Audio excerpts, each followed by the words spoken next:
In this tale, there's a powerful alpha female heir. She's smart and capable, yet fate has destined her to lead a pack she doesn't want to. To make matters worse, she's just found her mate.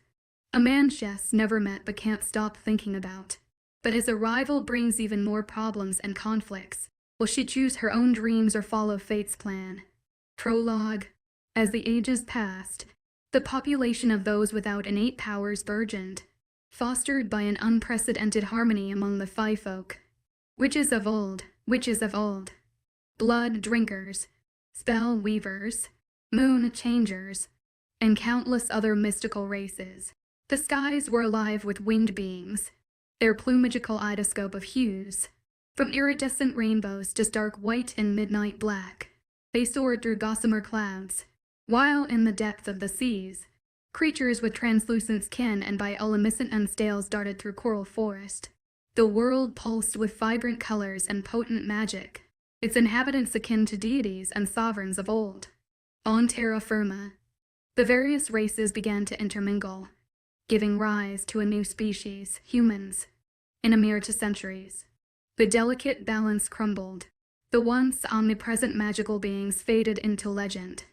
Humanity, consumed by envy, coveted the power they could not possess.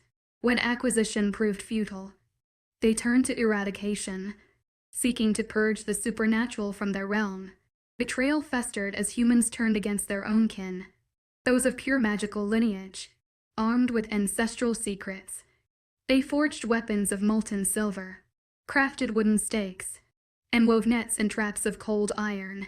The supernatural population plummeted, their numbers dwindling at an alarming rate. Within a millennium, humans ascended to dominance. The remaining supernatural beings were forced to adapt, either shapeshifted into animal forms or adopting human guises to blend seamlessly into the new world order. Survival became paramount as witch hunts and warlock burnings became commonplace, the pyre's flames consuming both the innocent and the arcane. In the face of such relentless persecution, the will to resist abandoned the pure born. Their once mighty spirits, now broken, could no longer summon the strength to fight against the tide of human supremacy. They fought for centuries, but it wasn't enough when humans could create more of their own kind and the supernatural caldent. Not only were they sparse in numbers, but they were in grave danger as well. Interbreeding was no longer accepted between the supernatural species. It didn't matter how much a supernatural being might love another. Interbreeding was one mistake their ancestors made that they were determined not to repeat. The spirit world collapsed dramatically. They couldn't control nor harm the humans. They didn't belong to the spirits of the moon, sun, or stars, including those of fire, earth, water, and wind. Their chaos left the world in war and disarray.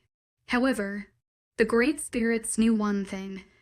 They needed more pure, born children born from their own race. Thus, mates were given to those granted with powers by the spirits.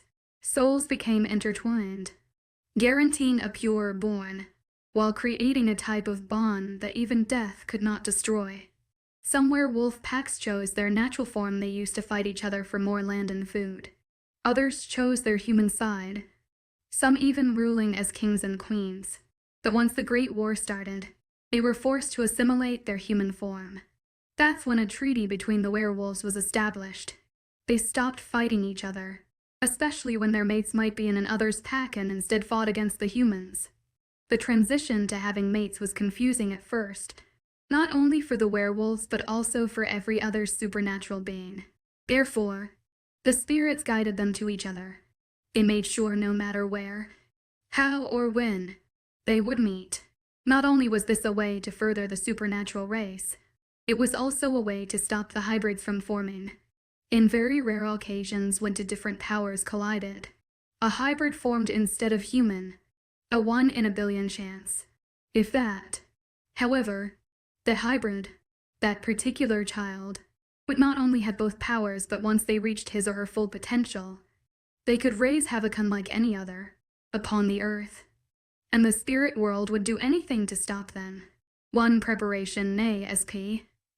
OV, it was unnatural for a wolf to have not found their mate by the age of 25. Considering the werewolf community had dwindled down to only a handful of packs in this modern day and age, it was harder to hide in the human world, which, in fact, increased the rate of meeting one's mate. Packs were not in war anymore. A peace treaty was established by our ancestors. Therefore, each year, unmated wolves would travel to different packs to seek out their mates. To the humans, it seemed like a vacation to a different part of the world or country. That is how it was supposed to look like. Hiding in plain sight. Unfortunately for me, I haven't found mine yet. I'm 22 for God's sake, and my parents had sent me to every vacation there possibly was. But nope. It seemed like my mate was and probably still is hiding from me. Being the daughter of the Alpha of our pack, I had many responsibilities. One of them had been to plan the upcoming annual leadership gala that my father was hosting after quite a few years. Every year the alphas of all if not most packs gathered together with their heirs to strategize about a better way to keep the werewolf community together so we don't become extinct like the metro colonies. Packs became tribes. Tribes became communities. A label given to us by the humans to describe a community of people who didn't like to integrate with others. Now, with the high technological world, it was much harder to not socialize. Some packs around the world decided to lock themselves in one community in a land surrounded by trees bought from the government. The outside world saw them as cults, but in reality, they just didn't want their secret to get out. Nor did they want any more killings of their kind by the humans. Those particular alphas or the packs were as modern as my own or any of the other I am more familiar with. My father saw himself as a community leader more than an alpha, and he was the only one. It was hard to put these two polarizing opinions in one place without some wolves, butting heads. But one thing was always clear. Protect one another and our secret at any cost. Naya, can you recheck the number of rooms you book at the hotel?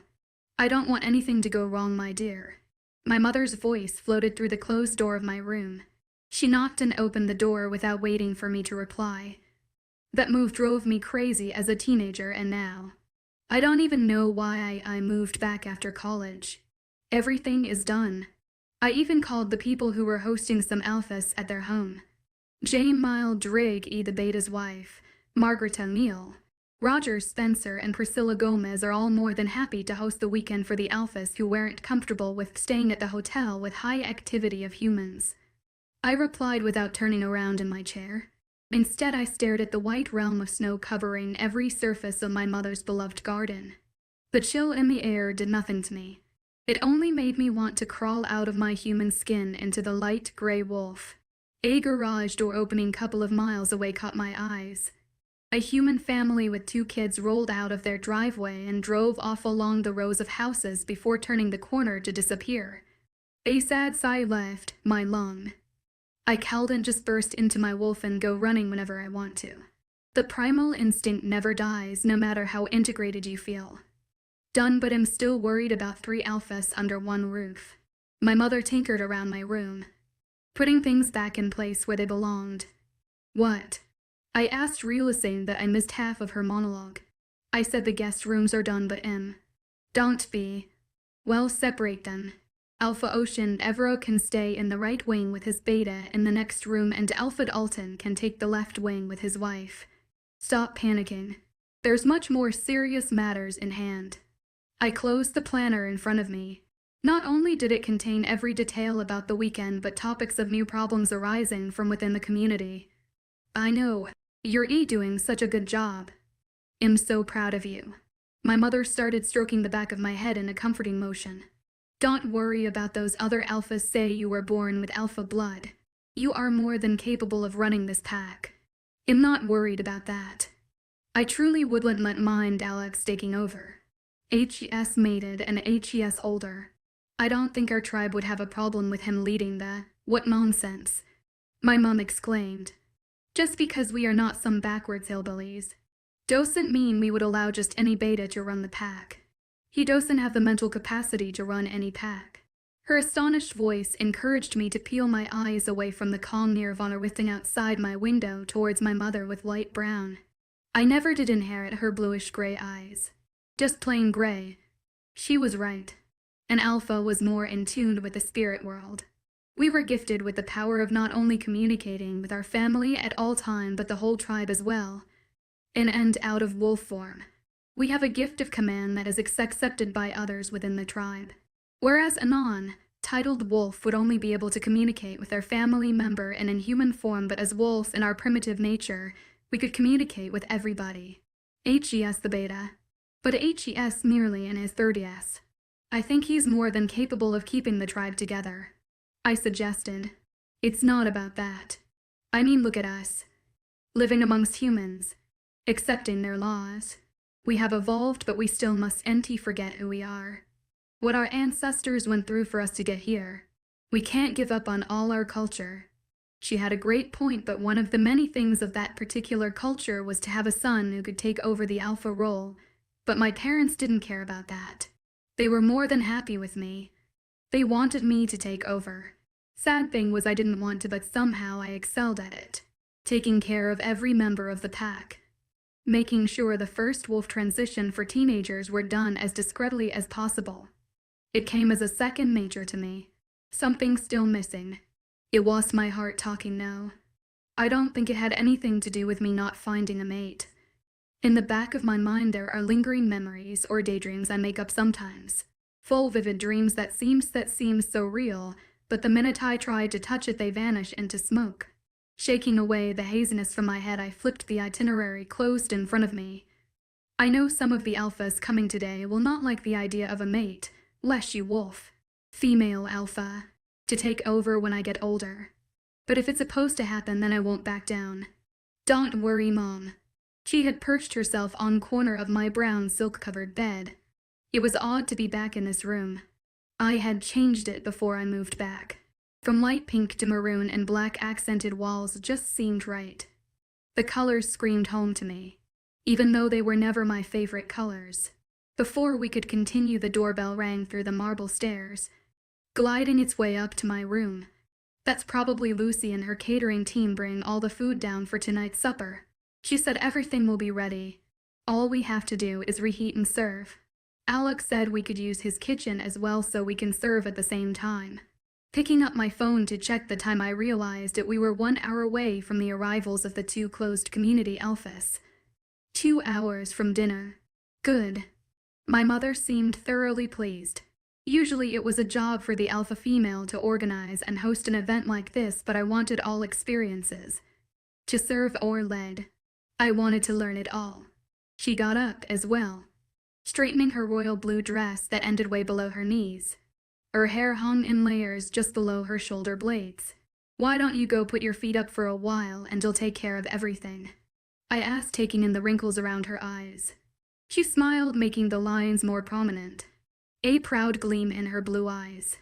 The gray seems to have disappeared somewhere. It made me tilt the left side of my lips slightly. AGH, am so proud of you. A degree and all. When did you get so big? She started to fix my hair into place, avoiding any eye contact. I could see the tears forming in her eyes. Yes, I joked, trying to lighten the mood. Don't worry, honey. With that business knowledge you can start something on your own. Like everyone does these days. I'm just happy you're home. I hugged her. Tightly. Even though it was slightly embarrassing to be doing absolutely nothing. I did help my dad out with his construction company. With bills, new shipments and hiring. I made sure that every one of them were wolves. Didn't matter from what packs they were from. It was better to work that way with super strengths. Away from human scrutiny. I miss you too. I whispered. Now go. Rest, then put on a nice dress for tonight.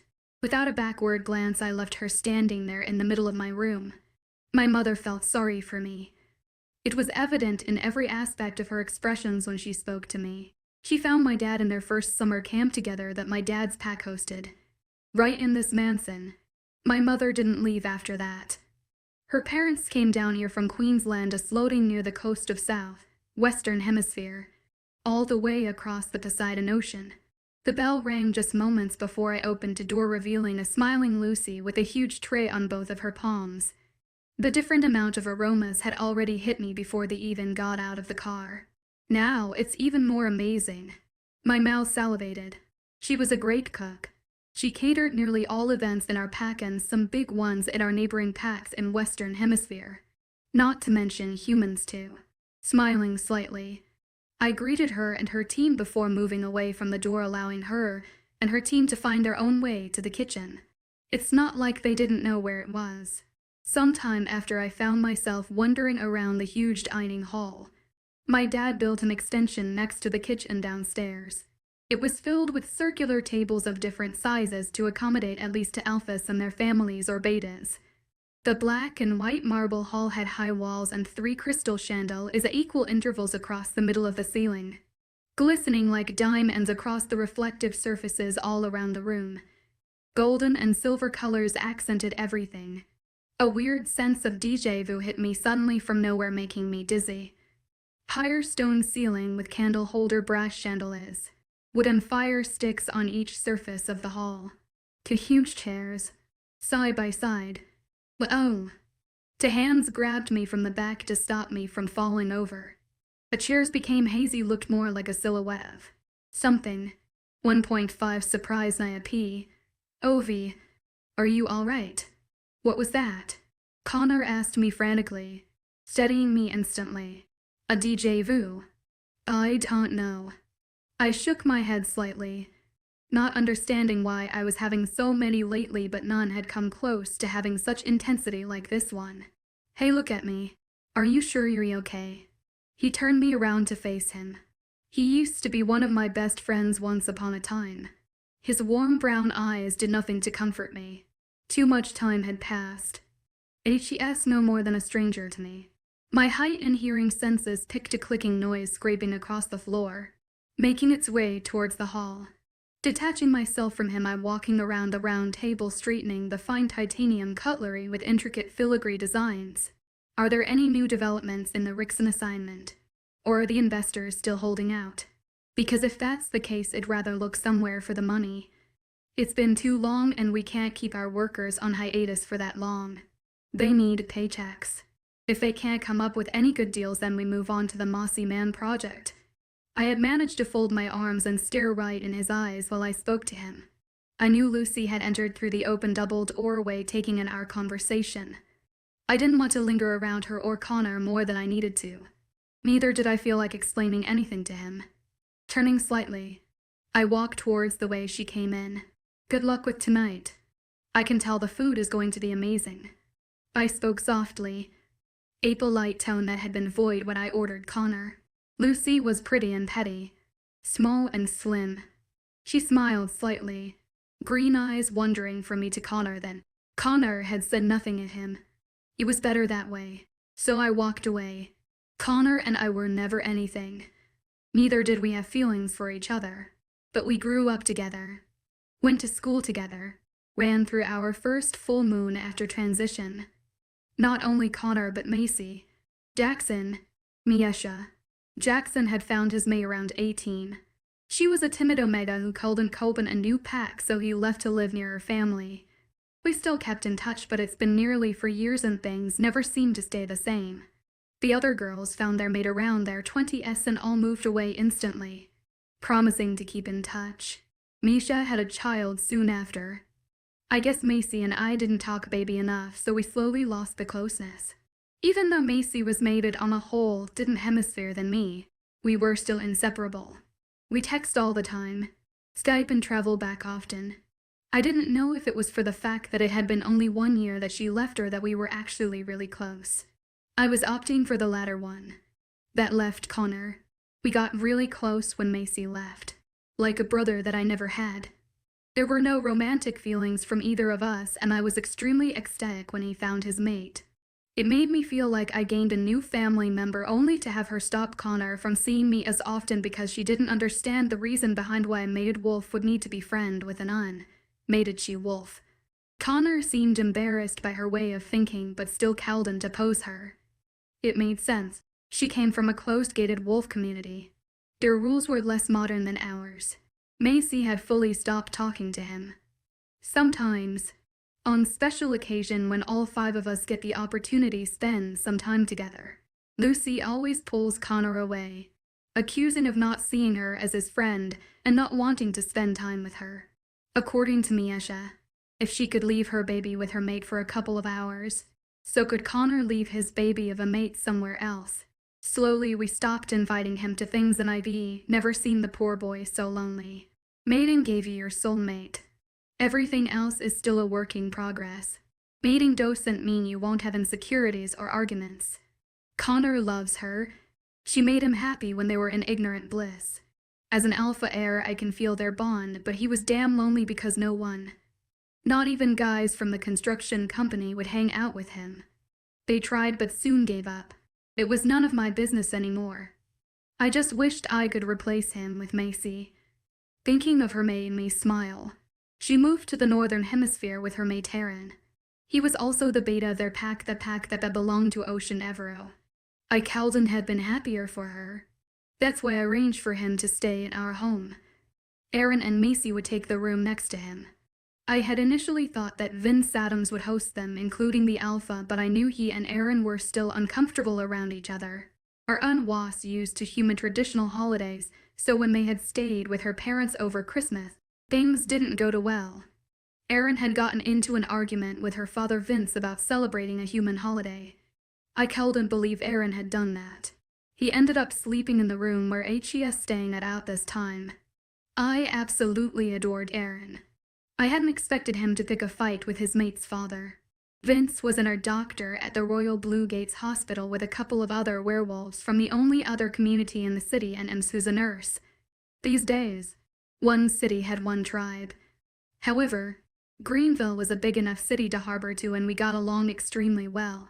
Hence Alfred Alton Williams was staying in the left wing with Sasha, his lovely mate. Thinking about it, I've met most of the alphas there were around the world. It was my job to. However, I had never met Alpha Ocean. He would always send Aaron to his job saying he doesn't like being around humans, and being on a plane with them for longer than 10 hours would drive him insane. It made sense. Alpha Ocean's parents were killed by humans when he was only 17. I was barely 15 when I heard what had happened. My parents went to visit him with other alphas around the world to pay their respects. I was grateful that Alpha Ocean had finally decided to travel all the way down here. I understood why it was important. The fact that many wolves started to go missing all around the world. We knew we had a bigger problem in our hands. They were already a close-knit community with olden tribal mentalities, but after what had happened, they closed themselves off with large walls. Vast lands of trees and mountains. A land I loved even if I have never visited it. It's only been 1 year since Macy left. She texted me so many pictures I was in awe. She could go running whenever she wanted to without being spotted.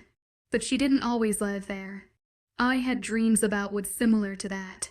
Running free with a large black wolf. Sometimes I was in human form. Felt hands sliding down my body.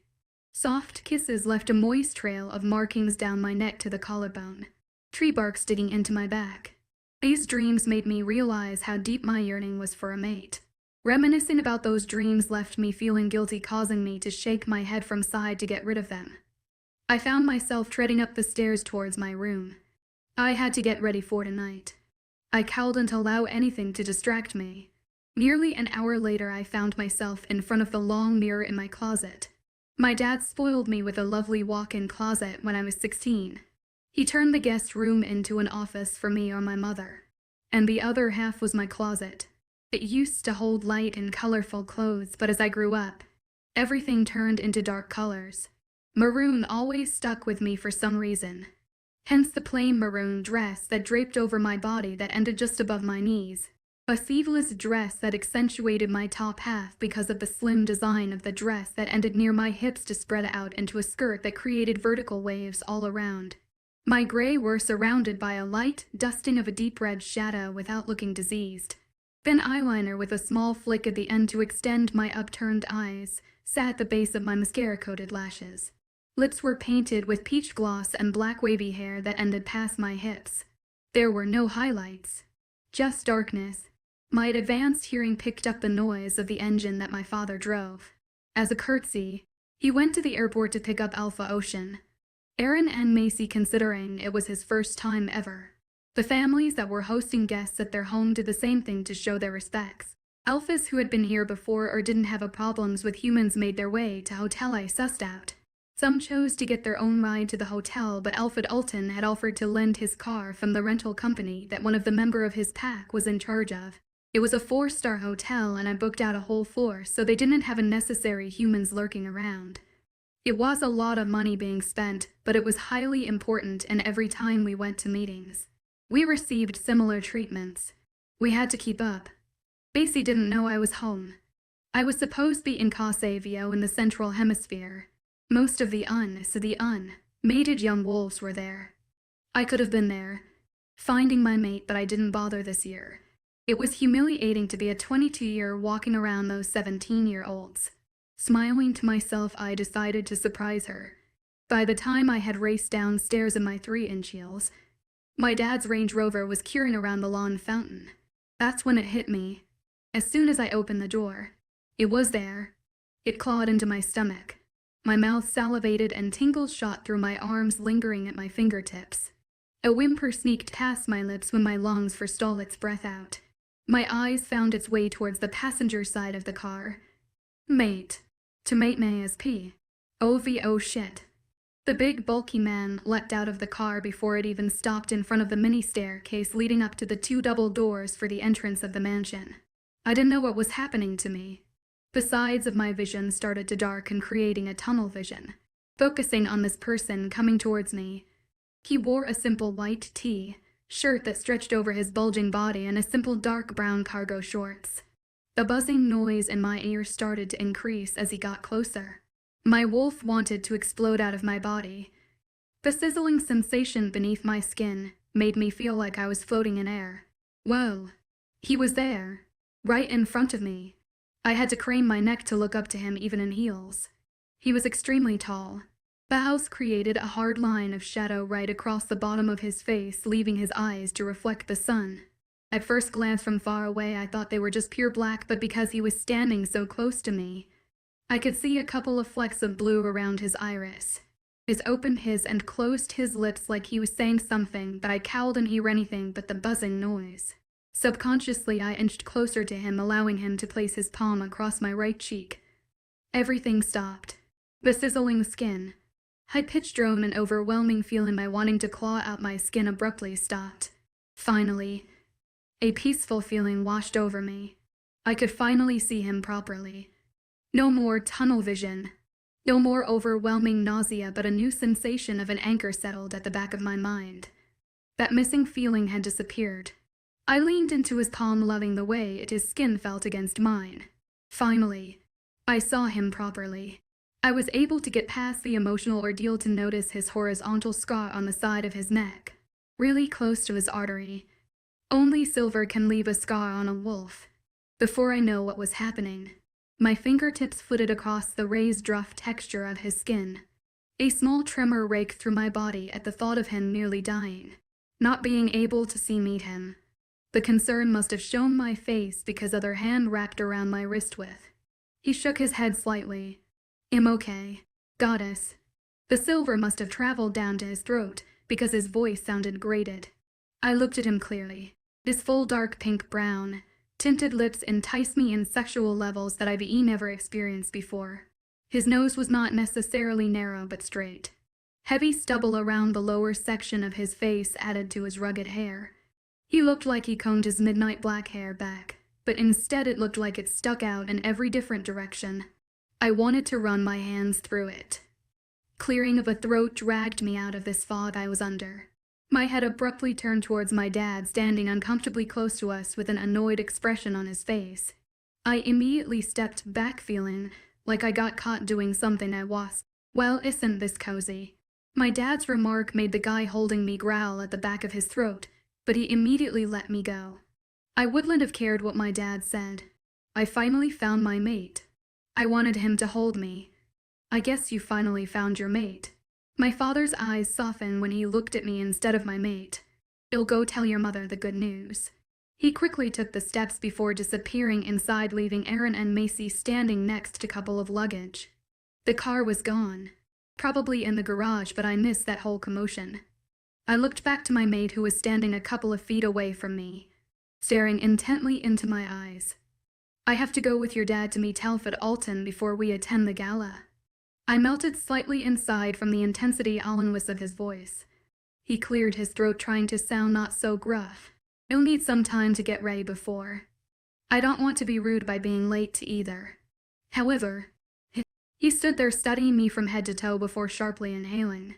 Swearing under his breath, he looked agitated. We stood there somewhat awkwardly. Macy and Aaron stood not too far away, pretending not to eavesdrop. Okay, I said out loud. He sprang into action immediately.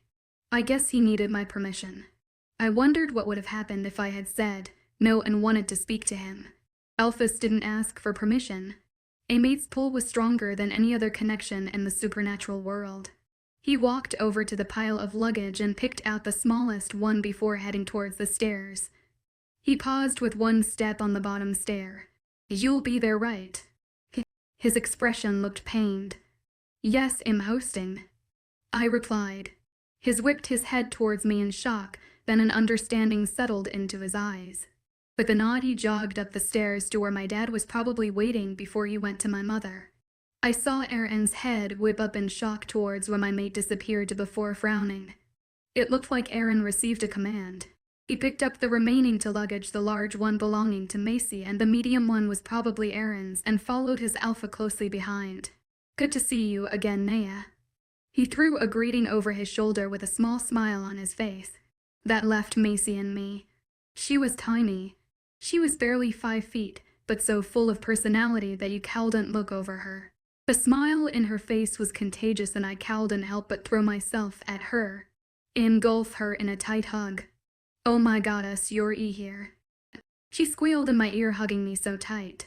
My lungs nearly gave out. What are you doing here? I thought you were going to Casavio. She unwounded her arms from around my back and placed her hands on my arms, not letting me go. I couldn't be bothered and my room was done before I left college, so I decided to just stay and help out. Dad took pity on me, even though he didn't say that. I rolled my eyes, but I could see it, you know. Yeah, she nodded sympathetically. My heart was still racing uncontrollably. My inside was turning from the confrontation with my mate. I didn't know what to do after that. We were told so much about what a mate is and what happened to them after they met theirs that nobody told me specifically what to do when I met mine. Instead of dealing with it, I decided to catch up with my friend no matter how much I wanted to go after him. But anyways, he asked to plan the gala to take my mind of things and just everything worked out just fine. I realized how happy my heart was. There was this subliminal emotion at the back of my mind, and it made me feel whole. Yay, why, she exclaimed. The soft sun kept disappearing every now and then, leaving a gloomy gray effect all around. The sun didn't manage to melt all of the heavy snow, but that was okay. We loved the cold. I cannot believe this. I mean, what the hell? I exclaimed, placing my palm against my forehead in astonishment. Laughter was bubbling up in my belly at the coincidence. I know, right? If I had known earlier, I would have made sure you came over. She shook me slightly with excitement. I know. I mean, every time I wanted to come over, you'd somehow managed to get away. Yes, every time I told Air and you wanted to come over, he always found to get me here where we all could be together. My family and you guys. The smile never left her face. Her eyes bugged out suddenly. Do you realize you're mated to the Alpha Ocean ever, right? She asked in awe. What do you mean? I knew of him, but we didn't hear much about him on this side of the world. Well, well, of course HES not a big deal here or any other hemispheres, but HES one of the most known and respected alphas in the Northern Hemisphere. I haven't been to many PACs around because of final year of college, but whenever there are PAC meetings, you could see how much other alphas respects him. She finished in one breath. That's nice. I changed the subject, not knowing what to say about his accomplishments. I felt somewhat ashamed that I didn't pay much attention to PACs who weren't as modern. They always seemed closed off to new ideas and acted too high and mighty to be in the presence of humans. I guess I had the wrong idea too. I'm sorry I didn't make it your graduation. She had sent me a video that Erin recorded when she received her diploma. We headed inside and started walking towards my room. That's okay. I always thought we would graduate together like always, but I'm happy I at least got to graduate. She made an apprehensive face while we walked up the marble stairs surrounded by long pillars. AWW. I feel bad for Aaron in a way that he had to stay away from him considering he as a beta, but it was awfully understanding of his alpha to let him do that.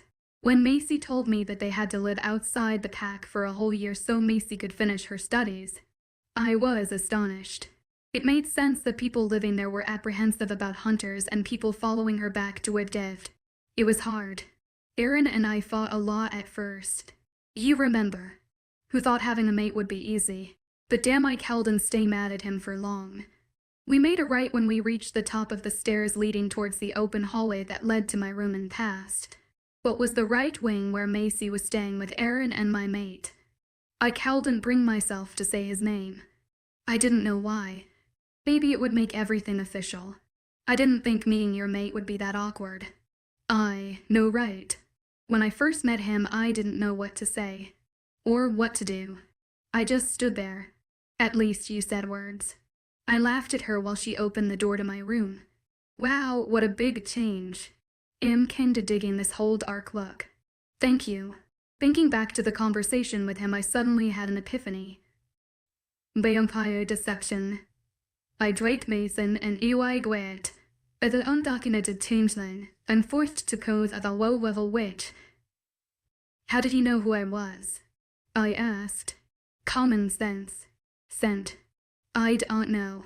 She plopped herself on my king-size bed and looked at me like I was stupid, then creased her eyebrows thinking it through herself. Honestly, I don't know. I hardly saw him when I was there. I just moved into the pack compound. Maybe he's supposed to know alphas and future alphas. Yeah, but well, you know the names but not the faces. Right. I knew about every alpha out there even if I hadn't met some. It was my duty to. True. I'll ask Karen. Speaking of which, I think something's wrong because I can feel that HT is feeling agitated. She put a hand over her heart. Still sprawled like a starfish. I should go get ready for tonight. Yes, the guests will be arriving shortly. I looked at my phone to check the time. I'll see you down soon. I only went out to surprise you and imagine my surprise. I said, thinking back to my mate. Give me a minute. She looked like she was about to fall asleep. I had truly missed her. Her short chestnut-colored hair with big hazel eyes made her look like a doll. The cute but unnose and bow-shaped lips added to her aesthetic. I'm really happy to you. I told her, walking closer to the bed. I missed your bed. I laughed knowing she was half joking. She loved his bed. She tried to take my mattress when we left for college. As kids we would crash here so many times. This house was like her second home. Knowing I had to greet guests in an hour, I made my way downstairs only to be halted in place at top of the curved staircase. Aaron and my mate looked like they were in a heated conversation or maybe just finished one as they stood outside the room my mate. No, Ocean was staying in. They were telepathically communicating and Ocean looked furious while Aaron looked perplexed. I guess Macy was right. Ocean's head abruptly whipped towards me. He stared at me for a long moment before his expression relaxed. He tried to form a small smile but failed. Turning quickly, he headed towards his room with a glance back and softly closed the door. I wanted to ask Aaron what about if everything was all right, but I decided it was none of my business. Making my way down, I tried to ignore the secondary emotion I was feeling inside. Not anger, but restlessness. I knew that was me because I was ready for tonight. I thought of the way Macy had felt Aaron's emotion. It takes a while for that bond to grow. To be able to be in tune with each other. And why was I able to feel his emotions even though we just met? 2.5 fireworks nay is P. Oh, how V! The golden hall seemed to glimmer and under the crystal chandelier. Everyone was making their way around, greeting each other. Friends catching up after a long time of not seeing one another. New friendships were being made. People would think so many alphas in one room might cause a problem, however tonight was not about politics or who had the better pack. I was about celebrating our existence and that after being hunted for so many years, we made it this far. We thanked the goddess and the spirits for that. The invitation cards had mentioned the theme for tonight was dark colors formal attire. I loved how the black, navy, dark red or purple dresses the ladies wore created a stark contrast against the light colors in the room. The black suits made all these alphas look more like businessmen. I smiled to myself. It was definitely a success. The band was playing soft jazz from the corner of the stage. Lucy? Is the entree ready? I asked her through the mental connection that every alpha was gifted with since first transformation. Yes, the plates are being set. Give me 5 minutes, please. Take 10 and let me know before you get your people start bringing anything in. Yes, okay. Thank you. She sounded frantic. It was nearly 50 for people. 27 alphas, some with +1's wives or betas. Some came alone. My eyes immediately found Ocean, sitting alone on his table, waiting to be joined by his beta and Macy. My family and the Williams. When I had planned this, I never in a million years thought I'd be sitting there with my mate. I hadn't had a chance to speak to my mother properly yet, but she hugged me tightly right before we started greeting people in with teary eyes. My heart felt heavy seeing him so alone in a room full of people. He looked somewhat sad. I was told that meeting one's mate doesn't mean you love them instantly. It means you can't love or touch or be attracted to anybody else. You are given the perfect being that was created for you, and slowly but surely you see why. Everything about each other fits perfectly into shape. Without thinking, I made my over to him. Even among a crowd filled with high-pitched laughter, loud, prideful conversation, and numerous high heels tapping on the marble. He heard me walk towards him. His eyes met mine. Standing up quickly, he pulled out the chair next to him for me. Instead of sitting down, I allowed myself drink him in for the second time. He had shaved. His hair was sleeked back. Black shirt. Black suit with dark maroon tie. I smiled wide. He caught my gaze, then looked at my dress before looking away. His hand came up to loosen the tie a little to reveal his untapped button. He looked slightly embarrassed, but still as handsome as ever. In the low light, his hooded eyes looked nearly black. I wondered if that blue tint was my imagination or not. You look beautiful. I should have said it earlier. He motioned for me to sit down. Clearing his throat again, he offered a champagne glass that he picked up from a waiter before sitting down. Thank you. I didn't expect this to happen. Here, so abruptly. I took the glass from him, consciously making the decision not to touch him. So I held it by the stem. You're welcome, but I didn't even properly introduce myself. I know who you are and you know who I am already. It was more of a statement than a question. Yes, but I didn't know you'd be here. Macy was complaining about not seeing you on the plane. He cleared his throat again. My hand itched to touch his scar. Soothe the pain as much as I could. These new obscure feelings seemed so natural. It baffled me. I wanted to surprise her. Imagine my surprise. I smiled at him. Finally, a smile escaped his lips. Not a full-blown, teeth-showing smile, but a semi-crypt one. One emanated nostalgia. Macy talks about you a lot. He kept his eyes locked to mine. There was this flare there I didn't understand. Something he was trying to say but couldn't voice it yet. It sounded like Ocean knew Macy well, but she said she hardly saw him. Must have relayed the information. The why. What am I thinking? I wondered stupidly. Macy was in his pack. Officially. So of course he will be able to feel everything and communicate it mentally, like I could with the members of my pack. But what am I missing? My instinct was on high alert. We stared at each other for a long moment. The hectic room around us became a hazy, colorful motion picture. Time slowed down, then sped up again for a moment. The lights created flares and varying sizes of bokehs. People in my peripheral left colorful streaks when they moved, but he held my full attention. His eyes said more than his expressions. He had a hard face, but his eyes emote deep pain. Eyes that had seen too much, lived too long for his age. My inside called out to him. I wanted to talk to him, know everything about him, like my life was tied to his. A small memory flickered through my mind. He appeared much younger than the man sitting right in front of me. A much mischievous version of him due to the smirk on his face. He came at me, backing me up against a wall of lockers. What the hell? Startled, I leaned back quickly in my chair. Shaking my head slightly, I noticed he imitated my reaction. Before either of us could comment on it, retired Alpha Jace Loroso from Northern rudely interrupted us. I hear congratulations are in order. He slapped a hand on Ocean's back adoringly. In his mid-50s, he still looked as handsome with salt and pepper hair, prime and pristine like the all other werewolves. Finally, he paused to look over at me. And may I say a very lucky one, Ocean. Standing simultaneously me with lesser grace than he, we greeted him and their cur Alpha Onyx together. He was 28 and recently started running the pack. He couldn't bring his mate because she was heavily pregnant. Thinking of, they hardly stepped outside their own grounds, let alone travel to a whole different hemisphere. The conversation flew swiftly between Ocean and Jace. Onyx appeared much closer to my mate in age, but there was a real sense of familiarity between the older Alpha and Ocean. Ocean didn't like to use his voice much, but with Alpha LaRusso he didn't care.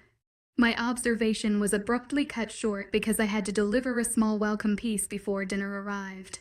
The band played soft music throughout the whole dinner. I was supposed to sit between Sasha and Macy, but everyone discreetly tried to rearrange themselves, so it came to be me sitting next to Ocean. We didn't speak properly throughout dinner, just courteous small talks. I was itching for more. There was this sizzling along my skin, an electric surge simmering just under the surface, especially on the side of my body that was closest to Ocean. I saw him elegantly shuffle around instead of squirming. I tried to hide my nervousness, but it was end on my face. There were moments when we brushed against each other, skin to skin, intensifying the heat between us. A couple of stolen glances, making sure the other didn't notice. But we did. I was dying to be alone with. We were the topic of every conversation. Heads were being turned from all tables. I concentrated on some whispers, catching snippets of conversations. Oh my, who would have thought they would meet now? Alpha pairing.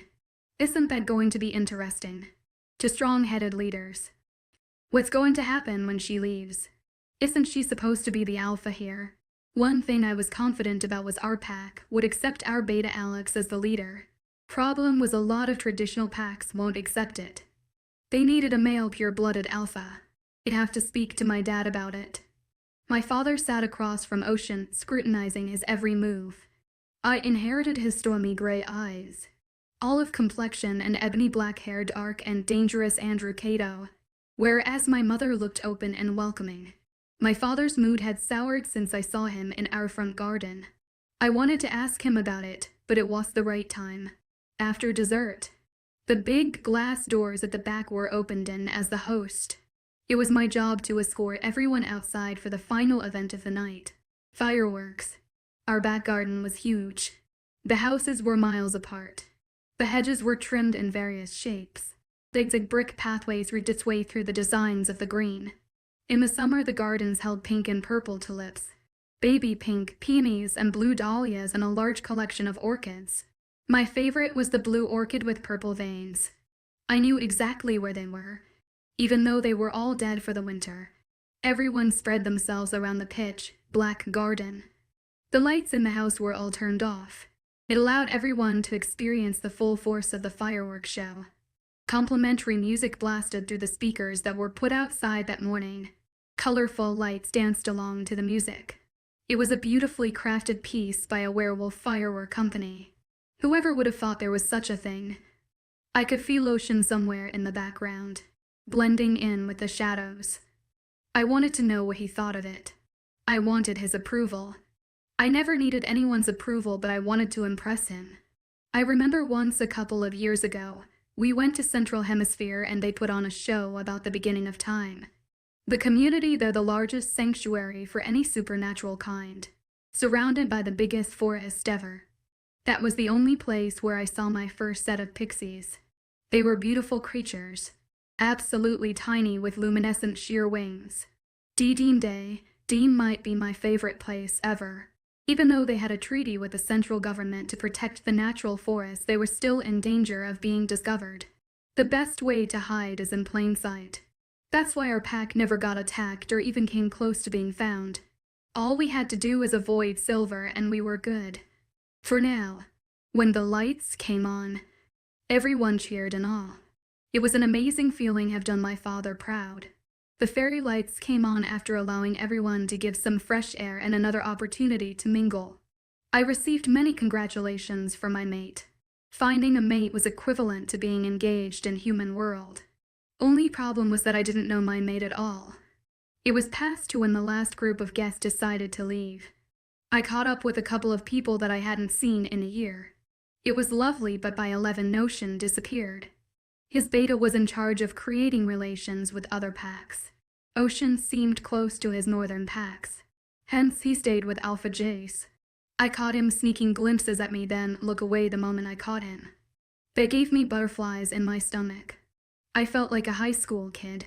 It took me a while to get back to my room after writing checks to everyone, but by then I was shattered. There was a huge misconception about werewolves being superhuman and never experienced fatigue. But wolves got tired and so did humans. Therefore, I was exhausted the end of the night. I was just able to get my heels off when I caught a scent right outside my door. It was Ocean's. A distinctive smell tempted me in ways I never thought was possible.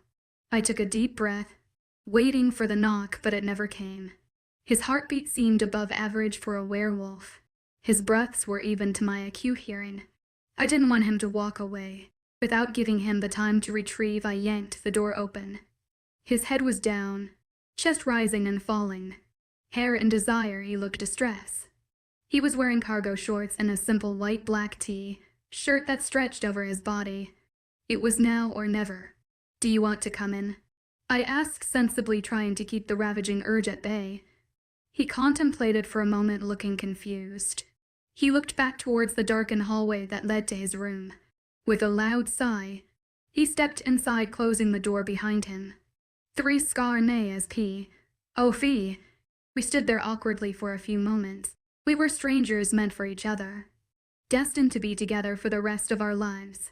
Annoyed with the apprehension and awkwardness, I took the lead. After all, I was an alpha too. It was in my nature. "Would you like to sit down?" I indicated towards the sofa past my bed near the balcony. Instead, he slowly raked his gaze from one end to the other. I was the most patient person, but I liked looking at him. He looked big but not menacing unless provoked. A man who carried the weight of the world on his shoulders, causing him to hunch his back slightly. His contours appeared much tighter for that reason. I didn't understand why my hands kept itching to slide my fingers through his hair. The hairs on my neck tingled. He ran his fingers over the maroon wall next to the closet arch. One side of his down-turned lips lifted slightly in amusement. His eyes drifted towards my dress. Instead of pointing out the obvious, he leaned his back against the wall. The lights were dim in this room. Outside, snow began to fall. It was perfect timing now that everyone was inside. "You missed the fireworks," I reminded him. I watched it from my window. It was beautiful. He was looking straight at me. Something wasn't right. I could feel it. "Thank you." I didn't mind the fact that he didn't stay for long, but I wanted to know why. "Oh, thank you for the tie." I was accustomed for mates to appear united. It was a very old-fashioned custom, but we tried to keep it alive. It would have been rude if I didn't. I wanted to ask him if it was a coincidence or not, but I held my tongue. This was neither the right place nor the right time. I realized we were both calm wolves. Alphas need to be strong when under attack, calm when thinking logistics, and confident when leading. "Are you planning on taking over after your father retires?" He finally looked at me. The shadows danced across his face. I don't want to sound ungrateful, but I don't want to run a pack. I've always felt like there's something more for me to conquer. I wanted to visit all the packs in the world. One half of the reason was to find my mate. The other was to learn about how many of us were alive. There are still some packs no has ever been to. I want to find a way to unite us. Live in harmony, not hiding. I didn't know if that was even possible, but I wanted to try. "You," he urged. "I don't know if it's the right choice for me. I've thought about this since I realized my parents were hell-bent on me running the pack. Is it because of what some other packs think, that a male should always be the leader?" He looked royally offended. "Not necessarily. I Unable to explain it to him, I just ruffled my curls to one side. His eyes followed the movement. I don't know. I guess I was looking for something. I was looking for him, but after a while I was just angry. Are you still looking? I stopped. I was supposed to be in Kasavio, but I gave up trying to find you. And now I don't know what to do. I felt like a kid who wished for one thing for so long because everyone around her was getting that. After a while I stopped wishing. I had accepted that it wouldn't happen for me. I was ready to take over the pack. Now that I have what I had wished for. I didn't know what to do with it. He heard the accusation in my voice, an anger that laced my words. He looked angry at first, but then appeared remorseful. It's my fault. I hardly ever leave our compounds, nor do I usually allow outsiders. He stayed far away from me even though I wanted him next to me. The conflict feeling of resentment and craving confused me. Then why did you come now? It was important. A lot of my wolves were taken by hunters. I know you guys don't have that problem here, but it isn't like this where I live. We were speaking as alphas, not mates. A mate is not important. Of course it is. He reached me in the blink of an eye, grabbing me by my upper arms, lifting me to my tiptoes. My heart jumped for a semi-second. My hand automatically grabbed onto his sides. His t-shirt balled up in my first. It's the most important thing in the world. His intensity scared me. I became lightheaded with his heat. My throat tightened. Then why didn't you come for me? I went everywhere I could, but you never came. I didn't know him. I had no right to ask him, but for some reason I felt like he was mine. Of course. We were fucking mates. That's why. But it was just that. When I felt his skin on mine, it didn't feel new. It felt like it belonged there. Like it's been there before. Because I couldn't live if those hunters ever got to you. Like they did with my parents. You think I would allow my mate to enter a place where she would be harmed? I was trying to fix it before I came looking for my mate. He spoke with such ferocity that it shook me to my core. He shook me slightly, making me lean into him chest to chest. Without shoes, the top of my head barely reached his chin. His body was shaking. My skin burned where he touched me. What now? What do we do now? I wrapped my hands around his, feeling the muscles stretch under my fingers. You stay here. What? I pushed away from him, outraged by suggestion. Instead, one of his hands went around my back, the other cupped my chin, making my lips pout out slightly. I will not allow anything to happen to you. His eyes started to change. The blue hue was back. Just a couple of streaks that would only be seen up close. Just met me. I was having trouble understanding his intensity towards. My whisper broke the spell he was in. Setting me down on my feet, he backed away again. I watched him struggle with an internal battle. A hand on his hip, the other one, and his hair made him look frustrated. No, you're right. Now that I have met, you must come with me. That's the only way. He stopped mumbling after that. I knew we had secrets. Like I said, we just met. But there was something bigger going on with him. I knew there was no way he was going to tell me about it right now, so I didn't bother to ask. Look. I understand. You're coming with me. Start packing. I'm going to see if we can delay our flight and get an extra seat. He tried to storm out of the room, only to have me whiz past him to block his path. If you have some other chick, then just say. Ocean grabbed me in a similar way. Thumb on one cheek and fingers on the other. His palm cupping my chin, putting slight pressure on cheeks. He parted my lips, before his hot mouth descended upon mine. A multiple sensation bombarded me all at once. A dormant fire ignited in me. I grabbed his hair and the back of his neck. One of his hands kept a firm grip on my chin, while the other arm caged me in from the back. His stubble grazed the skin around my mouth, tongues invading each other's mouth. I tugged on his hair. Hard. Fuck. I was punishing him for some reason. I felt the hollowness of his voice when he spoke against my open mouth. Our bodies were pressed tightly against each other, and I wondered about what would happen if our clothes weren't on. Our lips fought sloppily, brushing against one another. We both moaned when his pelvis grounded against my stomach. That broke the trance we were in. He stepped back like I burned him. He wiped his mouth with the back of his hand. We both were panting heavily. He Calden seemed to regain composure. There is no one. Never been. Never will be. His voice was a deep whisper. I could feel the strain in his voice. Inching forward like a predator, I rested my hand on his neck with my thumb on the scar right under his Adam's apple. He softened slightly but still kept his distance. I got on my tiptoes, bracing myself against his chest. I kissed his scar. A loud croak while my own left clawed through his throat. Oh, Naya. He hugged me and tucked me under his chin tenderly, cupping the back of my head with his hand. I sprawled my fingers across his back, holding him tightly. Come with me, please. He stroked my hair for a couple of seconds in a soothing motion before planting a kiss on my forehead. Then, he was gone and I didn't stop him this time. The meeting went better than expected. We used the same hall, but all the decorations were changed. The stylish chairs were replaced with comfortable armchairs and a huge table in the middle. Right after lunch, all the alphas, heirs and betas arrived. This was the real reason why most packs gathered together. I sat next to my dad at the head of the table. Ocean sat opposite while Alpha Alton sat next to me. Alphas had issues with not being able to lead, but whichever pack hosted led the meeting, or it would be a chaos with all the alphas butting heads. This was my first ever meeting. I usually went with my mom to meet more people of the community. It was astonishing how little we knew about the northern packs. Around 50 wolves had gone missing and no one knew why. Some believed that they were killed by hunters but didn't understand why they would take their bodies when they used to just kill them. Alpha Augustine from Central Hemisphere made a perfectly good explanation. Maybe the hunters didn't want to leave evidence behind because of the law enforcement. No one would believe that hunters are killing people because they can turn into wolves. That's a one-way ticket to the psych facility. Ocean vetoed the idea considering he had lost 13 members of his pack since he became the alpha, excluding his parents. Alpha Jace LaRusso was the neighboring pack.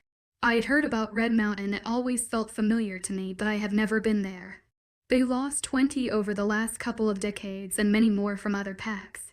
I thought of suggesting integration with the human community, but that would be blaming the innocent werewolf for getting killed. They had a right to live wherever they wanted without being threatened by anyone. Every now and then, when I'd speak or suggest an idea for any of the topics being discussed, some alphas tried to absolutely dismiss the idea, but others welcomed it because they were beneficial for their community. Ocean glowered at everyone who acted like I didn't matter. Alpha Jace looked familiar, but I Calden put my finger on it. Other than that, everything else went smoothly. The Northers' packs were going to tighten the perimeter of their land. It was known they would install security cameras for the sake of a werewolf being caught while transforming, but motion sensor security would be something they would try to experiment with, which meant there would be no more running free. They would have to have a curfew, but once in the woods, they were on their own. I haven't shifted in a while and I could understand their apprehension. A hunter with a gun full of silver bullets can wound a werewolf enough to have them incapacitated. The most lethal bullet would contain molten silver in it, and once it gets inside the veins, there's no turning back. Another way was to decapitate a werewolf.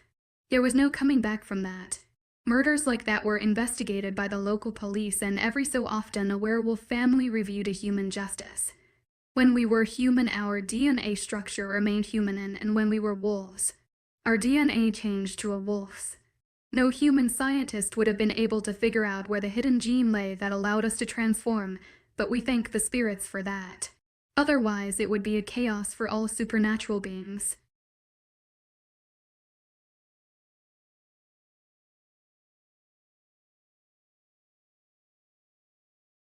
My mate, who's supposed to be my partner in all this, is acting like I'm just another guest.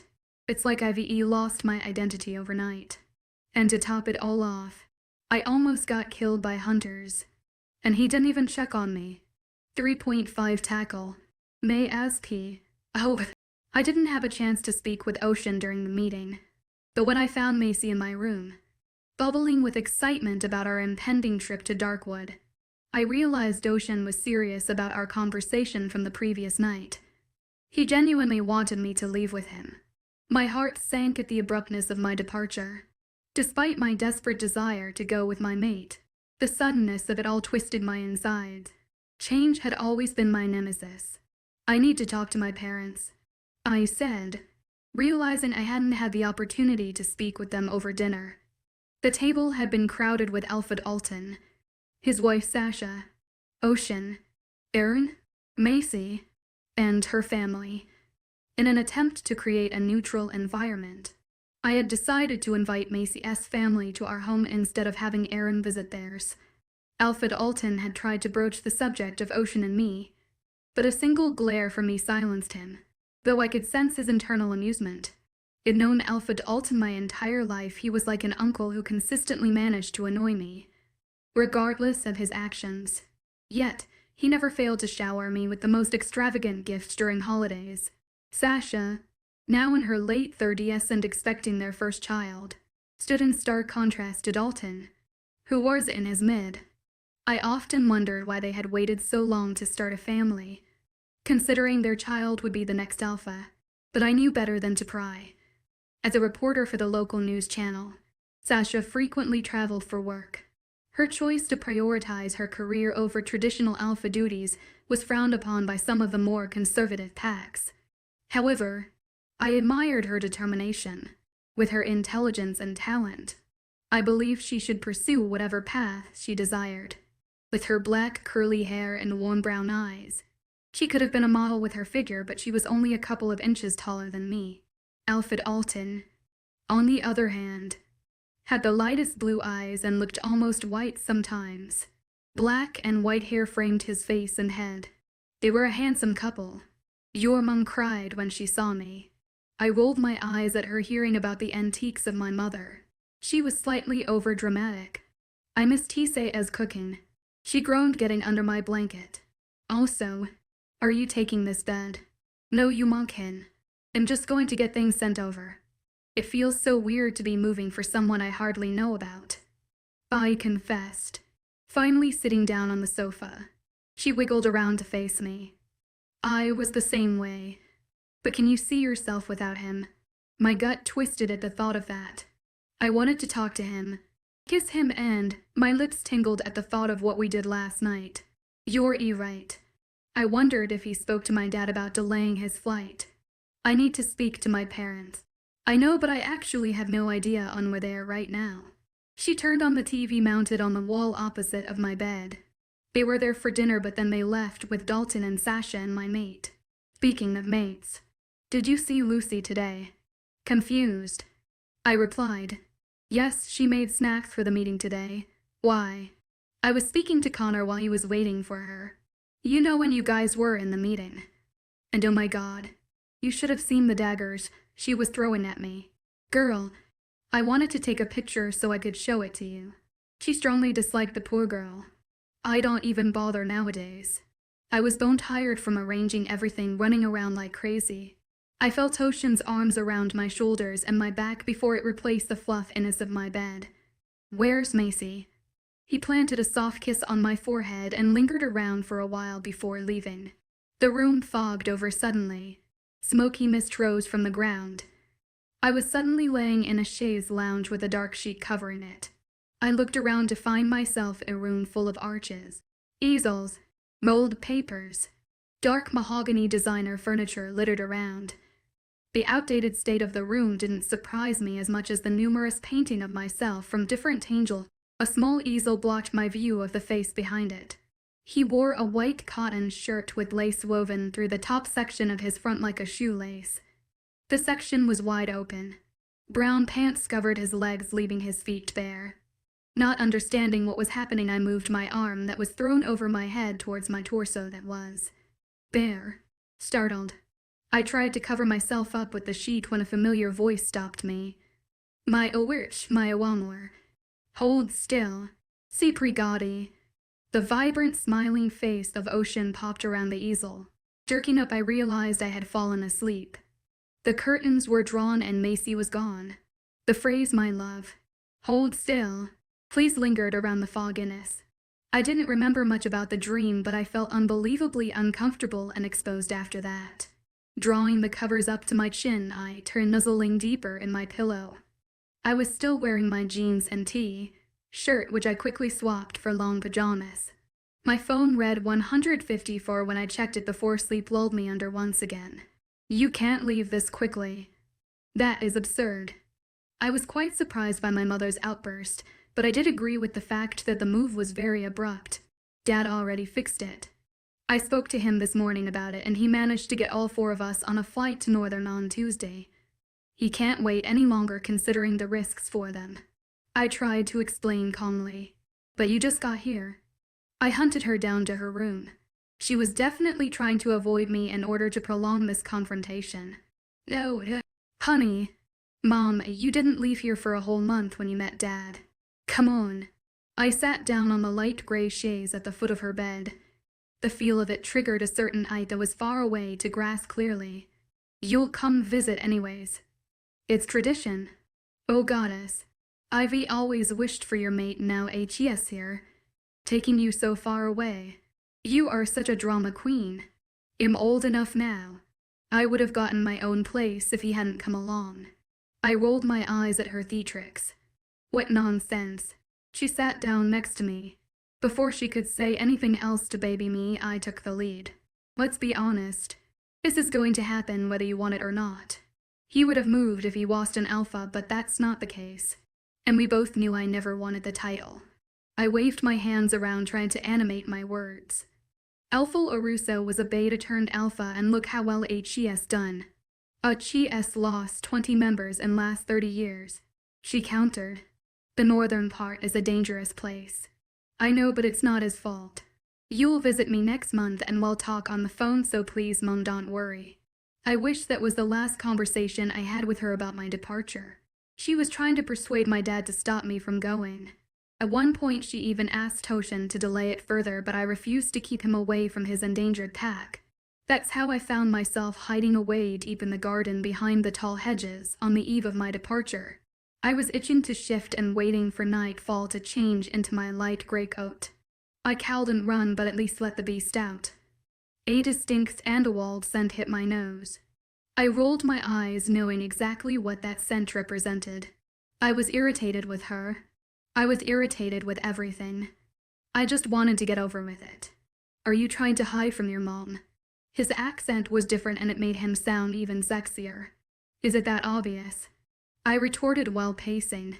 You do realize she's a werewolf, right? She can find your scent. His expression remained stoic, but one side of his lips curled upwards when I halted to narrow my eyes at him. I need to shift or I'll go crazy. I carried on pacing. So you came out here to shift. He crossed his arms over his broad chest. A sleeve of his black shirt ended on his biceps, accentuating his muscles. I curled my fingers into a tight fist. My half-transforming sharp nails bit into my flesh. When the first drop of blood splattered on the fresh white snow, his eyes wide and a loud moan involuntarily existed in my throat when my spine bent forward, threatening to break into a different form. His arms circled me, immediately holding me with all his might, trying to keep my human body intact. It's my fault. I haven't marked you yet and it's haywire in your system.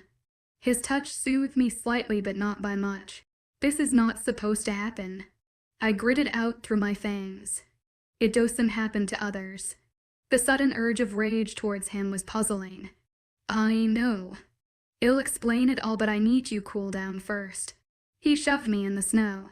No, he fucking buried me in it. What the fuck are you doing? Just wait. The snow was a coffin and he was the damn lid. His stupid touch intensified the roar in my blood. I was inches away from clawing his arms, but the cold wetness of the snow seeped through my dark turquoise jumpsuit. I could physically feel the beast inside of me subside slowly, retracing its steps backwards behind its hideout. My claws slid back. My internal battle cooled down enough to feel the external weight of my mate. The heat of his body melted most of the snow around him. You know, I could have just shifted right, finally lifting his face from the crook of my neck. He inhaled. Even though my stomach quivered, my eyes turned to slits. He pulled me up with confidence, with a frown between his eyes. How long has it been that you haven't shifted? He asked curiously. The loss of his hands allowed the coldness to extend further into my skin. 3 months. His eyes widened and slightly in horror, but not much else changed on his face. You know that's not good for you, right? We don't have the security to do that. We live among humans. It's a sacrifice we have to make. Survival of the fittest. One had to adapt in order to survive, and we did. Our wolves were hungrier and more aggressive when they came out, and maybe we didn't the finesse as werewolves who had the privilege to change often that our strength made up for it. When we reached the top of the staircase together, soaked in snow, I knew I had to ask him all the questions, but he always found ways to disappear with other alphas. Sighing, I opened my door waiting for him to come in. He hesitated. I don't think it's a good idea. I know you're not telling me things that I understand because we just met, but don't. A vehemence in his voice frightened me. Don't devalue yourself that way. He shoved his hands in his pockets, eyes focused on me only. That's not what I meant. I shook my head from side to side in denial. You'll be able to change into your wolf whenever you want once we get to Darkwood. He paused before planting his feet on the threshold of the door. Any time you want. His eyes adverted towards my open suitcases near the entry of my walk-in closet. I want to help you, Ocean. I wanted to help his people find a better way to keep the hunters at bay. A loud guttural groan escaped his throat. His body physically relaxed, mouth slightly parted. I was thinking when I vocalized his name, wondering if he was upset at the insubordination. Wait. I had alpha blood by an alpha in training, and usually it was customary to refer to them with alpha. Fuck. He stared at my lips. I wanted him to kiss me again. Not the sloppy I couldn't wait any longer kind, but the soft sensual kind. But I wanted him to come in and come to me. Get a good night's sleep. We leave early in the morning tomorrow. He turned towards his room. Then you shift whenever you want. You can be free, Naya. There was something more behind his last words. Maybe the indication of my wolf being confined, but his eyes spoke differently. There was deeper meaning to it, and wanted to know what it was. I was going to find out one way or another. For Northern Naya's POV. My mother cried her eyes out when my last suitcase was loaded in the back of my dad's Rover. Luckily, Macy started crying for no apparent reason, which made us all laugh apart from Ocean, lightening the mood. I sat with Macy next to the window. I was slightly annoyed that he didn't sit next to me. Wait, don't you want to sit next to Macy? I wondered, looking at the boarding pass. We have some logistics to look over from the meeting before we announce it to the pack. Aaron replied with a smile. I dramatically narrowed my eyes at him. Really? Macy? Ask him why he isn't sitting next to you. Mates scowled and lied to each other. Why aren't you sitting next to me? She put her elbow on my shoulder. We have things to look over. Ocean replied, this time making my eyes turn into slits. I asked Macy about it while the boys fell asleep for a while on the plane. They seemed exhausted. According to Macy, they always talked telepathically throughout their stay at Greenville and stayed up most of the night talking logistics. I was sick and tired of hearing excuses. My intuitions were screaming at me, but one thing overpowered my senses. I need to shift. The crick in my neck was obtained from the sitting position. We were flying first class.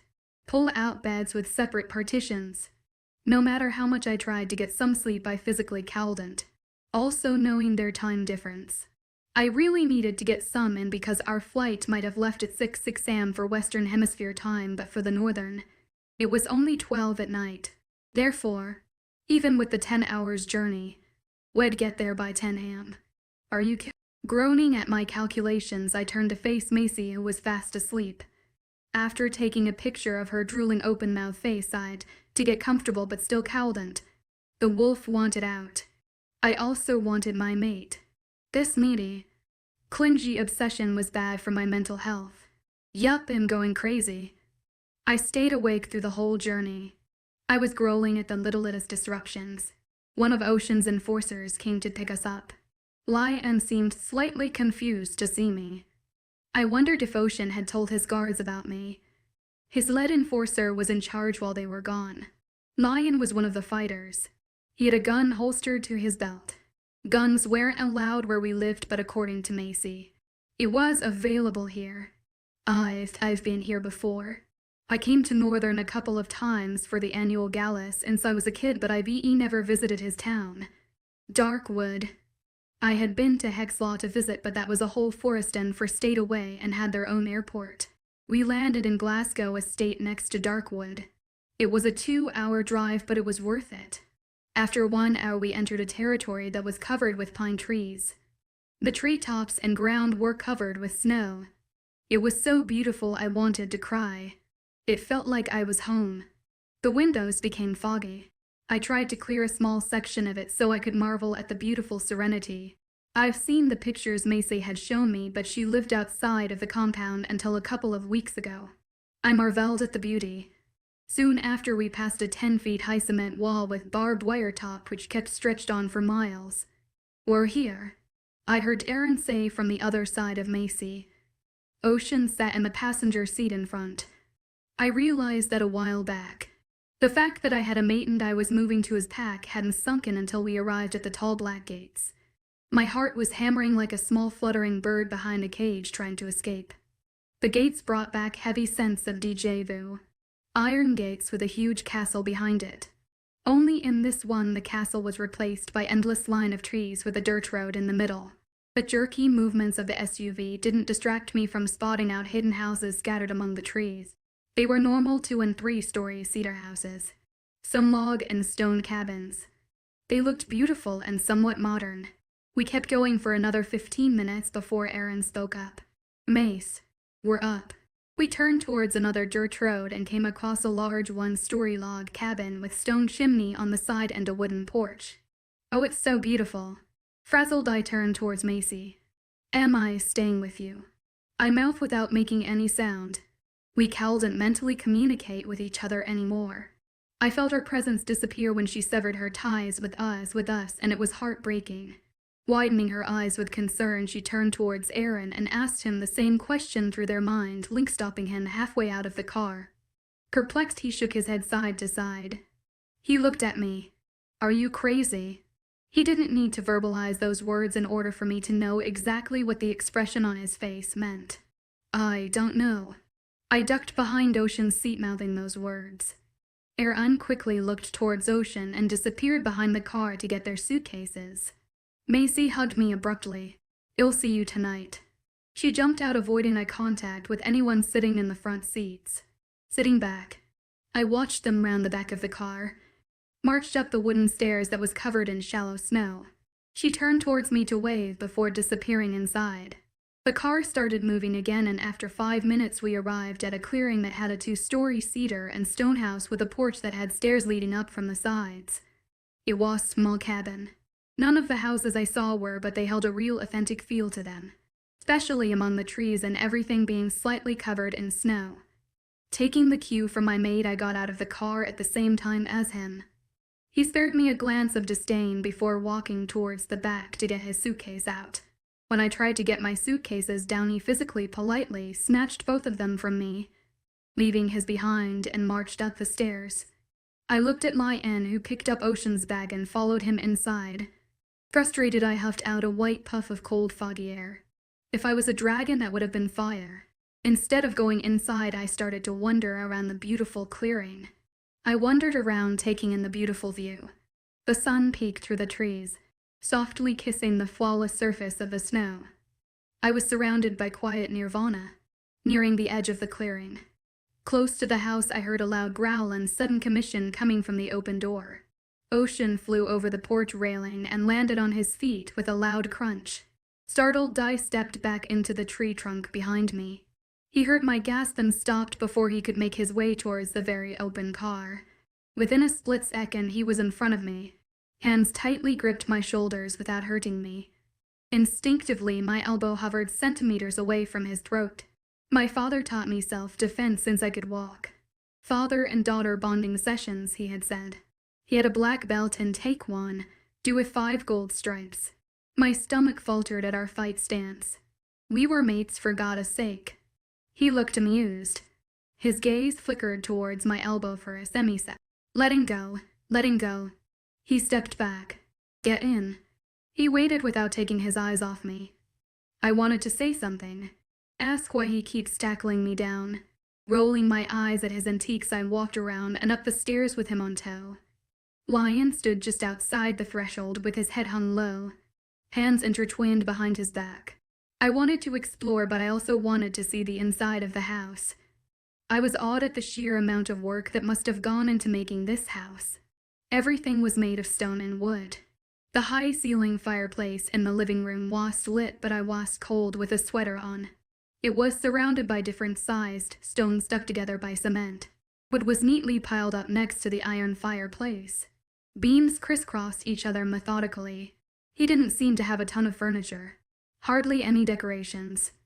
A couple of family pictures was mounted on the wall. "I'll show you to your room." I followed Ocean upstairs and across the short bridge hallway towards the closed door on the other side. The door adjacent to the stairs remained locked. I looked down to see the open plan for the living room. The kitchen, however, didn't have a high ceiling. By the direction of where we were going, it looked like my room was above it. "I asked Lion's mate to clean this up for you." A wide dark wood wardrobe sat right in line of the door. Double bed headboard backed up far against the wall with 2 windows and bedside tables on each side. I walked towards the wide window around the foot of the bed. A lone armchair and its footstool was diagonally situated in the corner. The tall trees and fog obscured the view of what could be mountains. It looked like his side of the house had a balcony. "I know it's nothing like your mansion, but it is the best I can do." I didn't see any shame when I turned around. He was just stating the fact. "The bathroom is right next door to you and the TV is downstairs. There should be food in the fridge. This is beautiful. Did you guys build the houses?" I asked, running my hand across the granny walls. "We didn't, still do. We sell them to the humans. Keep the ones we need." He sounded proud. "It's lovely." It was an honest compliment. "I have some work to do. Macy will come over before I leave, so don't worry. You won't be alone." He left without a backward glance. Confused by the abruptness, I marched to the door to find the door across from me, on the other side of the bridge, closing with a thud. For .5 screamed Naya's P. O.V. I woke up on my bed. It wasn't as fluffy as the one from home, but it was still comfortable. Everything smelled of fabric softener. That was the second time Ocean had carried me to my bed. His scent was still there. On my clothes. Sighing, I turned to check my phone. Mum, missed call 15. I didn't even bother to look at the text notification. Groaning, I just about turned away to try to fall back asleep when a knock came through the door. "Come in." I wasn't a morning person, but it was 9:30 and I had been asleep for at least 13 hours. Ocean's head popped through door. He was dressed in cargo shorts and plain green tee, shirt like it was summer outside. I was wearing my long pajamas but still pulled my blanket up to my chin. "There's breakfast downstairs and Macy will be here soon so you can spend the day with her." With that, he started to close the door. Vampire deception. By Drake Mason and E.Y. Gwait. As an undocumented changeling, I'm forced to pose as a low-level witch. He contemplated something before opening the door again. "Aren't you supposed to introduce me to your pack or something?" I was going to ask, aren't we supposed to do like make stuff? But I was glad that I didn't, because not only did that sound stupid and immature, it also had an underlying ill-suited implication if taken out of context. He looked deep in thought for a while. A small irritated frown appeared on the bridge of his nose between his eyebrows. "Do you want it done today?" Even though he was looking at me, the haze in his eyes made him seem deep in his thoughts. "No, but it's that what usually happens, right?" "Yes, but we have time," he suggested. "I also have to talk to the elders and enforcer. H.'s been gone too long and I understood. Also, your mother called. She thought something had happened to you. I spoke to her, but I think you should too." I groaned once again. I heard the main door open. Ocean ducked out before I could even get more information out of him. "Thank you," I shouted through the door for him to hear. I heard the floorboard pause mid-squeak. He didn't come in or say anything back but carried on walking. I quickly sent a message to my mum letting her know I arrived safely and that sometimes the connection is bad. I had no idea how she got through. By the time we finished breakfast, I ready for lesson from Macy on mates. We hardly spent any time together the previous day and doubted I would get any today. The kitchen was again beautiful crafted.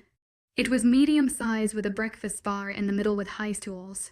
A dining table with 4 chairs set near the window on the opposite. The fridge was fully stocked, making me wonder when did he have the time to do it. Also, I picked up on a common female smell that was partially mixed with lions. Maybe it's his mate. We ended up again on the sofa under the high ceiling that had black chandelier with branches that resembled the root of the tree. Damn, they really make everything. Don't they? I asked, amazed at the craftsmanship. Everything sells for like thousands. I mean 5 digits a piece sometimes. She was wearing leggings and a woolen sweater. I bugged out in surprise. I never visited, but there's a lake by the mountains and most of the men work there. Like the whole place is their workshop. Doesn't have to because he is the bait and he has other duties, but if you're not a fighter or an enforcer, you're a carpenter or a builder or a painter. I mean, they are hard workers. Everything is so. I tried to find the right word without sounding offensive. I don't know. Hands-on. She nodded in understanding. I know what you mean. I was very strong about going to university and the elders disapproved. Now that I'm not working for any human company, it makes sense to why they would object. I saw her point of view. It was a different environment I had to adjust to. How about the women? I wondered. Same with women too.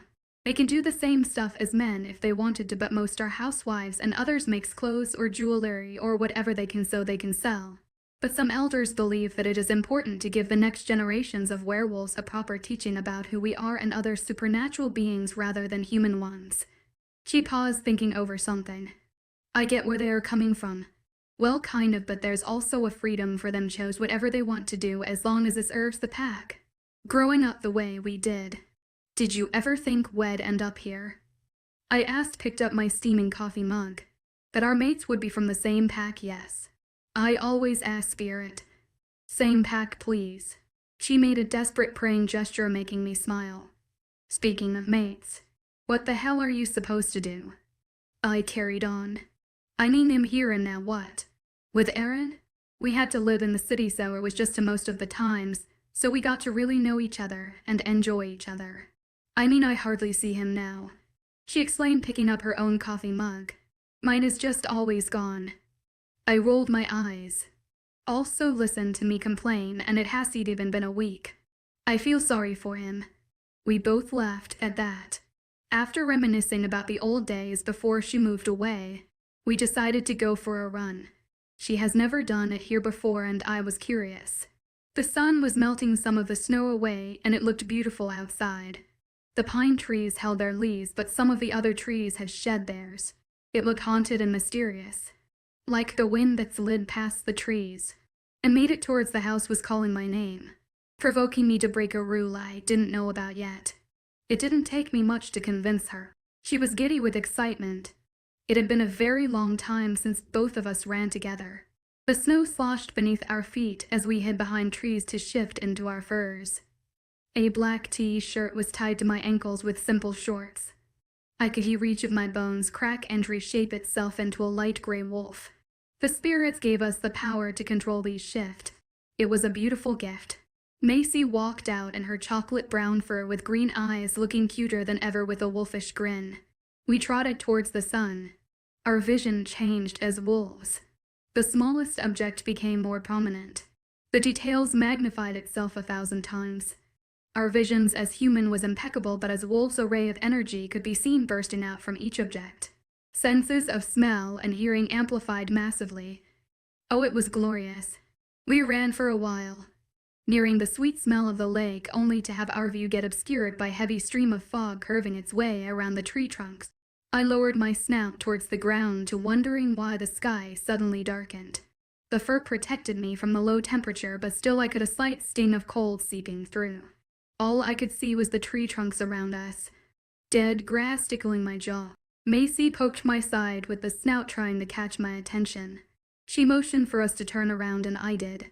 We followed our own path backwards, trying to find our way home, but the mist obscured our vision.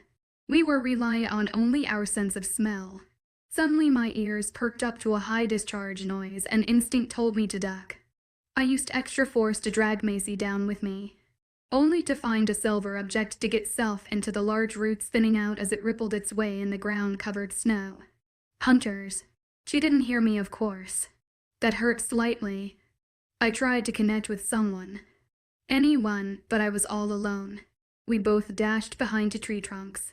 I started digging into the snow to create a hole that I could ball myself behind until reinforcement came. I watched the brown wolf in front of me do the same with fear in her green eyes. A werewolf was substantially bigger than a normal wolf. Some reached to 5 feet depending on one's human size. The snow-covered trees were wide enough to hide us. Another whistle blew through the air. The bullet dug itself into the ground inches away from me. I was petrified. I didn't know the hunters were this aggressive and that Ocean's pack was in such danger. Now I am. I wanted Ocean here. Not because I couldn't protect myself, but I had no gun on me. Neither did I know I had to use one. I felt horrible for dragging Macy into this. I could by her frantic head movement she was communicating with Aaron, giving him the location that the bullet was getting closer and closer. I quickly changed into my human form and somehow managed to put my clothes on.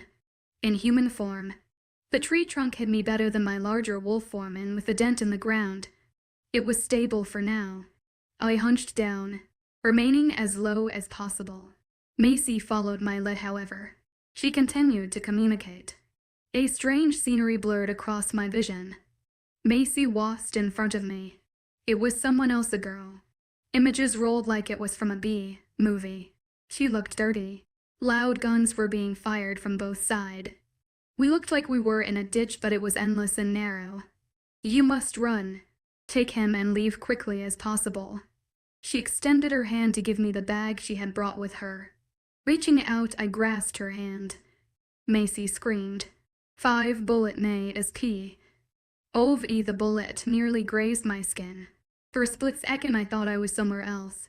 I had reached out thinking it was reality, but it was only my imagination. For fuck's sake, what's wrong with me? There was another swish in the air above us, followed by a soft thud against the tree once again. I was beyond terrified. I knew how to fight, but how could I fight with someone who was miles away?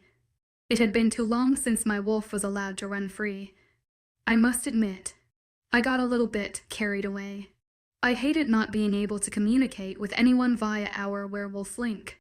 My old bond hasn't been severed yet because a new one hasn't been formed, but they were too far away. I had never felt so alone in my life before. The way she acted, it might not appear normal to a human, but I could tell she was speaking to Aaron. Her breathing slow. Her lips moved and she kept nodding her head. I wished I was in contact with my mate. Even though I was terrified inside, I remained calm on the outside. Separated emotions from logic. Another swoosh tore through the fog. A grunt came short after. A soft scream. Macy jumped across and hugged me fiercely. My senses became triggered. 5 smell hit my senses. I was already familiar with, thus my nerves calmed. I didn't know if it was safe to get out, but those 5 shadowy dispersed figures took form among the light grayish fog. Then emerges Ocean. The mist parted, swirled around him. He was panting like a bull. His chest was heaving uncontrollably. Macy ran into Aaron's arms and disappeared from my peripheral vision. My throat clogged up from unwashed tears when he raced towards me. My legs tentatively inched forward. Hands reached out to touch him. Are you crazy? What the hell is wrong with you? He grabbed my upper arms and gave me a good shake. I held on to his forearms from shock. I had initially thought he was storming towards me to comfort me, not scold me. I wanted to run. He told me I could be free. I shouted back from shock. His face looked murderous. I wanted him to hug me.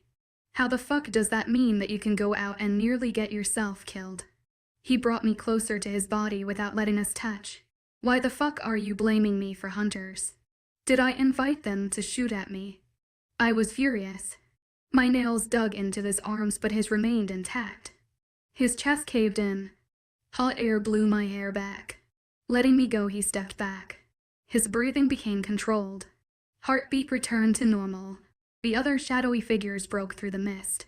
They had sniper rifles and holstered handguns. I felt foolish and embarrassed. I blinked a couple of times to hide the tears forming in my eyes. crossing my arms. I looked at the thin shards of grass peeking out of the snow. Aaron held Macy so tightly in his arms. A crowbar might have been required to pry them apart. We should head back. His enforcers didn't move a muscle, but Ocean had turned his back to me before he even finished his sentence. I knew emotion formed in the pits of my stomach. I have never needed anyone to coddle me, but I wanted him to hold me. I walked quickly, not wanting to look Aaron in the eye for putting his mate in danger. This had never happened to me, and I didn't think it would on our first run. I wondered about the human sniper. How could he see in this intense mist? Heat ray detectors. The walk home was shameful. It took us half an hour to get back. Macy tried to talk to me, but I just couldn't deal with being around people. My emotions were acting up again. Something was screaming at me from the back of my mind. I quickly apologized to her and Aaron without looking them in the eye and walked away as quickly as possible. They let me go. An enforcer with short brown hair and keen milk chocolate brown eyes followed every move I made. He wasn't as built as the others, but he looked sharp. He was holding the long-range rifle. I couldn't see anyone else properly due to the fog. I kept thinking of these recent images I kept seeing. My mother was a behavioral psychologist. She would sometimes explain actions about people to me, but other times she educated me about mental illness, schizophrenia, depression, bipolar disorder, and many more. Werewolves couldn't get ill. Physically, that is. But could we get ill mentally? I'm only 22. It couldn't be schizophrenia. Yup, I'm going crazy. Somebody just tried to kill me, yet here I am thinking about an illness that a wolf couldn't get. Honestly, I didn't know. I knew those thoughts brought tears to my eyes. I still felt angry. I doubted that was my emotions.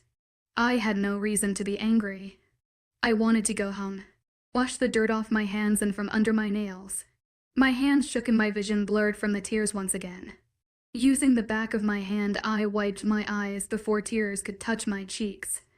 An alpha must NT cry. An alpha is strong and resilient. You are going to lead the pack. My father's voice kept running through mind. I wanted to go home. More tears formed in my eyes the minute my father's house came into my mind. I was protected. I needed to fucking toughen up. I widened my eyes, trying getting rid of them. Wolves loved to stay in packs, and now that it was messing with my system. Ocean didn't speak to me once the rest of the day, even though he was in the house, slamming things around. I bawled like a baby in the bathtub, pressed the back of my hand against my mouth trying to muffle the sounds.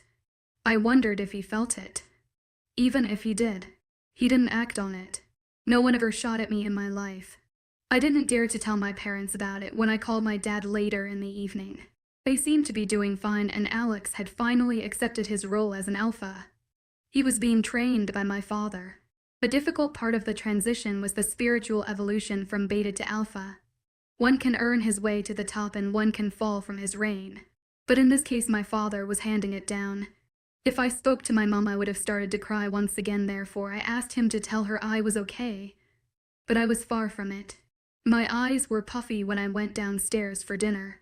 I must ask him who cooks for him, considering HES never home. It was my time to bang the cabinets, doors, and fridge. The lights were dim around the house. The shadows slanted around the dark surfaces. It looked like a haunted house. I ate as quickly as possible. It was roast chicken and vegetables. Whoever made it was a good cook. I felt so cold and lonely. My heart dropped as tears sprang to my eyes. I haven't cried this much since forever. I heard footsteps going back and forth for a while upstairs, and just when I finished my dinner and put the plate in the dishwasher, I pulled out the chocolate cake that was newly inserted in the fridge. I heard something going on downstairs when I was in bath and crying. I just didn't care then. I knew the incident had finally settled in. I could have died from that damn silver bullet. Finally, Ocean opened his bedroom door. The tiny squeak gave it away. The lamp in the far corner next to the dining table was the only light source in the kitchen. He came downstairs, crossed the dark living room before emerging from the shadows. I kept my eyes on my cake. At first I was mad at him for scolding me like I was a child. but I was just plain old disappointed at him for not even caring enough to check up on me or having any kind words for a traumatized mate. The white light over my head illuminated the dark granite island. The reflection blinded me slightly. I used my other hand to block my eyes. "Did you eat?" His gravelly voice tore through the awkward atmosphere. I made an affirmative noise at the back of my throat. My gaze went to his feet from behind my hand. My hair was slightly frizzy and wavy. I didn't have the energy to blow dry it. "Oh, for fuck's sake. I don't care. Can I get you something?" No attitude laced my answer. I finally looked at him. He blinked in surprise. I must look crazy. Gulping, he came forward. "Are you okay?" He tried to sound soft, but because of the baritone of his voice, it just sounded dense and serious. Clearing his throat, he tried again. Are you?" "I'm fine." I interrupted him. Suddenly my appetite disappeared. Picking up my bowl, I shoved it inside the fridge. "Aren't you going to eat that?" "Of course." I was going to throw it out. It'd have to be crazy to waste a good piece of chocolate cake. "I'm not hungry anymore." "No, you must eat." "I'll go." He sounded desperate and it tugged at my heart. "Fucking mate pull." "It's fine. You eat." Without making eye contact, I finished my water and walked around the counter to head for my room. "Wait. Just." He blocked me under the kitchen threshold. His face softened when he finally looked at me so closely. His eyes wandered over my face, landing on the puffiness of my eyes. Reluctantly, his hands cupped my cheeks. Thumbs swiped across my cheeks. I waited for him to finish. Waited for an apology, but it never came. Rolling my eyes, I ripped my face away from his hands. Light from the kitchen spilled into the lounge, but all I wanted was darkness around me. "Wait." He grabbed my forearm, halting in my place. Look. I didn't know you were crying." He sounded sad. I rolled my eyes once again. "I was shot at." I kept my voice low but stern. "I've never been shot at." I looked him in the eye. "I nearly died." He physically flinched. It was the first time ever I saw a different emotion on his face other than intensity. He looked like he was going to be sick. His hand automatically reached for his throat. My stomach flipped. "I can't have anything happen to you." He pulled me to him, but this time every inch of my body was pressed against his contours. It wasn't even that. "I thought you'd be relieved to see me in one piece. But you just acted like it was my fault." I tried to rip myself away from him, but he held on to me like his life depended on it. "Don't you ever say that. You understand." He spoke through gritted teeth. "You're my mate. Then act like it." I shouted in his face, going toe-to-toe with him. He was a foot taller. "You humiliated me. In front of your enforcers. Do you know how embarrassing it was?" Tears sprung to my eyes, but they were from anger. I hated it when that happened. It made me appear weak. It was my intention. "If you want, you'll speak to them." "Does he ever apologize?" "I don't want you to speak to anyone. I don't want to speak to you right now." Wet beads fell down my cheeks. He became frantic. His thumb swiped them away quickly. His brows furrowed in concern. Mouth hung open. "What I wanted was you to treat me like I was your mate when you found me instead of act like I was some inconvenience." He kept shaking his head from side to side. "I needed you to just reassure me, but the time's passed. You had the whole day, and the moment is gone." I schooled my features and managed to successfully wrench myself away from him. "I don't need you now, I'm fine." It was like that. "Just listen to me," he spoke as he followed me. "I was furious at myself for letting something like that happen to you. Just wait." I looked back at him. "I'll die if something happened to you." He stroked the back of my hair. His heartfelt confession made me sagging against the threshold. I was mad at me. "Not you." Sighing, he rested his lips against the hairline of my forehead. "Next time, I'll go with you.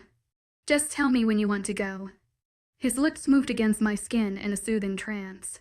"I'm sorry for everything." He gathered me in his arms and hugged me tight. I bunched his shirt up into my fist. I inhaled deeply, burying my nose into his chest. It felt good to be comforted after the day I had. We stood there for a long time. Every then and now he would peck the side of my head. He was a good person, but just rough around the edges. It was up here, but we could see just fine. I appreciated his apology, but I was still mad at him. Detangling myself from him, I went into my room. 5.5 hallucination nays p. Ov. Am still mad at you. I told him. I know. As long as you're okay, I don't care if you hate me. He tenderly ran his fingertips down my cheeks. I don't hate you. I was disappointed. I sounded like a damn parent. He looked like he couldn't help himself. Eyes kept wandering around my face desperately. He gently took my chin and placed a fleeting kiss on my lips. I felt butterflies in my stomach. It was an odd sensation, and I liked every second of it. He backed away slowly. I smiled a small smile. It wasn't a happy one, but a smile that portrayed truce. I didn't say anything, and neither did he. There was a small smile on his face when I closed the door on him. Our conversation might not have resolved anything, but we were at least on common ground now. I'm so sorry. I'm really sorry. Wait. Why are you sorry? Why are you so ilgo? Just always the over-enthusiastic one. I am so sorry. I don't say anything. I'm sorry because I left you there alone. I was so scared, and Aaron wouldn't let me go, and it was just, oh my god, I won't go home, and you like disappeared in the fog. I couldn't see anyone. Breathe, babe. I breathed in myself, then exhaled, and when she finished imitating me, she was hyperventilating as much. I should have been there. She finished off in an exhale. I'm sorry for dragging you into that. If I had known, that I never would have done that. We were in my room at 9 in the morning. I started to see a pattern here. Aaron would bring her here and pick Ocean up to run off to wherever they were needed. I wasn't complaining, but I wanted to spend time with my mate. I was just glad that you were there, or I would have literally started running like a wild coyote. I chuckled at her comparison. I'm so hungry, though. Speaking of, who the fuck makes the food? I finally asked. She sat on top of the blanket. If we were home, she would have been under the covers and asleep. Aaron's mom. She laughed a little. It's great because I don't know how to cook. She cooks for Ocean. I didn't understand. So there are a lot of enforcers, fighters and guards. They get trained up in the valley, and it's like the military school. So they have cooks, right? It's like that. Aaron's mother is the head chef there, and after training the boys go home or get their own place, but they have family that can help them out. Alpha Ocean doesn't have anyone, and he has too busy to cook, so she gets someone to bring it over and stock up his fridge. That made perfect sense. It had been a while since I saw Lydia Draco's. She was a selfless woman. Others have to pay, though.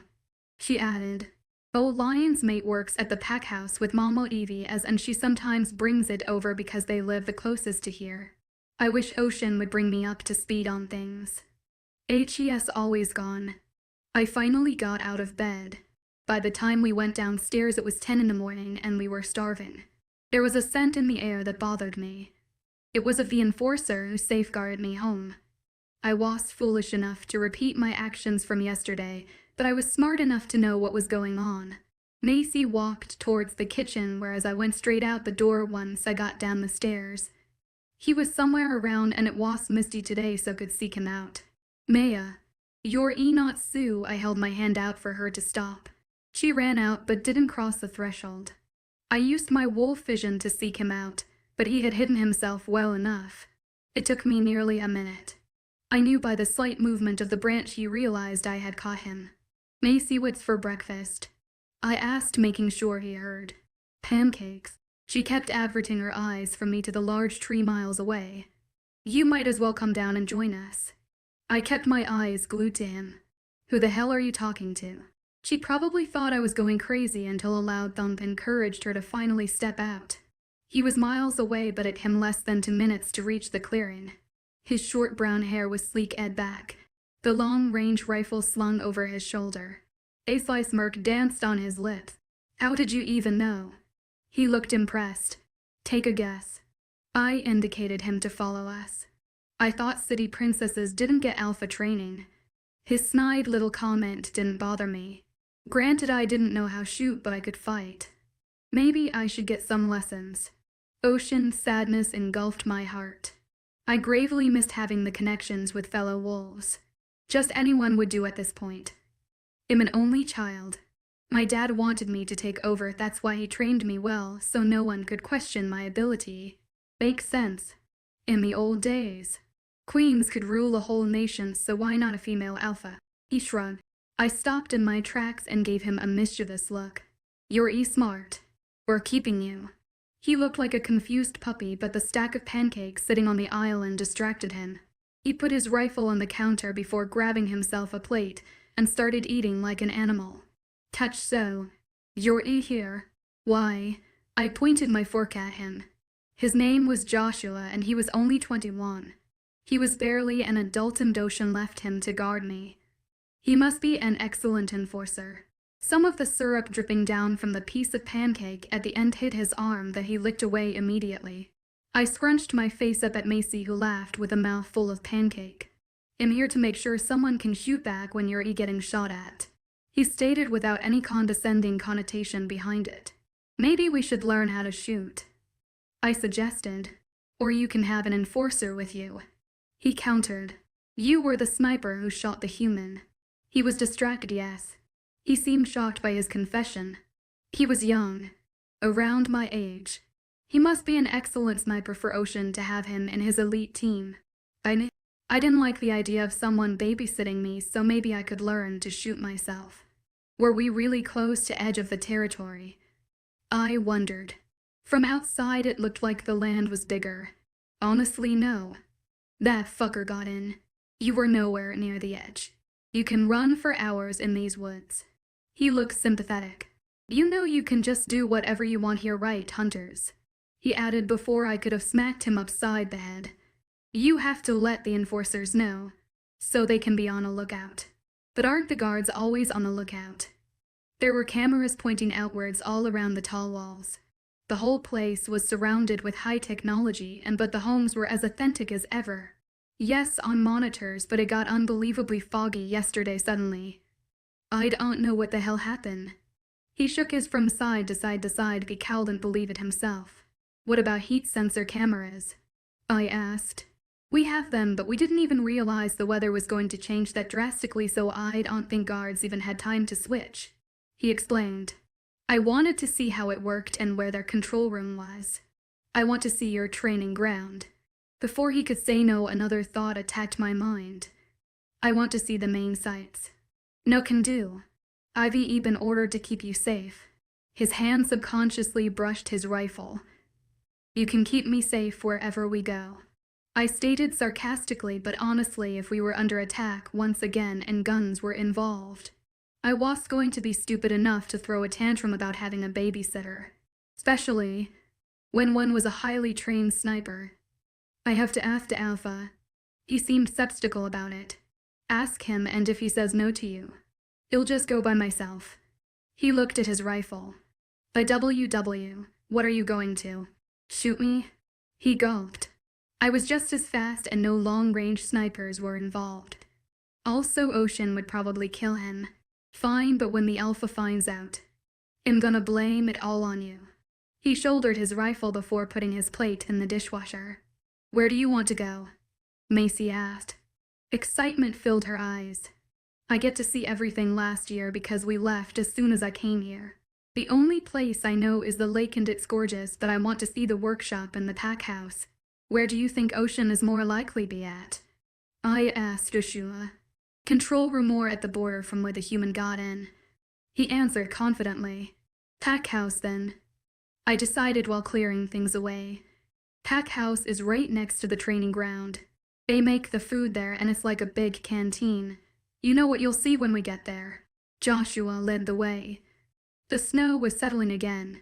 According to the map I saw on the plain, Darkwood was situated along the shores of the Nemerian Ocean. Even though they were in the northern hemisphere, Darkwood was at the bottom right corner. The vast mass of Nemerian water divided the central from north.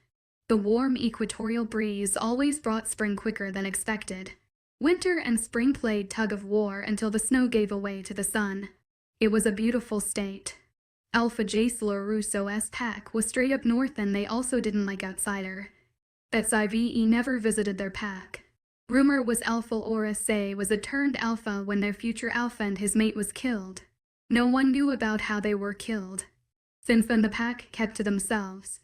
There were a couple of other small packs scattered around the northern states, but Hexlaw was the only one that didn't mind outsiders. They were a city-based pack as well. High-rise buildings, booming businesses, and unlimited Wi-Fi. I rolled my eyes at the last thought. Taking my phone out of my pocket, I started at the no service sign. It's been a day or two and I haven't complained yet, so I was definitely proud of myself. But in reality, I loved the peacefulness even though I missed my family and friends, but my best friend and mate was here. Only problem was that I was going crazy. The dreams had barged itself into my reality. I kept thinking about how I physically reacted to the imagination. Hallucination. That was the correct term. It was the first time I had any type of physical reaction to it. Putting back my phone in my hoodie's pocket, I clenched my fists. The snow crunched beneath our boots. The sun escaped the clouds every now and then, but the heat was strong enough yet. I looked around, spotting couples similar large cabins far away. I needed to talk to someone because I couldn't wait for it happen again. What if it was my whole body that came into the line of fire instead of my hand the next time? 6. Chivalry May as P. OVE. The pack house was barn-style 3-story building. Snow covered the ground around it. Mountains on the far ends zigzagged across the horizon. The treetops danced along to the wind. There were numerous people outside. I felt overdressed in a hoodie and full-length jeans. The land around the barn was flat with hardly any snow on it. Men and some women dressed in black shorts and tank tops formed a circle. Cheers and applause rang through in chorus. "Come on," a high-pitched female cried through the other voices. "You can do it. This is so embarrassing. Hit 'em low. Hit 'em low." They were all men. My lips lifted at their savage enthusiasm. When we finally emerged from the trees and walked up the gravelly road, I found people sparring in the middle, rolling around on ground. All female versus a large bulky male. On the other side of the barn, women huddled around in groups while children played in the playground. It looked an extravagant treehouse with swings, slides, grid ropes, bridges, and tunnels. It was amazing. I wondered about school. It was the middle of the week. Kids and teenagers roamed freely around the ground. I guess it was the hub of the community. Some of them noticed us. The whispers started. I didn't want them to know about my foolish mistake I made yesterday. Put one of their pack members in danger. That was not a smart decision. I was second-guessing my decision to come out here. Luckily, Aaron's dad was among the brawlers. His head snapped back to us as we moved forward. Macy made her way towards the 6 feet of a man with similar features to Aaron. "Joshua, stay with me." His rifle seemed out of place. "Macy, ne ogata," I heard. He looked ecstatic. A call of people turned from the circle, but everyone else was glued to what was going on in front of them. They kept on cheering. "It's so good to see you." Macy was engulfed by a bear hug.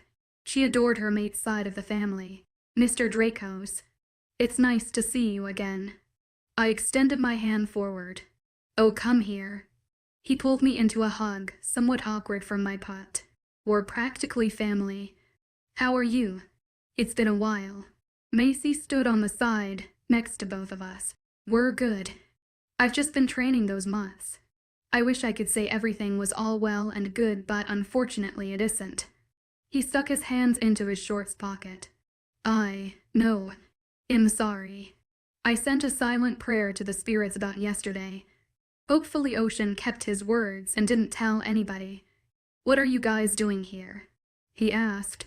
"I've hardly seen the main sectors, and this is her first time here, so Joshua is giving us a tour."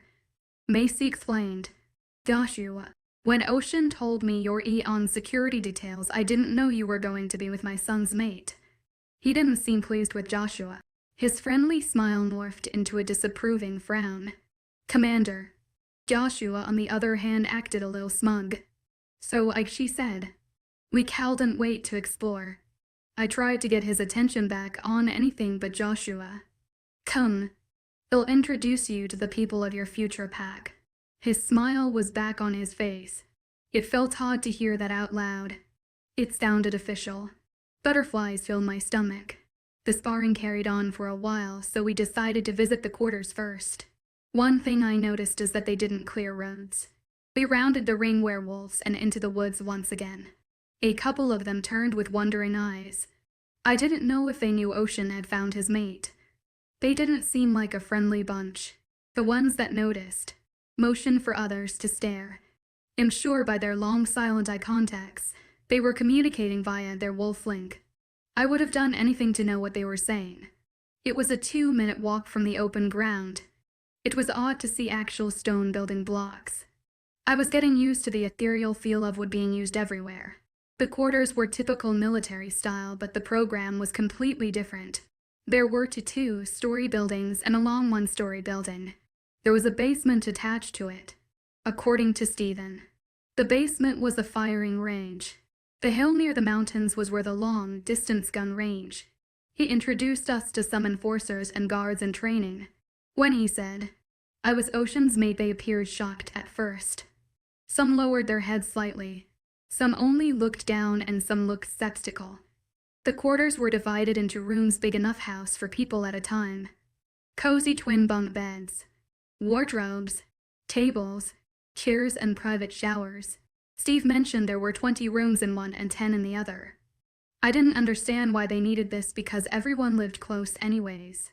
When we were heading towards the gun range, I asked Joshua about it, to which he answered, sometimes beginners got extremely exhausted so they could crash here. Other times, if training exceeded past curfew, if there was an attack from hunters anytime, anywhere, a curfew is always placed, they could crash here. Even if they lived far away, they could live here as long as they needed. Food was always available in their own quarters and hot meals are always served at the pack house. Training was in full session when we entered 1-story long building. There were about 11 pairs of people practicing hand-to-hand combat. The instructors were screaming out techniques they missed or should add. The various stench of sweat hit my nostrils. I wanted to gag. Everyone I entered the room with stepped back, like it was a physical blow. We spoke to the coaches for a short period. I wanted to get in the gym myself, practice some hand-to-hand combat. I didn't voice my desires out loud. I wanted to speak to Ocean first. It was his territory. I wasn't even a pack member yet. The gun range fascinated me. The noise-canceling headphones, eye protectors, smell of gunpowder and of guns surrounded the highly secure basement. Bulletproof glass divided every part. I didn't know anything about guns. Joshua looked like he was in a candy store.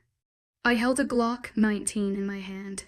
The heaviness of the object surprised me. I knew experience I wanted to embrace. By the time we entered the pack house ground, the little groups grew bigger. Couple of new ones formed. I welcomed the different new scents. A very familiar scent floated through the air among a couple of others. Oh shit. I looked at Joshua like we were caught doing something we shouldn't. He gulped, looking slightly scared. He might have issues with his commander, but I'm guessing he feared his alpha. Macy grabbed my arm as we walked towards them. The whole team from yesterday was there talking to the people who were previously occupied by the fighting, facing away from us. An uncomfortable hush fell across the field. My mate turned his head. My stomach dropped. I realized how handsome he was. His back muscles stretched under the simple navy shirt. The tan cargo pants did nothing to take away from his strong silhouette. His hair looked slightly in disarray. A holster was attached to his hip. He turned with eyes blazing with fire. If he embarrassed me in front of his whole pack, I was going to lay him out right there. If only? I mentally scoffed. I think everyone held their breath, but it was then I realized his gaze kept adverting to poor Joshua, shaking his head in mid-stride. His face filled with concern when his eyes met mine. It puzzled me how I suddenly found him so attractive. My emotions went crazy when he gently put his hand on me. "What are you doing here? Is everything okay?" he asked in concern. Warm hand wrapped itself around my upper arm like a band. "Yes, we just wanted to look around," I explained. Understanding filled his expression. "That's good. Come." He removed his hand from my arm and quickly sprawled it out on the small of my back, guiding me towards the pack house. I don't want anything official. I just wanted to see main sectors. He picked up on the panic in my voice. Don't be nervous. His hand moved up and down in soothing motion. I could feel the eyes on us from behind. I was not expecting this. How about we go inside? I'll introduce you to some elder. I nodded my head in affirmation. Everyone on the other side was pretending to mind their own business. The voices picked back up. This time all the topic of conversation became about us apart from Aaron and his father. Macy was with them. I hope I didn't take away from anything serious. Deep down I knew this would happen. I knew word would get around that a stranger was walking around the ground and he would come. Instantly I felt guilty. A hunter trespassed yesterday and he was needed there. I shouldn't have used our mating pole to make him drop his work and come all the way over here. Alpha responsibilities were sacred. I shouldn't have interfered. We were coming to eat here anyways. He checked the watch on his wrist. It read 12:03. I heard you were here, so I decided to come early. He guided me straight past the first floor, climbed up the little dip and back around again straight towards balcony that lead to the entrance of the second floor. Before I could lift my hand to open the door, he gave me the same look he did when I got out the car. Oh, chivalry wasn't dead yet. His hand remained glued to my back. The smell of delicious food hit my taste buds. This was a different pack custom. Rows and rows of what looked like picnic benches were positioned vertically from the entrance to the back of the hall. The thick wooden trunks acted as pillars for support near each corner. Fairy light sets without clothes itself around beams that supported the ceiling. Some tendrils of wires hung off from the main line. It looked mesmerizing, especially with the gloomy day outside. The large windows on each end mirrored paintings I've seen before, of trees and mountain tops covered in snow. I couldn't believe how picturesque this place was. You've met Livia. She runs this place along with Octavia, Lion's mate. You've met Lion. I'll introduce you to them. He guided me towards the long service line. Every head turned when we entered, but Ocean ignored them. I spotted Livia, just behind the open service station, slotting in large buffet-style pans in empty slots. Steve's voice got her attention. She had to do a double take before she finally realized I was standing there. Dropping her pan crookedly in the slot, she disappeared behind the cedar wall and marched out of the kitchen double doors. Her elegant poise appeared hurried as she came towards me. She wore a white apron with a couple of red smears on it, and a plastic hairnet. She was a tall woman. If I had known you'd be his mate, I would have brought you home with me last year. She engulfed me in a tight hug. I knew she treated Ocean like her own son because of Aaron. When he stayed over at my parents' place for Christmas, we had a long conversation about how different our customs were between the two packs. It was more like a rant from Aaron's part and a lending ear from mine. I remember him mentioning how his parents took Ocean and after his parents were killed, helped him build the sanctuary, and how much he hated not being within the security of these walls. Unfortunately for him, he couldn't move back in straight away after Macy graduated last summer because they were building their house. So they stay in the city until December right before Christmas. Then after a week or so, Macy went to visit her parents, and that's when everything blew up. He just couldn't take it anymore. For someone who grew up secluded in the woods, it was hard for him to adjust to the craziness of the city life. Livia, it's so nice to see you again. What did one say to that? My mate and I were on rocky terms already. I didn't add fuel to the fire by making a sarcastic remark. Good, honey. How are you? How's your mother doing? They bonded quickly when Aaron's family came to visit.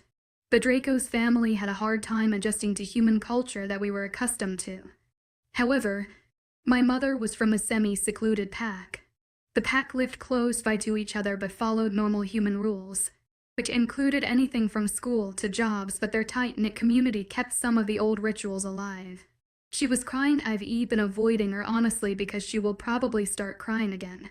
I held on to my arms until then. Give me a moment, dear. Livia walked over to her mate, Son and Macy, to greet them.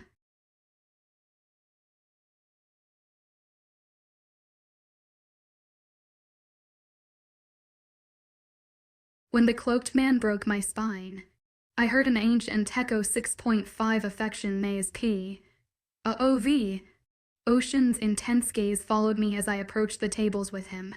The elite team, including the betas, had claimed the table nearest to the food, while the sparring groups sat separately despite entering together. I found myself missing Ocean's protective presence, even though he still stood beside me. "It'll be right there," Ocean said, gesturing towards his group. His reserved demeanor seemed to crack as he added, "It'll give you some moment to catch up." His hands twitched, and he aggressively shoved them into his pockets. We walked up to the table together, in sync, feeling self-conscious. I scooted closer to him, every onus staring. I whispered, trying to hide from the prying eyes, "They know I found my mate." Ocean replied, his voice low and intense. I stopped in my tracks, dumbfounded at his confession. "I delay for 2 days. I was away for nearly 6 days, including traveling. That's nearly a week, so I needed to give my enforcers and Steven a reason for that." His voice was soft and hoarse, a rare moment of vulnerability from my usually reserved mate. I began, but was cut off by Levy as friendly intervention. "Come, honey. I'll show you around," Livia said, linking her arm through mine and guiding me towards the stairs at the far end. I glanced back to see Ocean's intense gaze still fixed on me, unwavering until I descended the stairs by the kitchen near the back entrance. A fleeting image flashed through my mind, a younger Ocean, reminiscent of the pictures in his house but with shorter hair, standing among lockers in what seemed like a school setting. Livia steadied me as we reached the bottom, introducing me to Octavia, the delightful overseer of the refuge. With her dark blue eyes, long strawberry blonde hair, and energetic smile, Octavia exuded warmth. She mentioned that Lion, her husband, was upstairs with Ocean. Octavia spoke proudly of her 2 sons, one training to be an enforcer, the other gifted in art. As we explored, I understood why we had bypassed the first floor. It was lined with comfortable cots and blankets, about 30 in total, mostly single with a few doubles. Only 2 were occupied. At the far end, a row of partitions stood ready for use, some already providing privacy for the beds behind them. If wolves from other packs somehow ended up here, they had a place to stay until their pack's security came to guard them back home. The ones that occupied beds were chased by hunters from the city. They were from Central Hemisphere who came on a holiday. It would be a while till they returned home, but according to Octavia, Ocean had already contacted their alpha and they were waiting for the tickets. I was amazed by the dynamics of the community. Livia escorted me back up the stairs because she had an emergency in the kitchen. She hugged me quickly before putting on her kitchen net on her head. Ocean immediately straightened his back, motioning for me to sit down next to him. 2 wide wooden beams were squished together to create the bench. The tables were similar but more beams. The cafeteria was buzzing with laughter and conversations when I came back upstairs. "Do you want something to drink?" he asked immediately. Instead of waiting for my answer, he looked at the man sitting opposite to him. In a semi-second he was on his feet. He had olive skin, with hazel brown eyes. Chestnut hair bounced every time he moved. The sides were shorter than the top, which were swooped back. Another enforcer sat opposite me. His light brown eyes stood out like highlights against his chocolate brown skin. His hair was so short he nearly looked bald. He watched me with dubiously. Feeling uncomfortable, I turned towards Ocean. He, on the other hand, glared at the guy. Invisible steams were coming out of his ears. I looked back to find him looking down this time. I hated not knowing what was going on. "What?" I kept averting my gaze from Ocean to him until one of them spoke up. "I apologize. You just reminded me of someone." He finally looked up. "Emma, Jay. Nice to meet you properly." He extended his hand for me to shake. "Emma Levi. That name belonged to the man who brought me my drink and topped the ones that were already on the table. Nice to meet you both. Under sane circumstances." I averted my eyes. They were there yesterday. Saw how Ocean treated me. It was awkward for a moment till Ocean rested his hand on my back. It was the support I needed and I was grateful for that. I didn't notice Aaron was sitting next to me as well, with Macy on the other side. I apologized to him for putting Macy's life in danger. I respected that he was honest with me. He was mad at first, but he calmed down when Macy told him I nearly took a bullet for her. I'm guessing she over-exaggerated. He knew it wasn't my fault because the Hunter Schulten had been inside the walls in the first place. The trackers found the place. The human used a rowing boat to cross the lake. It was too foggy to see, so the cameras didn't pick anything up. We weren't that far from the lake, unfortunately. The lake doesn't have walls around it. Obviously, Endoshin didn't want to close his people away from freedom like that. Around 1 o'clock a line started to form. Apparently, the Alpha and his team could cut into the line. Ocean told me while we waited in the line that they came in and within 10 to 15 minutes they would be out. Back to work. So, the people didn't mind. Also, elders in higher ranks were treated with privileges. It was old-fashioned, but the members didn't seem to have a problem with it. I felt like I was back in high school again. Ladies in hairnets and aprons asked what you wanted and they served you in a tray with different compartments. Considering the fact majority of the pack never left this vicinity, so I doubted they'd know the similarities. Macy knew exactly what I was thinking about. She pulled a face to go with my arbitrary thoughts, but I didn't react. I didn't want to offend Ocean. We were brought up differently. I've been to many packs that didn't share same customs as us. I didn't judge. I had to embrace the new system. So tell me everything I need to know. Everyone around us resumed their own conversation the minute we sat down. I tried to ignore the curious gazes. What? Ocean looked startled. His fork stopped midway to his mouth. You know, the rules and about the different sectors. He looked relieved when I explained. What did you think I was talking about? I don't know. He put his mashed potato down with a sigh. I know I've been busy, but I definitely should have spoken to you about the customs before yesterday. Ask me anything you want to know. How did you come up with the pack house idea? He opted for steaks and potatoes. He come out my Thai ad. Whereas I went for the bacon, mac and cheese, and some fried chicken on the side with coleslaw. This food was 1,000,000 times better than school. I finally understood why people laid here. We always had a pack house. Usually it was always where the Alpha lived. Back in the day, but my grandfather decided to build a place in this clearing and we've expanded since then. He carried on eating, waiting for more question. What's the purpose? I did the same. Taking a sip of his drink, he replied. Alphas were the provider. Always took care of his pack. So people came to them for help. Like kings and queens in the olden days. Our heritage and history was different than the humans. They loved turning our ancestors into mythological beasts. Yes, but things changed, so my grandfather decided to build a separate house, especially with so many hunters. I didn't necessarily see the point of building an extra giant house to people who already has houses around here, but it was a place to socialize. I could see by every honest interaction. Plus, we use the upstairs as a school for kids. I'll show you before we go, he added upon seeing a subsystem's expression on my face. Oh, I dragged out the OS. I straightened my back to see the row of teenagers at the very back. What age do they start? When I looked back at Ocean, he had a tiny smile on his face that he was trying to suppress, same as human kids. Only when we grow older we move on to practical education depending on what you want to contribute to the pack. They do rotations from workshop to here into security or enforcement, whatever you name it. They start that at 16 and by 18 they go into what they enjoy the most. But if at some point you want to change, at least you got the basic skills from training years. So not final exams and stuff are university. I knew the answer to that. No, they grew up hunters attacking their homes, killing their family members so no one feels the need to join the human world. He appeared somewhat sad from that particular thought. Of course, his parents were murdered by hunters.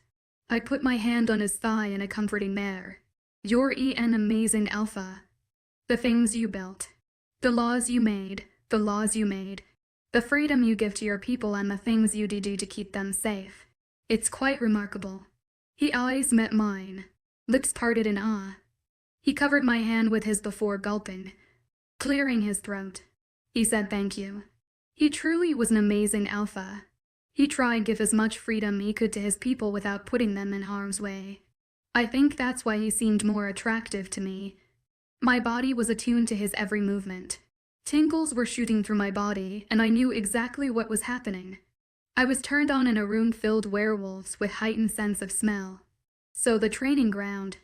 How does that work? I kept eating, trying to distract myself. Again, you get a choice. You join at 18 and you train in hand-to-hand combat and guns. Even if you're not working in that area, we still encourage our members, male or female, to know how to shoot and carry a gun at all times. Maybe it was the right moment to ask him about mine. We went there today. I tried to ease it in. How did you like it? He spoke with his mouth full.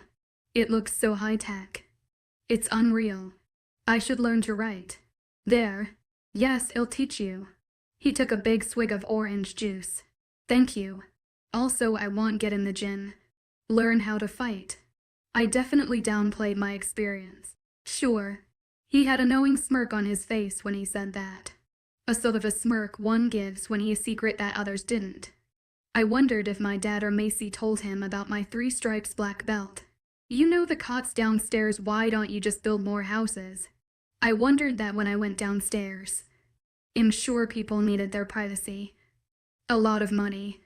It's not just housing. It's plumbing. Electricity and more resources are needed. Also, it's rare for someone to end up there and say it's only temporary. He made perfect sense. He and his team finished quickly, before everyone else. The line was still going. My heart picked up knowing he was leaving it. We finally were able to talk in neutral ground. He was avoiding me or I was jet-legged. To my surprise, he told his team to go. That he and Aaron would meet them later. He waited until I finished, which I did very quickly. Then he took me around towards the back of the hall. It was a huge space, but I did notice the row of elderly men and women. Their benches had backs and the seats were lined with cushions. His hand found its way to the small of my back again, guiding me past the thorns of people. I had a hard to trying to keep my smile at bay when I heard Dogata say yes with a girl, like they had never seen him a girl before. I liked that idea. When we finally reached the back table, he introduced me to the elders. They were Ocean's grandfather's friends. They were being served by a young lady. She had medium-length brown hair and light brown eyes. She bowed her head at Ocean. A lot of people did that when he walked past. While we were speaking to them, I could feel her eyes on me. She would look away quickly when I moved. She had a crush on Ocean. Who wouldn't? He unbelievably handsome. As long the feelings weren't mutual, I could live with that. An alpha must think rationally. My dad's voice floated through when I needed the most. I didn't raise any concerns about it when we headed outside with Macy and Aaron. Are you coming here for dinner? I wondered because I wanted to do something for him. Show my appreciation for his kindness. Well, he was an ass yesterday, but HES learning. Yes, of course. They will drop off the food, so we'll be there. He looked at his watch and I knew it was time. Okay. It'll be up this time. We stood there awkwardly contemplating on whether to hug or kiss. Instead, I just told him to go. He looked conflicted. After a couple of deep breaths, he engulfed me in a soft hug and planted a kiss on my forehead before I left with Aaron. I was stunned by his public display of affection, but jumped down from the balcony and landed right in front of the first floor's main gate. I didn't know why they needed to do that when there was a perfectly fine ramp right next to us. Before disappearing into the snow-covered trees, he looked back and then he was gone. I went back inside to finally dwindle down.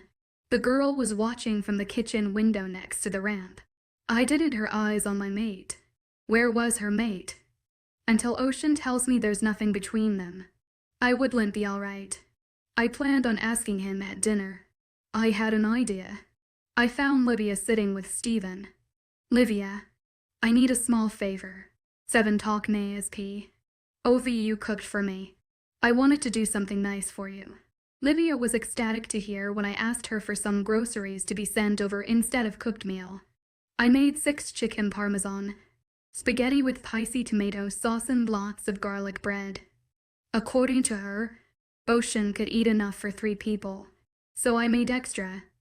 I was told he usually got home around 8, so I made sure everything was ready. This is so stupid. Look at me being a perfect little maid waiting on our man. And now I'm talking to myself. He, however, was right on time. His eyes roamed over the table full with food.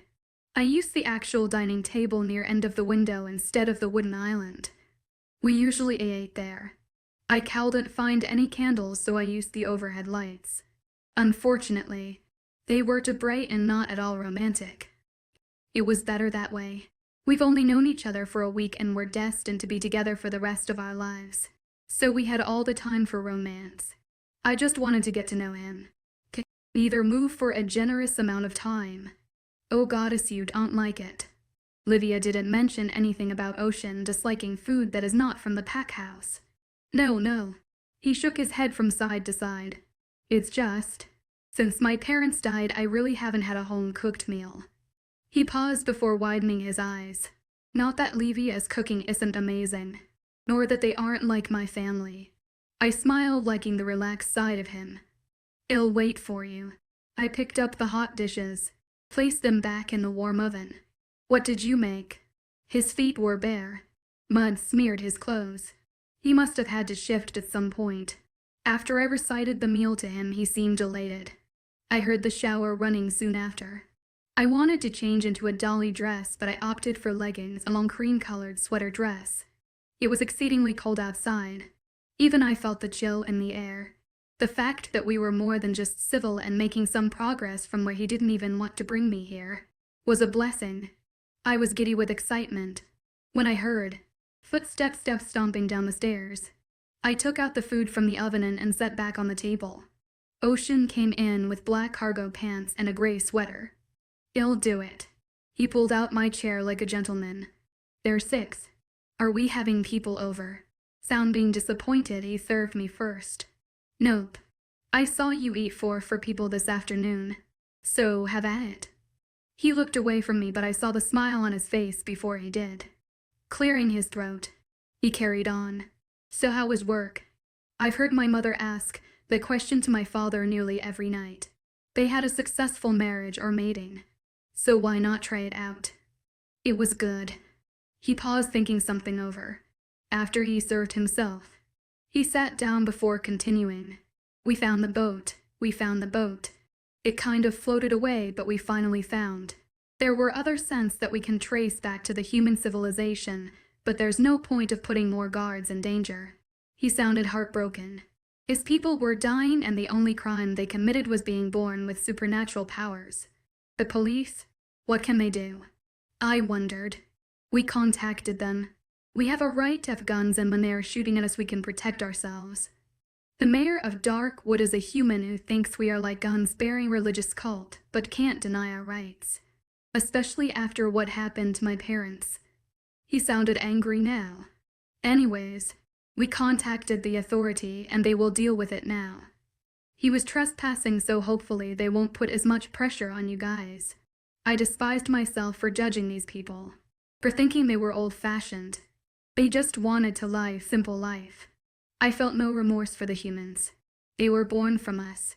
No matter how hard they tried to remove our existence from their history, we never forgot. We were always taught about our heritage. Are you okay? I asked softly.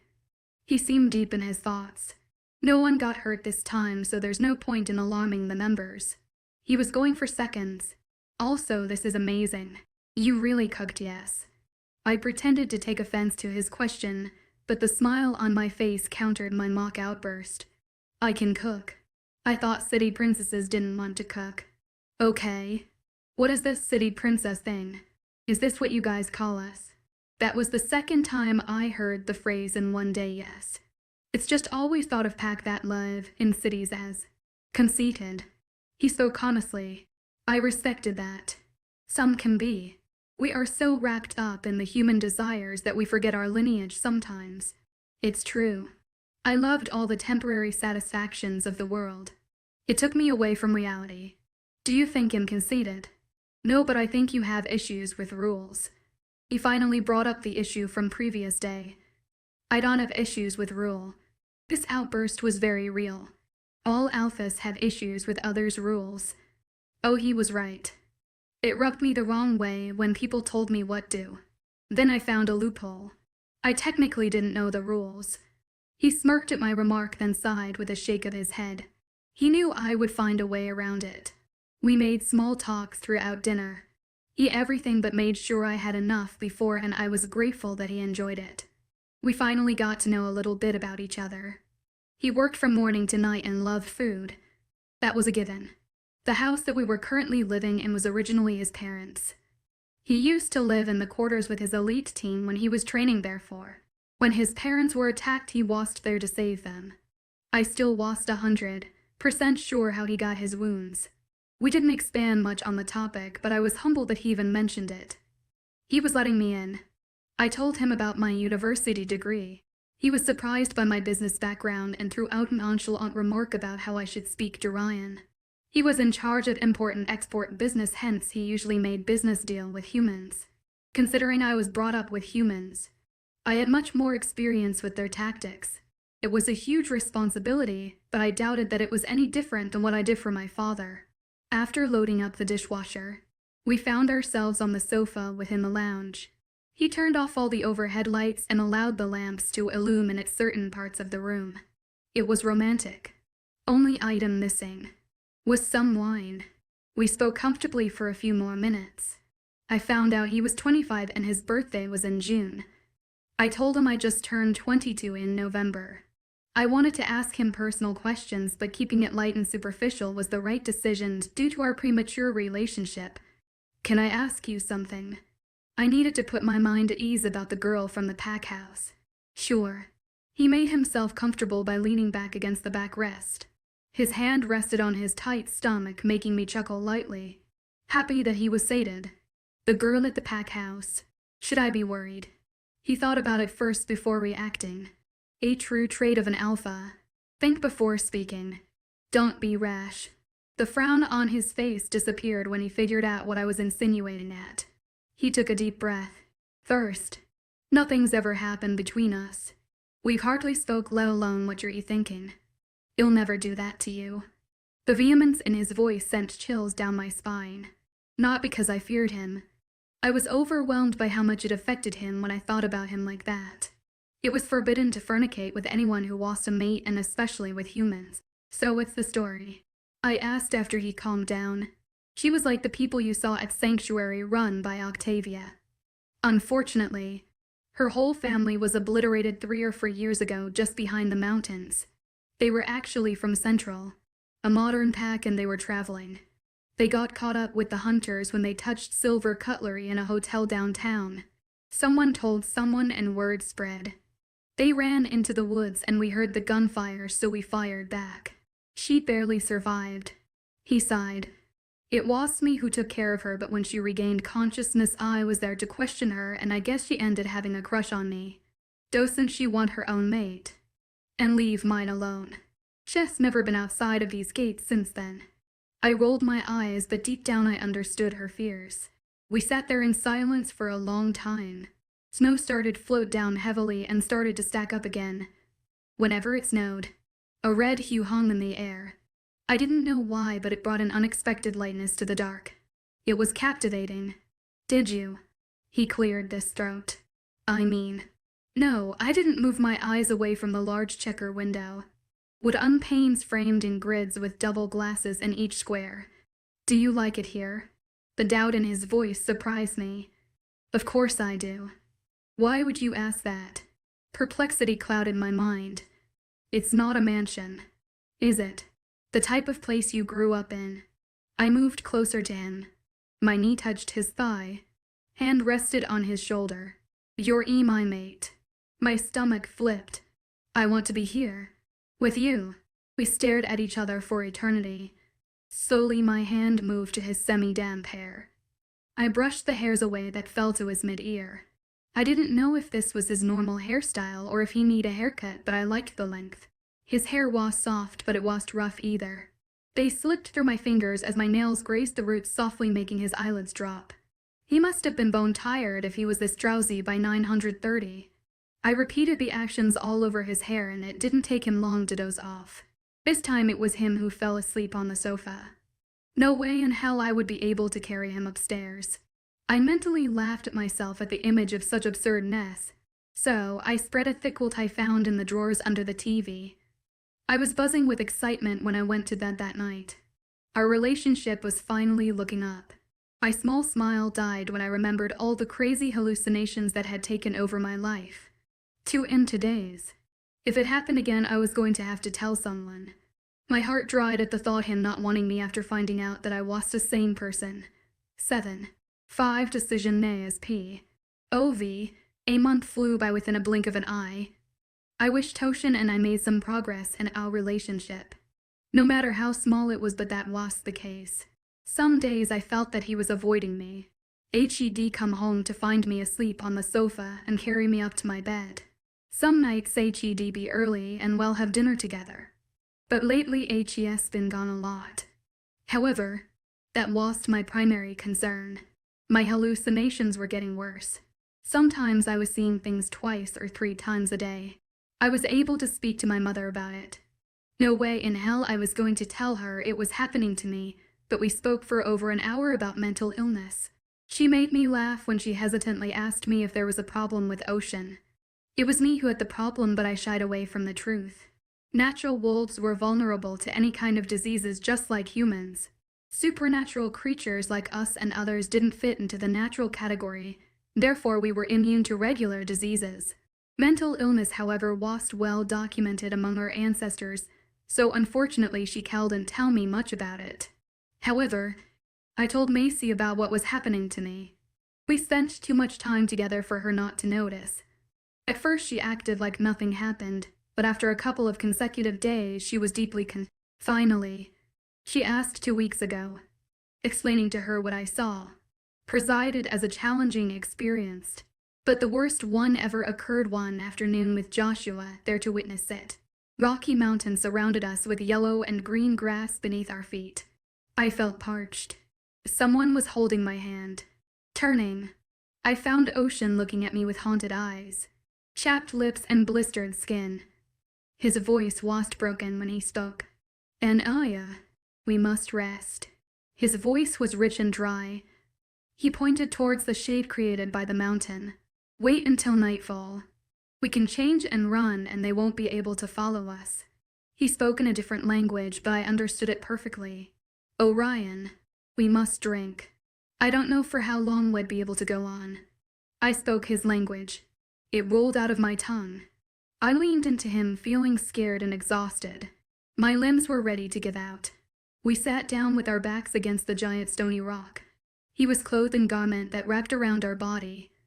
I had a long one-piece covering me from neck down to toe. The view before us stretched out into vast expanse of land. Some were bone dry and some were working fields with donkeys. We were on higher ground because it gave us an advantage to spot any hunters.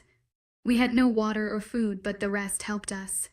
It's been months since we've been on the run, living off waste foods and water left out of animals. The thought brought tears to my eyes. I rested my head against his shoulder.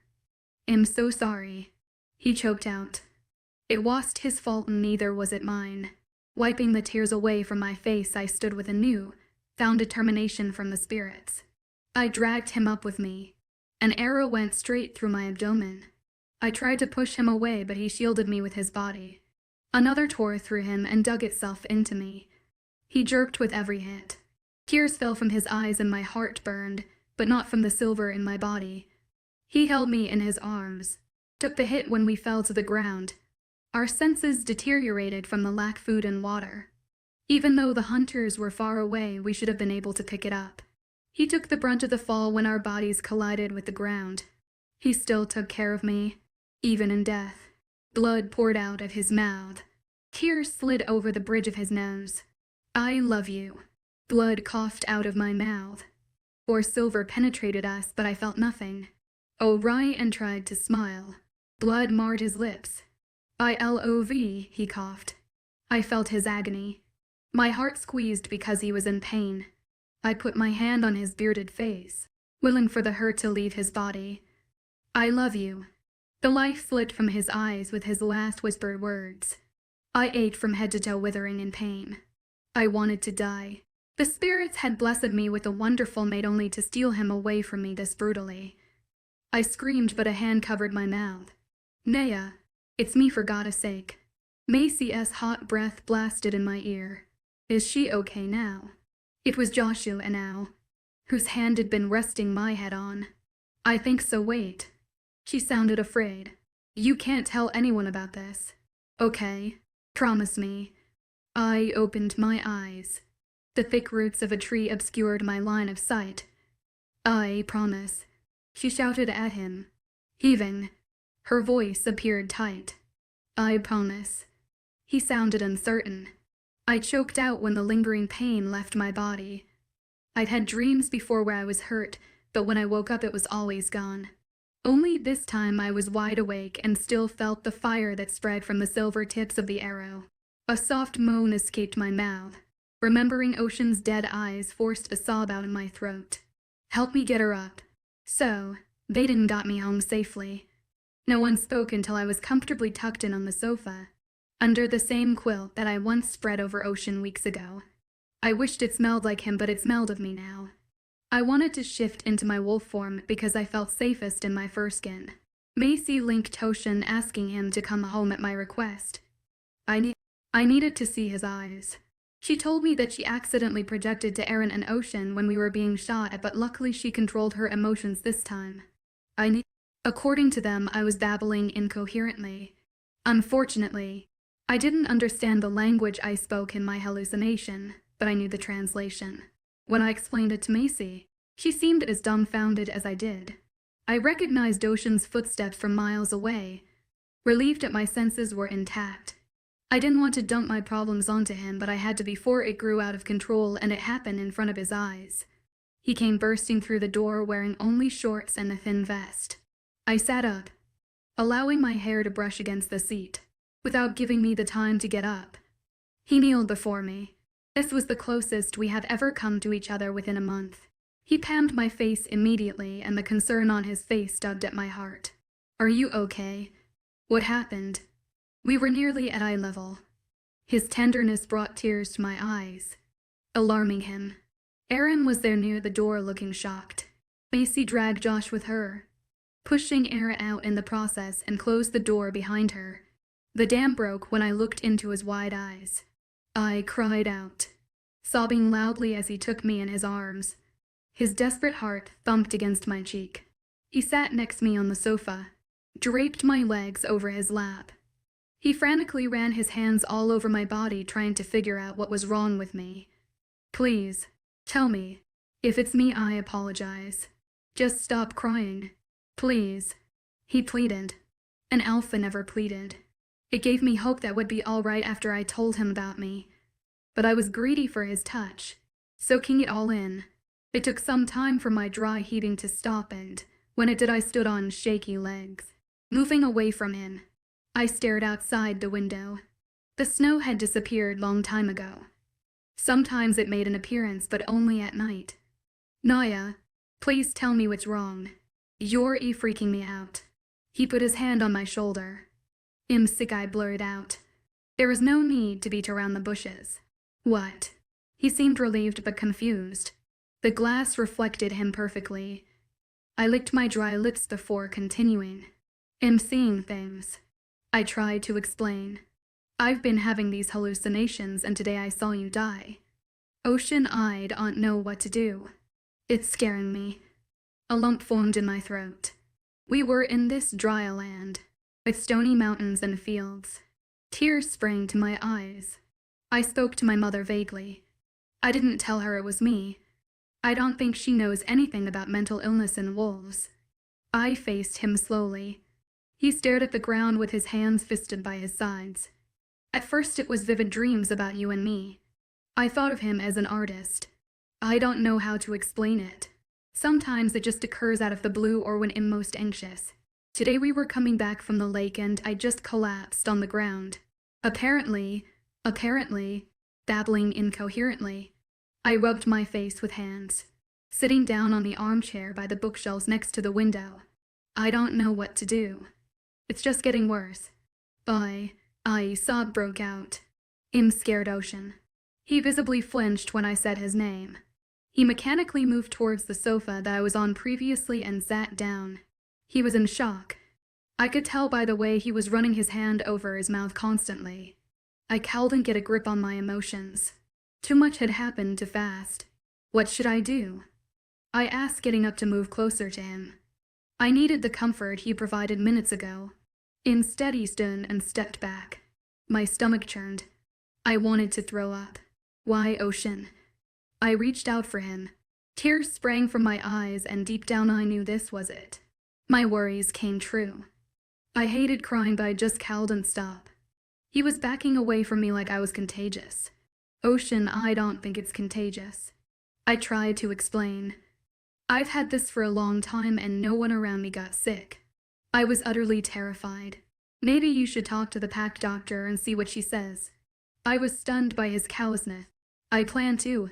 He'll stay at the quarters for a while. He didn't dare to look at me. He looked past my head but never in my eyes. The hurt burned with fire. Anger blurred my vision. He was treating me like a diseased rodent. Are you fucking kidding me? I screamed. I told you I'm sick and this is how you treat me. What kind of mate are you? My fire touched him. A mate who is also an alpha and a whole pack who depends on him. His voice sounded strained. He appeared conflicted. My throat clogged up and I hated him in that moment. He was my mate and I was falling in love with him. His actions towards me felt like a sacred bond was being broken. Maybe you can speak to your mother about it. See what she says. Though my voice was steady. I'll figure it out myself. He hesitated. Go, I screamed at the top of my lungs. I used my alpha command, but it obviously didn't work on him, but I felt the power. He always chose his pack over me. A part of me understood and used to admire it. I wonder if you would have treated me this badly as I was a member of your pack, Ocean. My mouth quivered, making it difficult to speak properly, but I wasn't going to give him the satisfaction of knowing that he broke me inside. He seemed restless, kept running a hand through his hair. A small glimmer of hope ignited deep in me, only to have him pour water all over it. He simply nodded and stalked out with anger vibrating his muscles off. My legs gave out under me. Knees hit the cold hardwood. I bit into the back of my fist, trying to keep the loud sobs at bay. What just happened? My mind was in shock. Everything happened so fast that emotions were being overloaded. I knew any decisions I made then would be rash and done, alpha-like. I knew. That's when I found myself in my room, clutching my phone with dear life, waiting for the bars to show up, and when it did, I dialed the number from memory. Everything seemed blurry and dizzy. My ribcage contracted forcefully, making it hard for me to breathe. Naya. Honey, Mom, I'm sick. Loud sobs reached her. It's me. Mom, I'm hallucinating. I was curled up in the middle of the bed. What? Hello? I heard the tears in her voice. I'm coming, okay? I'm going to G. He left, Mom. He thinks it's contagious, so he left. He doesn't want me near his pack. It was an overreaction from the pain. First, I was scared of going crazy. Second, I thought I had lost my mate. Third, he acted like I was diseased, and finally, being abandoned by the person who was supposed to love me for life was just too much. It hurt too much. No ill come. He doesn't want me here, but Cal didn't say it. My heart ached. Stomach roiled. Oh, the pain was great. My whole body ached. I didn't remember how our conversation ended. I was running on autopilot. The only thing I knew was that I had to go home. This was not my home, no matter how much I tried to make it mine. People were kind, but my mate hadn't let me near him since we had dinner together a month ago. I remembered when he didn't want to bring me here. How can a mate resist the spiritual connection? Why was he trying so hard? Did he know I was sick? Of course not. I fell asleep that night with the wind howling outside, beating against the house with vengeance. The storm resembled my emotions inside. Anger coiled my throat. The tears stopped somewhere during the dark evening. The sun that morning didn't end any type of rain for the night, but it wasn't raining. Neither was it snowing. The sky was simply angry. I felt Josh's presence outside, but didn't have the energy to leave my bed. When he brought me dinner later, I asked him to stay. He looked sympathetic when he saw me. Told me Macy wanted to come and stay, but I just wanted to be alone. I was afraid of myself. I didn't want to hurt anyone. What if something happened in my dreams that would cause dangerous physical reaction? He had a gun. He could stop me. I knew he had different techniques. He knew where to shoot to kill and where to shoot to subdue. He fell asleep with the TV on downstairs. The dull sounds of snoring and TV was welcoming against wind outside. I didn't dream that night. Darkness fully consumed me, floating in a heavenly void. That void gave me guidance, a sense of clearance I needed after the hectic day. I had a plan and was going to follow through. 8 good by May SP. Parallel to Chapter 9 and 9.5. The dirt road was only wide enough for one car. The Tahoe jerked when we drove over a pothole. Bright sun peeked through the trees. Rays of straight light created a disco ball illusion. Throughout my month of stay, I realized only enforcers and leaders' houses had roads wide enough for cars. Other houses were hidden away for safety precautions. I watched the familiar trees disappear behind me. Only difference was that snow didn't taint its beauty. When we reached the gates, the security guard stopped Josh in his tracks. Alpha didn't notice us about anyone exiting the ground. He was covered in guns. I'd seen him around the pack house but didn't know his name. His eyes moved from Josh to me and then back to him. It's an emergency. That's why he sent Josh to take me. I tried to smile. It was an emergency, but Ocean had no knowledge of it. Okay. Hold tight till Link. You can do that, but we have to keep moving. My throat clogged again. Tears sprang to my eyes. I didn't want to see him, and I knew he would let stop me either from leaving. It's urgent. He seemed surprised by the tears. I knew we were breaking protocol, but I needed to leave. HES already cleared it. If he didn't, I wouldn't be driving her. Josh lied without blinking. HES actually passed the mountains. Other than that, he would have been here. The guard seemed skeptical. I'm not a part of your pack. How about I use the smaller gate to leave and I'll find my way to the airport? I started to open the door. Oh no. He looked scared.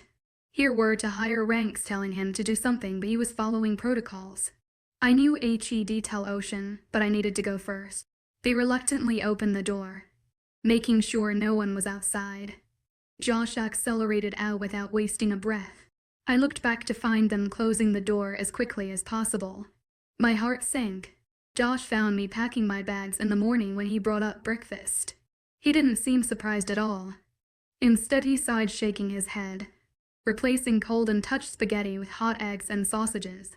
I didn't stop. Neither did I explain anything. Soon after, Macy appeared from nowhere. She screamed, threatened to tell Ocean until I told her exactly what he did. She cried for me and I felt hollow inside. There was no way I was going to cry. I was surprised to find Josh waiting for me downstairs of the car. I didn't ask from where he got the car. I was just grateful that he did. After hugging Macy goodbye, I told her I'd contact her after my MRI. My father had already arranged a private jet for me. It belonged to a human business partner of his, and he was kind enough to let my dad borrow it for an emergency. I asked him not to speak to Ocean when he finally got through to my phone that morning. Everything was set for me to go, and a doctor's appointment was waiting at my hometown. Ocean didn't even send his pack doctor for me. HES probably going to kill you. I didn't want to get Josh involved. He might be slightly crazy, but he had a good heart. I'm the best sniper. He can't kill me. Yet he smirked. Josh lost his father when he was 6. A sniper put a silver bullet in his forehead right in front of Josh. The poor boy was left to wander through the woods for 3 days until a guard found him covered in deers. He tried to find help, tried to be brave, but was lost due to his premature senses. His mother was devastated and hadn't improved ever since. His psyche, as well, never recovered from the trauma. He was the youngest sniper ever to complete his training and quickly work his way up to the elite team. So, when's your flight? I checked the time on my phone that read 123 and 2.5 hours. My dad spoke to his friend last night, and the plane left soon after. It's already here. I sighed. I don't want you to get out. I need you to go back ASAP. I can't have you getting into trouble. He huffed out in mockery. I'm not joking. I don't want you in trouble, I told him in a stone-cold voice. My elbow rested on the windowsill, chin on the back of my hand. It'll be fine. He had his handgun hidden somewhere. I heard Macy's dad got you an appointment, Hal. Macy's dad is a doctor in our city hospital. HES practically family. He set me up for an MRI. I explained. I've never seen anyone get possessed by a demon. I smiled. It was scary. He teased. If only it was that simple kid. I patted his arm.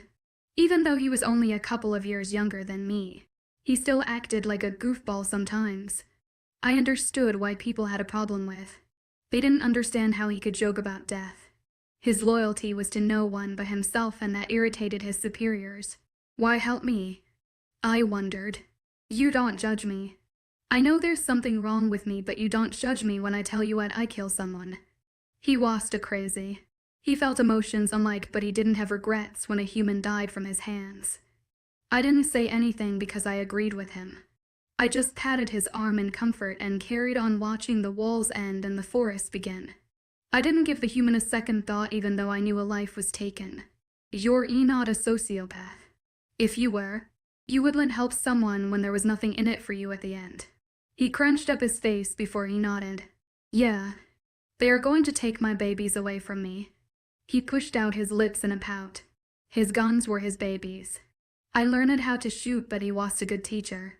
He expected perfection by now, and I nearly punched him in the face once in frustration. He simmered down since then. Ocean gave me a couple of lessons, but he always had something else to do. I rolled my eyes at the thought of him. His face from previous day flashed before my eyes. My stomach clenched and throat ached. My priority was my health, not an uncaring mate. Suddenly the car jerked to an abrupt stop. 8.5 help me as P. OV parallel to chapter 9 and 9. 5. A dark shadowy figure appeared. From nowhere, in the middle of the road. Black cloak covered him from head to toe. He didn't look like a hunter, but Josh already had his gun out. My heart thumped in my chest. The windows were tinted and thicker than usual, making me wonder if it was bulletproof. I don't sense anyone else. He mumbled out loud. What's he doing? Leaning forward, I watched him raise his weapon, left hand. His palm faced us up. The car became airborne, smashed itself against a tree. My visions zapped from one end to another in a split second. The bones in my body cracked. How the hell did he do that? I felt such excruciating pain all over my body that it left me breathless. Moaning and groaning, I found Josh unconscious, slumped over steering wheel, crushed against a tree trunk. He had lacerations on his forehead. Blood seeped out from his arms and legs. Josh. My arm was stuck between his seat and mine. My chest burned from the impact. Inhaling became an obstacle course. Josh. I moved my other arm to free my wedged one eye. I screamed when my bones reconstructed and snapped back to place. I gritted my teeth so hard that my face shook. The figure was moving closer, and I had to get him to safety. Damn it. I reached for the gun that awkwardly rested on the dashboard. Ignoring the protests from my body, I painfully twisted towards the broken window next to me. I shot at the figure standing just outside. My heart jumped at his proximity. I kept shooting, no matter how much the recoil hurt. The seatbelt burnt my skin at the base of my throat, but I pushed through, emptied the magazine into him. However, none of the damn bullets hit him because his palm was creating some sort of an invisible barrier. The small bullets clanked when they hit the concrete floor. My confidence shattered when I heard the empty clicks of my trigger. Frustrated, I let out a loud roar. He ripped the door of its hinges without touching it. He had powers like I've never seen before. He definitely was a hunter. Supernatural beings weren't supposed to hurt each other. It was a forbidden rule since humans waged a war against us. We're supposed to be on the same side. I gritted out. I couldn't see his eyes. It was hidden underneath his hood, but the bottom of his face was still on display. A chilling, sadistic smile spread across his lip. Instead of saying anything, he used his hand this time to rip away my seatbelts. My stomach dipped. Even with a concussion, I knew he was extremely dangerous. Whatever he had planned for me, it was going to be utterly painful. His hand grasped my throat and lifted me out of the car without breaking a sweat. I fought back, kicked and clawed, tried to scratch him even with my ray, joined arm, but the damage to my whole body was extensive, therefore it was taking longer. I tried to shift into my wolf, but he just squeezed tighter, cutting off my air supply. He lifted me off the ground, putting pressure on my trachea. I was terrified. My vision started to blur. Lungs burned. Suddenly, my training kicked in, causing my body to move on autopilot. I used my semi-healed core strength to lift myself up and wrap my legs around his arm and twisted. I gripped his pinky finger and bent it backwards until I heard a satisfying crunch. Finally, he released me. I landed on my bruised hands and feet. He was immune. At least. I coughed, covering my sore throat with my hand, but I didn't have time to recover. A loud grunt emanated from his throat, and I knew whatever followed was going to be good. Therefore, I threw my body behind the wrecked Tahoe. Josh was still in there, but his focus was all on me. So I ran, drawing him away from the car and into the woods. I could feel the energy field vibrate whenever he had at me. I didn't have time to analyze the situation or figure out what kind of powers he had. All I knew that he was immune to my physical touch. Only problem was that there was no way he was going to let me anywhere near him. I kept ducking behind trees every time I felt the air around me. The force shook the trees to its core. Leaves drizzled down like rain, rustling against each other. The soft heat of the sun countered against the cool breeze that carried the leaves away. You can't hide from me. His voice boomed through the forest. I panted like a pathetic prey. My hands scraped against the bark of the tree. Blood smeared the uneven surface. I got a minute to catch my breath. My hair was in a high ponytail that shifted to its side. My rib cage ached profusely. Gulping, I bent forward, holding my sides, trying to regain my full strength. I had a splitting headache and my brain felt like it was being sloshed around in my skull. My mouth salivated and I wanted to puke. Gulping consistently, I tried to keep my senses open. He was still half a mile away. I knew I had the advantage of surprise. I ran and jumped back and forth between two trees until I reached the thickest branch to grab onto. Clamping my lips together, I tried to breathe the pain through my nose. My body shook involuntarily. The agony took my breath away, but I pushed through. No one was going to come to my rescue, and the only thing I could do is hurt the bastard enough so he can't follow me and take Josh back to the gates. The crouched down position took a little pressure off my sternum, allowing the healing process to finish its job. I could perfectly see him, assess him thoroughly. When he moved his hands, the air aligned to it moved to, swirled around like tornado in slow motion. Then the object followed through. He was blessed by the air spirit, like we were by earth. I'd never seen anything like that in my life before. The black cloak hid everything but his height. He was tall. Who wears a damn cloak? My damaged mind kept swirling with questions. He was definitely after me, and not just any werewolf. He didn't pay Josh a second thought. My heart sank at the thought of him dying. He was like a brother to me, and I didn't want anything to happen to him. I felt sick. It was all my fault. If I was so rash, none of this would have happened. Fuck. He was inching closer and closer. I waited until he was directly beneath me. Then, I pounced. I landed on his shoulders with a large thump, dug my claws into his throat and pulled. Unfortunately, I was fast enough. He used his weird power, grabbed me by my arms and threw me across the trees into a small clearing. My back collided with a thick fallen trunk. I screamed in pain. My vision blurred. Black spots surrounded the edges. I tried to get up. Fucking bastard. Fight like a man. I was crawling on my hands and knees, scraping my skin against the pine cones, twigs, rocks, and dead leaves against the filth of the earth. Breathing became impossible. All the strength left my body. I physically cowled and picked myself up. My brain and body was battered like an animal. I was ashamed at my quick defeat. Using the stump as a leverage, I had to stand only to have the swirling, thick air knock me off my feet again. Son of a bitch. I felt myself floating through the air. Felt the wind zoom past my face. Hair blew forward in disarray. I took a deep breath before I landed amongst fresh spring flowers. The forgotten flowers that no one picked up and marveled at its beauty. He was enjoying it. That bastard, I cowled and take it anymore. My body started to feel numb. He was draining my powers. I could feel my wolf spirit fighting to fix my human form. Wheezing noises escaped my lungs. One of my ribs on the right side broke again.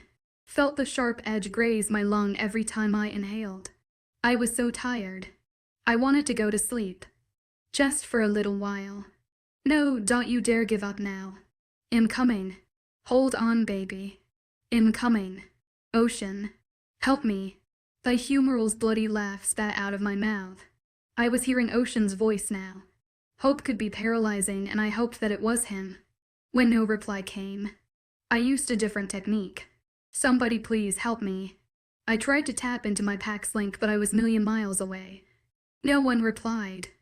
No matter how many times I repeated myself, the flare of hope simmered away. I agonized in pain alone. Time stopped as he inched forward. That sadistic bastard watched me wither in pain. I desperately wanted to wipe the stupid smirk off his face.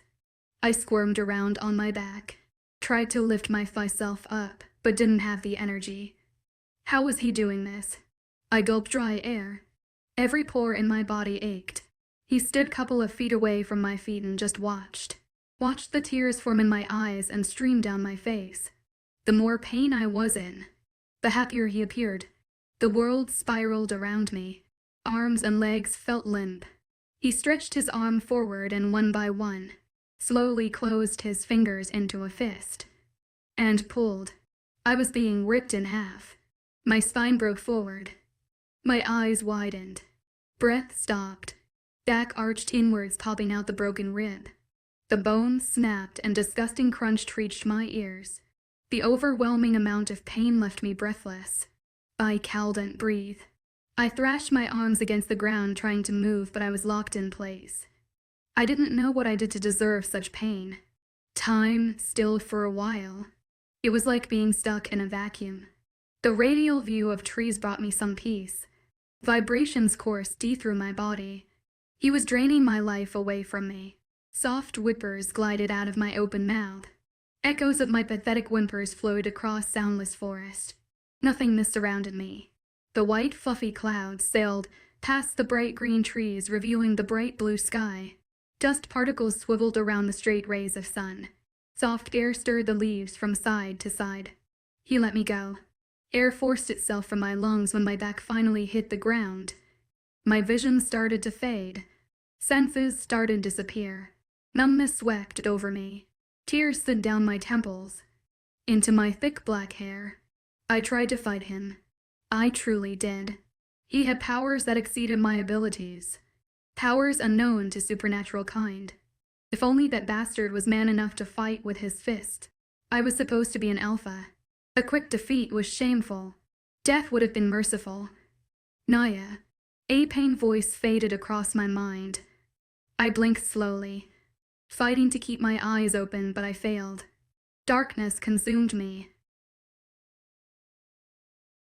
We killed his lover centuries ago. Now he ripped my soul apart. 9. Ocean P. OV Oceans P. OV. Parallel to previous chapter. Are you going to tell her? Aaron's insistent voice breathed down my neck. His concern for Naya evident in his tone. HED been pressing this issue for the past month. Ever since my mate moved to be with me in our secluded pack territory. My Naya.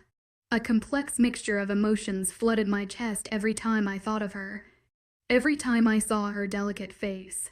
Was it guilt because I was keeping secrets from her? Or was it the overwhelming force of love that I couldn't quite comprehend? Rubbing my forehead with my fingertips in distress, I inhaled loudly. the scent of the forest around us filling my lungs. Naya's tear-stained face invaded my thoughts, her emotional vulnerability tearing at my heart. I wanted to punch myself for walking away from her, for causing her pain. The old wooden chair creaked under my weight as I leaned backwards, the sound echoing in the quiet of the PAX meeting room. Sleeping in the enforcer quarters was a terrible idea, even though I knew it was necessary. Joshua's presence there provided some security for Naya, which put me slightly at ease. But every fiber of my being wanted to storm over to my own house and claim my mate properly. All I wanted was to gather her up in my arms, to take away all her pain, just like I did when I first burst through the door of our home, responding to her distress. Joshua's mental projection of Naya's quivering body on the ground had scared the life out of me. We were near the lake at the time, scouting for the best areas to insert motion sensor detectors, but we were coming up empty-handed. The unpredictable nature of our territory was working against us. The water level in the lake fluctuated depending on the weather, creating a constant challenge. The lake had frozen over during the harsh winter, and now that the sun was making an appearance, it was slowly defrosting the icy land. Soon, the rain would follow, bringing thunderstorms that would raise the water level again. Any equipment embedded in the ground would be ruined by these natural cycles. The mountains past the lake were our kryptonite, limiting our options for defense. We needed to have a PAC meeting, one where everyone would be advised about the pros and cons of building a dam wall of our territory. That's the last thing I wanted. We had already locked ourselves off once before, when their alpha and female alpha male parents, along with many others, were slaughtered. A painful sigh left my lungs as I remembered that dark day. I had nearly died myself in that attack. If AEA hadn't put her life on the line to stop the silver from spreading through my body, I would have joined my parents in the spirit realm. My hand reached for the scar that remained from that day, a constant reminder of what we had lost and what I had to protect. The memory of Nay as soft lips replaced my hand, her delicate touch ghosting over my skin. Her presence in my life was both a blessing and a source of constant worry. Ocean. Aaron's voice jolted me out of my thoughts, his tone bordering on hysteria. You can't just leave her like that. She deserves to know the truth. I shook my head, conflicted. But if I stay away, maybe it will stop for her. You saw what happened when Macy projected to you. She put her hand out when they were being shot at. And now this. I trailed off, the weight of my secret heavy on my shoulders. I have to think about her safety above all else. But it doesn't mean you keep her in the dark. Aaron countered, his loyalty to both Maya and me evident in his persistence. It will get worse. Like it did for me. It will overwhelm her, I argued, remembering my own struggle. It had taken me years to control my abilities. The first time I was told why this was happening to me, I didn't believe it. Who would? But as time passed, it made perfect sense.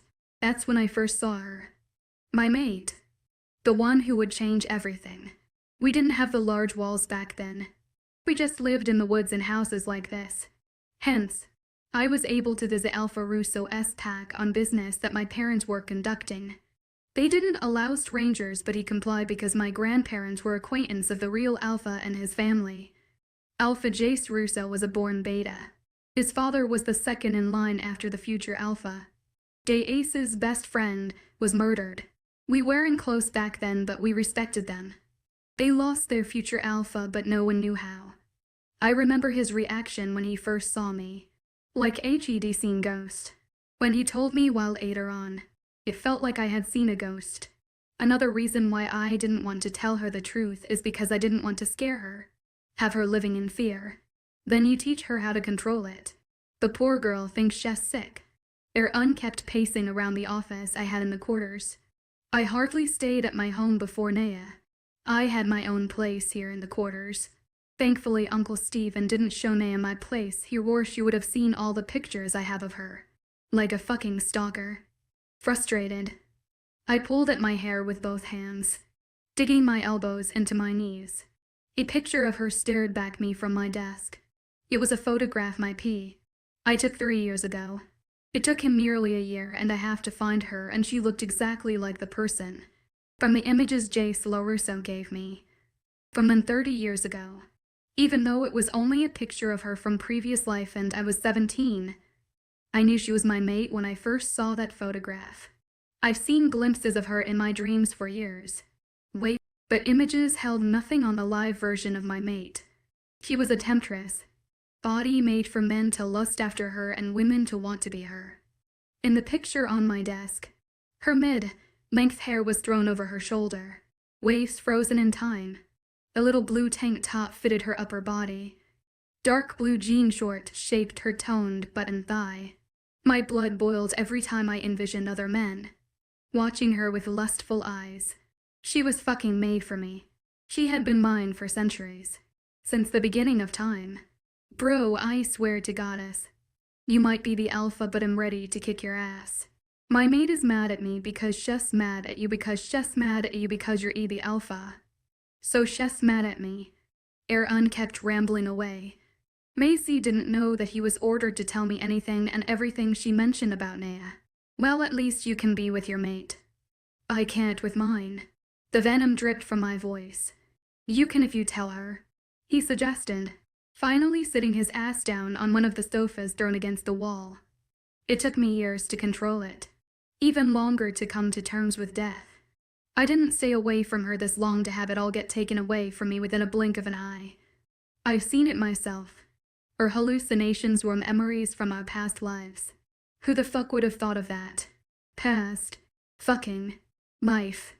I didn't know that was even possible. When she said she was sick, I thought of him trying to kill her in some elaborate way, like he successfully did for centuries.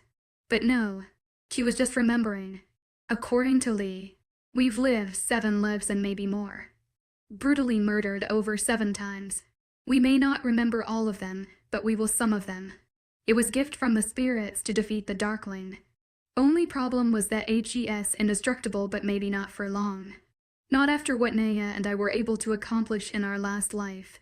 This was the first life ever lived where we have an advantage. I made sure he killed and find her by keeping away from her. However, he had already found me, found my pack. That is why I didn't want to bring her over. Unfortunately, I already jeopardized her safety by being at Greenville at the same time as her. Damn it if I knew she was going to be there. She wanted to surprise her best friend, and in the process she astounded me. My goddess, was she beautiful. I was used to seeing her in pictures that my P used to send, but seeing in person took my breath away. Her dark hair waved around her back as she made her way down the small stone staircase. All I could see was her. The world revolved around her. My life belonged to her. I sounded like the teenager I was before my parents died. A numbness washed over my body with an acute feeling of sadness. I miss them every day and wish to bring their real killer to justice. The Darkling. A lot of supernatural creatures weren't aware of his existence. Some believed that he was a myth, concocted by elders in order to keep each supernatural race pure. However, he was very real to us. I knew why he was after us. I just didn't want Naya to worry about him constantly, like I do. I hated him. If it wasn't for him, the human race wouldn't be as powerful. We wouldn't be living in fear, losing our loved one on a daily basis. I spoke to Lee again yesterday. She's dying to see Naya. Unfortunately, she doesn't have new information. She's trying to contact a witch. I changed the subject. Oh yes, they used to be best friends. Unchuckled. I was grateful for them. Macy would have her throat. He was right. I've seen those two together. They were sisters. Period. What do we do now? I wondered out loud. I knew the right thing to do would be tell my mate the truth. Why I was avoiding her. Why I didn't want to bring her over. Why I made her cry last night. It fucking killed. We weren't fully mated, but I felt every contraction of her heart. I felt it when her throat clogged with tears. I knew something was wrong when I felt fidgety and agitated, followed by intense poured sadness, yet I still didn't make my way to her until Joshua's projection. It frightened me to my core. You tell her. He didn't shout, but made each words more prominent. A snarl left my lips. Anyways, did you get any more of your past lives memories? Yes, it was the same one she got. We were in thos. I've had one from that time period before, so I know. Only she saw our death, whereas I saw our life before we went on the run. My apparitions were increasing due to her presence. Hers were just starting. I recognized the signs before a memory attacked. Hence I had time to place myself in a safe space. Man, it still freaks me out sometimes when you talk about things like that. Aaron finally settled down, leaned back in his seat with his hands behind his head. We've known each other since we were kids. When my parents died, his father, the beta, became a temporary leader, and Livia mother forced me to move into their house. I stayed there for 1 year before training full time. At the same time, Stephen was teaching me the ropes of being a leader. That's when we decided to build the walls. The mayor wrote us reparations after the brutal killings of so many innocent members of my pack. Only he knew it as a community. My father had tried to bring attention to the mayor about the unjust killings of our community, but he never bothered to take any serious action until the massacre. Luckily, we haven't had any brutal attacks since then. Maybe it had more to do with keeping the Darkling away than the hunters. Accordingly, he started all of this centuries ago. Now it was our turn to stop him. Only problem was, Naya. There was no way it'd put her in harm's way, even if it meant keeping her at arm's length. No matter how much it killed me, no matter how I wanted her hands on me, lips on mine. Damn it. Gosh, where is she? 9.5 Oceans P. I couldn't get through to him. It irritated me every time when I kept his link closed. As an alpha, I could force my way in, but this time was different. He was trying his hardest to block my every probing. Jealously filled my bones. Startling Aaron? I hurriedly made my way out of my office adjacent to my bedroom and out of the quarters door. Aaron's frantic voice fell on deaf ears, mine were screaming at me. Worse, I couldn't feel Naya's emotions. I knew she couldn't feel mine as strongly as I felt hers, but the connection was always there. Unlike at this very moment, there was nothing but void. A void that was there before I physically laid my eyes on her. She was blocking any connection there was, or she was too far away. Fuck. I shifted into my wolf form before relaying all the thoughts to Aaron, who followed suit. Picking up my discarded clothes of the forest floor, I sprinted toward the main gates. She left. How the fuck did she leave? Joshua. Aaron's link was wide open. He was frightened about his mate leaving, but he could feel her presence perfectly. I was going to kill that bastard if something happened to her. Yes, what I did yesterday was brash and irrational, but I had to make a split-second decision. I had to make sure she was being bombarded with such intense memories, and the only way to achieve them was distance. Mace, where are you? Aaron desperately tried to connect with her. At first she ignored him, but when I probed into her connection, she complied quickly. Alpha. Chef, my best friend. Please don't make me betray her. She was scared, which made me terrified. She really did leave. Where is she? I didn't care how I spoke to her. Aaron might be like a brother to me, but I cannot have my members betray me like that. It breaks the earnest trust between a member and the alpha. My thoughts projected to her unintentionally. The anger and disappointment reached her. I'm sorry. Her shameful apology was followed by a projection. A scene rolled like a B-movie. A scene that boiled my blood. Etched itself into my memory like stone carving. Agony burst through my body. Naya, getting into the Tahoe with Joshua, then driving away together. Jealously overflooded my emotions. It's not like that. I mistakenly left my link open when I intervened between the two mates. She's not well. My dad arranged a couple of appointments. She's going home, where she can figure out what's going on with her. Home.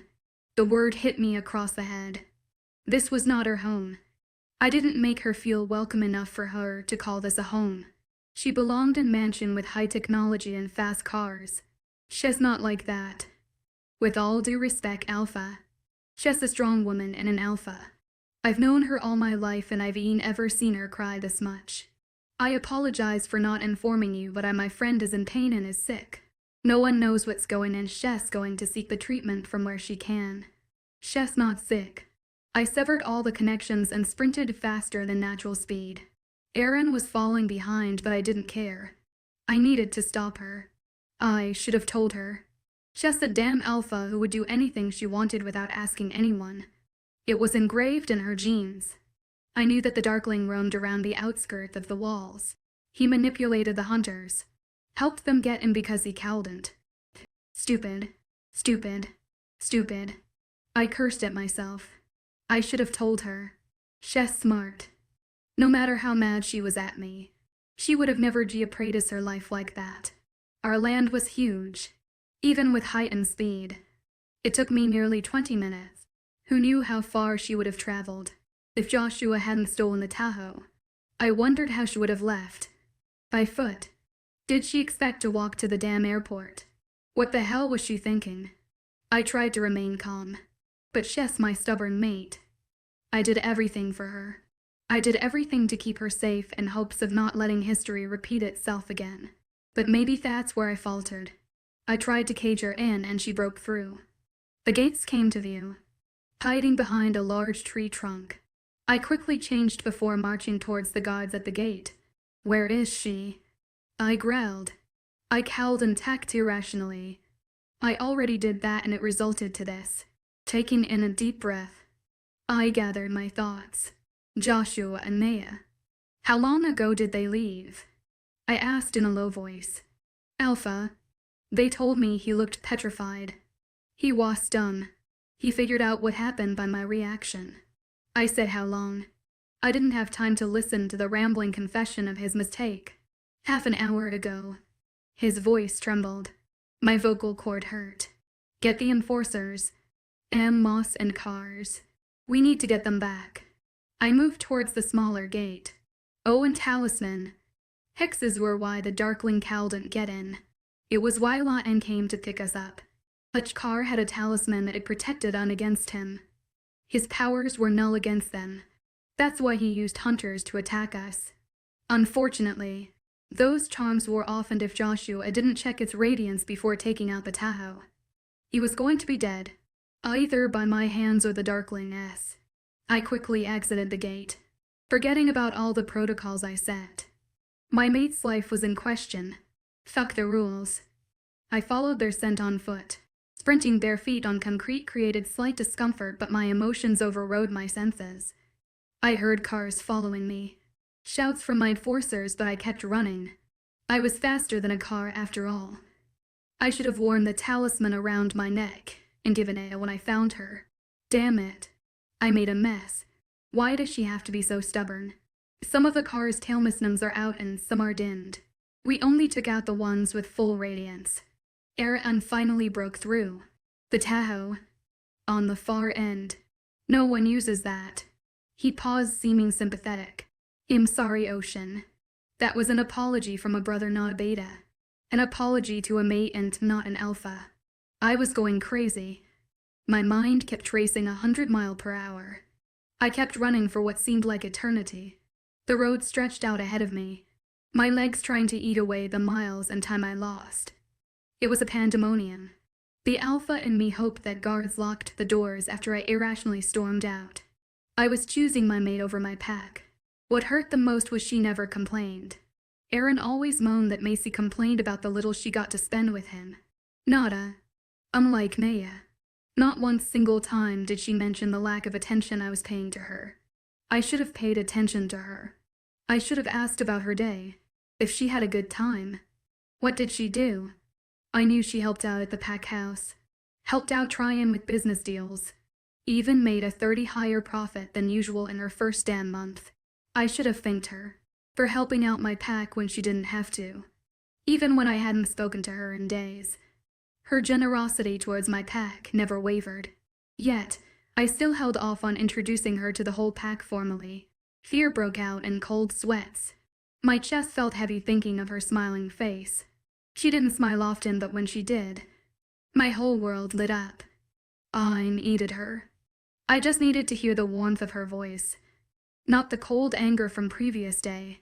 Determination surged through my veins as their scent got closer. That's when I felt it. Heard the loud blast. My whole body slammed into an invisible wall. Head collided with something. Ribs shattered, dropping to the ground. I cupped the sides of my ribs. There was a shift to the direction of the wind. A change in power. An atmosphere that brought memories of the massacre. The Darkling was close. That motherfucker was hurting my mate. I ducked into the forest to my right, where the air felt heavy. My pain remained for only a minute or two, but I knew she was definitely felt it every time she breathed because I felt it for those agonizing seconds. Leaping over small fallen logs, branches and ferns, I followed the scent. I cowled and see the main road by the time I heard my enforcers trying to catch up with me. Maybe it was an ambush, but it was a sacrifice I was willing to make for her. I can't. What about their family? The alpha in me tried to rationalize. My enforcers surrounded me. Aaron had filled them in. Someone was choking me.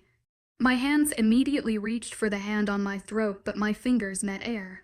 Stumbling to the ground, I choked on nothing and clawed at my own skin. Naya, I shouted to my link for all my enforcers to hear. That son of a bitch put his hands on her. I couldn't breathe for a long time, landing me in a fetal position. My body seized up. It took a while for my breathing to get back to normal, and when it did, Aaron and I once again became mobile. Are you all right? His concern was evident in his voice. I just need to get to her. I just needed her in my arms. We will. We didn't know what was happening or we were headed in Tilla. Jay caught the faint smell of Joshua's blood. We were on the right track, but I didn't appreciate the fact that we were tracking by blood. Naya was somewhere out there. I kept moving away from the road, even though some of the enforcers moved back towards where I assumed the wreckage was. The smell of metal and exhaust were too strong. Tall trees surrounded us. Greenery elevated its beauty. I didn't hear a single bird chirping. They knew the evil lurked in this bright lights. Animals always knew. We always knew. However, I was walking towards it instead of away. The sun peeked through the leaves, forming rays of light, and the quietness evoked calm. It was deceitful. It was the calm before the storm. All I wanted to do was find her and get the hell away from here. Erin didn't leave my sight. I could feel her close by. I could feel all her emotions now. I breathed out a sigh of relief when the void disappeared. Ferns brushed my shin and sharp twigs bit into my feet. Drawing blood.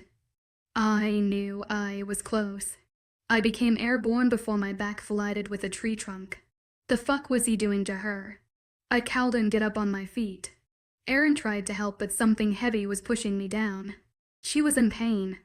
I could see through her eyes clearly, even though it was for a split second. Her lack of control broke our barrier. I screamed out loud when my spine broke. Aaron tried to pin me down, trying to prevent injuring myself in real life. He tried to keep me still, but I failed. I could see legs running past me, towards Naya's scream. They heard it too. Dear Goddess, take me. Not her. Go, I gritted through my teeth. I needed him to take care of her. All my breath was squeezed out of my lungs suddenly. I felt Maya being ripped away from me. Her presence leaving me. Shit. I was still on the ground, but this time I pushed through the pain and turned around. Aaron made his way to where her shouts were coming from. She was far away, and it was going to take time. I crawled across forest floor covered with leaves on my stomach like an animal. Sanity left me. If something happened to her, my existence would be irrelevant. I loved her. I loved from the beginning of time. My hand stretched forward, trying to reach for her, only to come up empty. I cowled and lose her again. Maya. A roar ripped through the rustling forest. An echo of pain sliced through the air. Multiple hands gripped me and brought me to my feet. Excruciating pain rolled down my spine. My soul was being ripped away from me, and there was nothing I could do about it. I've never felt this helpless in my life. He was killing her, just like I killed his lover. But that was me. This is who I am, not the old version of me. Her barrier broke again. I'm so tired. I just want to go to sleep. Just for a little while. Fear gripped my throat this time. She was losing consciousness. She was terrifyingly weak. No, don't you dare give up now. I'm coming. Hold on, baby. I'm coming. HES killing her. Understanding dawned on Levi. My arms clutched his shoulders, his arms around my back. I cowled and stand properly. She was gone again. Unmated wolves from different packs physically cowled and communicate, but they did feel the connection. However, I managed to break through. It was a spiritual barrier that hardly anyone could reach, let alone break. We're not that far. His determination encouraged me. We staggered forward slowly. I didn't know how I was still standing. I was thinking of myself much. I was thinking about her being tortured, all alone and scared. All the regrets rushed to my mind. All the I should haves gnawed at my conscience. The thin veil between our connection lifted again. She begged for death. Naya. Suddenly, a loud gunshot erupted through the woods. Invisible force knocked me to my knees. Chest gone. Void consumed me. Nothingness replaced her presence. My hands fisted the ground. Soil embedded itself underneath my fingernails. Anger and grief pulsed through my body. Blood simmered in my ears. A loud roar erupted from my throat. This is not happening. Not again. I lost my parents and now my mate. No. Using anger to energize me. I stood and jogged forward. There was no physical pain this time. It vanished with the presence of my mate. My eyes threatened to water. It was the time or the right place. I wanted his head on a stick. I wanted to rip him apart, limb by limb. It didn't take me any time at all to reach small clearing with a large log horizontally laying on the ground. A black cloak puddled on the dirt. My mate's lifeless body lay parallel to the log. I cowled and looked at her. My eyes roamed around aimlessly as my feet mechanically moved to her. Everything happened so quickly. I numbly sat down next to her, gingerly taking her face in my shaky hands. She felt so cold. Her eyes were half closed, delicate lips slightly parted, her hair loosely tied on one side. A loud sob left my mouth. The dam broke. This is how our lives end once again. I had no intention of living anymore. I needed just one life of peace with her. If it meant preparing everything in this life and defeating the Darkling in the next in order to get a simple long life with her, then so be it. Gently, kicking her upper body up, I held her tight against my chest. I'm sorry. I'm so sorry. My chest tight and constricted, rapidly making it nearly impossible for me to breathe. Everyone stood guard. Her head limply nestled in the crook of my arm, with neck stretched upwards, her hands slumped motionless on the dead leaves. I kissed her forehead softly. It was impossible to breathe. I wanted to die right there. My throat closed, forcing loud heaves to leave my body involuntarily. The spirit at the earth. Take care of her until I come to claim her. I prayed to the spirits that I lost faith in after my parents passed away. They'll be there in a few days. Wait for me, baby. Just a few days. Then you never have to be alone. That's when I heard it. A sound that shook me to my core. 10 oceans P. O.V. A faint heartbeat. Every onus head went towards her lifeless body. Most of my enforcers took a step towards her. My eyes locked with Aaron's. He burst into action. Clinic. Now Chess fucking alive. Hope lasted for only a semi-second. I cowled and feel her. Pushing my emotions aside, I concentrated on that feather-light heartbeat, kicking her up as carefully as possible. We sprinted towards the road. I saw Levi and the other running back towards the cars. She jerked in my arms every time my foot hit the ground. The world hazed around me. Green and brown colors blurred into linear lines. As they passed by, I didn't remember getting into the car or who was driving it or how it got there. My body numb. My actions were mechanical. All I could think about was to get my mate to safety. Her usual tan complexion appeared pale. Her feather-light heartbeats were 10 to 20 seconds apart. It was unnatural. I hated that I cowled and fell her. I hated that her eyes were now closed shut.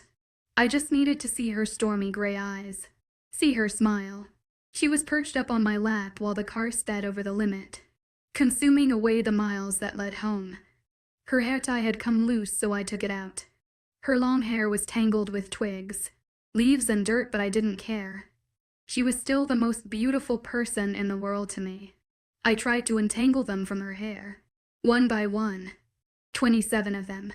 I counted, to keep me sane, to have one thing to focus on. If I didn't, I might have been howling in agony. A small pile of debris scattered across the SUV floor. Afterwards, I smoothed the tangles down, making sure not to tug it with too much force. I remember a dream from weeks ago.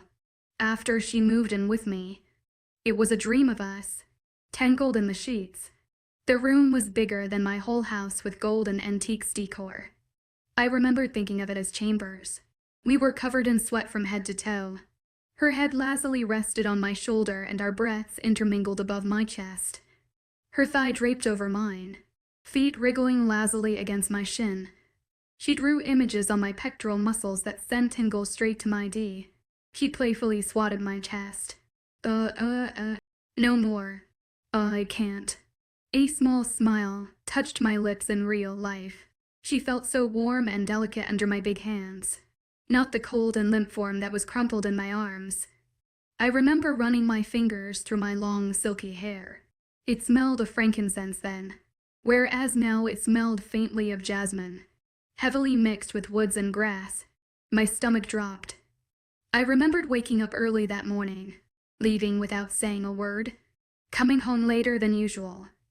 I didn't want the connection between us to get stronger. It didn't even make sense anymore. Why did I do it? At first I kept telling myself it was to protect her from the pain of knowing that death was inevitable for us. Then, on exception, when a month flew away, it just became easier to keep it myself. She was so pure I didn't want to taint her. Gulping loudly, I brought her even closer to my body, trying to use the heat to keep her warm. I didn't take my eyes off her even when the car entered the rocky patch of our land. It swerved around trees, bounced on uneven ground, but it made it to the clinic in record time. Jay opened the door, allowing me to rush into the clinic. Blurry forms moved towards me. Distorted voices reached my ears, but everything was ignored.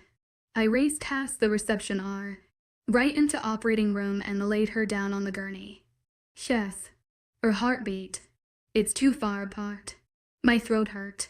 The scar itched, tightening its hold. You need to go on. Bill, I'm not leaving her. I can't. I choked on my own saliva and kept repeating myself. I can't. Firm hands tugged on me, pulling me away from her. I fought back, holding on to her with the little energy I had left. Her torture took a toll on me too, and I realized that I had been running on fumes. Dizziness took a hold of me, causing me to stagger back. My hand left her arm. Fingers lazily grazed away.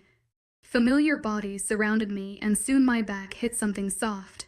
I held and kept my eyes open. Then a sharp object prick led my arm, knocking me out straight away. Continuous beeping noises woke me from deep slumber. Groggily, I tried to remember what was going on.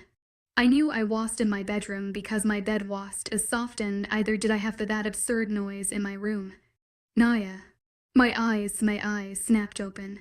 Sitting up, I looked for her frantically. She was lifeless laying on the only other bed in the room. Wires sprouted out of her chest and arms, attaching itself to the beeping monitors and the clear liquid bed that hung on a drip stand next to her bed. Her heartbeat was normal, unlike before. When I tried to move, I noticed the needle that was shoved into the back of my hand. An identical bag was attached to the other end of the clear wire. A blue post-it with my name on it was stuck on top of it. Ocean. Don't take out the tube. Roll the drip stand if you need to. You need the full bag of glucose. I left a comfortable chair next to her for you. With love, ADA. She knew me all too well. After my parents died, I spent majority of my time with ADA. She lost her son that day, an elite enforcer of my father's time, young and courageous. He taught me how to fight, always kind and smiling. He died protecting me after my parents were shot. Since then, ADA took it upon herself to take care of me. She saw her son's death as a purpose. saving the young alpha, a nickname he used to tease me with. I followed her instructions without question. That's the least Tyke Alden do. It took me a while to maneuver myself over to her. She looked so small and fragile, which she was anything but. My hand immediately reached for her face, which was warmer. Hot water bottles and heat packs were stuffed under the blanket. I tried to be tender whilst grazing my rough knuckles down her pink cheeks. A cold sadness seeped into my soul. I couldn't feel her. There wasn't one single shred of connection left between us, and yet I still loved her. I guess I didn't need the earth spirits to tell me she was mine. Feeling helpless, I sighed, resting my forehead on the back of her hand. The other one had an needle at the base of her upper arm. I kept listening to her heartbeat, no matter how strong and steady it was. I needed to see her eyes open and hear her voice for reassurance. But one thing was for sure, that she was alive, and yet I might have just lost her forever. Aaron's scent entered the room before the sound of his knock. I mumbled to come in without lifting my head. "How are you holding up?" The uncertainty in my beta's voice when the alpha is absent was unacceptable. "All right. How's the pack holding up?" I needed to know if any hunters got in. My pack was left vulnerable because of my actions. I wouldn't be able to forgive myself. "Do you remember anything?" Images flashed in my head. Snippets of blurry, colorful motions. The only person I remember clearly was my mate in my arms. Everyone is well and accounted for. I don't. I tried to remember everything that happened after I collapsed the first time, but I came up empty. Joshua shot him in the head. Then Jesse saw him vanish under the black robe. He picked it up on the way back and put it in a Ziploc bag. What good is that going to do? Resentment simmered under my skin. We never could get near him, let alone catch a scent. Scent maybe. I don't know. This is the first time we have something of his, with blood drops on it. He pushed. The word blood had me turning around. Yeah, there is a scent this time. He might be able to obscure his body odor, but not blood. That doesn't work unless he bleeds. My optimism fizzled out quickly. He sighed when I turned away from him. Well, Dad put in an immediate curfew the minute we left. The guards and security has checked everything and no sign of foul play. You check the whole vicinity. Our territory is huge. You've been out for over 24 hours and we have just about over 1,000 members. So yes, security, enforcers, guards, and everyone did their part to protect the pack. His tone irked me, but I was too drained to confront him about it. You would have done the same for your mate. It was the truth. I knew he wanted to say I wouldn't have drove her away in the first place, but he held his tongue. He would have been right. Regret kept its tight grip on my throat. One word from me could have changed the course of action. None of this would have happened. She wouldn't be laying in the clinic fighting for her life. How's Joshua? I wanted to wring his neck. HES in the next room. He will be discharged tomorrow. You should go see him. HES still a kid. His mother has to even come to see him. He scoffed. The only reason Joshua was on my elite team because of his sniper skills. He could have been half dead and still shoot with extreme precision. Sign. I got up. I need someone to be with her when she woke up. Her and Aaron were friends. Hence waking up to a friendly face would be less daunting. Stay with her. I commanded. 10.5 Oceans P. OV Joshua looked gaunt and haunted. Instead of an eye, the bag. He had a nearly empty blood bag pumping blood in his body. He was a brave kid. They told me she's going to be all right. He looked desperate. I tapped into his mind this time, forcing my way in. The images flew by rapidly, and with passing moment, tight-eyed a little inside. He felt sorry for Nea when he went to get the Tahoe. There was nothing romantic about his feelings for her, just total utter respect and loyalty. I saw the darkling through him. He used his hands to manipulate air and threw the car against the tree. Then everything became black. I felt my head throb, ribs retract and shoulder pop back in place. They were his lingering feelings. It took him a while to gather to his bearings and realize Nea was missing and his handgun was empty. She crawled over the console in the middle, out through the passenger seat to retrieve his rifle before following Nea's scent. The darkling was strangling Nea. His memory jumped straight to the horrific scene knocking me back. She was withering like a little bird trying to fly without wings. Her arms stretched out by her sides, trying to grasp at anything and everything.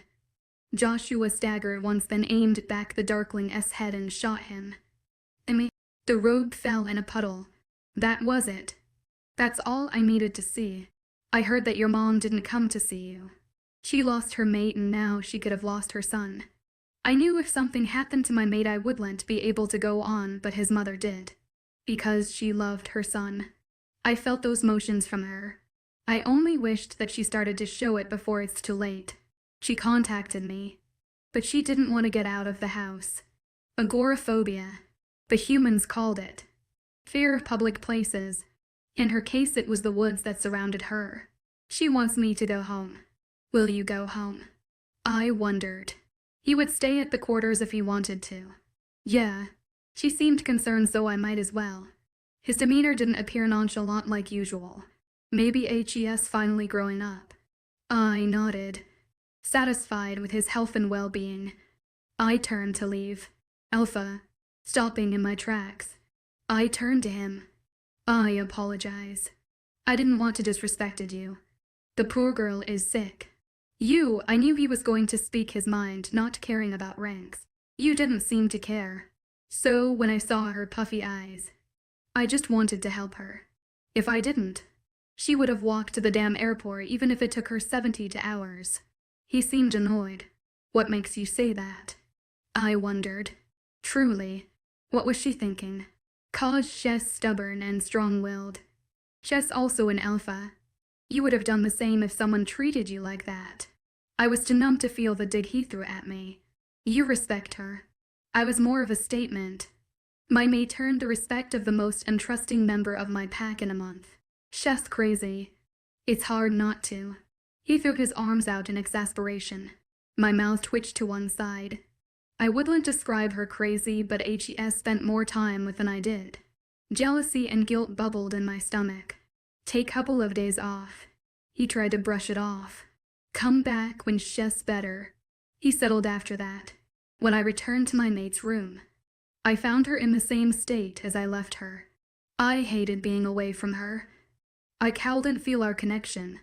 I didn't have reassurance of her safety, her feelings or her whereabout. Worse, her scent changed drastically. It was more human than wolf. Truth be told, it was all human and no wolf. Nausea fizzed in my stomach. What do? He could help explain everything to her. I just needed for her to wake up. People came to pay their respects once they found out I gained consciousness. What surprised me even more is that half of those people came to visit my mate as well. It humbled me to hear the stories about their encounters with my mate. They all had kind words to say about her.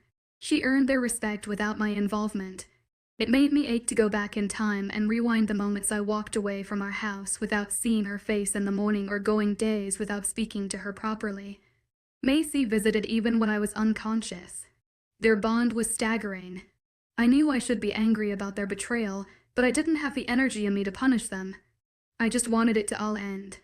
I felt weak. Shame consumed me. I used a satellite phone to call LaRusso. Told him everything. I knew he couldn't leave his pack because it would be the perfect time for an ambush. He was going to send Lee. She's been itching to see Naya. She finally got her wish. I woke to soft whimpers the next day. I was by her side in an instant. Her heartbeat started to rise. I gently stroked her hair back, trying to coax her out of whatever nightmare she was in. It didn't take her long to come around. Her heartbeat started to decrease. Gray eyes fluttered open slowly. My body sagged with relief. The lights were dim, allowing her open her eyes fully. She stared at me with a perplexed look. What if she lost her memories? Fear grappled my senses. What if that's what the Darkling aimed to do? She fisted the front of my shirt immediately. Is he alive? She looked frantic. Is Joshua alive? Yes, yes. Why, she fell back on the bed. That was not what I expected from her the instant she woke up. With a relieved sigh, she replied, I tried to lure that person away from Josh or he would have killed him. She was still feisty as ever. Why would you do that? It made me angry to think she would put herself in harm's way. Because that's what we are supposed to do. Protect, she remarked with a stunned look. Like she couldn't believe it'd say that. Yes, also a friend who I put in harm's way. So it was my responsibility. Trying to sit up. She winced. My hands immediately reached to help her get up. Josh was right. She was somewhat right. She's crazy impulsive. You can't put your life in danger like Naya. It sounded like I was scolding her. It's reckless. Again? Did I know this was going to happen? She was in shock. She kept trying to get up and off the bed. I need to go home. Wait, what are you doing here? Touching her soothed me, but unfortunately, my touch didn't seem to soothe at all. Her to tapped my chest. Naya, you've been hurt. Just lay down and you'll get the doctor. Stop trashing around. She finally looked around, taking in her surroundings. She squinted, relaxing slightly. She's awake. She came almost instantly. They've briefly met before, therefore she remained calm throughout the whole post-check-up process. I stuck around even though I didn't have to. I wasn't leaving her without talking to her. Wasn't willing to make the same mistake again. 3 days. 3 days. My family must be freaking out. Once again she tried to get out of bed. It's time to know she didn't think of me as family. Why would she? I didn't give her any reasons to. Aaron spoke to them while we both were unconscious. They know about the accident and they are on their way here. They should be here by the end of the week. I explained. I wanted to touch her, but it would calm her. Frustrated, I ran my hands through my hair. I need to talk to you, I exclaimed out of the blue. She was strong. She could handle the truth. Maybe it was the right time for me to speak to her. She just woke up from an attack. I should give her more time, but it would be giving myself another way out. She perked up at my confession. Her beautiful face filled with curiosity. Maybe after you eat or feel better, my wolf is gone. I realized it when that son of a bitch was torturing me. What the hell are we going to do about that? Her expression filled with anger. The calmness about her wolf being gone somewhat scared me. It was the calm before the storm. Just like when she told me to get out before she made arrangement to leave. Exasperated, I sat down on the bed facing her, took her by the shoulders to steady her. Just listen to me for once. I was losing patience quickly. Things had escalated well beyond its measures. One of my hands left her shoulder, making its way towards her cheeks. She leaned away from me looking confused. Another pang of her crossed my chest. Again, I deserved it. Just say it, Ocean. There was venom in her voice when she pronounced my name. I need you to not say anything until I finish. I used my command on her, but she seemed oblivious to it. My goddess, her wolf was truly gone. Taking a deep breath, I took a moment to compartmentalize. The guy that attacked you. He was a hunter, I gathered. She stopped when I stared at her. Annoyed. Taking a deep breath, she settled. He was the one who... I stood, pacing the length of the room. He has powers. Powers that can be manipulated in ways no one knows about. He blends in with the humans, so I personally think he's one of the leaders of a hunter's group. I knew I was skipping, but I didn't know where to start from. Point is, he right now has a lot of hunters backing him up. So he is behind all these attacks. On my pack and on Red Mount Pack. Her alpha personality was still there.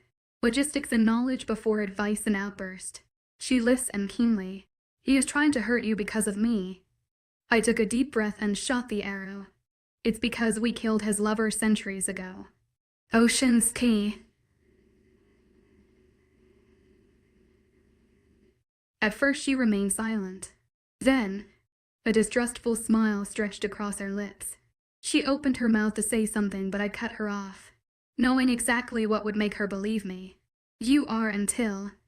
They aren't hallucination. They are memories from out past lives. The more you know, the more regular they become. She appeared to be stunned. I'm sorry. I acted like a dickhead. I just didn't want you to know the truth because... There's more. There was a lot more that I needed to explain to her, but instead I was babbling. How could you convince someone about an alternate reality when they've been believing in a whole different one? Sighing, I sat down on the chair next to her. This is not our first life. We've been born repeatedly for centuries. I think this is our 8th life. I'm not sure. Honestly, Lee thinks it's because we are the only ones who can defeat the Darkling. We've nearly succeeded before, but HE's a lot stronger now. She looked even more confused. Who's Lee? She finally asked. She used to be your best friend in our previous life. You two were extremely close. I paused, watching her head shake from side to side. I was the future Alpha that was killed in Red Mount Pack. Alful Aruso Estak. That's why no one knows about why they were and why they died. That's because it's us and they knew no one would believe them, so they just say it's the hunters as we were decimated. I sighed. Remember Lee's tear-filled voice when she told about that day's tragedy? She didn't seem to believe me. You know how we were told stories about hybrids and that they aren't real? Well, that's what the Darkling is. In the 1st century, we used to be the king and the queen of Tizcan Valley. I continued. Tizcan was one of the ancient high-functioning civilization on Earth. There are remains left that are perfectly intact. How no one knows. Humans believe the Earth was formed millions of years ago. True.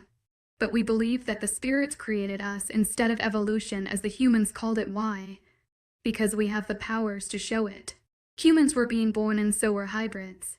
I don't have any visual recollection of it, but when we nearly defeated the Darkling last time, he disclosed that we gave order to kill all the hybrids because they were killing people with their powers. It was like a game to them. They were all psychopaths. However, just somehow fell in love and they started killed as a couple. They had powers beyond anyone's control. So we had to use many witches to lure them out, and they managed to kill the girl, but somehow the Darkling survived. Probably because of his warlock powers or something, but I don't know. But he survived and he torched the place we were in. My mention of fire had her looking down at her lap, sending her into deep thoughts. Did you see something about fire? I asked. She nodded, still puzzled. Yeah, that's not the only time, but we'll get into that later.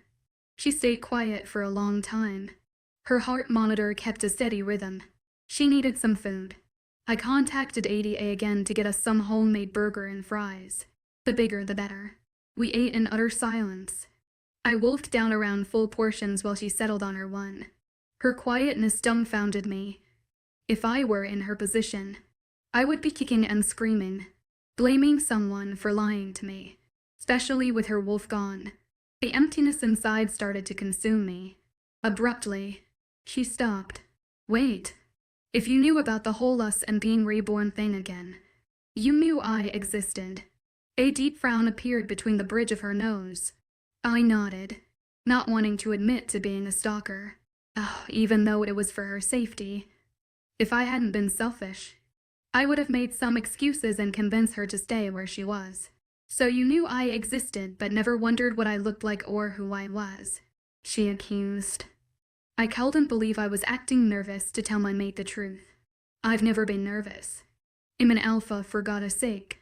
I knew what you look like. They showed me pictures of us. I cleared my throat before taking a sip of my drink to clear my tightening cord. I also had a pee. I keep an eye on you. She slowly got up from the bed, standing wobbly on her feet. She paced for a while, stopping every time she thought she had something to say, finishing my food. I stood as well, acting nonchalant, but I was getting ready to block her if she made a run for it. Inhaling loudly, she finally faced me. How long? She flamed her arms around. I knew I had to tell her. She nearly fucking died. I was 17 when me and my parents visited the Red Mount Pack. They lost their heirs not too long ago and didn't want outsiders, but my grandparents knew the Lorozo as parents, so they agreed. I wanted T to find my mate. I sat down on her bed, hoping she'd follow suit. They were stunned to see me. My face. It looked exactly like same and our names were the same. Fortunately, your ex-best friend. She rolled her eyes but did sit down. She'd explained. Our lives were strongly bonded with the Earth Spirit. We are supposed to defeat the Darkling because the spirits have no control over them, just like humans. So our bond, our names, faces, and spirits are all connected so we can figure out how to defeat him. Why the fuck won't the spirits just provide us with the memories so we can defeat him? They are. You call it hallucinations. She made O face and Zach. So when I learned the truth and came back home, we were act and my parents were killed. She since then IVE tried to learn as much as I could about us, the Darkling and ways to defeat him. It took me a while to get back on my feet. Also, we started to build the walls straight after the attack, because the government told you. They couldn't do anything before so they felt guilty. Bastards. Her understanding was admirable. Her rage over the death of my parents, who she's never met before, was humbling to learn. I never spoke to her about my past, she knew enough about it. Yes, so after a couple of years, I gave a werewolf pee. Your photo from before, to find you. The attacks on Northern Pax is because of me, so I hired from Central. It a while, but he found you a year and a half later, and then for 3 years someone kept an eye on you. I made sure of that. She leaned back, resting her head against the pillow. You know, when we were back at my pack, my emotions going haywire. That was, what? I remember shaking like a loose leaf in the beginning, just like her. Only in wolf form was I able to control it. It was the start, yes. I still had to delay so I could hide all the information and pictures I had of you at my home. I put the blanket over her, tucking her in tightly. She swatted my upper arm in astonishment. I smiled. She stared at me with angrily, but I didn't care as long as she was shouting at me to get the hell out. You should have told me, she scolded. I'm sorry. Sorry won't bring her wolf back. I'm mad at you. She closed her eyes, but her voice remained firm. I know. She sure will take her revenge one way or another. I think I heard you just before. She swallowed. Before my wolf abilities started to fade, I dimmed the lights out. She was falling asleep slowly. I knew you'd come. Her last whisper took my breath away. I didn't deserve the confidence she had in her voice when I completely let her down. Kissing her forehead, I slowly brushed her hair back. I needed to find a way to get her wolf back, even if I had to sell my soul to the devil. 11 alive. Nay, as P. O.V. I was going to kill him. That fucking Darkling. He was going to die. One way or another. Troubling thoughts clouded my mind while the calm lake before me failed to subside, the turmoil bubbling up inside. A week passed by within a blink of an eye. My existence seemed meaningless without my wolf. The physical strength, heightened sense in my strength, was all gone. I was discharged a couple of days after waking up at ADA. Kept me under heavy medication. Supplements. She called it. All kinds of vitamins and calcium that humans took. I started to get tired quicker than usual. People walked everywhere here, and so did I when I had my wolf, but my body physically would shut down after a mile. Hence, I was stuck at Ocean's house. My parents were staying with the Draco's family, but my mother came over every day, babying me. I was an alpha for God's sake, even if I didn't feel like it anymore. I was always cold even though spring had taken over. I felt lonely and empty inside. Worse, I couldn't feel Ocean anymore. The mating pool was there, but I didn't dare tell him that. He was already riddled with guilt and I didn't want to add more pressure on him. It frightened me, honestly. I couldn't feel his presence when he was near but not in sight like before. I couldn't feel his lingering emotions anymore. Tears repeatedly kept leaking from my eyes. I tried to hide them as much as possible, but I knew. Deep down, I was deteriorating. My bones felt heavy. Joints popped with every movement and a constant headache that never allowed me peaceful night of sleep. The hallucinations stopped too. Another information I hid from Ocean. Any ties I had with the spirits were severed. Sometimes, I cursed the spirits for leaving me there to get tortured by a sadistic immortal. It took a while for the seriousness of the situation to sink in.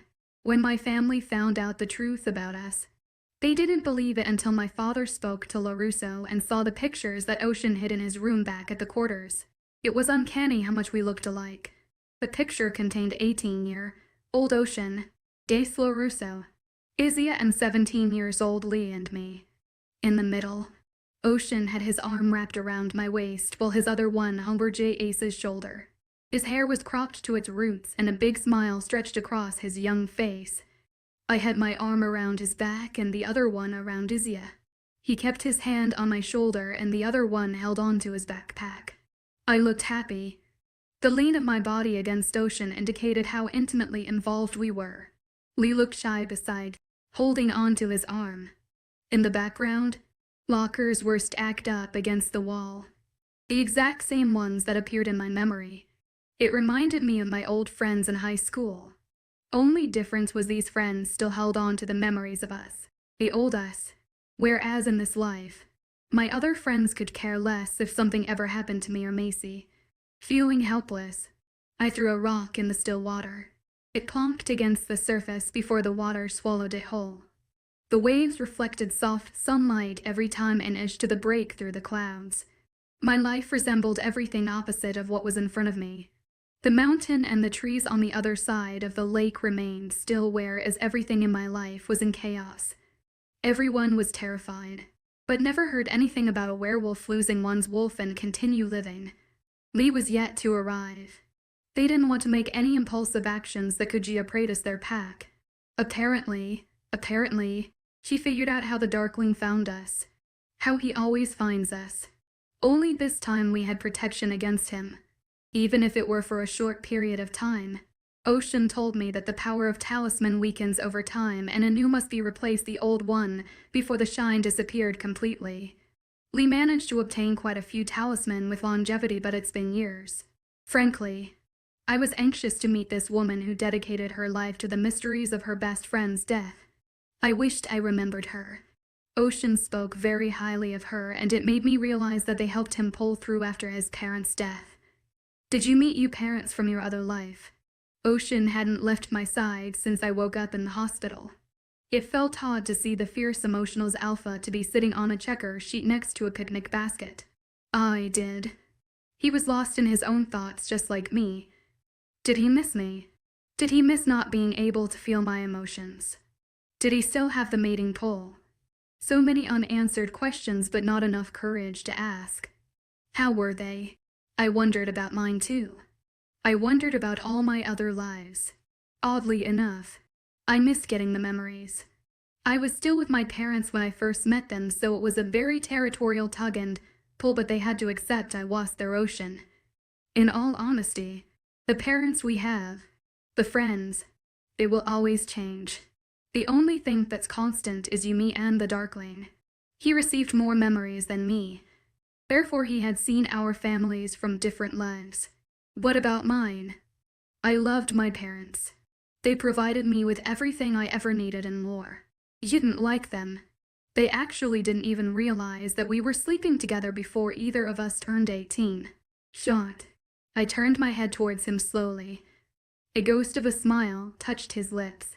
Okay, so because we grew up in the same pack, we were very connected. I felt it when you shifted and you did the same. Lee told me that I practically slept at yours and your parents never even noticed. Oh my goddess. They must have been good parents. My dad would have killed anyone I brought home. Suddenly, he grew, sitting up to his full height. Angry waves vibrated off his body. Not that I have, just that they were very protective.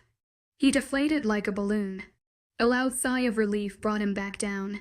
Shaking my head, I turned back to study snowy mountain tops. You see behind that hill. He tapped my shoulder before pointing to the smallest peak. I nodded. There's waterfall there. When I was young, I always went there with my friends after training. We were only 12 or 13. I always wanted to take my mate there. He sounded sad, knowing he wouldn't be able to do that anymore. I couldn't walk that far, little hike up anything. I didn't say anything to that. Didn't know what to say. We sat in silence. I was surprised by his comfort level towards me. In some level, he was still a stranger to me. Now more than ever. Without the connection, I didn't know what I was supposed to do. I was used to him not talking, not being around, but ever since my attack, HE's been there. Constantly. He put his hand on my back. How are you feeling? He asked me that every day. I pretended to be calm and collected in front of him and everyone else, but I was far from it. I was dying inside, battling with the trauma of what had happened to me. I don't know, was my only answer every day, but I decided to something more. The truth. I want my wolf back. We should get back. Lee is on her way. I knew he was doing everything he could to figure out what was going on. On the way home, I noticed the heavy growth of his beard, dark circles under his eyes and slimmer frame. My heart sank. He was suffering too. Even without the mating pull, I felt attracted to him. Felt sad seeing him in such a miserable state. Sighing, I rested my hand on his tense thigh. The muscle jumped under my hand. I hated that I couldn't hear his heartbeat. Hated that couldn't see farther and hear anything over or under the natural human hairs. He wove his fingers through mine and kept the other hand on the steering wheel. I was looking forward to meeting Lee. I just wished it was under better circumstances.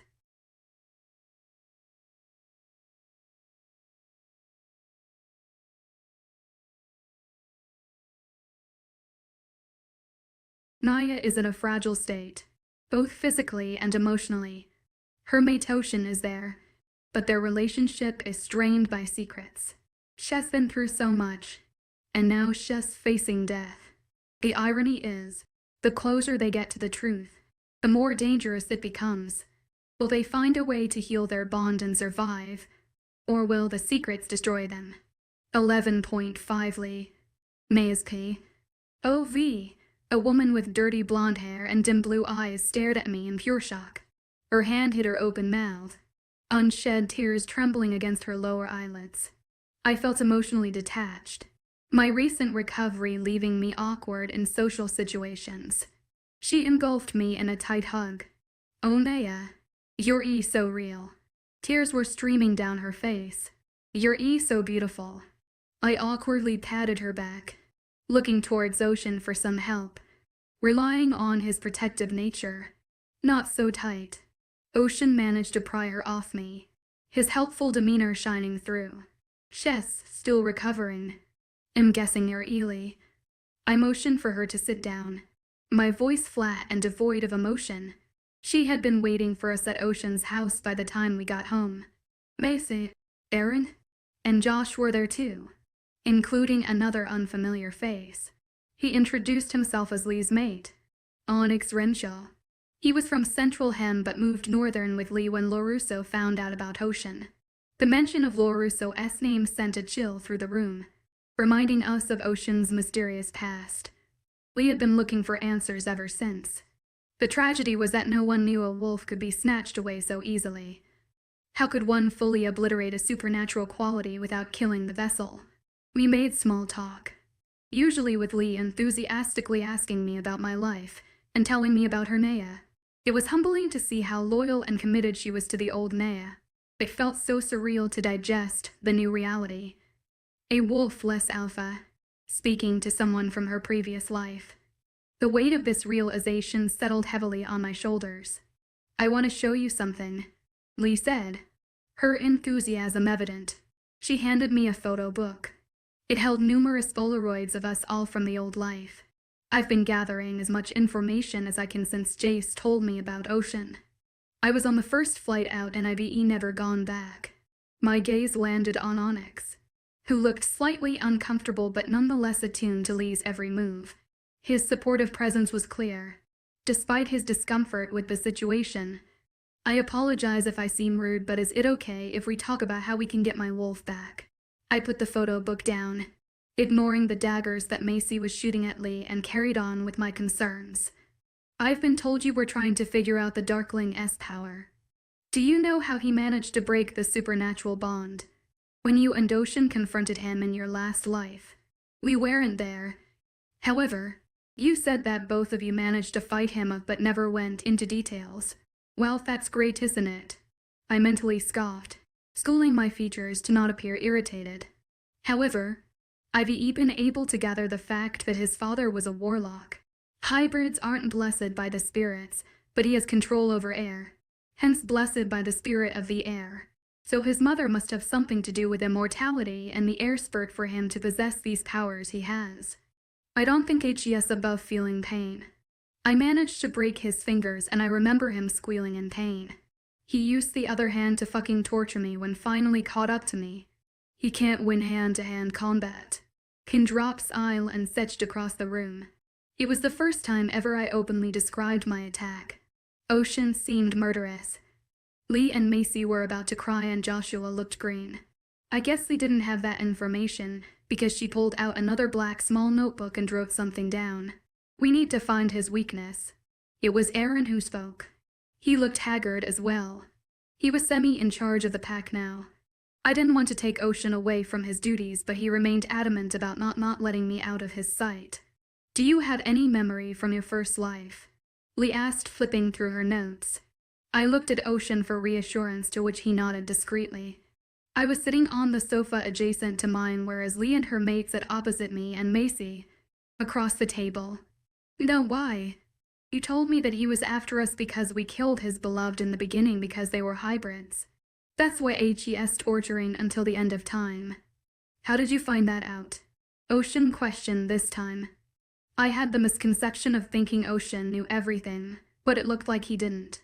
It was a woman named Alina. She knew you from a couple of lives before. She was looking for you guys for a long time. She was Vi, therefore immortal due to the blessings from the air spirit. She said she knew a ritual to break the curse, but you three went into woods and only the two of you came back. You never spoke of that night again. We literally have no idea what happened that night. She paused, looking restless. Do you have any memories at all? I looked at Ocean, wondering why we decided to keep such a crucial part a secret. If one of had told someone, we might have the answer to the question and would be much closer to defeating the Darkling. I can see why you're disappointed, but I think I have something else to tell you. Pages made a rattling noise as she flipped through her notebook again. No one knew how he always found you guys. That I was in Eastern couple of years ago, trying to find a witch for more talisman, which I have. She paused to dig her hand into her big carefully retrieve a big handcrafted wooden box. Carefully, she sat it down on the table. I brought you half of what we could gather, but anyways, I found a witch coven hidden amongst human. Their ancestors were massacred and so rents because a very powerful being sold them out to the humans. But she seemed excited, reciting an awful tragedy. They didn't know why, but they knew that their ancestors came from the northern hemisphere, migrated during the Tiscan massacre. It was the birthplace for all supernatural, but they never connected the dots with Thorrent's witch hunt to the Tiscan massacre. What I think happened was that Alina already told us that witches used all their powers to lure the hybrids in order to kill them, but the Darkling survived. I don't know how, neither does anyone else I have spoken to, but he was behind the Tiscan massacre. He provoked the humans to rebel against us, and once that started, it spread throughout the whole globe, and now they made up their own human origin that I don't want to go into. But it was the Darkling who was both massacre. So when the witches realized that, they agreed to help. So they contacted the spirits with ancient enchantment that were forbidden to their coven, and the Darkling caught up to them. We all had to flee, and thankfully no one was hurt because of the talismans, but that's how the Darkling knows where you two are and the witches are. You to have the strongest connection with this. They keep bringing you back for a reason, and the witches because they are the bridge to the spirit world. I think the Darkling can feel the presence of the spirits, and the spirits are always close whenever you guys get a memory. I think that's how he hunts you guys down, via the presence of the spirit. The Darkling wants them dead because they helped you to kill his beloved. It made perfect sense, no matter how ridiculous it sounded. It was the only explanation that chronologically supported. Her obsession was unhealthy and it frightened me. However, Ocean found it perfectly acceptable. We all had lunch together. They were staying at the barracks, something I heard they had done before. I noticed that Ocean asked frequent questions about the well-being of the Red Mount pack. The two packs had close relationships which all the other packs across the globe were oblivious to. The Northern was where it started. The Darkling chased us across the globe and back to where it all began, and where it all shall end. I bid goodbyes to everyone, but Macy and Josh lingered around. Aaron took the couple to the quarters and would be back to pick them up. They helped Ocean clean up, not allowing me to do one single chore. I tucked myself under the blanket we constantly use now in the lounge. It smelled of fabric softener. I couldn't pick up any other smell and it broke my heart. That lady was kind of crazy, huh? Macy came and sat in front of me, handing me a glass of orange juice and medicine. I took it without thinking much of it. I'm sorry this whole thing made you fight with Aaron. I complained every night to him about what Anne. She mouthed her words instead of saying it out loud. Asshole, she used her voice again. But he didn't have the audacity to even tell me the truth. Ocean is apologetic that he made a May hide information from another. But don't expect him to verbalize it, but he didn't mean to. We knew Ocean could hear us, so we both laughed softly. Macy was speaking to Ocean or Aaron at all. She spoke loud enough for them to hear but not to them. I remember when we stopped by the quarters on the way back from the hospital. Macy was there with her and driving the car. Ocean showed me all the surveillance pictures of me from the past 3 years. Macy was in a lot of them. Not only did she freak out, but threw a couple of them at Aaron. Deep down I knew she wanted Ocean to be end of her wrath, but he was an alpha. No way would she disrespect him like that again. He had a picture of me on his desk at his office from 3 years ago. That's when I realized he truly loved me and tried everything in his power to protect me, but sometimes the truth can stop unfortunate events from occurring. Deep down, I wished he told me that they weren't hallucinations and I wouldn't have made the crazy decision to leave.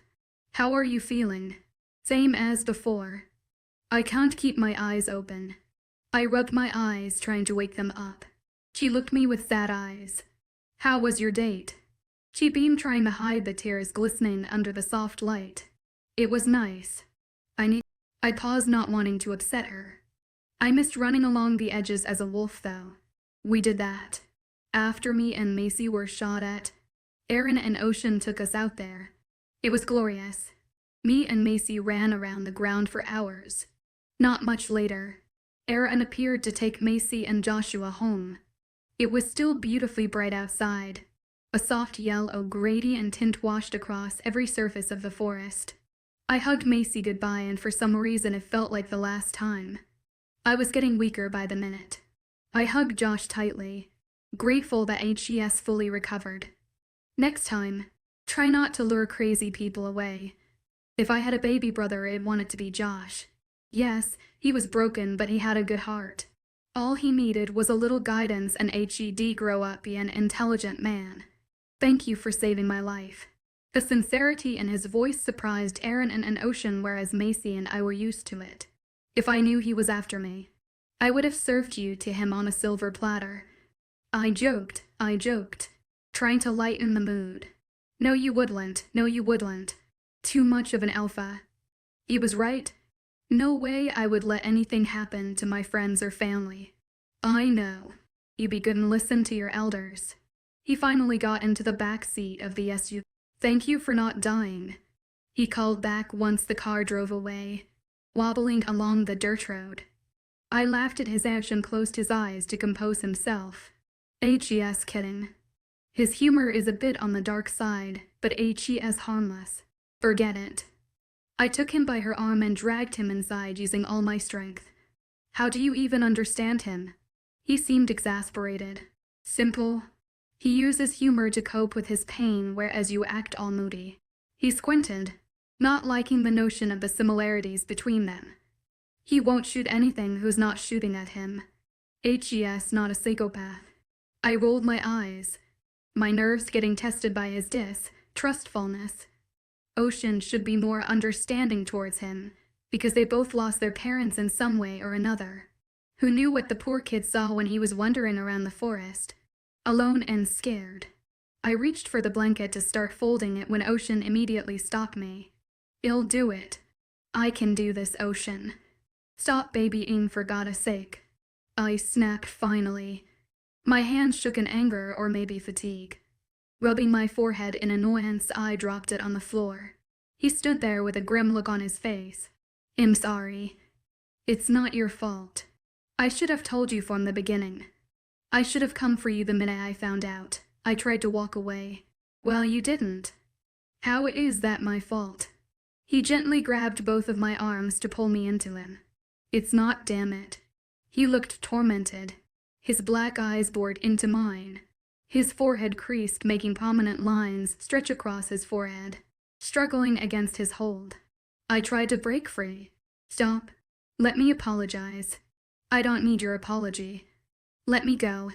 I beat my fists against his chest. Tears streamed down my face without any warning. My heart hurt and I didn't know what set it off. All I wanted to do was go back to before the annual gala. I wanted my wolf back. I wanted to belong with a pack. I had been alone for so long without any official ties. The loneliness was eating at me. Do you know how lonely I feel? I haven't mentally communicated with anyone for so long that the silence is suffocating me. My breath hitched and beat my fists against his chest, thumping softly. I was sobbing uncontrollably when my knees gave out. He held me tightly against his chest, apologizing with every breath. I just need some peace. The contestant take to stop and the headache to go away. Sucking in a loud breath, I pleaded, "Please, make it stop." My body shook with each cry. The buzzing noise in my ear got louder, pounding against my brain. I tried so hard to hold it in, but I just couldn't anymore. He rocked me back and forth, stroking my hair. My body convulsed involuntarily. Hands covered my face, hiding the tear-stained face away from him. I felt fine a few seconds ago, and now I was hurting my mate. I leaned into him, giving into reality, surrendering to him finally. "I'm so angry at you." My sobs started to subside. "Me too." He took a deep breath before letting it go. "I'm sorry. I didn't mean to lose it like that. It's so embarrassing." He didn't let me up. I was sat sideways across his lap, my thighs draped over his. "Embarrassing. I've been wondering every day how you always kept so calm." He picked me up and took me to room. It was maroon, same shade as mine from back home. My eyes bugged out the first time I saw it. A picture of us from previous life, a mounted bedside table with another one of him with his family before they died. I remembered when I walked in a couple of days after I got out of the clinic. He told me that my room from previous life held the exact same color. It made him feel close to me even though I was continents away from him. "Thank you for taking me out today." He tucked me in his cold bed before he walked over to the windows to close the blinds, shutting away the warmth. I shuddered, wondering why my body couldn't get warm. A stray coughed through my vocal cord. "You've looked like you needed some fresh air. Also, our first date is long overdue." He sat down next to me and started playing with my hair once again. I was used to such affection, and he seemed natural at it. "You remember a lot more of our past relationship, don't you?" "Yes, why?" His answer corroborated my theory.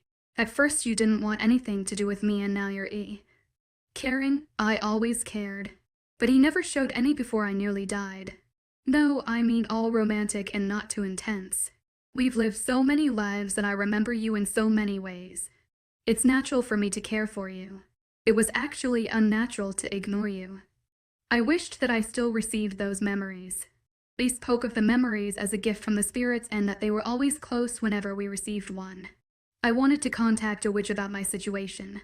Ask if there's any possible way to contact the earth spirit, but the darkling would feel the shift in power. How no one knew. His powers were a mystery, and I wanted to stick a knife in his jugular artery and watch him bleed out slowly. "Tell me one of them." I leaned into him.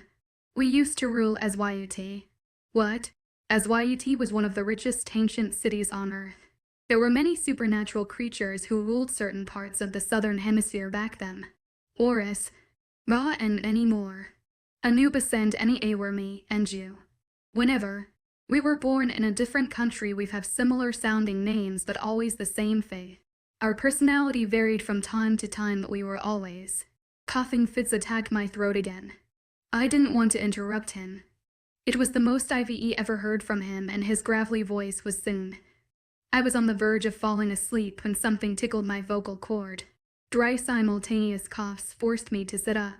Ocean and immediately handed me a tissue and waited grimly for it to subside. My chest constricted like something was being torn from inside. What sticky substance filled mouth, and when I pulled the tissue away, red stains splattered across the scrunched white surface. Ocean looked absolutely shattered. That was one thing I didn't expect to spew out of my mouth. Blood. 12 darkness may as P. O.V. Ocean didn't waste a second before jumping into action. Within less than 20 minutes, I was being admitted to the clinic again. Their equipment was modern but not fitted to treat a human. Sadness consumed my heart. Adie had a green shawl around her pajamas when she greeted me at the door of the clinic. I felt guilty for waking her up, but I didn't have much energy to apologize to her, especially with the mask around my mouth and nose. Blood spurted out every now and then. An IV bag was attached to the needle that was poking out of my arm. Everything around me seemed to move slower than its usual pace. Bright lights and noise amplified the pounding in my head, and all I wanted was Ocean. I wanted to apologize to him. I tried to move but failed miserably. The Darkling was trying to punish Ocean by killing me. He wanted him to suffer like he was for centuries without his mate. I could understand why. I would want the revenge for my mate's death too, but not like him. He was a psychopath with powers, just like all the other hybrids that were killed in the 1st century. Ocean needed to figure it out in this life why he didn't die. What made him immortal? Fi would live for a lifetime, but I didn't see any wings on my attacker. My mother labeled him as a delusional psychopath who found pleasure in torture. That's what hybrids were. They felt no emotions or sympathy towards anyone. Hence his love for whoever this girl was. Didn't make sense. Granted, she was a hybrid and they might have had many things in common, but were they really capable of love? I patiently waited for him to stop arguing with Adie and enter my room. I could see them through the foggy haze but wasn't able to hear them. Tears slid down my temples, leaving wet trails. I couldn't hold on for much longer, and I knew it was time. I used all the strength I could muster to make any form of commotion to get their attention.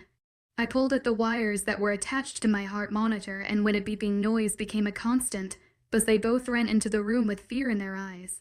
I swallowed dry air, and it creeped down my throat. Ada physically sat against the wall in relief, whereas Ocean tried to hastily reattach them to my chest. My weak hand wrapped around his wrist, willing him to stop to look at me. His bottom jaw twitched. Eyes roamed around relentlessly. I struggled to take the mask off my face so I could speak to him without a barrier. I need you to listen to me. It hurt to breathe without the oxygen mask. You need to figure out a way to. He put the mask back on when I struggled to suck in any air. Instead, he came closer, resting his hand next to mine. I'm right here. I'm not going anywhere. He sounded devastated, but I had to get through to him. Listen, I need you to figure out his weakness. I coughed when my throat itched. In this life, don't worry, they'll figure everything out. You just think about getting better, okay? Tears streamed down the sides of my face while a sad smile touched my lips. He knew deep down what was happening to me, but wasn't willing to accept it. He was in denial. We've been concentrating in the Darkling. I think it's time to figure out who the girl was. The girl was his mate. Mates were given to us after the war began. The war between humans and supernatural. Puzzled, looked at me. Find out who she is, so we can be together in the next life. I inhaled loudly every time I had to pause. No, you're going to be fine. I've lost you too many times. I can't go through it again. He looked like he was on the verge of a breakdown. His body quivered, eyes glistening under the bright lights, and the hands that wrapped around mine shook vigorously. I tried to touch his face with my other hand, but the wires were blocking my way. I didn't want to die, but I knew there was no way for me to recover from this. Listen, we'll see each other soon, okay? I smiled, trying to comfort him.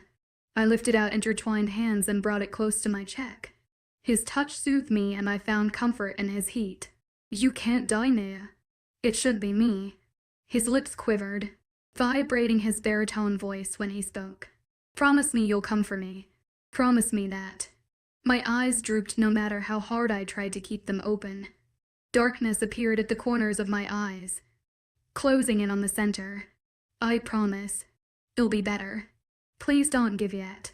Just hold on for a bit longer. I'm begging you. Alphas didn't beg, not even for their own life. A sob left my lips. I wished we had more time. I wished we didn't waste all those weeks avoiding each other. Listen, don't lose yourself. They'll be there. Wait. I gulped. Finally moving the mask away. Take care of yourself. Your Ian. Alpha. Please check up on my carrots now and then. Though he didn't want to hear it. My sweet broken mate. Macy. Shelmy Darren. And Josh. Give the kids some guidance. Tell everyone. I'm sorry.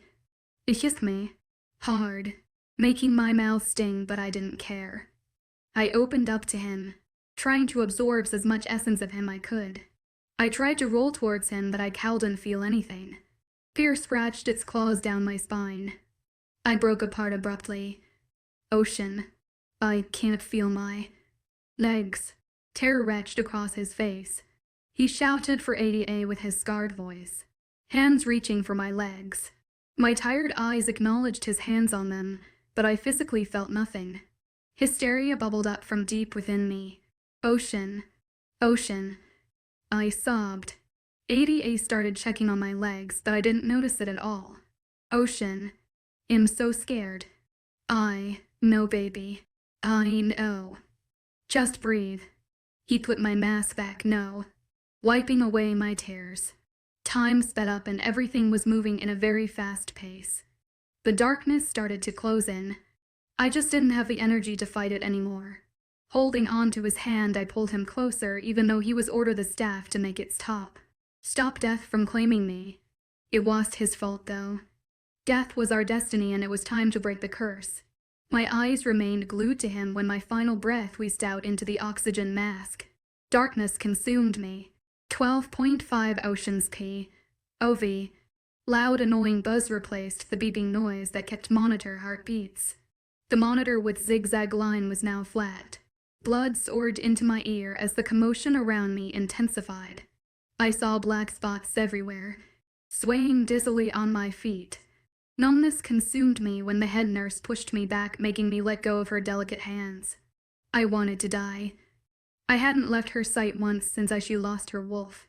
I couldn't feel her presence anymore, and the only confirmation of her well-being that satisfied me was visual validation. But my eyes were playing tricks. ADA used the defibrillator to jumpstart her heart but failed. The iciness of her skin lingered in my warm hands. I needed to. I didn't know what to do. Her parents rushed in. Her mother's wails bounced against white walls. I found myself at the main door when Macy and Aaron rushed in. They said something to me, but all I heard was white noise. Was she hearing this white noise constantly? No wonder she broke down in tears. She was such a strong person. A rightful alpha and a perfect mate, and I ruined it all. I saw Josh waving his hands around in front of my face. Tried to shake me, but I didn't understand why. AJ and Levi were there looking grim. The word dissociative state was being passed around my head. Why was everyone crying? I walked further into the woods and carried on walking. It was a new moon, cloaking everything with darkness. A couple of my elite team followed me, wondering what I was doing. I didn't know what I was doing. Naya. Home. I knew. She usually waited up for me, but sometimes I was deliberately late. My reason for keeping her in the dark seemed ridiculous.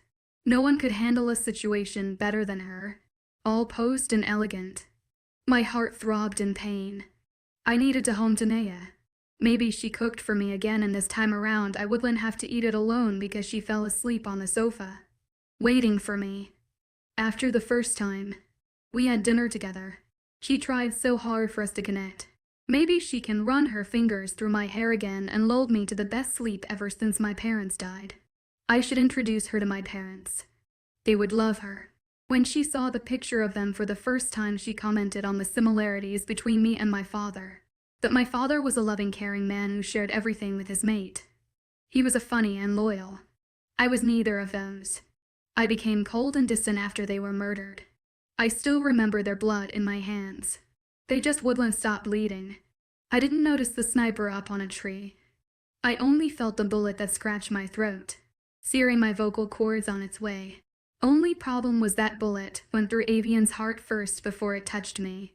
Lion killed the sniper instantly, but the damage was already done. That's when we decided to rely on guns and not our abilities. I was the reason why Adia's son died, was able to protect my wonderful parents who died holding each other. And my mate. I gulped. The house in front of me was pitch black, usually when I got home. The soft light of the lamps from the living room would welcome me. I wanted to hear about her day instead of finding it out from other people. I stalked my mate even when she was under my roof. But it was black. Why would it be like that? Josh walked out of the front door, tears streaming down his face. His loud sobs filled the quiet night. He wiped his eyes with the back of his hand before following the direction I came from. She was in the house. She was back at the clinic. Dead. I dropped on the ground. Pebbles and sticks bit into my knees. When numbness and the noise subsided, the silence attacked me. The pain squeezed my throat, cutting away my air supply. She couldn't be dead. I had so much more to tell her, so much more to know about her. My stomach clenched, urging me to puke, but nothing came out. I threw head back and roared, angry at whoever was allowing this to happen to us. I clawed at my chest and drew blood, trying to stop the ache. I couldn't breathe. I couldn't think. I didn't want to live. My mate was dead. I'll cut through the moon. A wolf crying out in pain. A night so bright. Stars in line. An alpha who lost his mate. Spirits in disarray. Balance beginning to tip. Good versus evil. Only one prevail. Nature began to weep. For centuries Fatre created them. Only they can restore the peace. A crime committed by darkness. Only light can banish its yield. The light they carried, so pure and true. The love that could allure. But how can they win, when one is dead and they are? No more. Only he, who shall fight the darkness and death, whoever they shall be. For his mate and for his right, will he win against all odds, or will he lose his soul? The one that is bound to her, that's knocking on death's door. A hell scratched across the stars, a wolf begging for another chance. A night full of wishes and spirits, an alpha ready to battle with fate. 13 past May's P. OV Redmount 1990. Move or ill put soap in your eyes. I warned, as ocean continued to block every step of mine. You're the one who's in my way. You move, he commanded with a hint of amusement in his voice. I stepped to my left to find him step to his right, blocking my path again. We'd been playing this stupid shuffle game much too long for my liking, and I needed to get class. The corridors were quickly emptying, everyone eager to get to their lessons, leaving Ocean to torment me a little more. Having enough of his annoying games, I stopped abruptly, bringing my feet together and placing my palm on his tight torso. His skin shivered under my touch, satisfied with his reaction. I finally craned my neck upwards to face the devil that had been making my life a living hell for as long as I could remember. My breath hitched when my eyes landed on his hooded ones, framed perfectly with dark lashes. One thing I never understood about this boy was the color of his eyes. Usually, to everyone they were pitch black, but due to the fact that he had numerous close counters with him, Ive realized that they sometimes emitted an AV, blue hue right around the pupils. His midnight black hair trimmed in an army cut provided him with an edge to his usual quirky attitude. His chiseled jawline, beautifully accompanied with full luscious lips, were tasty to bite. Trust me, I would know. What do you want? I questioned, slapping an irritated expression on my face. The sincerity in his eyes almost made me believe that he was telling the truth, but the annoying smirk that was plastered on his face made me believe otherwise. If you don't move, it'll cripple you. I threatened, making him bring his arms up to cover his chest. Why would you want to violate mine when I always take good care of why? I slapped my hand over his face before the word left his mouth. I was sure if any werewolf heard this conversation and told the alpha, hell forget Ocean was his son. What is 1RG with you? I hissed at him, looking around to see if anyone was listening. Imperfectly fine. Thank you very much. You're the one who ran away from an asylum. He removed my hand from his mouth and kept a firm grip around my wrist. Well, at least him not from a zoo, you ape. I tugged on my hand to set myself free from his grasp only to make him tighten his hold on me. Wolf. Baby girl, Wolf. He corrected me. You know what. Whatever. I don't care. I need to get to class. I rolled my eyes, still tugging my hand, trying to get it free. Instead, he grabbed both of my wrists and slammed my body against his chest, holding me tight in position. But I need to talk to you. His voice deepened. But I don't want to. Although my heart was running a mile in a minute, I tried my best to keep a straight face. Possibly bored. I can just throw you on my shoulders and carry you out of here. He warned. I can kick you in your balls. I narrowed my eyes. But you like my BA, Ocean. I screeched, widening my eyes at his words. LLS, and it will only be your pleasurable loss. He smirked. I hate. You, I hissed, venomous lie, emphasizing each word. I know. But I don't care. My confession made fire blaze in his eyes. ARGH. Fine, but not now. I threw a tantrum, throwing my head back in defeat while stomping my feet. He still didn't move an inch from my outburst, probably because he was so used to it by now. Keeping a straight face, and he lowered his face towards mine. I moved back as far away as possible, scared that someone might see us. What are you doing? I gritted my teeth, trying to make him realize we were in public. However, he looked like he was a man on a mission, letting go of one of my wrists, and he quickly cupped the back of my head. His hand fisted around my long straight black hair and held my head in place to give him better access. I honestly didn't know what had gotten into him lately, but he didn't seem to care where we was around. He just did whatever he wanted to. His juicy, plump lips pecked mine once so softly. I didn't even realize when he did it at first, if it was for the growling electric shocks that coursed deep through my body. I wouldn't have noticed the light feather kiss he left on my mouth. It made me long for more. Keep your window open, he whispered, brushing each word against my lips with his. Suddenly his grip on my wrist loosened and I yanked myself away from him. Even though I didn't want to buy then. You're going to be the death of me, Ocean. For fuck's sake.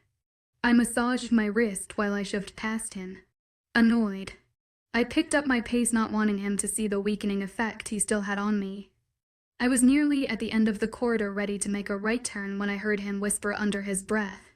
Trust me, you already are. My head turned so quickly that I was lucky I didn't get a whiplash. His tall figure stood at the exact same place that I left him, with his legs merely parted. Arms swung slightly away from his body, but that's not what made my heart shattered in a million pieces.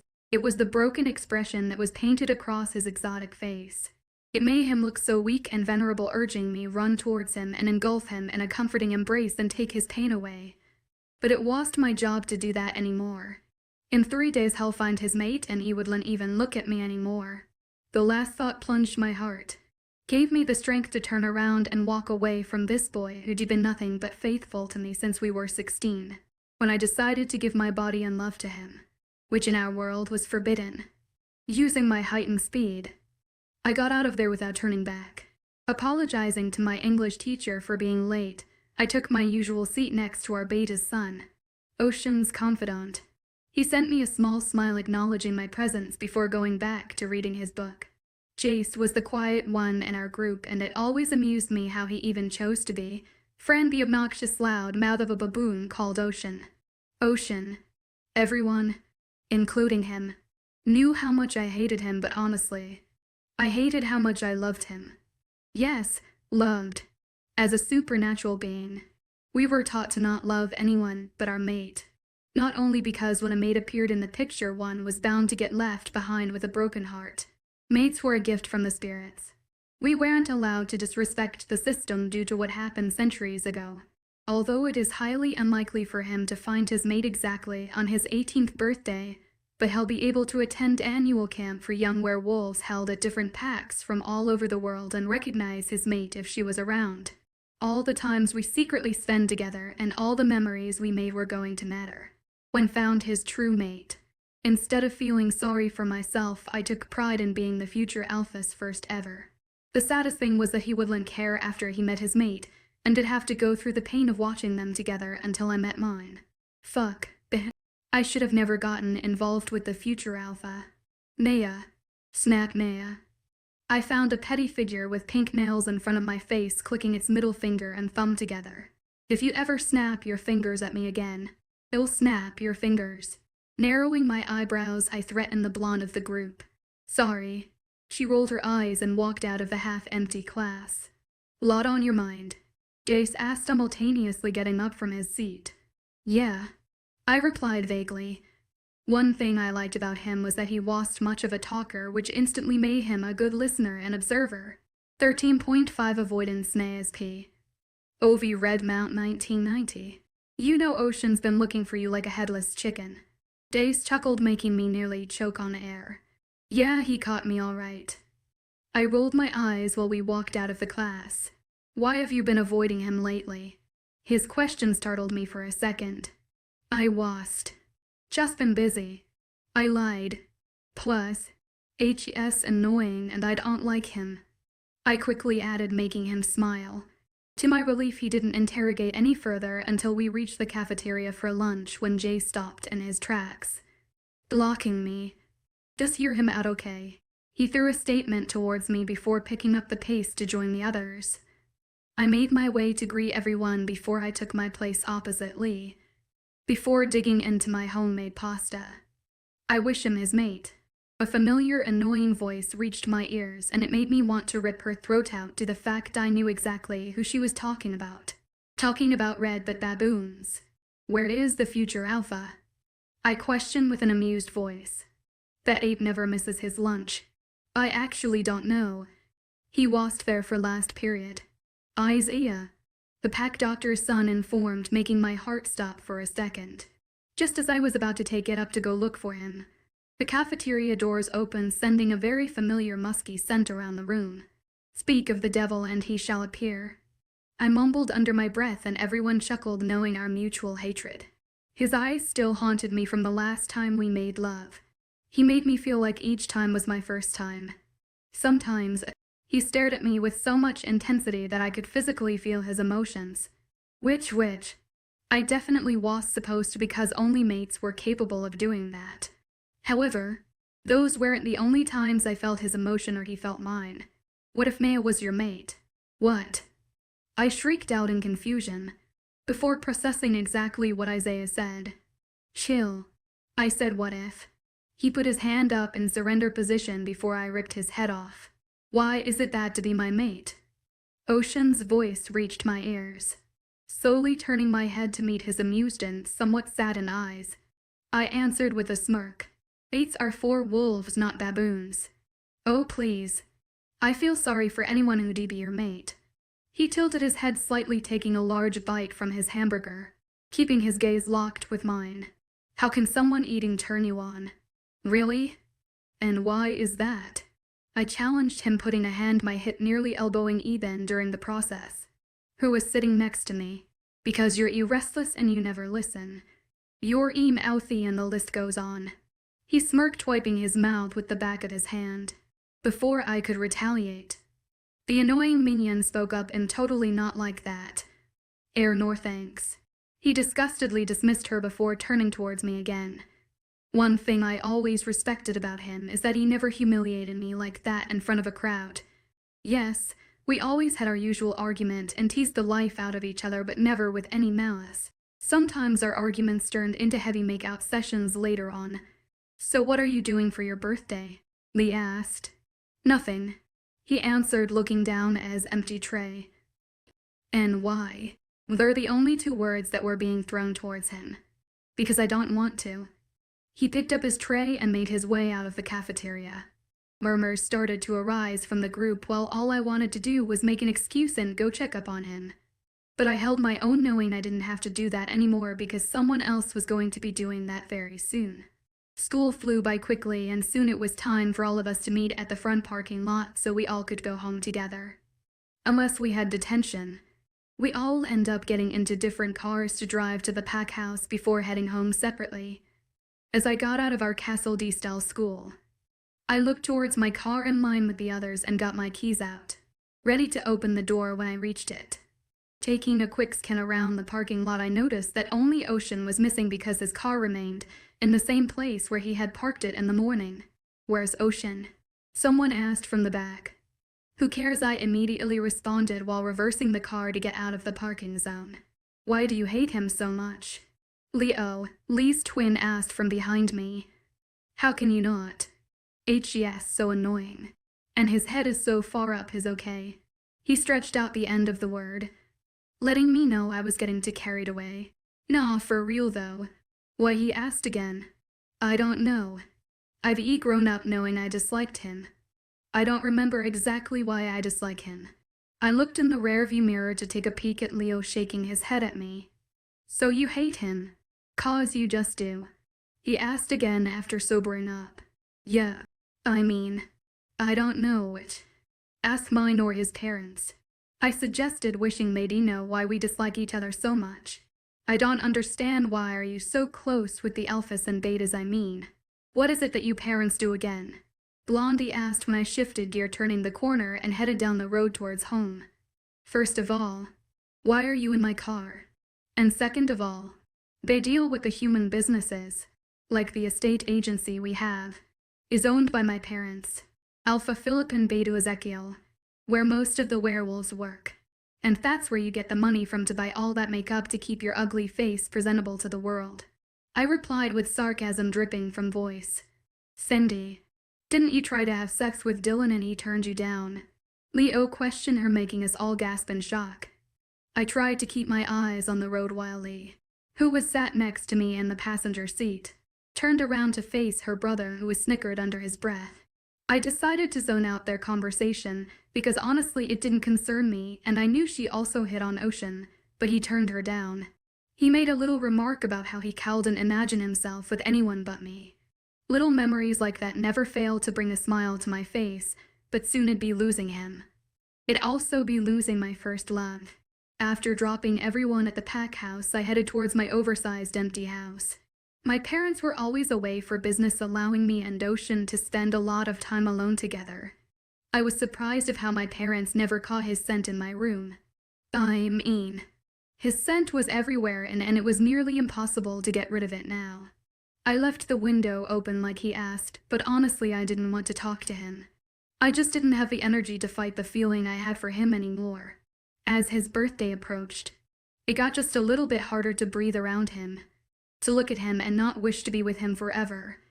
After showering and cleaning up, I decided to make something myself and Ocean to eat, but he was nowhere to be seen when the clock ticked. That was his usual time when he jumped through my window nearly every night until the dawn of next day. I honestly didn't know how people hadn't picked up on our secret. It'd been almost 2 years. I also don't think it'd be a shining medal to his reputation if people found out he had already been with another she-wolf before his mate. After finishing my food, I left the extra on the table just in case he came, but when the clock ticked 11, I knew he wasn't going to come. Why would he? After the last time we were together, I told him to get out in the middle of us making out. I couldn't handle his confession. So why would he want to come back here again? Just when all my hopes were gone and my eyes were getting heavy from tired and hopelessness, my dark-framed wooden door burst open. I jerked up straight on my bed with a hand over my petrified heart that was trying to claw its way out of my chest. Ocean rested one hand against the door frame while the other was clenched by his sides.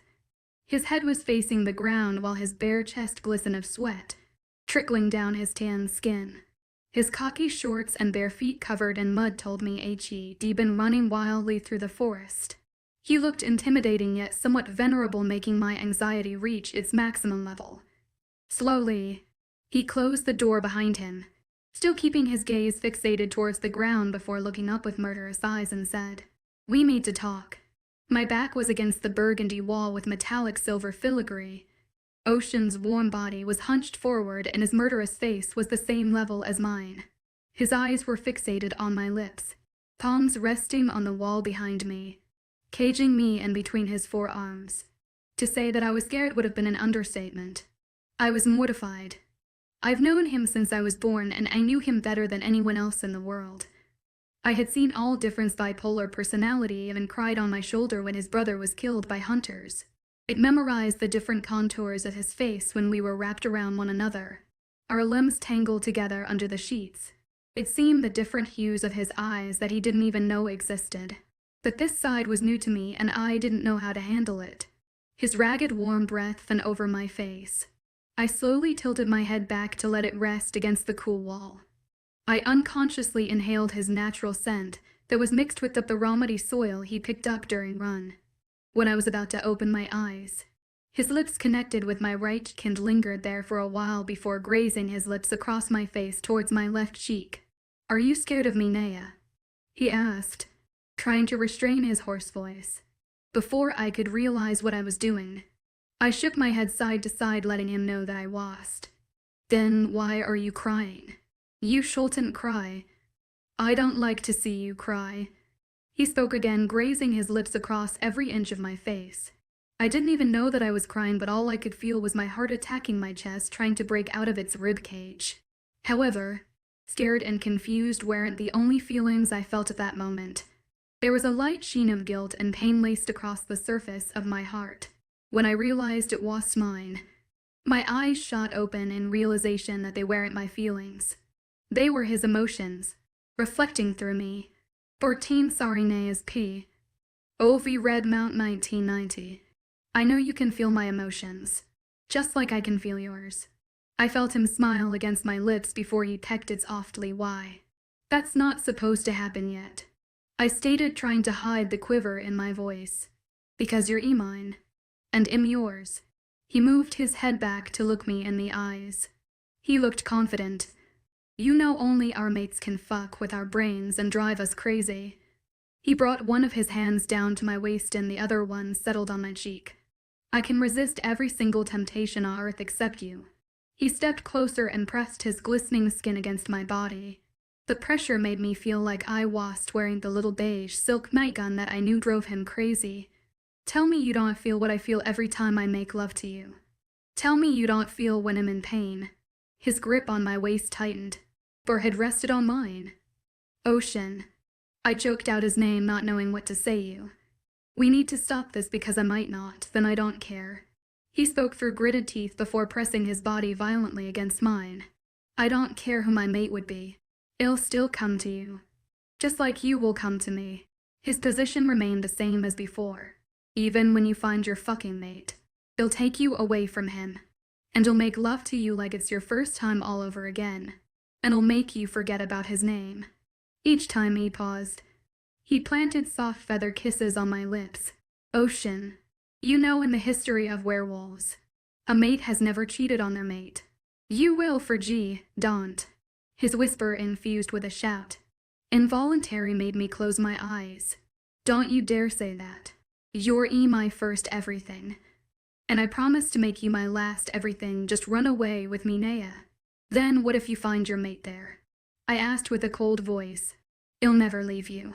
He was still prepping open-mouthed kisses on my lips as I spoke. "Ocean, I warned. Run away with me, Naya." He offered again, grazing his thumb across my bottom lip before pulling it gently with his teeth. "Ocean, you're the future alpha. You have responsibilities," I stated, causing him to chuckle. "You're such a female alpha." He smiled against my neck before kissing the spot where my mark should be. "Ocean, you're gonna end up hurting your mate," I stated. "I don't care. All I care about is you." He brought his head back up to look into my eyes once again. My heart swelled up when the silver moonlight escaped through my windows, settling itself on the right side of his face, highlighting the navy hue around his pupils. "What about my mate?" I asked, causing his face to solidify. His grip on my waist tightened painfully. "They'll kill him." His simple answer made my heart drop out of my chest and I struggled against his grip. "No other man is fucking touching you. Get the fuck off me." I screamed, knowing if anyone heard Thale will come charging in with their K9 and claws out. My blood was boiling and everything around me started to revolve in anger. "So you're mine. Only mine." His grip on my body tightened and his lips came crashing down on mine. "I hate you." I shoved his chest with my palms as hard as I could, but he didn't even move a muscle. "How dare you say that about my mate or yours? How would I feel if I found out that my mate was talking like this to another girl about me, and that he was planning on cheating on me behind my back? I kept pushing him away until he was finally off me and out of my personal space. Fine. I'll go, but I'll be back tomorrow night to make you mine. He kissed me passionately one last time before jumping out my window and making his way to God knows where. You okay? Lee asked when she got into the passenger seat of my car. I need a friend. Can we just leave everyone?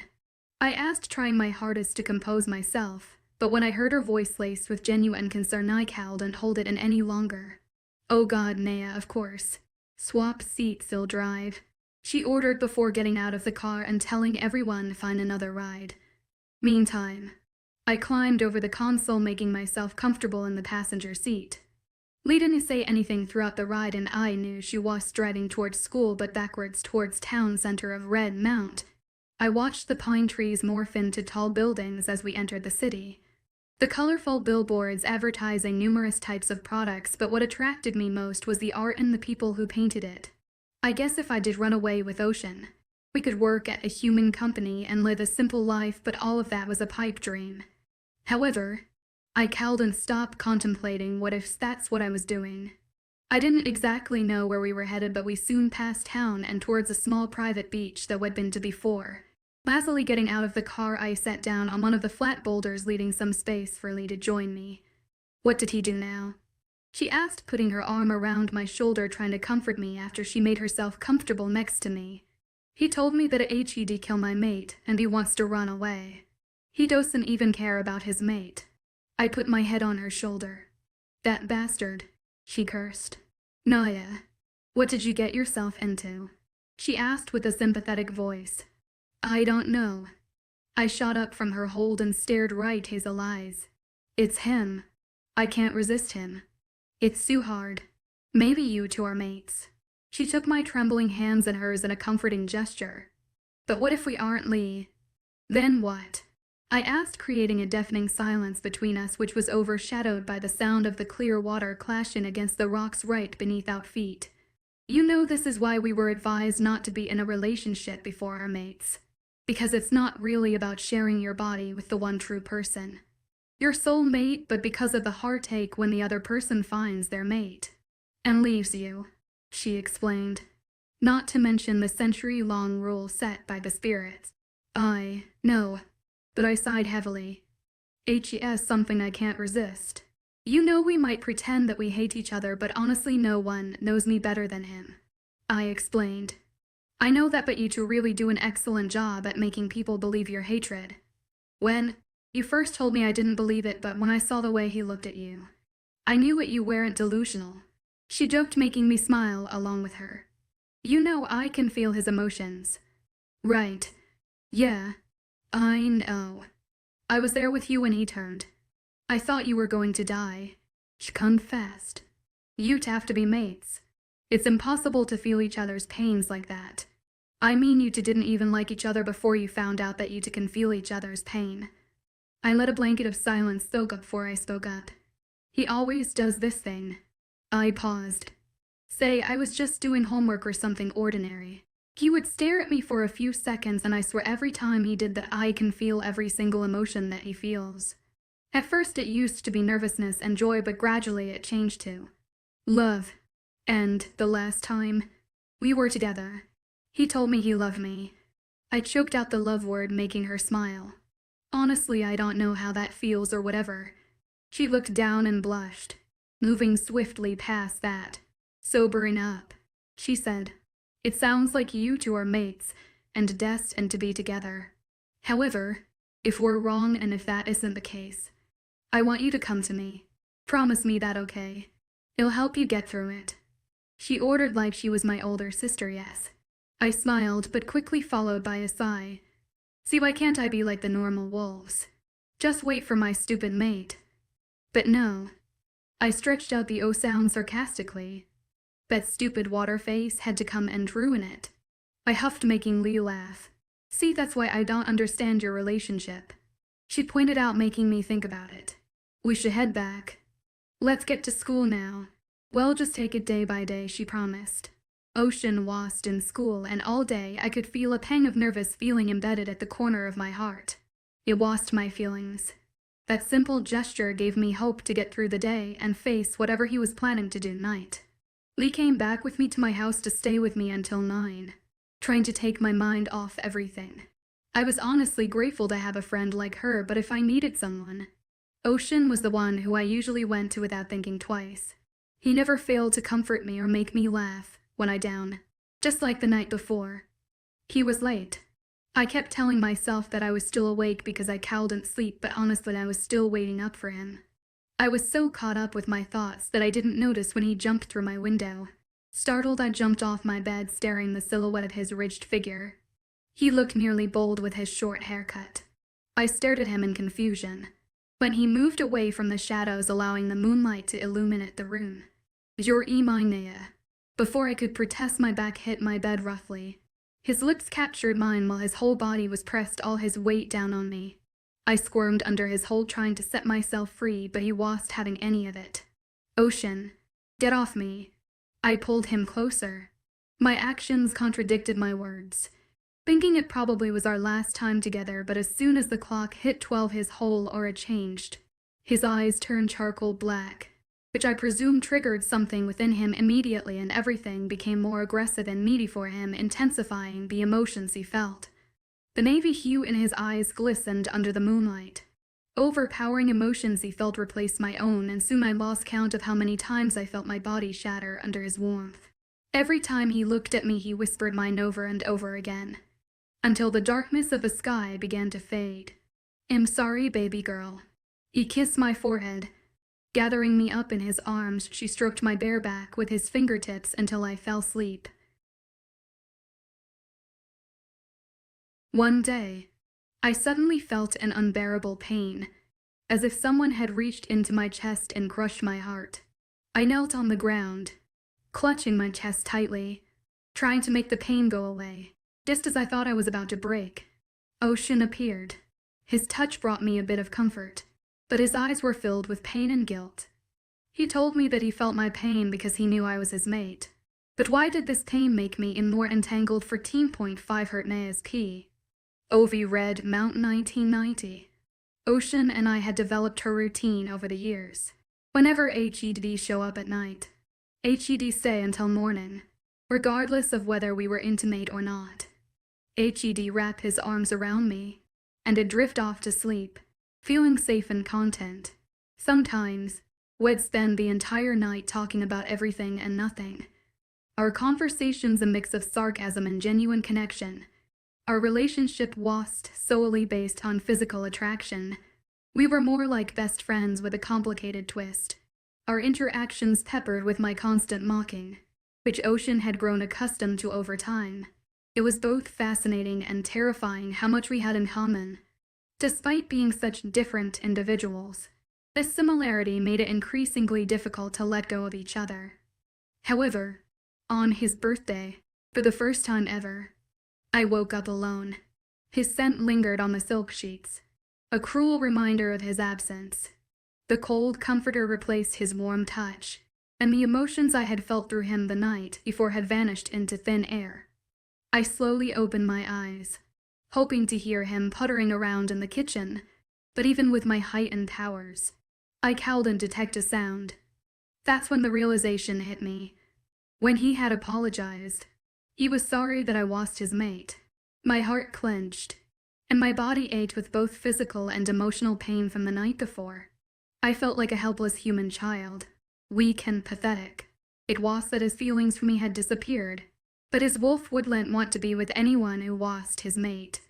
It made perfect sense that I woke up alone. His wolf probably couldn't handle being in close proximity to another she-wolf without feeling disgusted. 3 months. That's all I had to wait until my birthday when I'd be able to recognize my mate. Anyone in this pack or outside could potentially be my mate, but the thought of waiting that long, watching Ocean with someone else, was unbearable. Desperate for comfort, I grabbed our home phone and called Lee, apologizing for the early hour before asking her to come over at 6 in the morning. With Ocean gone, she was all I had left. I remained curled up in sobbing until I had no tears left and my heart felt numb. "Nea," I heard Lee calling from downstairs, but I lacked the energy to respond. I waited for her to come upstairs. "Honey, her sentence got short when she saw the state I was in. "Oh God, I'm so sorry," she exclaimed, settling near me on the bed. "I'm fucked," I chuckled hysterically, my sarcasm seeping through even in my vulnerable state. "Oh honey, I'm here okay." She smiled, leaning down to hug me. "I think I need to get away for a while," I announced, getting up. I hissed in discomfort. "What wrong? And why?" she asked with a worried expression. "My whole body is aching and I just need to clear my mind," I explained vaguely as I tried to move, clicking my bones back to place. I remember once I nearly gouged out the skin on off his back. Our sexual attraction scared me sometimes. We could go for hours and still not have enough of each other. "Gosh, this room smells like something. And someone." She crunched up her nose.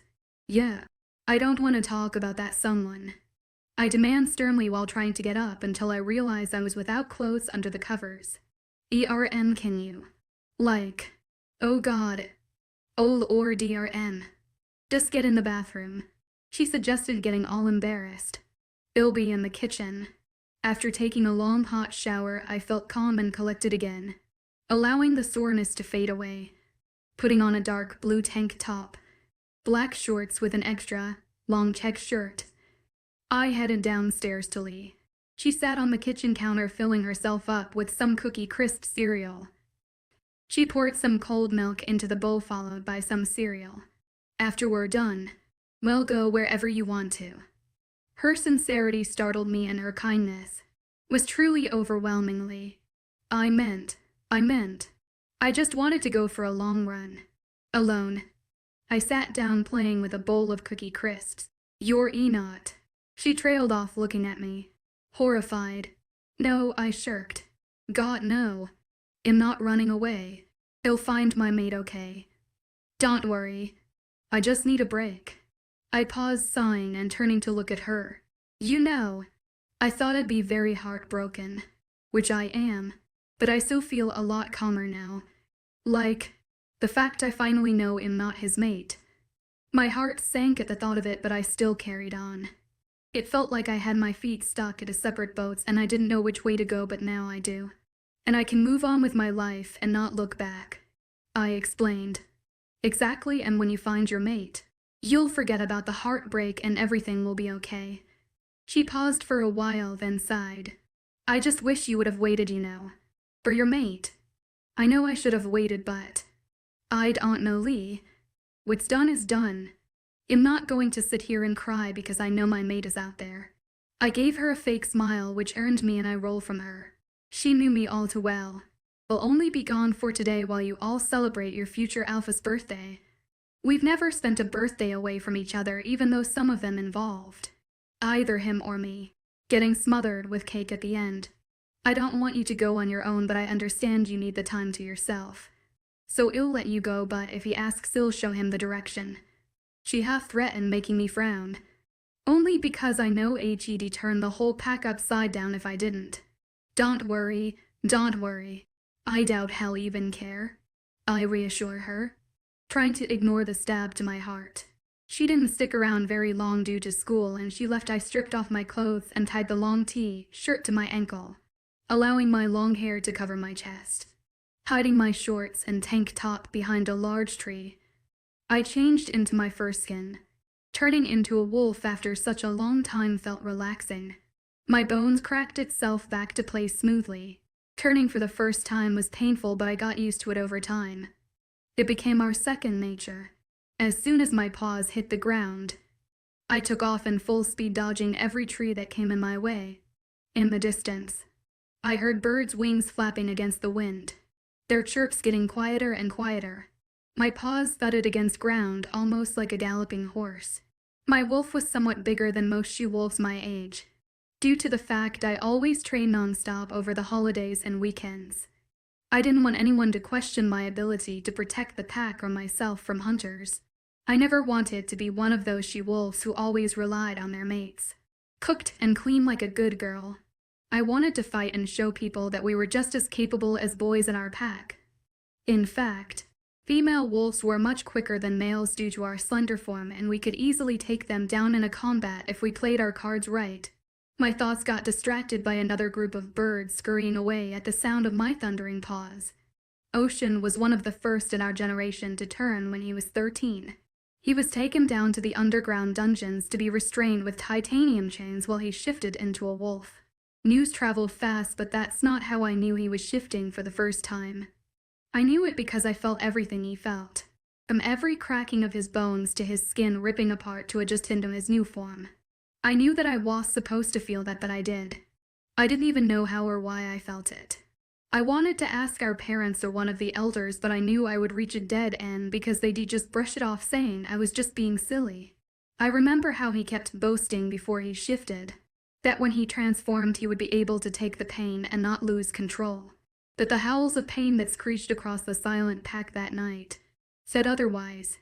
I thought he would torment me regarding the transformation, and it made me avoid him on purpose when he tried to approach me.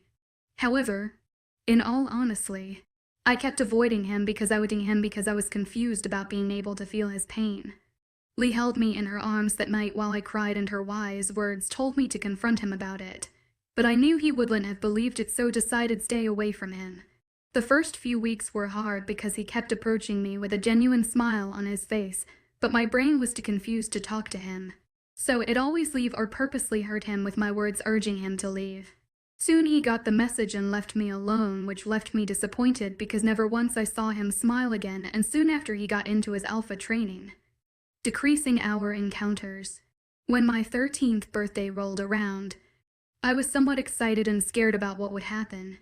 Most of all, I was curious if HED feel my pain. Usually on my birthdays, HED pulled the most annoying prank. However, the week prior to my birthday, his face was nowhere to be seen. Although everything was set for that evening, I didn't make it to my own birthday party. The transformation started already and I was in immense pain. After hours of agonizing torture, I was taken home and left there to rest for the next couple of days to heal. That was the first time ever Ocean climbed through my window.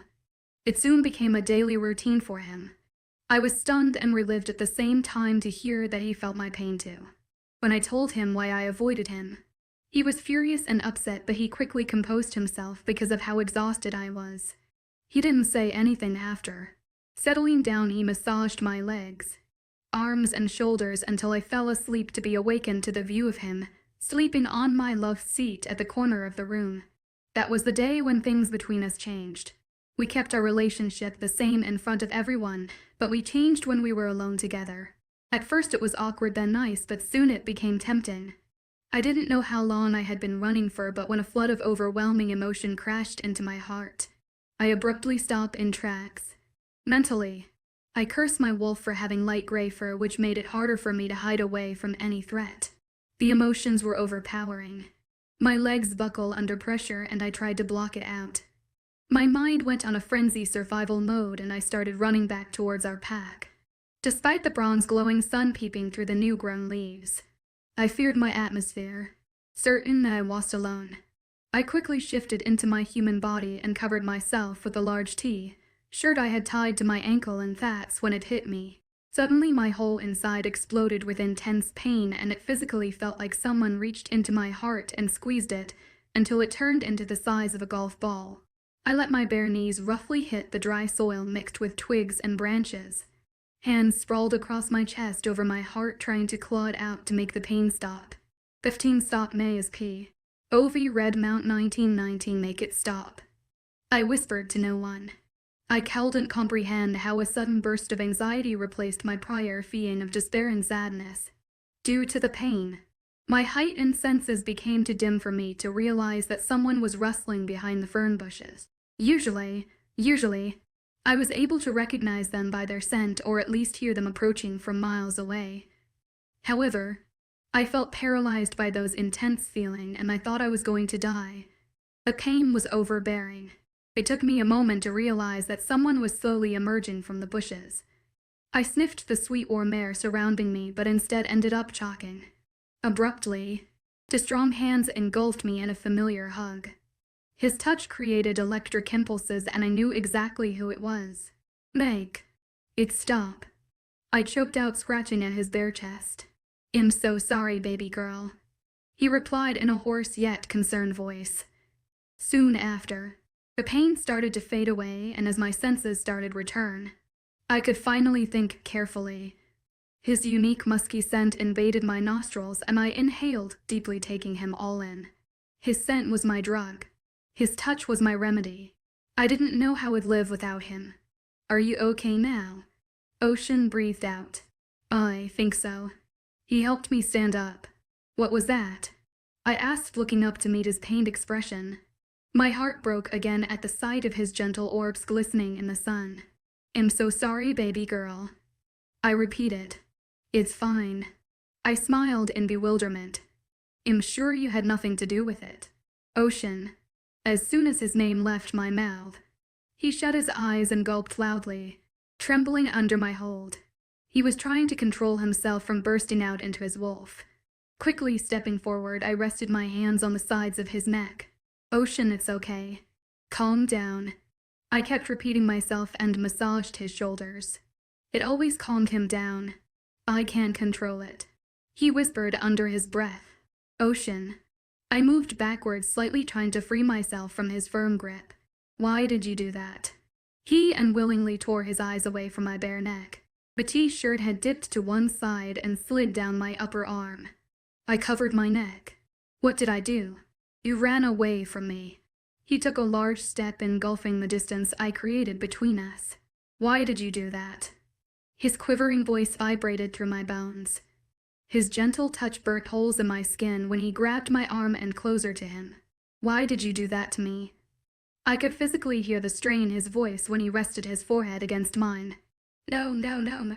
Baby, look at me. I wiped away my fallen air before taking his face in my hands. It was your fault, okay? The sunshine around us started to fade away, hiding behind the clouds and trees. His eyes shimmered with sadness, and I had to close my eyes to build the courage to say what was going to break my heart. I thought you found your mate. I have. My eyes immediately popped open at his vague confession. A smile formed on his face, shattering my heart into millions of pieces. Wait, why did you just feel that? He asked, frowning immediately. At first I didn't understand his question, but when I realized he felt my heart break, a sudden burst of hope erupted from the bottom of my pit. You felt that? I asked in astonishment. Yeah, of course I can. It's even stronger now. A beautiful smile stretched across his young face. You mean, you're mine? Why do you think I kept saying that last night? His face dimmed at the thought of last night. I'm so sorry, I shouldn't have done that to you yesterday. He lowered his head in guilt. No, you didn't do anything. Ocean, you know, if I didn't want that, your balls would be flying out the window without your body. Laughter erupted through the hollow forest. See, this is us. Ocean pointed out after we sobered up. We are meant to be. Then why did you leave me? I asked, strapping my arms around his bare torso, resting my chin on his chest. Because I was ashamed of myself. I thought maybe one last time, but when I finally turned, I just cowled and get enough of you. It felt like I found my way back home. I don't know, I can't explain it. Everything became twice as needy. He tried to explain, but I already knew what he meant. Ocean was never an organist speaker. You know I can't explain things properly. Yeah, I know. You're lucky that you're stuck with me then. I chuckled. He shook his head from side to side. I choose you every time in every life. He lowered his delicious lips down upon mine. So do you really know the way back? I asked Ocean after walking for at least an hour. Of course I do. He repeated with certainty, charging through the bushes. You know it will be easier in wolf form. I suggested, stepping over a large fallen tree. Maybe if you shut up, it would be easy. He mocked underneath his breath. What did you say? I stopped in my tracks, placing my hands on my hips. Nothing. He immediately turned around with his hands by his side in a surrender position. Nothing.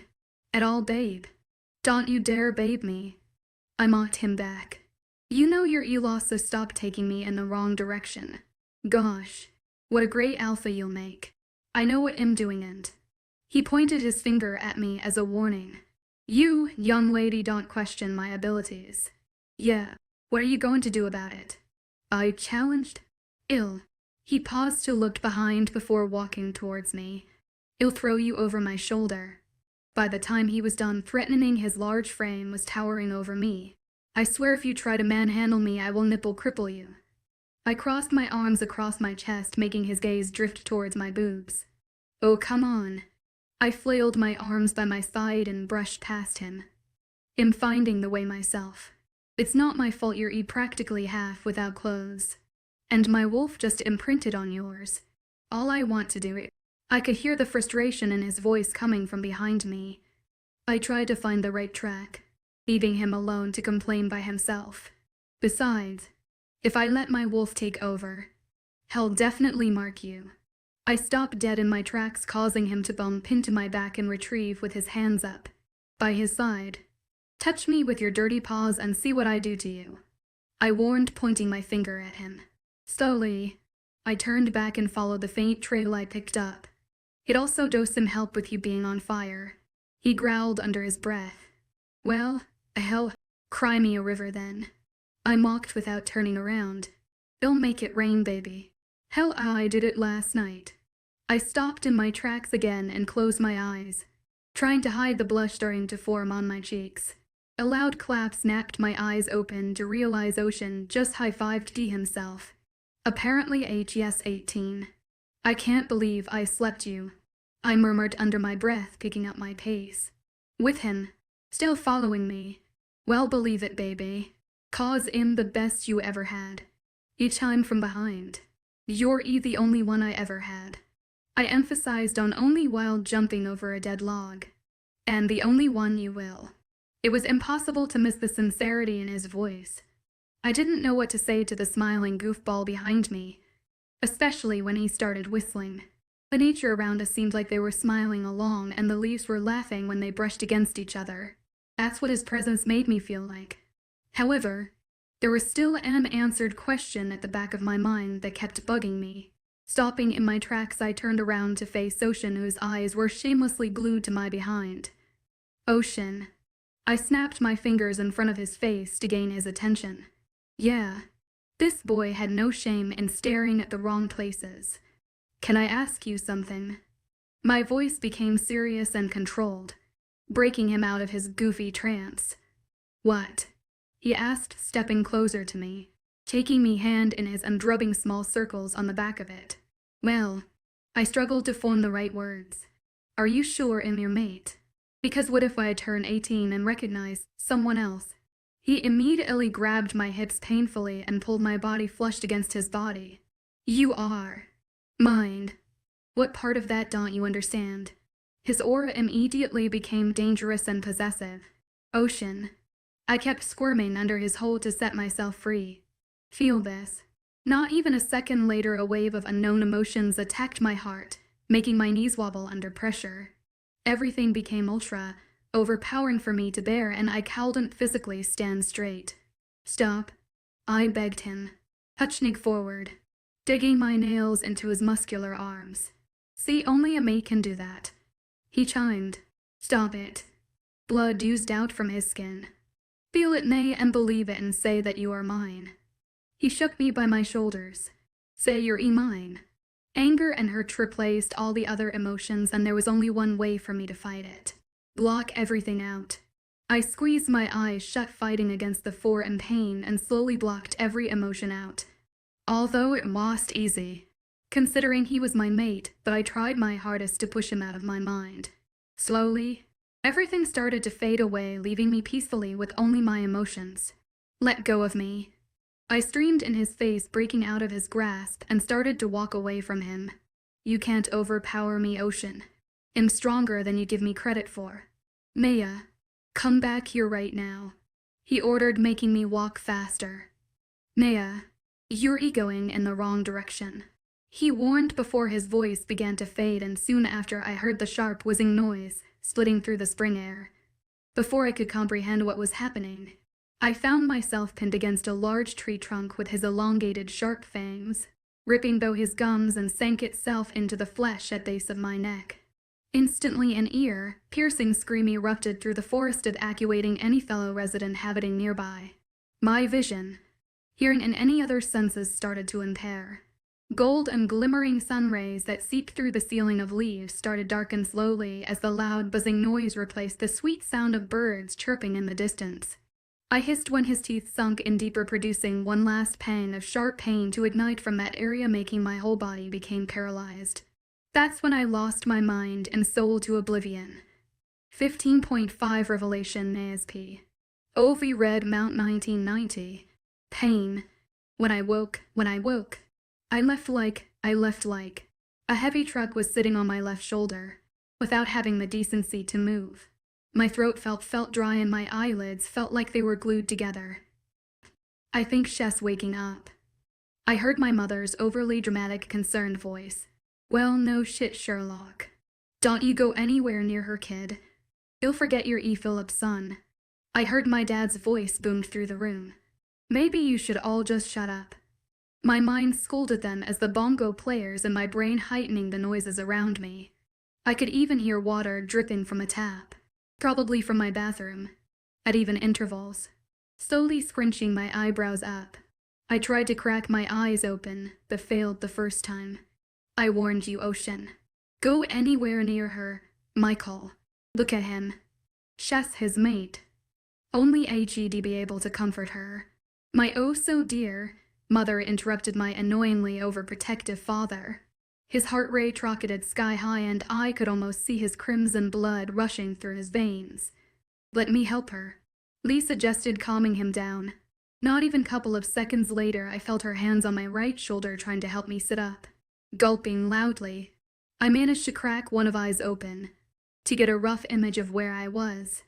My long lashes clung to each other, pixelating the view of my parents standing at the edge of my bed, with concerned expression glued to faces. But Ocean, I internally sighed at the sight of his defeated body, standing on the far corner of my room. This looked like the lost boy I saw the other day in school, but only 1,000 times worse and broken. Can you get up? Lee asked, stroking my upper arm. Water. I somehow managed to choke out. My throat felt like it was dry as the Sahara deserted. Honey, how are you feeling? After a few gulps, Mother quickly walked forward, replacing Lee's seat on my bed, and blocked the view of Ocean. Her gray eyes reflected my own, but her hair was much shorter than mine, yet the same color. I'm okay. I sat up slowly. Luckily, the pain and the overly height and hearing started to fade somehow. My head hurts, I added, rubbing my tired eyes with my unwounded arm. Honey, you were out for 2 whole days. Michael, get some food, will you? Naya must be hungry. She half turned her body to order my father around. Oh, now you care when I nearly died. Ice coughed Naya. That's not true. We care about you a lot. With all due respect, Savannah, I think Naya needs to eat something and rest for a while. Lee chimed in, interrupting her annoying voice. I was grateful for her before.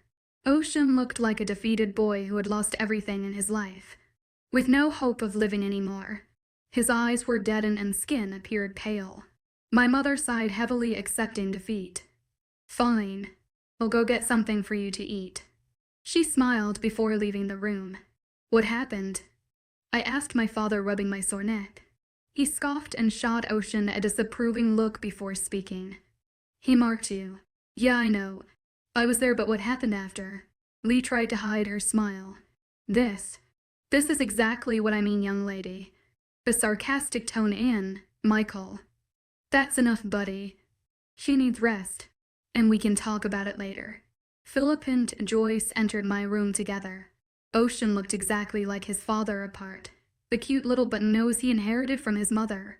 Ocean and his father shared the same and skin with tall, muscular build, whereas Joyce was much smaller with long, medium-length black hair and curvy tones. You'll be okay, but you might be a bit weak for a while because your wolf side hadn't matured yet to recognize your mate. Usually we aren't allowed to mark a young wolf, but it happened and there's nothing we can do about it now. Joyce tenderly brushed my hair back from my face, so I breathed out. relieved that it wasn't anything serious. Ocean fisted his hands and clenched jaws. His furrowed brows could have scared anyone, but all I wanted to do was run over to him and comfort him even after what he did to me. For me to forgive him because I only got a snip of those height and emotions that he felt. Living with it all the time and learning to control it must have been difficult, and on top of that I made it worse. What do you mean? Oh, my father asked. Honey, I would like to apologize on my son's behalf. I don't understand why he didn't wait. Philip half smiled at me. Alphys hardly apologized, but the fact that he did meant it was definitely a serious situation. I think I know why, I suggested. What do you mean? My father asked. Well, okay. I looked at Ocean for his approval, then turned towards his mother. You know, before you were mated to Alpha, were you able to feel his emotions? Even before you were mates, were you able to feel him transform into a wolf for the first time? I received gasps from her and my mother, who walked in at the wrong time with the right amount of food on a tray. You mean? All four of them studied me and then Ocean very carefully, before my mother decided to break the silence. That's impossible, she huffed. Why do you think I was able to walk the next day when he turned? I reminded her, making her eyes to widen. Honey, that's not possible. The horror on their faces reminded why I didn't ask anyone about this in the first place. I was there with her. I didn't believe it at first, but when I saw it, it was unreal. Lee's sensible voice cut through the tension-filled room. When did it start? Philip spoke up after a while. Honestly, I always felt something there that wasn't mine. But when he turned, my body felt like it was going to break. That's when I realized it was him or his feelings. I confessed. What about you, Ocean? His posture remained the same as before. He was bothered, showing vulnerability when the situation was about me. My heart swelled up with love and happiness, which he must have felt. I think we should go now and let them rest or something before Ocean passes out, Lee advised everyone, and after some sympathetic hugs and wishes they were all gone, trying to comprehend what I just explained. I could still hear them talk about how it was impossible for me to feel his emotions before our wolves matured, adverting my eyes towards my guy. I held my hand out, gesturing for him to come to me. No. He shook his head in self-loathing. I might hurt you again.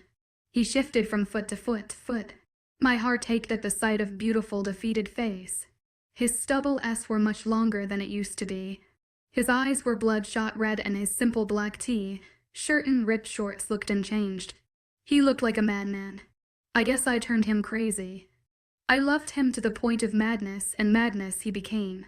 Ocean, come here, I ordered with a puppy dog face. You won't hurt me. Slowly and steadily he settled himself down on his knees beside my bed, looking up at me like I was his everything. Turning slowly, I grabbed his face and kissed him passionately until my lungs gave out. His touch soothed majority of the pain I felt around my body, leaving me with a peaceful mind. Sorry, Naya. He apologized with a quivering voice. I know you are Ocean. I rested my forehead against his. You know I've already forgiven you, right? Well, you shouldn't. He broke out of my grasp. Why do you always make me feel like I don't deserve you? He rubbed his face with both of his hands in frustration. God, you. He put one of his hands on his hips and with the other one.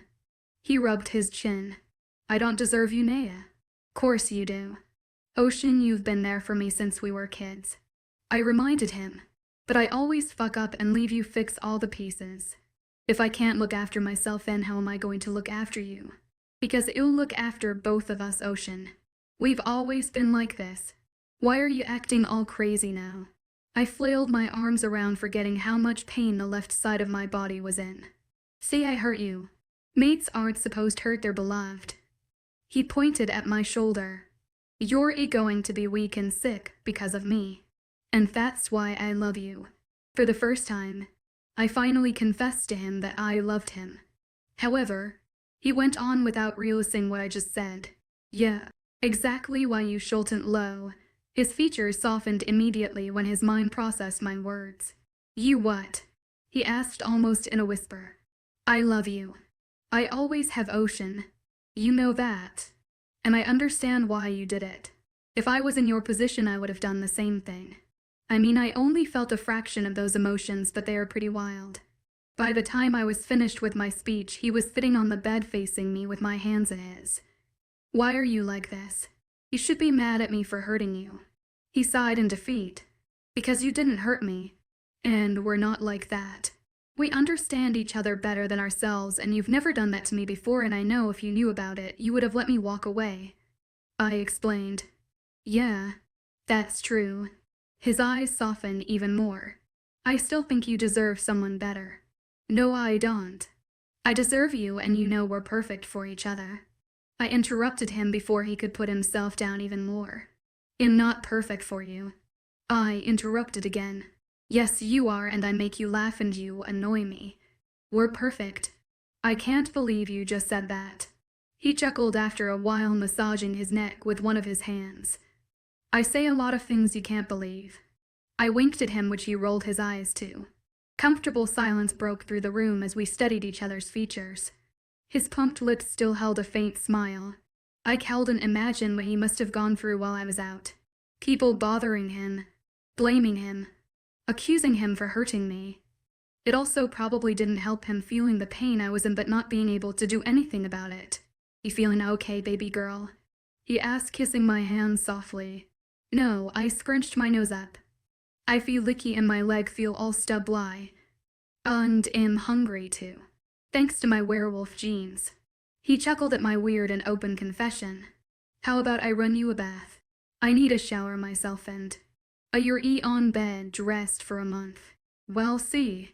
I was already used to seeing the caring side of Ocean, but there was an extra tenderness to his touch when held me in his arms as he carried me to the bathroom. He slowly and carefully peeled all my clothes off while he running me a warm bath before placing me in there himself. He stripped down to his boxers, and from the outside he washed every inch of my skin gently without any lust distracting him. I watched carefully as he took care of me like I always took care of him. A sense of pride flickered across my heart, and before I knew it, he was done and placed a small peck on my lips before getting himself in the shower behind me. He seemed different. Seemed scared of making any sudden move or saying something to annoy me. As much as I liked this gentle side of him, I really missed the obnoxious side of Ocean. After dinner, we both found ourselves tangled in each other's limbs under the purple blanket of calmness. Both of our energies were drained. Especially him, considering he hadn't slept for today. Naya. His lips grazed against my skin when he talked. Yeah, love me. He wanted reassurance. With all my heart. I replied, feeling him smile against my neck. Love me. I asked him, knowing his answer already. With all I am. 16 first Nay as P. OV Redmount 1990. Yo, Ocean. You forgot about us since you got your girl.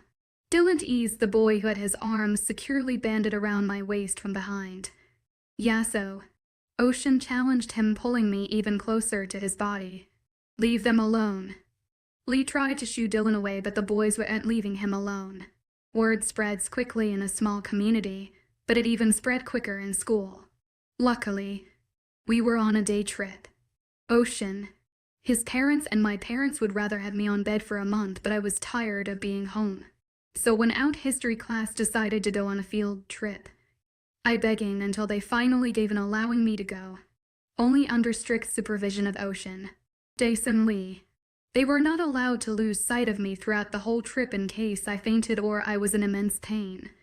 Usually we had incredible healing powers, but his mark or a mate's mark was supposed to heal at all. It was supposed to leave their imprint on our shoulder. However, the pain was supposed to fade away after a couple of days. Unlike mine, although the pain had decreased from before, it was fully gone yet, but Ocean's kisses on the mark every now and then was an instant pain relief. It would be different for Ocean when I mark him, because his wolf had matured and he wouldn't have to go through this. That thought kind of made me want to dislike him. But it was amazing how he took care of me every second like his life depended on it. He wouldn't let me go anywhere by myself or do anything by myself. He even started cutting school just to take care of me. I remembered our first kiss when we were 12. Although we were very young and mainly had no idea what we were doing. It still was the most incredible feeling I ever felt in my 12 years of existence. Why so quiet, baby girl? Ocean's gravel voice broke the trance I put myself in. Nothing. Just thinking. I smiled, embarrassed by my thoughts. You were smiling. He rested his head on my uninjured shoulder. Was I? I pretended like butterflies weren't fluttering in my stomach. Tell me, he demanded, tightening his arms around me. Well, I was thinking about the first time you kissed me. I confessed, knowing there was no way out. He chuckled and stayed silent for a while. I'm sorry for that, Naya. You should get that phrase tattooed on your forehead. It would save you a lot of energy from repeating it like a broken tape recorder. I scolded. I honestly didn't like how he always put himself down when it came to me. I mean it. I always seem to fuck up things when it comes to you, but anyone else, I don't really give a fuck. I mean, have I ever apologized to anyone? He buried his head in the crook of my neck. It was true.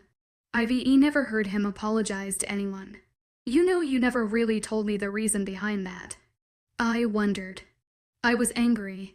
You kept talking about how one day you were going to find your mate, and I got annoyed. His warm breath kept fanning over my neck. You mean to say you were jealous? I teased, turning my head with a huge grin plastered on my face. No. He stretched out his O in embarrassment. Annoyed, not jealous. Really? So you wouldn't mind if I went over there? I pointed towards the human group of boys who were shamelessly flirting other human girls under a tree while we all waited for our coaches to come. No, I won't. He denied, but his body language spoke the truth. His arms painfully tightened around me and his posture visibly became rigid. Fine. I tried to set myself free, but he clearly never had any intention of letting me go. You can let go now. Oh, you asked if I would mind, and I said no, but you never told me to let go. That smug son of a wolf. You cheeky bastard. I gave up, sinking back into his warmth. He chuckled huskily. Mine was all he had to say. But honestly, what made you kiss me? Though you hated me. I asked, getting back on topic. No, I never hated you. You hated me first. With one smooth motion, he turned me around in his arms. I never hated you. I honestly never could hate you. Even when you pushed me against the wall and kissed me, then you slapped me. He reminded me, making me look away from him in embarrassment. Because I was scared and annoyed. I buried my face in his chest, trying to hide the lingering smile on my lips. Was I that bad? He asked, brining his lips near my ears. No, opposite. I confessed. I thought my first kiss was going to be from my mate, and you stole it, but I was more annoyed with the fact that I liked it so damn much. His hands kept massaging my back. Well, that's good. The slap was worth the kiss, though. Sighing, I tiled my head back up, settling my eyes on his lips, knowing exactly what I craved. Ocean gently settled his hungry lips down on my desperate ones. Flashback. Abruptly, a strong arm encircled around my waist from behind, lifting me off the ground, while another hand covered my mouth, preventing my muffled screams to reach anyone's ears. Kicking empty air in front of me, I tried to fight him off by digging my elongated nails into his arms. Unfortunately, he was stronger than me and determined to get his point across. Using his advanced power, he exited the vacant corridor, taking me with him to his room. Then he gently threw me against the wall and trapped me with his body, with his arms caging my head. Before I knew it, Oceans crashed his dominant lips down upon mine. Disgust and anger sizzled through my blood, making me claw my nails into his tight flesh as I kicked and screamed silently to get the monster off my face. Without any warning, he caught my flailing arms and pinned them over my head and fiercely pushed his body against mine, stopping me from moving. We remained in the same position for at least half a minute when my heart started shimmering with an unknown calm yet anxious feeling which I knew was mine. He pulled away slowly with a satisfied smirk on his face, and before I knew it, his lips invaded mine with so much hunger that it frightened me at first. He was just stealing my first kiss. He was stealing my soul. Without any delay, I granted him entrance. He growled at the back of his throat in approval. I honestly didn't know what on earth I was doing or what I was supposed to do, so I let him take control. At first, he teased my tongue with his nervous ones with uncertainty, but when I teased him back, it quickly turned into a battle of dominance which we both weren't ready to lose. However, both of our lungs gave out at the same time, forcing him to peel his lips off mine. He rested his forehead on mine while panting heavily with our heaving chest, rising and falling against each other. He quickly pecked my lower lip before releasing my hands. My firm palm collided with his face with a loud thwack. "You bastard!" I screeched in his face, pushing him away with full force. Him caught off guard, making him stumble back with his arms out by his side, trying to balance himself. I stared at him in outrage. He brought his hand up to cover his cheek that had my hand print on it. End of flashback. If you two horned dogs are done eating each other's faces off, can we please get going? Isaiah's voiced or our lips apart. I clung to his arm, allowing him guide us towards the buses. "Get the back seats." One of Ocean's friends ordered someone who was first to get in. "You know you can go with your friends." "I don't mind," I told him, interlacing one of my hands with his. "No way." He shook his head side to side in amusement. "There's no way I'm leaving you." His grip tightened around mine. "I'll be with Lee. It's okay now. I mean, you can go with her if you want, but I'll still be one step behind you, so I don't really mind." He looked down at me with so much sincerity in his eyes. I almost melted under his gaze. "Never mind then." I chuckled, resting my head against his biceps while we waited in the line. 5 Castle P. OV Red Mount 1990 Woe. "Look at the castle," someone from the front of the bus shouted, pointing to the castle, typical early century palace with stones for walls and tall watchtowers surrounding the four corners.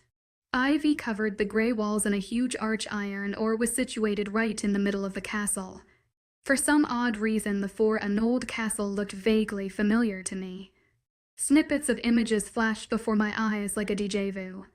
Is it just me, or have we been here before? My heart had jolted for a semi-second at Ocean's question. "You feel that too?" I asked, turning my head away from the window to look at his surprised face. "Yeah." His sentence was cut short when our history teacher stood up at the front and started going over the rules. The bus stopped right in front of the castle, and as I stepped out, my heart sped up like I was running a marathon. I felt Ocean's arms wrap around my waist when his conflicted emotions washed over mine. "Kids," our history teacher, Miss Delano, guided us towards the large door. "I know a lot of you are thinking why we are here, so let me tell you. The main reason for us is to learn about the history of the famous Iskin massacre occurred in early centuries. Now, does anyone know who were the king and the queen of that time?" She directed her question to us. No one knows who they were. There are no records of them after the whole town was slaughtered in one night. Everyone who knew them or saw them killed, leaving no trace of who the royalties were. A girl among the students spoke up, just as she was about to carry on the large iron doors with ivy weeds across it creaked opened. "Welcome, kids. I am Elena. I'll be your guide today." A petite woman stood in the middle of the threshold, with a huge loving smile on her face. Her short brown hair merely reached her shoulders, framing her heart-shaped face perfectly. With light gray eyes. "Come along, children. We have a lot of ground to cover." She paused in the middle of turning. "And if you see or hear anything, don't follow it." Her eyes turned cold, yet the smile remained on her lips. "Geez, can this get any freak IER?" Isaiah asked as we all entered the castle simultaneously. "I have a bad feeling about this." Lee walked forward, linking her arm through mine, and I let go of Ocean's hands. "Wow." Lee stared in awe. The golden light of the candles from inside highlighted the dark furniture that was arranged in an orderly manner. Cobwebs hung loose like vines from the candle holders, banisters and walls along the long corridor. I cowled and helped shake out the feeling that had seen the foreign place before. Turning my head, I caught Ocean studying the area like a hawk in bewilderment. There was a long and high pedestal right in the middle of the 2 staircases. The corroded thrones were situated right next to each other. The large room with high ceiling echoed of the murmurs of all the students. This was known as the Judgment Hall. People from far away would come here in hope of justice for a crime committed against Alina recited as she walked up the small staircase of the pedestal with a group of students. Why was there a massacre? Someone asked. Yeah. What happened? Other questions were thrown at her. Legend has it that one day the king made a judgment and executed nearly 12 people for their crimes. Apparently, they tortured and murdered over 1 people, but one of those 12 survived, and he cursed the whole kingdom for taking away the only love he ever had. Some also say that the souls of those haunt these very walls. Some looked around in fear and some in distrust, but everyone huddled closer together. Now I told you everything I know about the massacre. However, some of the researchers has also concluded the king and the queen were supernatural. Some presumed they were vampires. Some thought they were witches. She looked at our group when she emphasized her last word. We made our way down the overstretched hallway, lined with long, freshly lit wooden torches, shedding some light to the darkness. We weren't allowed to go into the room because of the said curse. Some of the people didn't believe in it but went on with it. Alina mentioned how the royal family were so generous that they allowed their workers to bring their family to live with them in these very well-kept rooms. They were all slaughtered as well. According to the brochure, we were still in the East Wing where all the servants and workers lived. All I wanted to skip the entire introduction and get to West Wing where the king and queen lived. That wouldn't have mattered anyway because Alina told us that after the massacre no one has ever found a way to their chambers. The windows were there on the outside, but anyone who tried to find the room always ended up somewhere else or hit a pure brick wall. Even breaking in through the windows or walls seemed impossible as it was made of materials that nothing could break through. A fuzzy image in sepia flashed before my eyes when entered another large hall. It felt like I'd seen the colored paintings of knights and soldiers before. Medallions, swords, and spears were mounted up on the walls. Ocean stepped forward, assessing the paintings. Suddenly, a 7-foot-tall black shadow swished past one of the corridors downstairs, dousing of the specks of yellow flickering lights. My heart rate accelerated. The hairs at the back of my neck stood up. Goosebumps covered my body at the sight of the floating figure. No, it's wrong, babe. Before I knew it, Ocean's arms wrapped themselves around my waist, blocking the view of the corridor. My hands immediately fisted the material of his shirt on instinct. I don't know. I think I saw something. I told him honestly. Maybe she's tired. Look at her, Mark. Getting pretty red as well. Jace suggested, coming up from behind. Sometimes he was so quiet that you didn't even notice when he was there. I didn't know what to say, but I also didn't need to defend myself because Ocean would never deflect my words without taking precautions. He only nodded at Jace before shielding me from everyone and lowered his lips down to my aching shoulder. He kissed and licked every inch of my mark before the pain subsided. We made our way down another set of stairs that led to corridors situated at the far side of the room. Only plain yellow light streamed through the empty spaces without any silhouette zooming across it. Elena's voice echoed through the hall, explaining about the North Wing. Warriors, knights and their family, and resided in these exact walls. What did you see? Ocean lowered his head so I could whisper in his ears. It was like a shadow just went inside that corridor. I nodded my head towards it. It was just there 1 second, and next second it was gone. You believe me, right? Fear. Fear aroused from within my bones when I tiled my head back look at Ocean, but something else caught my eyes, leaving me speechless. Shadow Naya's key. OV Red Mount 1990. The tall shadow now migrated upstairs, whizzing into the corridor where we just came from. Ocean's head snapped back, making his eyes pop out of his sockets. He finally caught the glimpse of transparent silhouette gliding through air. What the fuck? He breathed out. Stay here, we'll be right back. Before I knew it, his warmth left me empty and he shot up the stairs, taking 2 at a time. I left something. You'll be right back, he announced before jumping into the world of wilderness. My heart felt like it was going to explode. I followed him as fast as I could. Ocean, I called out helplessly, wearing my heart on my sleeve. Naya, he called out. Relief washed over me when his voice reached my ears. I followed the similar yet scarier corridor when my feet stopped in tracks. There was a new formed corridor on the right side where Ocean stood in the middle of it, looking more confused than ever. This corridor was here before. He didn't have to tell me twice for me know. I distinctly remember one of the girls opening a door near here, but I don't remember seeing any corridors. Nah, you shouldn't have come. He scolded, striding towards me. What on earth are you doing? This is how people die in movies. You're not supposed to chase things. You're supposed to run away. I retorted back with my heart pounding at the bottom of my throat. When I reached him, instead of scolding me, he buried his face in the crook of my neck, inhaling my scent. You need to listen to me sometimes. He chuckled into my hair before lifting his face up to meet my eyes. However, it only lasted for a semi-second. His eyes landed on something behind me. His expression spoke volumes, and I knew something was severely wrong. Unwillingly, I turned my head around to find a black wall blocking the corridor that I entered from. Gulping loudly, I started at the plain brick wall that appeared from nowhere, preventing us from retracing our steps back out of there. Suddenly blazing fire ignited from each torch, by itself on both sides of the corridor. A loud high-pitched scream tore through the walls surrounding us. It was haunting, never-ending scream that made my skin prickle with fear. What the hell is that? Ocean frantically searched around, snapping his head from side to side. It never encountered anything like this before. My emotions were already heightened, and with his matured wolf, we were both in so shape to make appropriate decisions in terms of danger. We need to run. Ocean broke me out of my trail of thoughts when he realized the torches from the end of the corridor started to fade. A mighty draft of wind appeared from nowhere, creating a mini storm in a closed space. Let's go. He didn't give me any time to compose myself before pulling me along with him. I could clearly hear the air behind, bouncing off the walls, whizzing around the burning fire until it consumed the yellow flames with a poof. Even in height and speed, the hall seemed never-ending, and I couldn't have been happier when we both reached a corner. We turned and ran from the darkness. It's catching up, I screamed, making the mistake of turning back.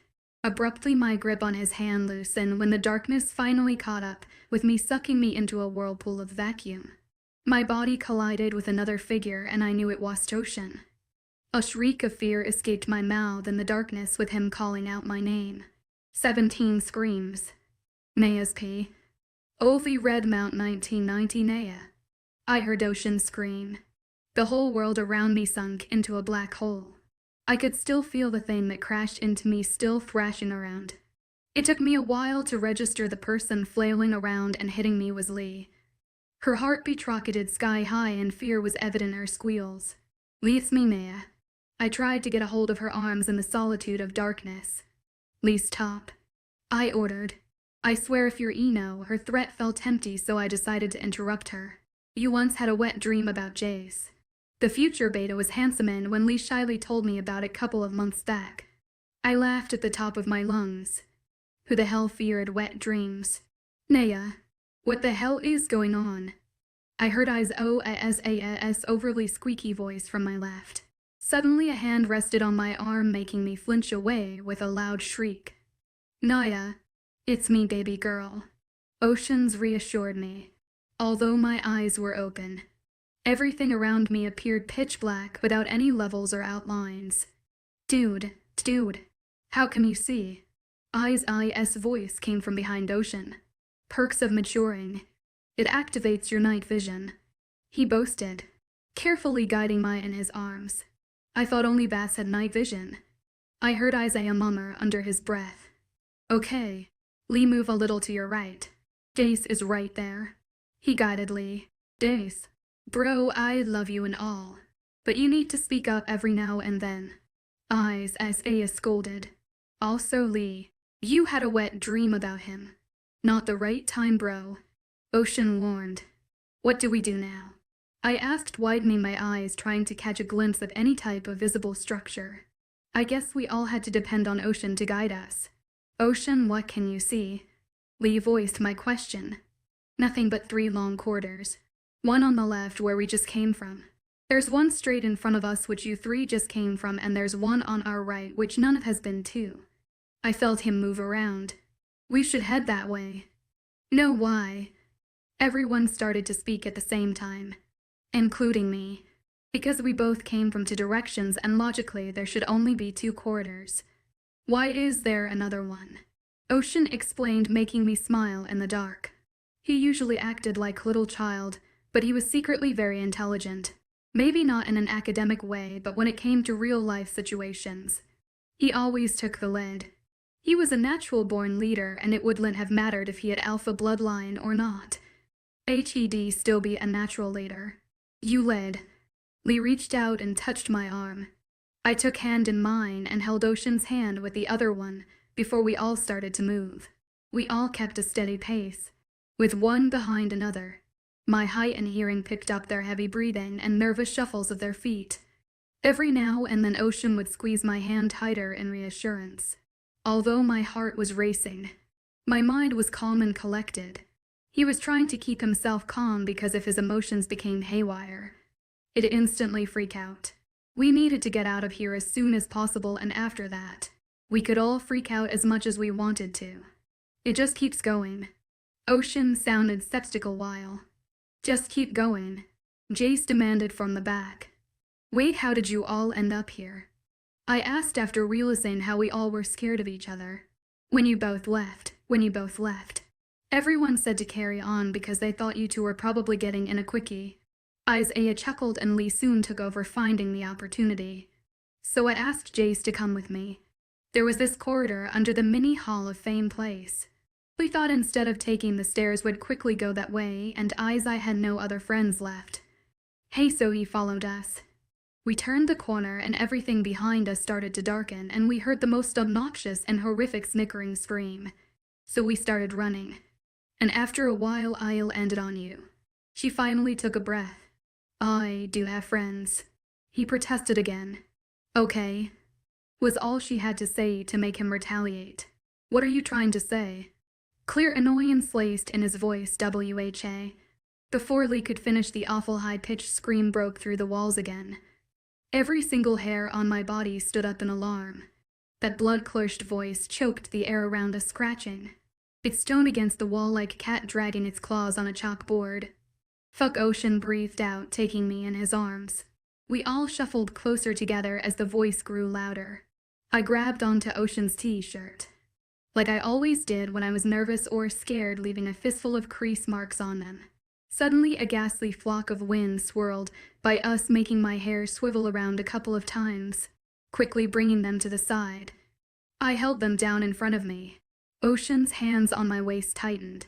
His heartbeat sped up, racing faster than us. We need to get out of here, I shouted, glad that my voice didn't get swallowed by the whirlwind. How? I can't see anything properly anymore. Ocean shoved his head in the crook of my neck. I need to get you out of here. His voice broke when he slowly mumbled that in my ears. That's why I loved him with all my soul. Abruptly, a very calm feeling washed over me, causing me to ignore the racket that surrounded us. Without caring about where I was, I turned in his arms to grab his face and kissed him hard. I didn't know what came over, but as soon as he confessed about getting only me to safety, a fire from within ignited that I couldn't suppresses. It was lust. I knew what lust felt like with him, but Kiss was unfathomably different. The way he would put my life above his or anyone else's without thinking twice stabbed my heart. I needed to show him he was as important to me as I was for him. His lips merely moved against mine, sending chills down my spine. Time physically stopped around us. Every pore of my body emitted invisible electrical impulses, awakening every tiny hair on my body. Something sizzled along the surface of my skin. Whoa. My eyes flew open, nearly blinding me in the process. I had to blink a couple of times to adjust to the warm, flickering lights from the wooden porch. Do you two like make out anywhere? Isaiah shook his head. I think the reason why everything stopped is because they were making out, Lee concluded, quickly jumping away. I looked around, digesting my surrounding. The two corridors we came from were now replaced by a pitch black wall, leaving us with only way to follow. This is creepier than I thought, Isaiah confessed, and we all internally agreed with him. So all of this is about you too? He asked a question which we both were scared to admit. I'm not sure. And if it is, I want to know why. Ocean answered truthfully, looking around the closed space. Although I'm a supernatural creature, I'm still kind of scared about all of this paranormal stuff going on. Lee confessed, getting closer to Jace. I don't understand this. What's going on? Ocean asked, getting a hold of my arm and dragging me closer to his body. Jace exhaled loudly, shoving his hands in his jeans pocket. I think it's something to do with the spirits roaming the castle. I mean, there's no other logical explanation.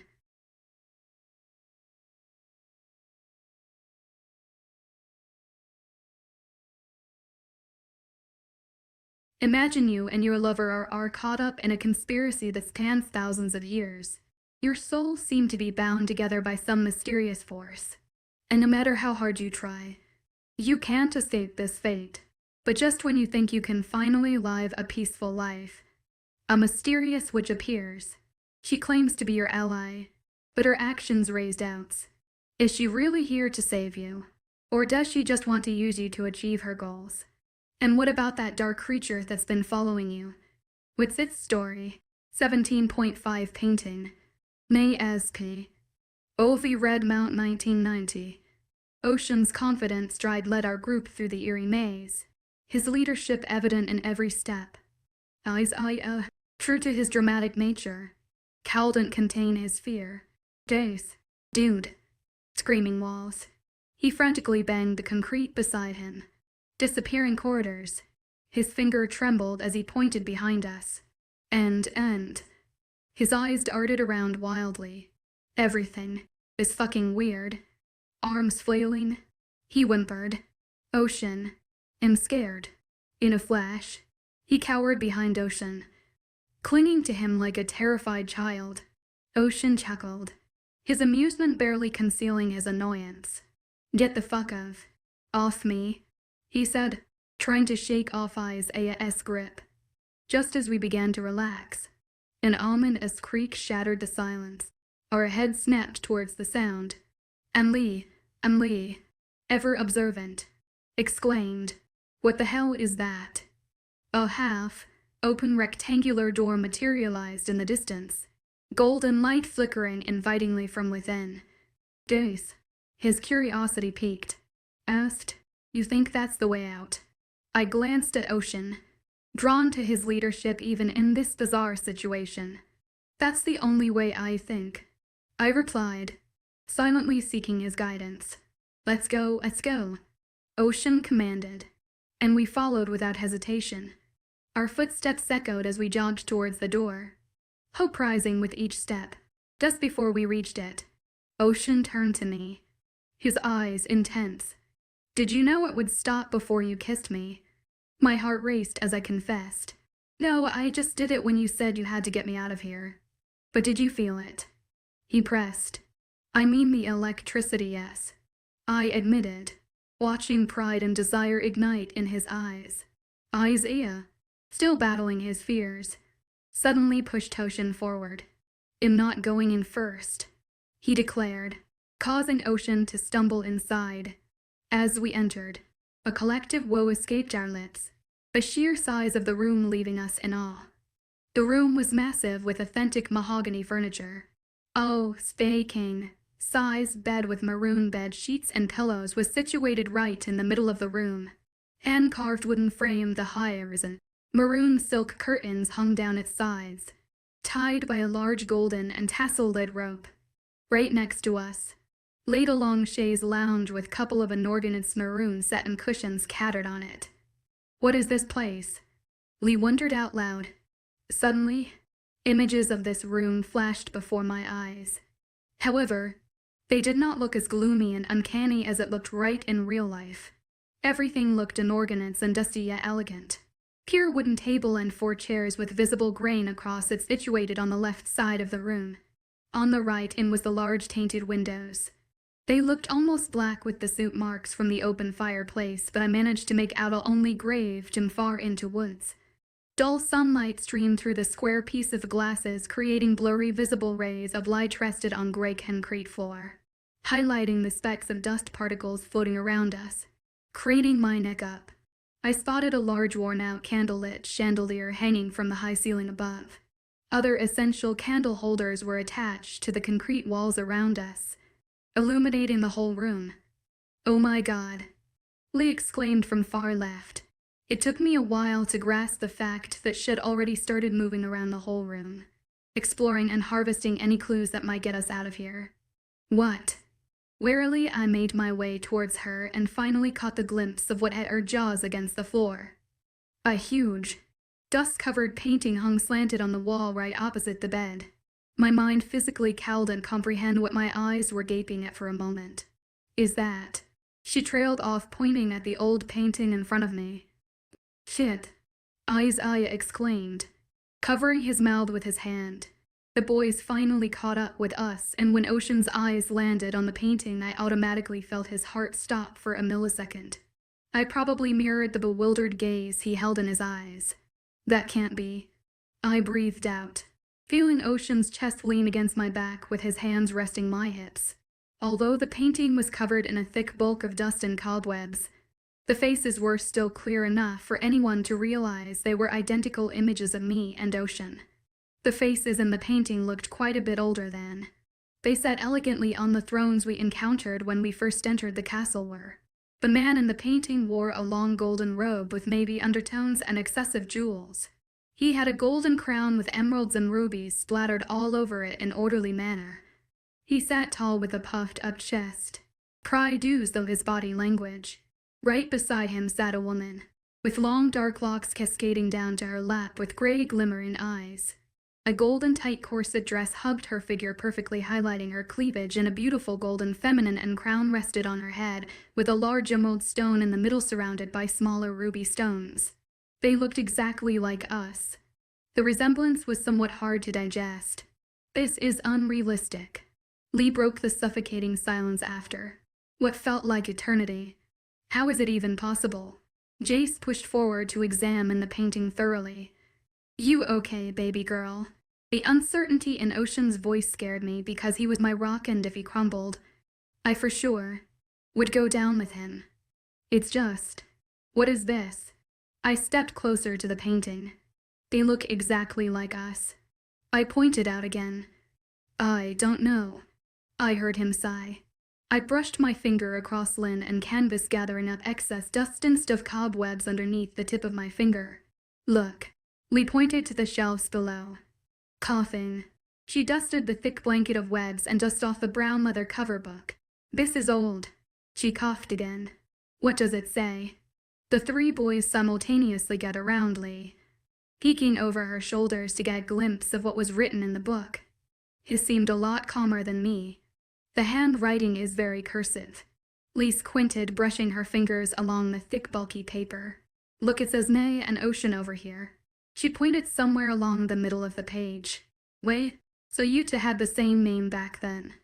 Isaiah's question made my heart jolt in fear of the unknown. "We don't know if they are.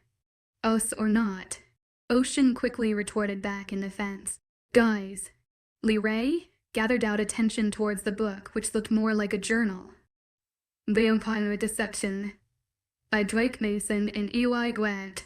"A the undocumented changeling, I'm forced to cove as a low-level witch." "These are centuries apart," she exclaimed, flicking through the journal quickly. "What do you mean?" I asked, stopping from nearly destroying the only answer we have of getting out. "Look at the dates. The first one was in the 1st century. Supernatural creature believed that in the 1st century, we were created, whereas humans believed that they evolved over time. It says, first Ocean tade us, King of Tizcan and Maya tade us, Queen of Tizcan, buried alive." My heart nearly flew out of my chest, and Ocean's grip on my hip tightened painfully. "The grave tomb. Wait, there's more." She carried on with a horrific determination. 5th century. As YUT. Anubis and NEA. "That's not our names," I exclaimed. "Different country." She paused. Again. 11th Corps in Orion and NEA. Deafening silence took over the wary atmosphere as the sound. "Is this a joke?"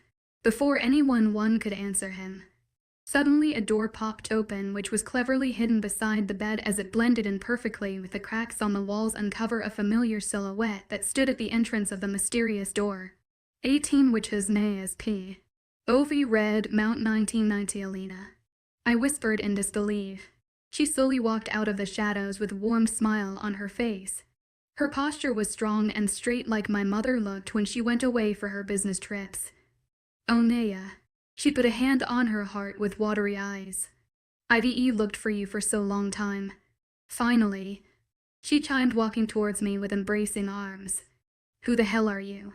Ocean quickly stepped in front of me, stopping her in mid-stride. Instead of being annoyed, her smile grew, flashing her perfect pearl-white teeth. Oh, my dear Ocean. I never get bored of seeing how protective you are of her. She clasped her hands together and brought it close to her chest. Who are you? Oh, honey. I know you don't remember me. I mean, how could you? It's not like I met you in this life. She babbled on, getting my heart racing again. Let me introduce myself properly. I am Alina Montgomery and Dimify. I met you during the World War in the last century. She beamed. Afai. I asked, getting onto Ocean's arm. Yes, just like you're bound to Earth. My element is air. She sighed before continuing. I have been around since the beginning of it in your last life. I met you guys just when you were on the run. We became really good friends. She looked at Ocean. Wait, what? Ocean asked again, not fully processing what just happened. How do you even know us? What? What is all this? She sighed sadly before explaining. You see, you were running from a hunter called the Darkling, and I found you guys near my home. Naya was wounded, and when I saw the silver, I knew you were werewolves. Supernatural always helps each other, so I took you in. You guys stayed with me for a while until he closed in on you. Not to mention the war had spread to my city. I helped you run and never saw you after that. She got emotional then. Oh, come on. What nonsense. That's ridiculous. I was outraged. I wanted to get the hell out. She's not lying. Lee held the worn-out book close to her face. 19th century. Western Hemisphere. Ashworth. That's the last entry. Well, that's my notebook. Thanks for confirming that. She smiled. When you guys disappeared and the Darkling did too. At first I thought he was after werewolves, but there were a lot of werewolves in Ashworth, but he wasn't after any of them but you two. I let it go because I didn't know what was really happening until I moved because of my immortality. That's when I came across an ancient painting of you of. She pointed at me. In Verdi CCI. It couldn't have been because it was painted centuries ago. She looked sad. What does that have to do with us? Ocean asked. The painter was called Lorenzo. So I asked around and finally managed to obtain an image of the famous painter and his muse. She pointed towards the back table covers and scrolls. Lee quickly opened one and stretched out the cloth to reveal another painting of me and Ocean in Renaissance garment. I couldn't believe it. So I searched for as long as I could. I needed to know what was happening even though it had nothing to do with me. I'm immortal. I need something to do. Right. She was way too invested in us and that didn't sit well with me. I tracked you guys here how? Lee asked. Rents witches. She answered instantly. Their ancestors were from Tiscan. During the massacre, nearly all witches lost their lives but some escaped. They passed down their history, and when I heard the king and the queen were called Ocean and Naya, I had to come here. So this Darkling, where is he? He disappeared when you guys did. I haven't seen him since. I've been trying to gather as much information as I could on you guys. I've jotted down 6 lists that I can't race you guys to. Either by name or picture. There might be more, but I honestly don't know. Why bring us here? I asked. It all started here. You guys gave the order to have the hybrids killed. They nearly killed one people, and I believe the Darkling is the one who survived, but his beloved died. The legend I told you downstairs. It's true. Only difference is that the king and queen, they were you and the curse. Was a curse. After the Darkling survived, the witches put a spell on Tower. Tailmasims around the vicinity. A powerful magic that nearly drained out a lot of witches. Hence, a lot of them cowled and protect themselves. Usually Talmuslims lost their power over time, but not this one. The witches that exist today don't even have the spell for such strong magic, because the Darkling cowled and get inside. He caused an upraise against the supernatural with the help of humans. Are you trying to tell me we caused the obliteration of millions of supernatural creatures? No, the Darkling did. She moved to where the painting was and picked up another scroll. Every supernatural race has their own story. They all originate from Discan, and if you put them together it makes perfect sense. The Darkling is behind everything because she is a hybrid. I stepped back, sagging in understanding. I didn't believe her one, but we all knew about hybrids. We knew that a hybrid brought about the destruction of our kind.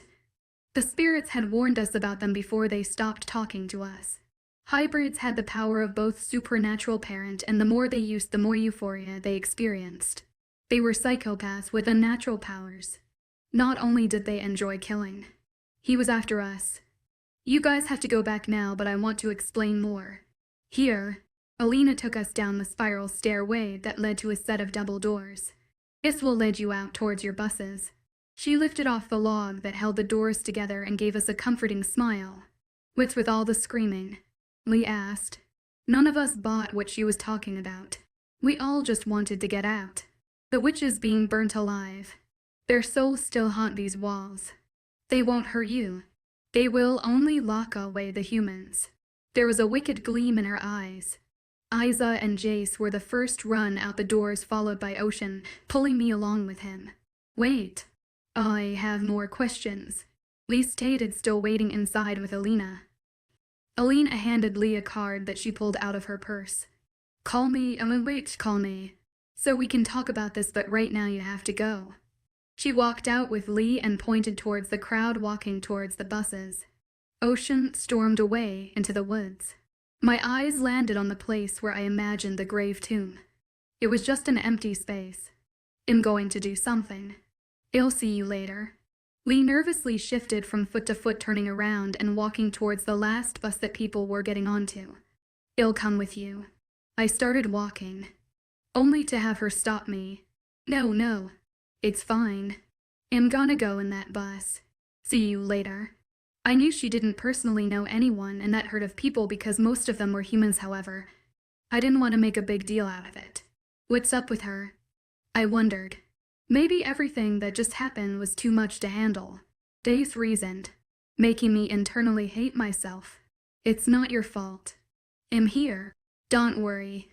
He smiled softly, patting my back awkwardly before shoving his hands back in his jacket pocket. I don't understand. Ouch. I exclaimed, clenching my right fist, feeling like someone dropped a hammer on it with full force. Fuck. I clenched and unclenched my hand, staring at the knuckles to see any bruises. But when I saw there weren't any physical marks there, I realized it was Ocean, probably punching an innocent tree. What? Jace quickly took my hand and kept alternating from my palm to the back of my hand, trying to examine the cause of my sudden outburst. Nothing, I replied, shaking out my hand. Oh, that. He chuckled. What do you mean by... I asked curiously. You know, you feel anything that he feels and vice versa. He smiled cheekily. How did you know? I asked, trying to not show my embarrassment. Oh, HES never told you then? He asked after sobering up. No, tell me what? I asked, stepping in front of him. He knew I wasn't going to have a no for an answer, so he sighed heavily before starting. When you shifted for the first time, he obviously felt it. We were in the combat room and he was squirming like his body was on fire, and soon he started screaming like he was shifting. I shifted before you so I could tell what was happening to his body. But physically nothing was breaking. Like he was physically in pain, but nothing was happening to him. Then after a while we heard your howl and he lost it. He nearly stormed in there and rescued you, but I had to stop him. He paused before looking at me intently. He loved you since we were little, you know. He could never see you in pain. I know. I sighed.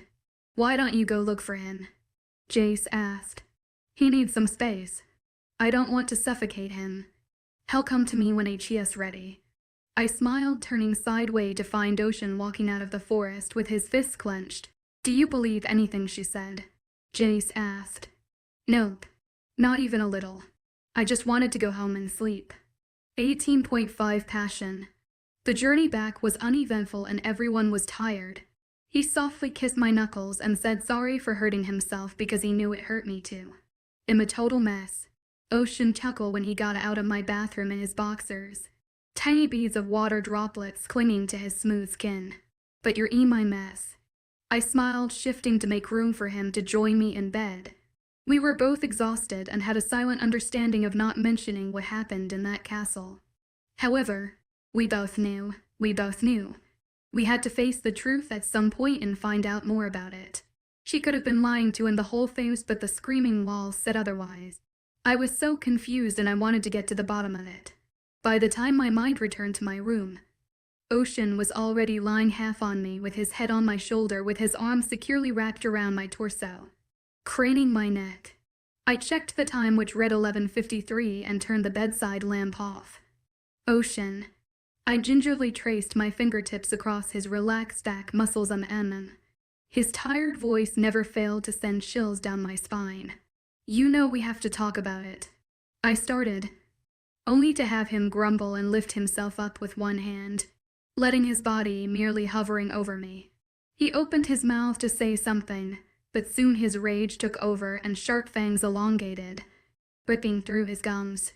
His body crackled slightly, threatening that his wolf will soon take over.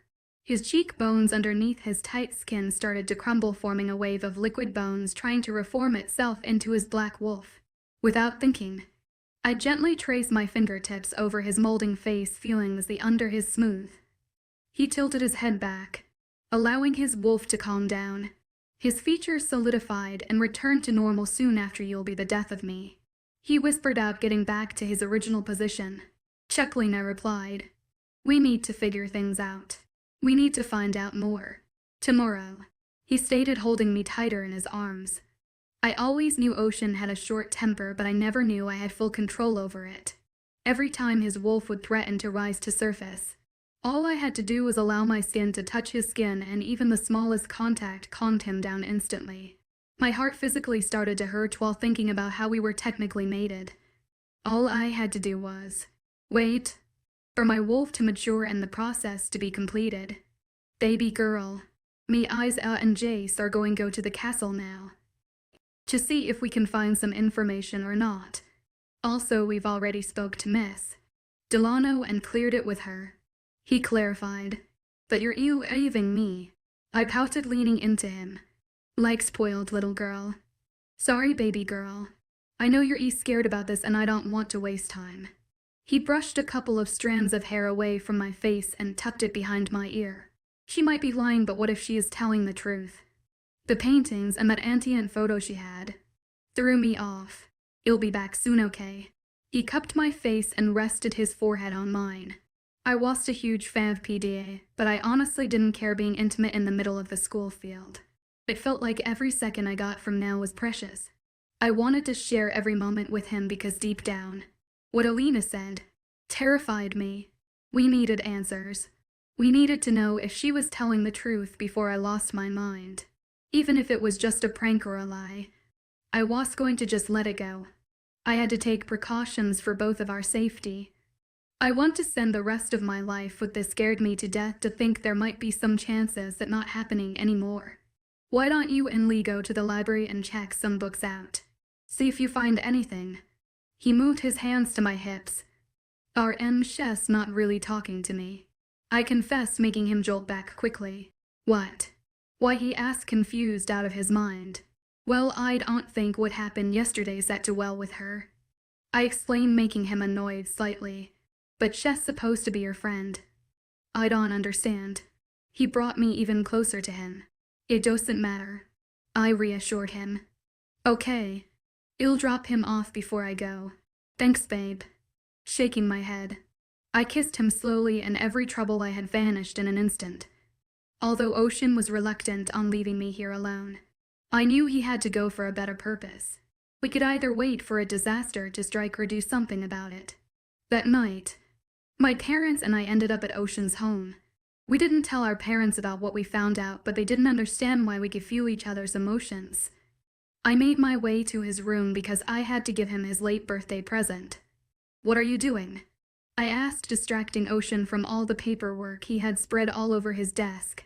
They were the scrolls we saw at the castle. Looking at these evidences. I don't think she was lying, Maya. His gaze was fixated on the papers. "Why is your room so empty?" "I usually stay at yours, so." I didn't see the point of decorating. I knew he was serious, but I was too drained to comment on it. Instead of commenting on his findings, I got the small vintage box out from my bag and I made my way over to him. He was still occupied by the papers and paintings. "Happy late birthday, baby." I stretched the string over his head and placed the pendant around his neck with a kiss before walking back to his bed. "Wait." He shot up from his seat, surprised by my present. He held the pendant in his hand and he started at me with glassy eyes. "The chain thingy is made of spandex, so you don't have to take it off when you shift." I informed him. "You didn't have to." He stretched out the material to get a better glimpse of the pendant. The pendant was in shape of the sun with rays coming out in waves, while the Greek alpha symbol was indented in the middle. Alphas were usually associated with lunas. Modern pacts didn't use the ed anymore. Females were given equal status due to human involvement. The term luna derived from when soul beings directly spoke with the earth spirits, especially under full moon, when the veil between the spirit world and the human world was at its thinnest. Many mistook it for the moon goddess, but she was in charge of the night, not us. Why? He asked, joining me in his bed. "What? Can't a girl give her man a birthday present?" I rolled my eyes. "I bought it before you turned 18. I thought I'd give it to you before you found your mate. You deserve it." Getting up on my knees, I pulled him close to me. The thick black material sat perfectly around his neck, framed by his broad shoulders. He was so handsome. I cowled and contained the butterflies in my stomach.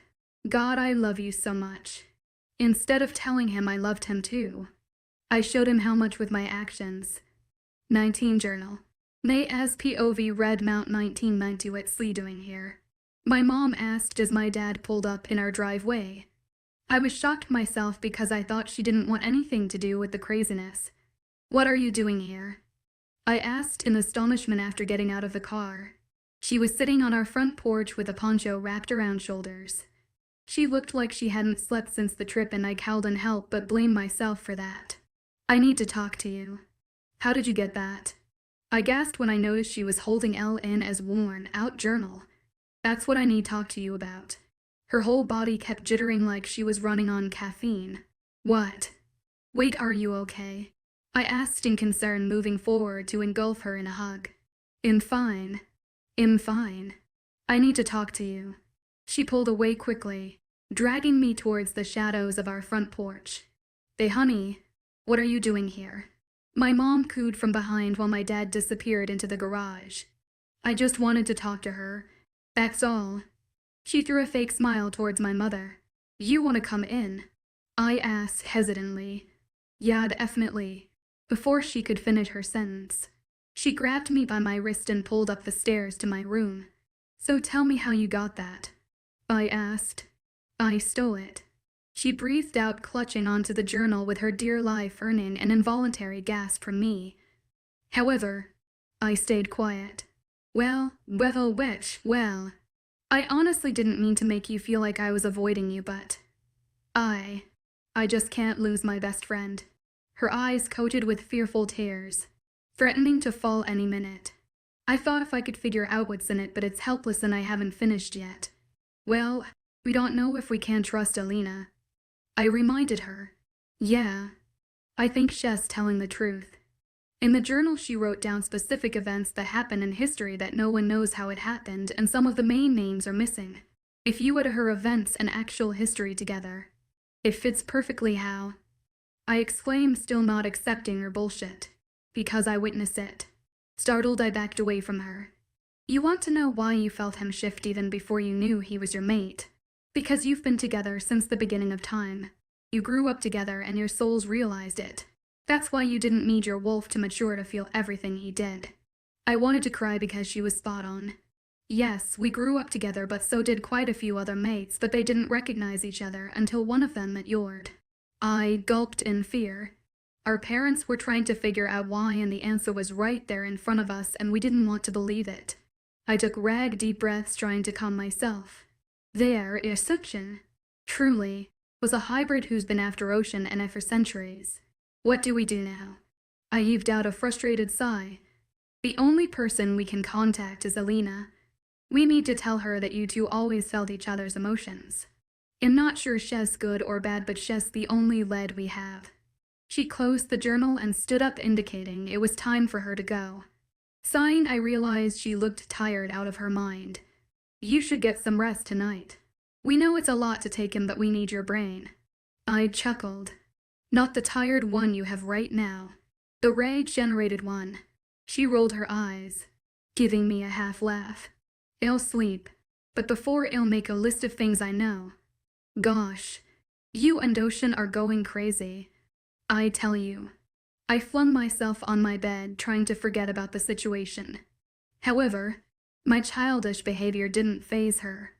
Maya, she exhaled with a broken voice. Aren't you scared? She choked on her words within her concern made my own throat constrict with tears forming in my eyes. However, I still managed to smile through the pain because a small part of me believed that it was all a huge prank or a bad dream and everything when I woke up tomorrow. Not when I'm with my friends. You guys make everything worth it. She engulfed me in a tight, comforting hug. For the first time since I discovered my fate, I hadn't had the time to process everything together. Look. We will figure this out. Okay. She stood up again, quickly wiping the tears away from her cheeks. I'm off now.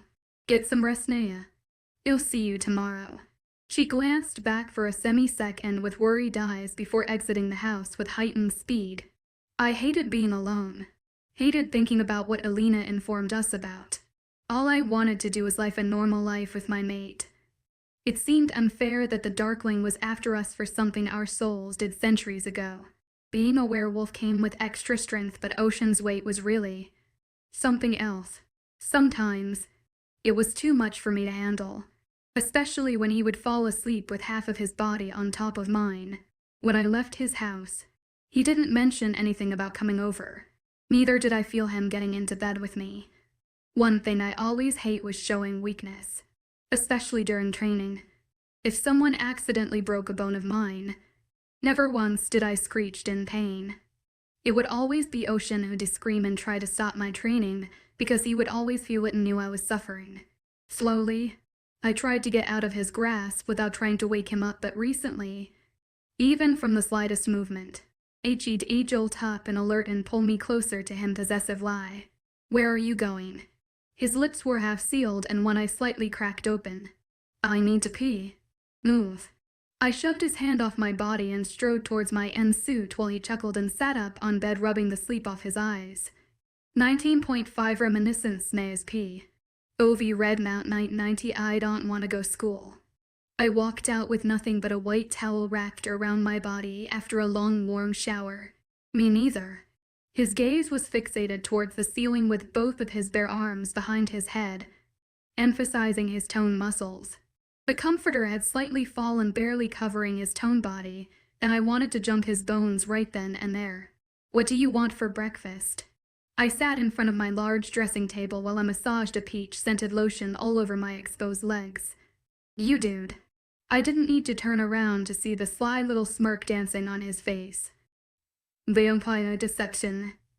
By Dwight Mason and E.Y. Gwett. As an undocumented changeling, I'm forced to cause the low-level witch. He sat up straight in my bed, allowing his reflection to appear on the mirror. Seriously, Ocean.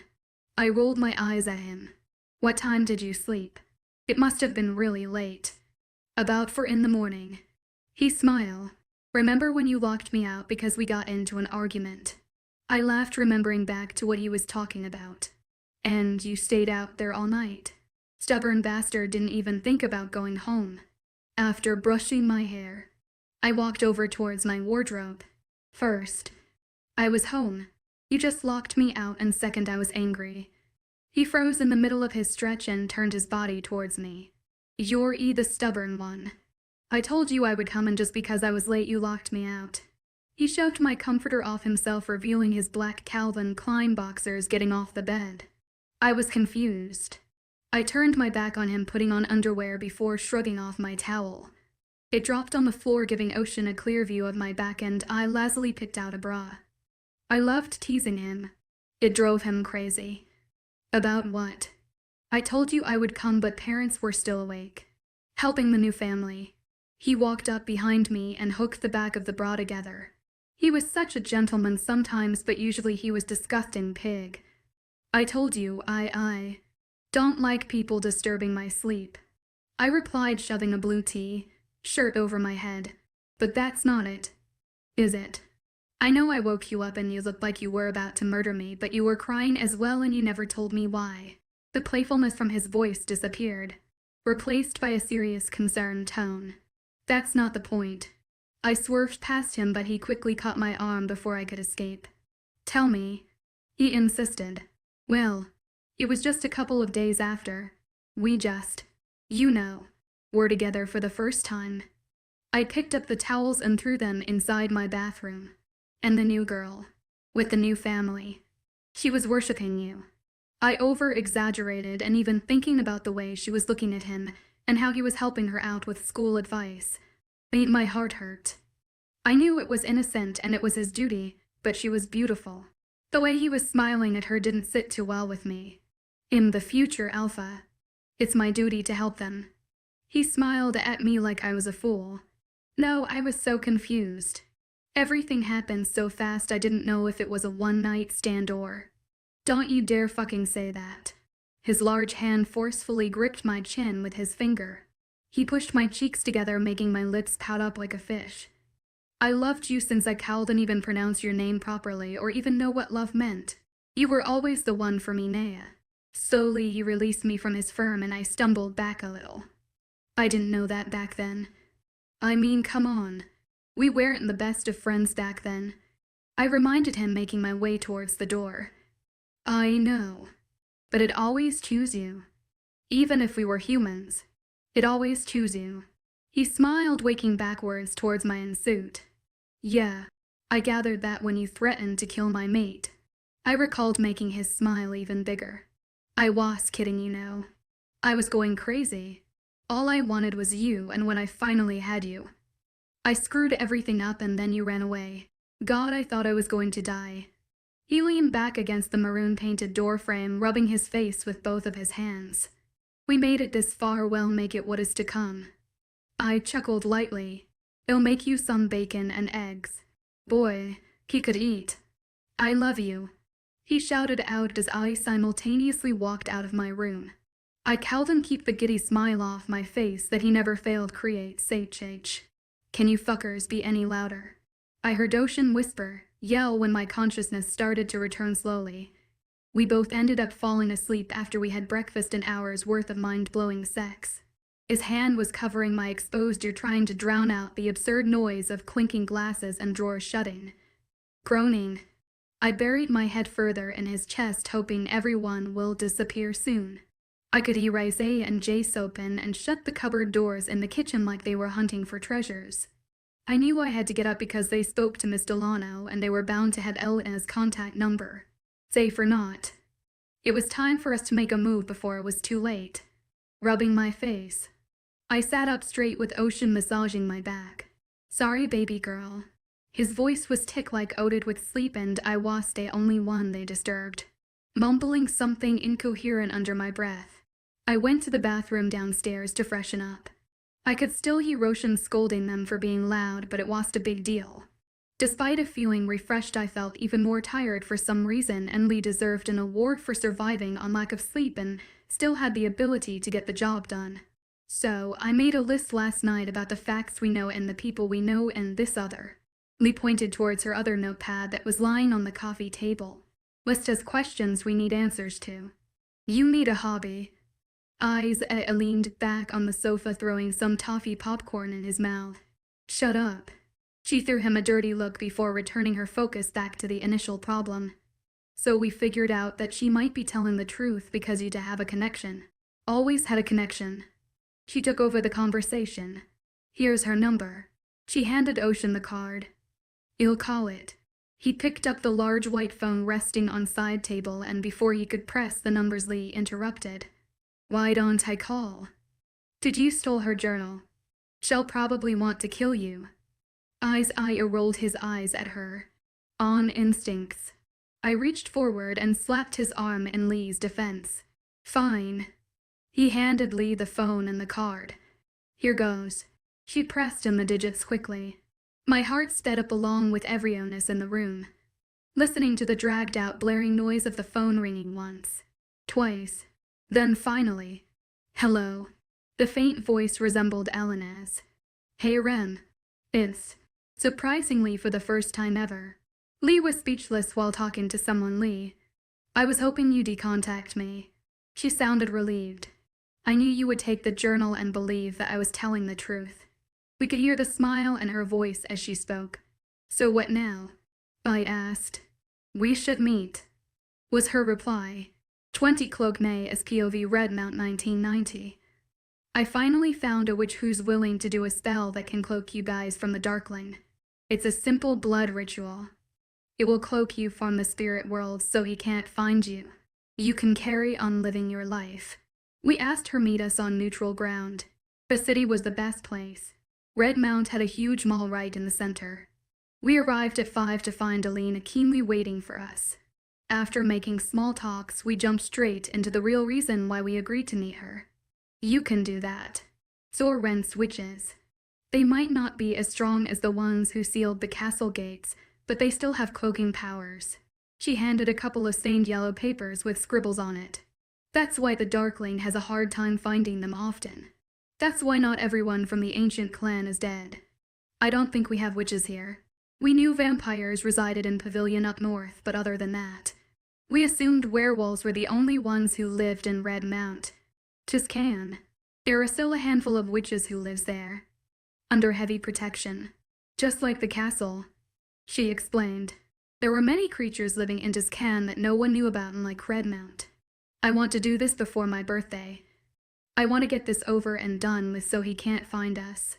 How does he find us? I'm not one sure, but I know that if witches aren't cloaked, he can find them also.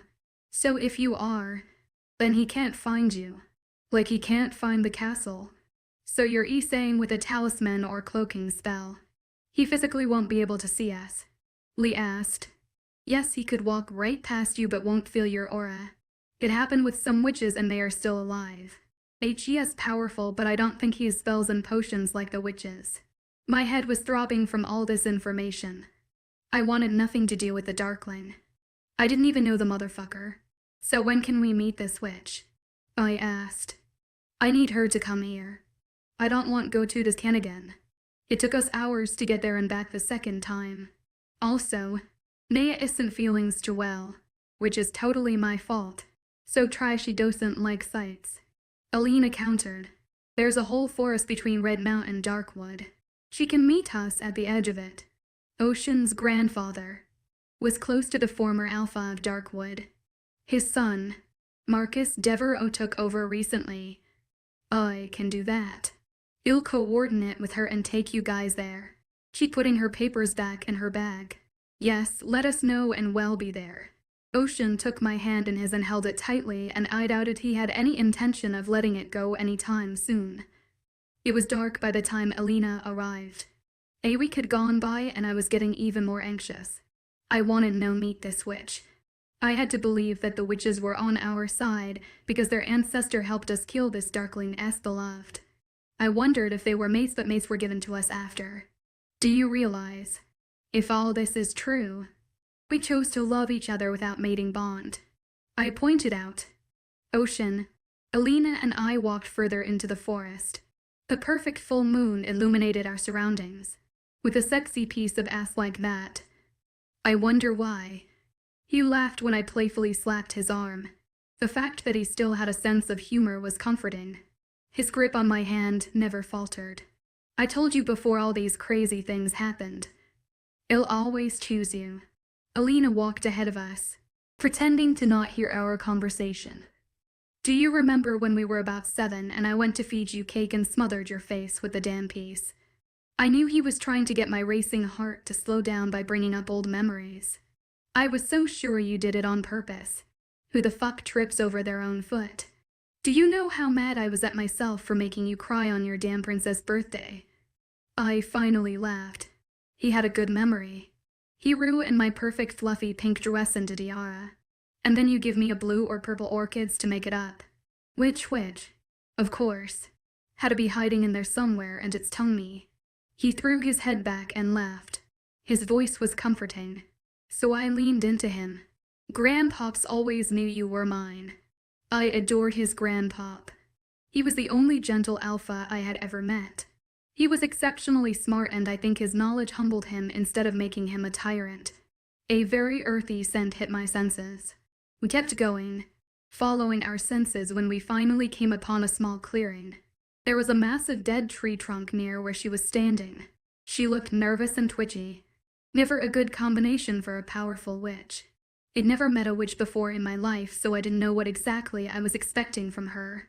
I honestly was kicking myself for trusting this stranger, but it made sense to why we'd feel each other's emotion.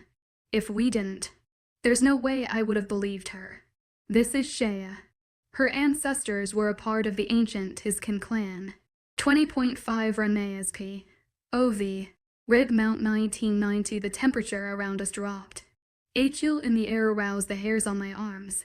I shivered, surprised by the coldness that touched me. I've heard about the Darkling coming after you guys too. My ancestors have used the cloaking spell since centuries. It's a simple blood ritual. There was a small pile of dried twigs and branches, set up neatly near the middle of the clearing. She snapped her fingers at the pile. Fire ignited from thin air with a growl. Whoa. Ocean shielded me with his body. It's a blood ritual, so I will need you to that yourself. She handed Alina a knife. Ocean protested relentlessly, but at the end our protection won over. We could figure out everything later once we were cloaked. She'd have right into her chant. She said needed the moon at its highest to channel the spirits. We scored our palms and dropped a couple of drops of blood on the burning fire as instructed. We healed quickly and waited for her to finish. The fire burned blue when our beads of blood douched the flames. She chanted in a foreign language, words from ancient civilization. The air around us thickened. Fog emerged from the roots of the trees. Moonlight highlighted the gray waves. There was something lurking behind the shadows that had no scent. My eyes picked up a figure, but for some reason, I cowled and get a scent of it. The figure started to move. I stepped back, startling Shea. Who's that? Shea didn't stop chanting. She looked flustered, and I was having a hard time breathing. Gulping, I started to back away. Ocean, on the other hand, knocked out the bowl out of her hand, and the blue flames returned to Reed. What did you do? It's not going to work now. She shrieked. What's wrong? Alina didn't have heightened senses like we did, so she cowled and see the figure. My breathing turned back to normal. Ocean was outraged. He thought Alina betrayed us. We need to go. I grabbed Ocean and Belindy back towards where we came from. Suddenly we became airborne. I was thrown across the clearing against a tree. My body collided with a tree and a loud screech tore through my vocal cord. Ocean, on the other hand, was thrown into a ring of fire that was there before. Run, that's the Darkling. Alina finally saw the perpetrator. She became airborne. Her green luminescence wings cut through the air and towards Ocean. I cowled and move. My legs were bent backwards, and I cowled and move. I cowled and feel anything because my body was in shock. Ocean. I tried to crawl towards my hen. He was suffocating. That bastard did something to him. I watched in horror when an invisible force shoved her into the fire. Her beautiful wings caught fire. Green flames and sparks spurted through the air. Blood-curdling screams split through the air. A mystified ball of air appeared in her hand before she threw it at the Darkling direction. He was wearing a dark cloak with a hood hiding his face. My bones tried to reconstruct itself back to place. I used my forearms to crawl towards the fire. Pain choked me, cutting away my air supply. Ocean. I pleaded. I'm sorry. I shouldn't have. He withered in pain. reaching out for me, but the fire blocked us. I screamed. An image flashed through my mind of him burning, and that exact same figure flashed through my mind. Tears sprang from my eyes when blood started pouring out from his lips. He tried to roll towards me, but the fire barricade stopped him. I remembered the old tale about the moon and the spirits. Deliberately, I put my hand on the ring of fire. Pain triggered the healing process. It scorched my skin with such intensity that I screamed until my lungs gave out, but my legs were popping back in place quicker. I turned to see the witch bleeding on the ground and Alina with her burnt wings fighting with the darkling. They both had the same air power. That bastard was half Fi. I looked at the moon and imagined the thin veil. The spirits.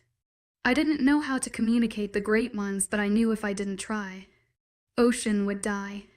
I couldn't let that happen, even if it meant I had to give my life. The burnt flesh took some time to regenerate. I stood on shaky legs and stepped into the line of fire, calling out to the spirits. Airworld me stopped. The flames held their pointed peaks. A gliding figure appeared before me. Green tendrils of flowing smoke surrounded the ethereal being. Everything was too bright. A floating face loosely formed in front of me. Lips, nose, and white hollow eyes. Her hair were green tendrils of smoke. My child, you must defeat him. You must finish him. A voice spoke in a frenzy. I turned to find the darkling breaking through the time vacuum. Alina, Ocean, the fire and the air stood still. Only the darkling twitched, moved in slow motion, breaking the spell that we all were in. HS becoming more powerful. He can't pass through. Remember, you can't trust anyone. I landed on the ground with a soft thud. The head fire gone off. A loud inhale from Ocean distracted me from the darkling, letting out a gurgling scream. All my injuries were healed.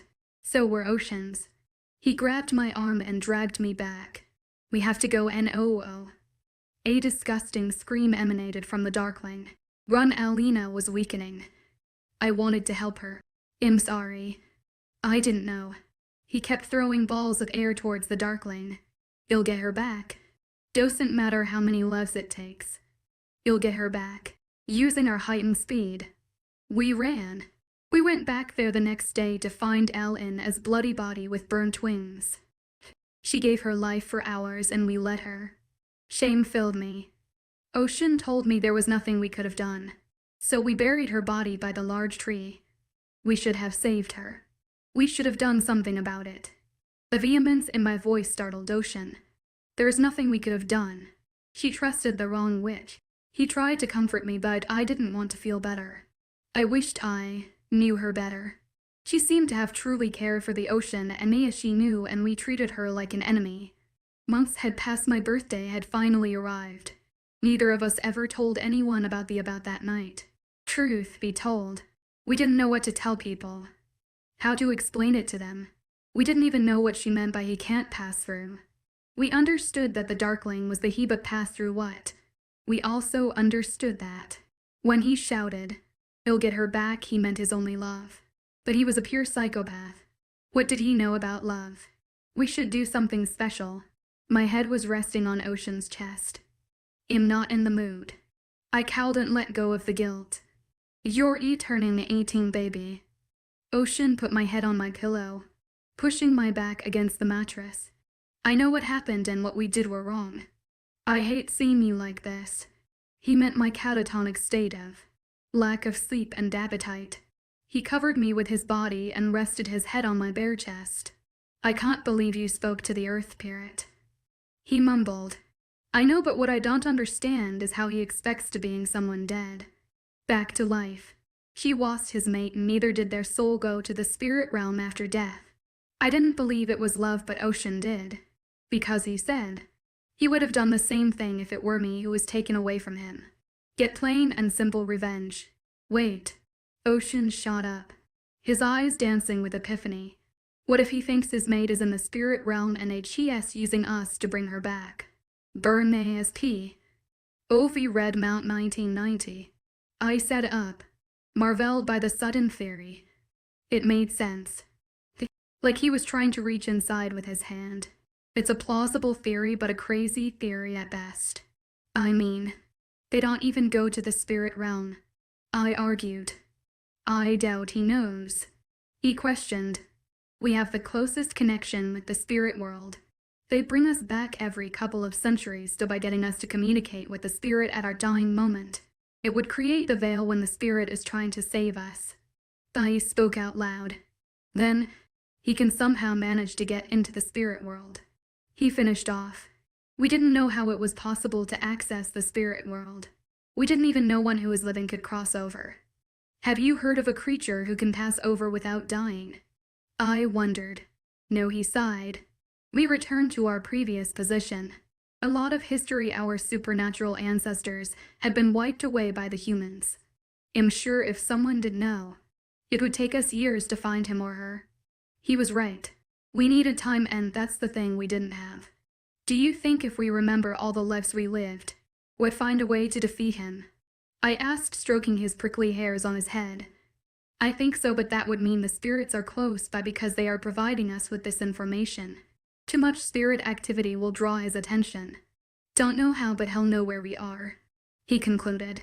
It was a perfect theory as to why the spirits never full-on provided us with all the memories. How do you think he managed to do that? How can he feel the spirits? Could he find a way in? I added two and together. How do you think he managed to find a way to do that? He wondered. HES not controlled by the laws of the spirits. HES a hybrid. His powers don't follow the natural protocols. I explained. We'd been trying to connect the dots. Figure out as much as we could. Well, figure out a way to stop him. Don't worry. Deep down I knew we couldn't stop him because we didn't have enough information. We didn't even know what his other half of power was. Neither did we know what happened to the dead witch. I doubted she was doing a cloaking spell. Her body was there when we went back for Alina. The dark sky growled angrily, casting bolts of lightnings to sear the grounds. We both were desperate for each other and took whatever we could from each other greedily that night. Passionate kisses, heartfelt laugh, mind-blowing sex, whatever it was. We didn't take them for granted. For some reason, ears stung my eyes. My window was shut and we kept it that way since the event in the forest. Ocean, in our next life, we'll be okay. Right. I cupped his cheek. He didn't have any soothing words for me. I'll do everything in my power to fix it. You'll be a better alpha next time. I promise. Happy birthday, baby. And this time, no smothering the cake in your face. He held up the triangular piece of chocolate cake to my lips. I took a bite and turned it around so he could take a one as well. When I recognized Ocean as my mate at midnight, I bit him. I didn't wait. He was proud of that mark, even though it was raw and uncomfortable. Nothing had happened yet. I initially thought we'd come under attack, but we were still free. But we didn't know for how long. I hated uncertainty. The anticipation of waiting for something to happen sucked the energy out of me. I hated it. The anxiety clawing at my throat. The constant worry of the next shoe to drop. I couldn't bear it anymore. However, Ocean being so supportive made the excruciating wait much more bearable. Sighing, I leaned into him only to be disturbed by Lee. Naya, can I talk to you? Lee pulled me aside. Are you mad at me or did I do something wrong? No, honey. The cloaking spell didn't work, so we don't know what's going to happen. I guess that's why we're spending so much time together. I wanted to tell her the truth, but the spirit's voice nagged at me. Lee was like a sister to me. I should have told her, but instead I stuffed her face with cake. Surprisingly, Ocean didn't ruin my birthday this time around. Instead, he gave me blue orchids with purple veins. They were perfect and from his grandpop's garden. When I made the snarky remark about not ruining my birthday, he laughed and graced me with a soul-melting kiss. My mother pulled me aside after majority of the people left. I'm so proud of you. You've grown to be such an amazing person. I took in her heartfelt words with hollowness. I never cared much for her even though she was my mother. I'm sorry that I wasn't here for you. I don't know what happened. I didn't want to talk to her. I felt restless, like something was burning me from inside. My mouth felt dry and water couldn't quench its thirst. Naya, It was the first time ever I heard Jace raise his voice. I ran into the lounge to find Ocean turning blue. His eyes widened, skin pale blue, and his lips. Silver was dripping down from the side. My world collapsed. Knees buckled from under me. I screamed, ignoring my own burning sensation. He was my entire focus. I knew it was bound to happen, but I didn't expect to feel so helpless. I'm so sorry. I'm so sorry. I heaved as tears slid down my face. When I reached him, we both collapsed, hitting the ground with full force. My inside was burning, ripping apart in two. I managed to maneuver his head on my lap while he lay twitching on the ground. His head was on my lap. His chest shook under my palm. I knew exactly what he was feeling. He couldn't breathe. People surrounded us, tugging and speaking, but I drowned them out. The burning sensation inside me doubled and my hands shook as they stroked his face. Silver was in me too. Don't trust anyone. I remembered the spirit's warning. My heart burned and I watched him wither in my arms. He was the love of my life and will be forever. Next time we weren't going down without a fight. I love you. I'll meet you soon. Just hold on for me. My breath hitched and breathing became harder. People were tugging at him and me, trying to aid us, keep us alive. But we knew this was it. His lips moved but no words came out. His forehead crunched. I hunched over him, holding on to him with dear life. Naya was all he could say before his eyes turned gray and his pain stopped. My world shattered at that moment. My mate was dead. The love of my life, since eternity, was dead. I felt it, physically. The excruciating pain of not feeling him anymore overpowered the silver in me. An ear-piercing scream from me stunned everyone who were crouching around us. I didn't fight the silver and felt no pain when his presence left mine. I had no purpose without him, so I gave in to the silver. The venom spreading through my bloodstreams burned its way through every inch of my body, resting my head on my dead mate's still chest. I withered, like he didn't till my breathing stilled. I felt myself float up into the darkness and watched the scenery play out in bewilderment. Lee stood off to the side, biting on her nails, anxiously waiting while everyone else were screaming and shouting. Jace, the future alpha now, looked helpless and broken beyond repair. Even my parents shed some tears, but not Lee. She seemed elated. A familiar hand touched my shoulder. This touch was different. My body felt different because it wasn't in a solid form. I was floating on air, but the place felt familiar, and so did his arms. All we had to do was wait for our next chance and our next life.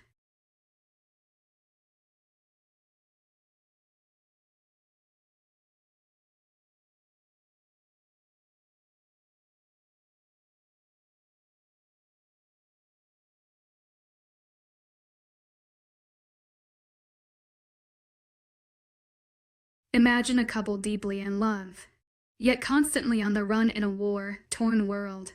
They finally find a refuge, only to discover that the shadow of war is everywhere. What's worse, they are expelled by their own clan because they brought disaster to it.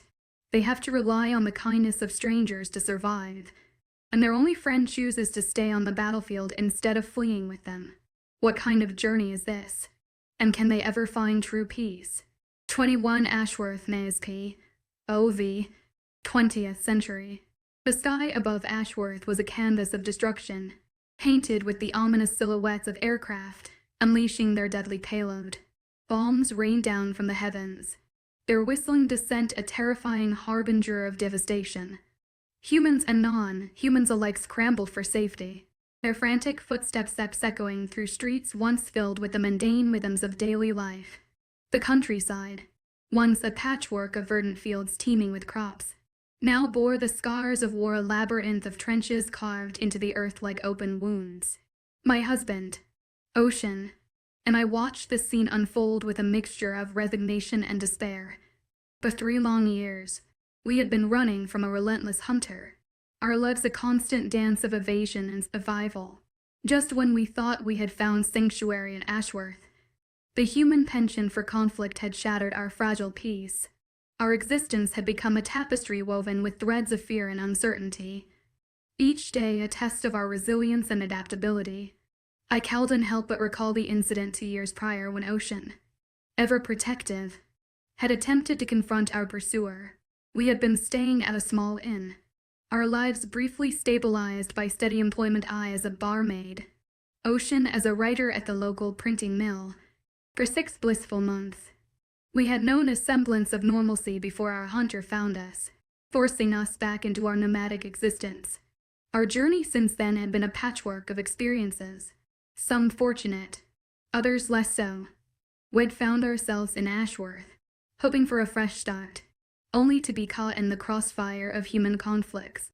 There were times when our pockets were empty, our stomachs hollow, but we always had each other, a constant in the ever-changing landscape of our lives. Occasionally, fortune would smile upon us, granting us employment that allowed us to save for the uncertain road ahead. But more often than not, we relied on the kindness of strangers, seeking shelter in abandoned houses or accepting the generosity of those willing to offer us a night's respite. Through it all, Ocean and I clung to each other, our bond strengthened by the trials we faced together, a beacon of hope in the darkness that surrounded us. Alina was one of them. She had lived 1,000 years and was the wisest person it ever met. A woman with integrity and honor. Thank the spirits that she found us at the right moment, or I would have been dead. The wound on my abdomen had healed fully, but the scarring remained. We were in a pub when a group of military men in uniform walked in with their exposed revolver and Springfields slung around their backs. When we left the place, one of them started following us even. His was brought down for anyone to see his face. We immediately knew it was the Dark Lane, that was after us since the beginning. No one knew his real name, but in the supernatural world, anyone who could create chaos from this air was called a Darkling. We ran fast, knowing our powers were no match to his. His ability to bend air was like no other. Oceans learned that the hard way when he broke his spine then first time we were attacked. But then, we had our pack fighting for us against the intruder, but many died that day. Hence, we were shunned from our own community. Running through the dark alley, we took the back roads, trying to use our night vision to our advantage. That's when a couple of shots tore through the air and one pierced my abdomen when I turned to pull Ocean down with me to the ground. My husband hated seeing that scar. According to Ocean, it was his duty to protect me, but I was perfectly capable of protecting myself. But jumping in front of a bullet was really protecting anyone but getting myself killed. If it was for Alina, one of the women in the pub, running into Ally along with others after they heard the gunshot, I would have bled out right there. Alina immediately recognized the silver bullet by Ocean's burnt fingers from attempting to take out the bullet. The excruciating pain I was in caused me to faint, and when I came to, she was hovering over us. She took a good look at Ocean and I before spurring into action. She immediately used an end of a spoon to pull out the bullet before I died. Luckily, it didn't have molten silver inside. If it did, I wouldn't have survived at all. Molten silver bullets were extremely hard to make because they exploded when fired before reaching the target. No matter what, if she was there, I would have been dead. Come on, darling. We must leave now. He was frantic. Alina told us that she'd be back with supplies, but the raid started from nowhere. I was worried about her. She allowed us to stay at her lovely home for months without any fee. Not only that, she had nursed me back to health. I couldn't leave her in the middle of a war zone. I looked out the window to see a bomb attack the ground in distance with such force that it shook the house we were in. Fire ignited in mushroom-like cloud. Suddenly, I felt his hand on my wrist and we were almost out of the house within seconds. Another bomb dropped closer than the first one. The tremors were a lot more vigorous. Ocean covered my body with his under the threshold of the main door. Trenches. We ran towards it and jumped down, leaving our sanctuary behind. My heart felt heavy. The trenches smelled of raw soil. Human soldiers were lining up for any ground attack. The war was supposed to reach such farther into the countryside. Some of the cities were decimated. We kept running along the lines with my hand in Ocean's. His grip could have broken my bone if I hadn't had the strength to keep up with him. Screams and shrieks reached my ears. My heart hurt for my fellow supernatural beings. They didn't deserve to be in the middle of a war that had nothing to do with them. Innocent lives were being lost, and I felt helpless not being able to help them. Suddenly, a hand tugged at my arm. Startled, I let out a shriek. Ocean immediately pulled me behind with unnatural speed. If the world around us was in chaos, the humans in the trenches would have noticed this. We both let out a sigh of relief when we saw Elena. Dirt smeared her cheeks, hands and clothes. She looked like a mad scientist with her hair sticking out in every direction but down. I pulled her into a tight hug, knowing it was going to be the last time ever I'd see her. Just like always, every time we ran, we made sure to not look back or keep in touch with anyone. We couldn't give away our new hiding place. However, she became like a sister to me. I'm sorry I wasn't able to get back. The troops marched into town. Our guards didn't let us cross the barricades, she explained, shouting to be heard over the gunfires. That's okay. We must go. Come on. I tugged at her hand, thinking she wouldn't protest. I can't. I have work to do here. There will be a lot of people injured, and I am needed here. She handed me back to Ocean as I watched her in astonishment. She was thinking of her safety first. She was thinking of others as always. But it's dangerous here, I argued. You must run. Take him and leave quickly as possible. She extended her hand to give me the bag she had brought with her. Reaching out, I grasped her hand instead of the brown satchel. I didn't understand her need for danger. Come with us, I pleaded, choking out the words. I can't. Another bomb dropped just out of the town sector. Rocks and blue soil flew out of the trench walls, giving us a rueful smile. She bid us goodbye. Go take care of yourselves. Deep down, I believed that she had a death wish. Immortality made her lonely and without anyone to spend a lifetime with. She ran towards where there was danger.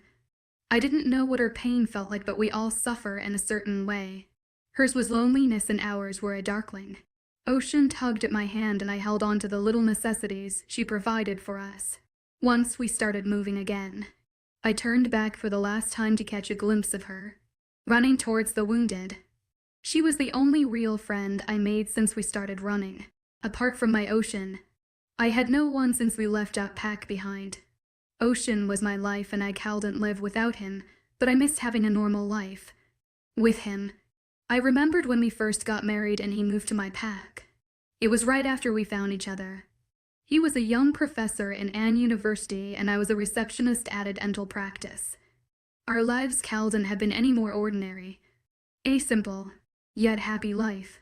But everything was destroyed when the Darkling led a group of hunters into our pack. Their target was us. 21.5 Ashworth Mays P. OV, 20th century. 1939 Ashworth. Western Hemisphere. Western Hemisphere resembles Europe and Ashworth would probably be like a countryside in England. We are moving back in time again. The time with Nay and Ocean from 1990 is over and now we are in the 20th century. We didn't know why he was after us, but we knew if we stayed, we would have been dead without the pack's help. My thoughts were disrupted by another bomb going off. Ocean pulled me to him, covered me with his body again until we followed the trenches to the woods. The countryside wasn't meant for war. The trenches were newly dug when the enemy troops marched into the town's center. My heart broke with every step we took, but at least I had my husband. He was my soul, and as long as I had him, I'd be happy. We ended up in the middle of nowhere, leaving the woods behind. Hills and valleys surrounded us. Sheep and cows roamed around freely without anyone taking care of them. We found a gigantic open barn with a chicken coop in the corner, a hay stack upstairs, a small stable near the back, and a lot of farming equipment. The farmhouse looked empty too. Not too far away from the barn, but we didn't want to intrude, just in case. I guess this will have to do for tonight. Love. Ocean helped me climb up the ladder when my foot caught the dress skirt on one of the steps. The sun began to set. Soft pink waves made its way across the sky. Luckily, I found a matchbox and an oil lantern just before the darkness set in. Come, sit. Alina managed to get us some food. You must eat. I sat on the hay, wearing fresh clothes that we packed the night before. Ocean carried that across his shoulder. We managed to find a water pit to clean ourselves off quickly before making a bed out of the straws. As we ate, I tried to denote our misfortunes and concentrate on the fact that we were both alive. Unlike him, he was beating himself up for what was happening to us. It was a man's pride to be able to take care of his family, but I didn't care much for that social quo. He tried to live up to it for a short period of time while we were on the run, but all of that stopped when he realized that we might not even be alive to live up to the status quo. Ocean, please. I went to him, took his wandering hands in mine. I don't know what to do. When I married you, I vowed to take care of you. He scoffed, looking around. This is not what I wanted for us. His defeated posture broke something in me. We were from two different packs, but he transferred to mine after he saw me at a fair in his town. Mating was the only reason that allowed a wolf to transfer, and he chose to move to me instead of forcing me to move to his pack like many other male wolves did. I was grateful for it. Look at me. I took his face in my hands. Well, fight whatever is to come. We survived once. Well, do it again. He looked haggard for a 30-year-old man. I wished there was something I could do about it, but I couldn't. He was such of a gentleman and never once forgot to put me first. I'm sorry. He engulfed me in a tight hug, allowing me to bask in the short moment of serenity until his stomach growled. He appeared thinner. Clothes fitted him loosely. We finished quickly, making sure to leave enough for the journey next day. We found some clean blankets for the horses downstairs that he brought up to spread over the straws.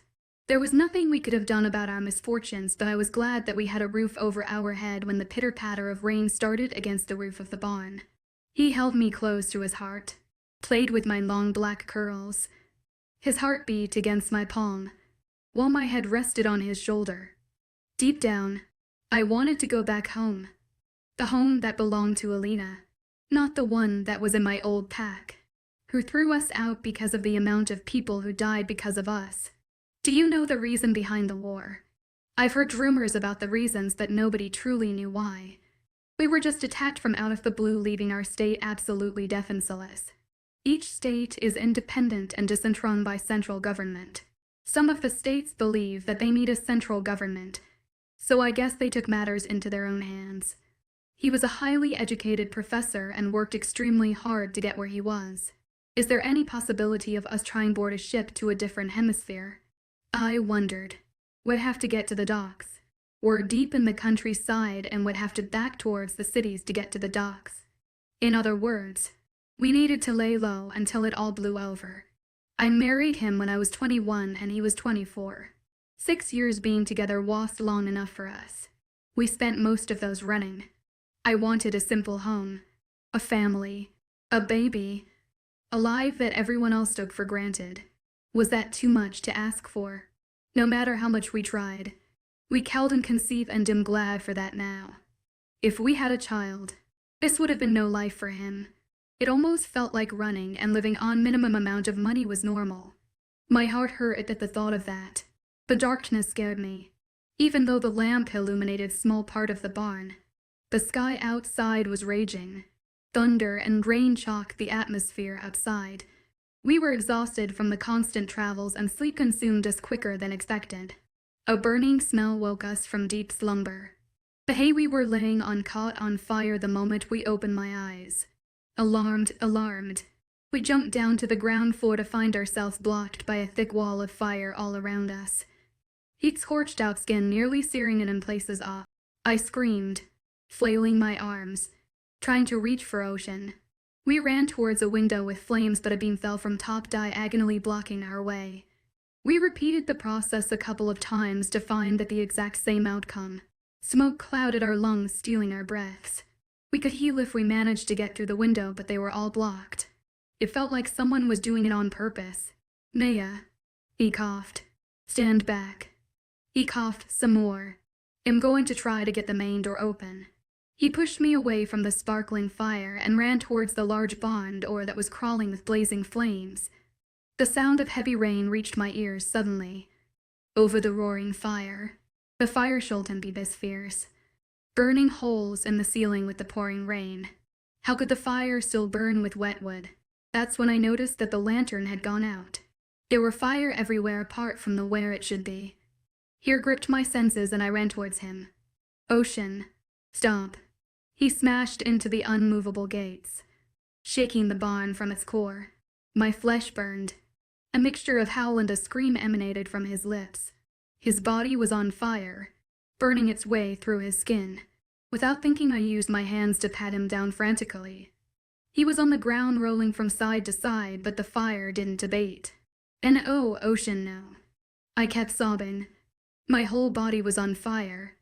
Just like him. He kept screaming, shaking until like he was having a seizure. He was out of his mind. My body was searing from my fingertips and I felt his pain more than I did mine. My scream mingled with his and our bodies seared with fire. I threw my body over his trying to kill the flames, but the opposite happened. I screamed from the searing sensation. My body shook in a frenzy. The heat made me melt from within. My body was working overtime to repair the damage the fire enveloped me just like him. I fell backwards on the ground and convulsed in excruciating pain. The smell of burning flesh attacked my nose, making me gag. This was it. There was no more fight left in us as we both laid there in fire with all our dead sensory nerves. I kept jolting from time to time. Charred flesh replaced our skin. Suddenly, a figure appeared dressed in a dark cloak, but before I could call out for help, my seared lungs gave out. And soon, we were no more. I watched the horrific scene from above, wondering why the pain was suddenly gone. The figure didn't help us, but he manipulated the fire around us so our body burned to crisp. I gasped when I saw his hand produce fire from thin air, like it was coming out of him. The supernatural creature blessed by the fire spirit would be able to create fire out of thin air. Creatures like that were rare. We'd heard rumors about them existing but never even thought about, let alone someone like him. A hybrid. He looked above, towards me, charging towards me, ready to jump past the black fog around me, past the spiritual veil that only the dead could go through. However, the foggy wall snapped close when a hand touched my shoulder. Startled, I turned around in Ocean's arms when all the memories of all my lives came rushing back to memory. Hellhound, 20 to Renaissance Snay SP, OV, 16th Century Verdi CCI. A large paintbrush was clamped between his teeth, plump lips gripping the wooden handle. I wanted those lips on mine, like last night. I pouted. It'd been lounging on the crimson chaise for the last 4 hours. I needed food and water, but once Lorenzo got in the zone, there was absolutely no stopping him. I complained. Enzo, when my stomach growled loudly. He shook his head before setting his brushes and palette down on the stool next to him. I desperately wanted to see the picture he was painting because he always bathed me in vibrant colors. A maroon chaise, chartreuse curtains, green grapes, a bowl of shiny red apples, and so many contradicting colors. Sometimes, due to the constant clash of paints, my eyes hurt. Lazily, he sauntered towards me with his paint-covered hands, and gently slid them across my bare skin. I moaned, and twisted away from his hand, incidentally frustrating him. Amor mio, you drive me crazy. He huffed while placing his knee on the edge of the chaise and blocking me in. You know what I love more than you, I said as I dragged my nails down his chest, teasing the band of his trousers. You love something more than me. Though the mischievous smirk on his face told me he knew I loved him to madness, which was only appropriate when he loved me more than life itself. Yes, food. I giggled and pushed him away, finally covering my body with a white sheet. Enzo flopped onto the chaise face first. Come on, you love food too. For the last couple of weeks my appetite had increased significantly. I doubted that he noticed, but that was only because he was so worried about my consistent thickness in the morning. He wanted me to see a human physician, but there was no telling what they would discover. Instead, I waited to confirm my suspicion, and when I missed my monthly cycle I knew I was pregnant. I didn't know how to break the news to him. We made a living by selling his paintings of me. And if I washed in shape, would we still be able to make our usual income? Sighing, I went to the kitchen lined with tall wooden racks where dried herbs, spices, and fruit jars were stacked unevenly. It took a moment for the wood to catch fire in the rusted hearth stove. I placed a pot on top of the stove and filled it water and cut vegetables. Mi amor, you haven't been feeling well. You must rest. Yeah, it'll help, he offered, and I gasped. The man knew how to eat but lacked any culinary skill. Enzo, we don't want to burn our home down. He smirked, playing with the endless line of jars. His black hair flopped down on his ears, eyes darker than midnight with navy blue flecks dancing around the pupils. So your sickness, should I be worried? Enya. I heard him gulp. Werewolves didn't get sick and itchy deep and stressing out every time we were alone together. I may be pregnant, I blurted out. I felt his heart skip a beat. I kept stirring and didn't dare turn around because I was concerned about his reaction. But you're safe, right? The bambino isn't going to harm you, is it? I felt his worried hand on my shoulder. I whispered, no, my love. It's my body trying to adjust. His arms wrapped around my torso, palms spread out on my stomach. He hummed, placing a loud kiss on my mark at the base of my neck. I shuddered under his touch. The mark connected us, completed us. So we're going to have a bambino. I felt his smile on my neck. Relief washed over me at the tone of his voice. So you're not upset? I turned in his arms, glad to see his elated expression. Why? He was taken aback by my question. Because we make our living off of paintings, and if I'm not in shape. He grabbed my chin, thumb on one side and the rest of his fingers on the other, and used his fingers to push out my lips before taking them in his mouth. He was always intense and dominant when it came to our sexual relationship. I tugged his at his hair, hard. Our tongues played with each other, pushing and tasting. I sighed into his mouth before he pulled away, gasping for air. I was offered to paint the new cathedral they are building in the city. My mouth hung open in shock. At first I said no, but now I can say yes. The income will be steady and I can start selling my stonework. He was amazing with his hands.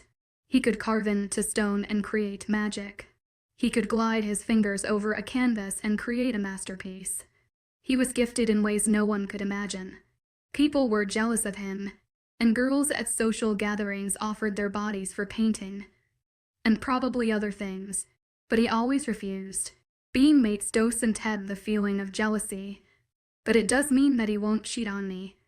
Honestly, even if we weren't mates, I could trust him to not cheat on me, though jealousy was a two-way streak for us. He got jealous when men would admire the paintings of me, yet according to him he couldn't help but to show me off. No matter what, it'd always be his. The Medicis want you to paint Santi Dias Ilio Cathedral, I asked, astonished. The Medicis practically own Verdi CCI despite the city having a central government. It didn't matter. The Medicis ancestors built it, hence their power still trumped any type of government rule. Yes, Bernardo Medici asked me personally. He was practically the king, and I couldn't believe this cocky little artist turned down a king's offer. I playfully smacked his bicep in shock. He'll be asking me again with a raised offer, Lorenzo cryptically added. The smirk on his face revealed that he had already been sung a second time, when he sold his first painting to the Sigora who loved my long hair and bareback. We were only 17 and living in the streets of the city. Since then I've become his muse, and he has become the best painter seen in the entire state of Duranadu. I've been asked to paint many noble families and rulers from inside and outside the state. Then you shall accept the offer. I placed my chin on his chest while he stroked my hair, back with his crafty hands. Your wish is my command, princess. I was more than happy with his reaction. I didn't know what his reaction was going to be. It was something we spoke of, but we weren't completely against the idea. It seemed like we were finally going to get our happy ending. 22. 5 Renaissance Maes P. OV, 16th century Verdi CCI. I was exiled from my pater. The Alpha caught me with Enzo in a compromising position. We first met when we were 15. He was one of those boys who stood outside marketplaces, drawing whatever inspired him. He was still in his pack, so he could afford pricey paints and canvases. Before he was banished as well, he made a sketch of when he saw me for the first time, and told me it was love at first sight.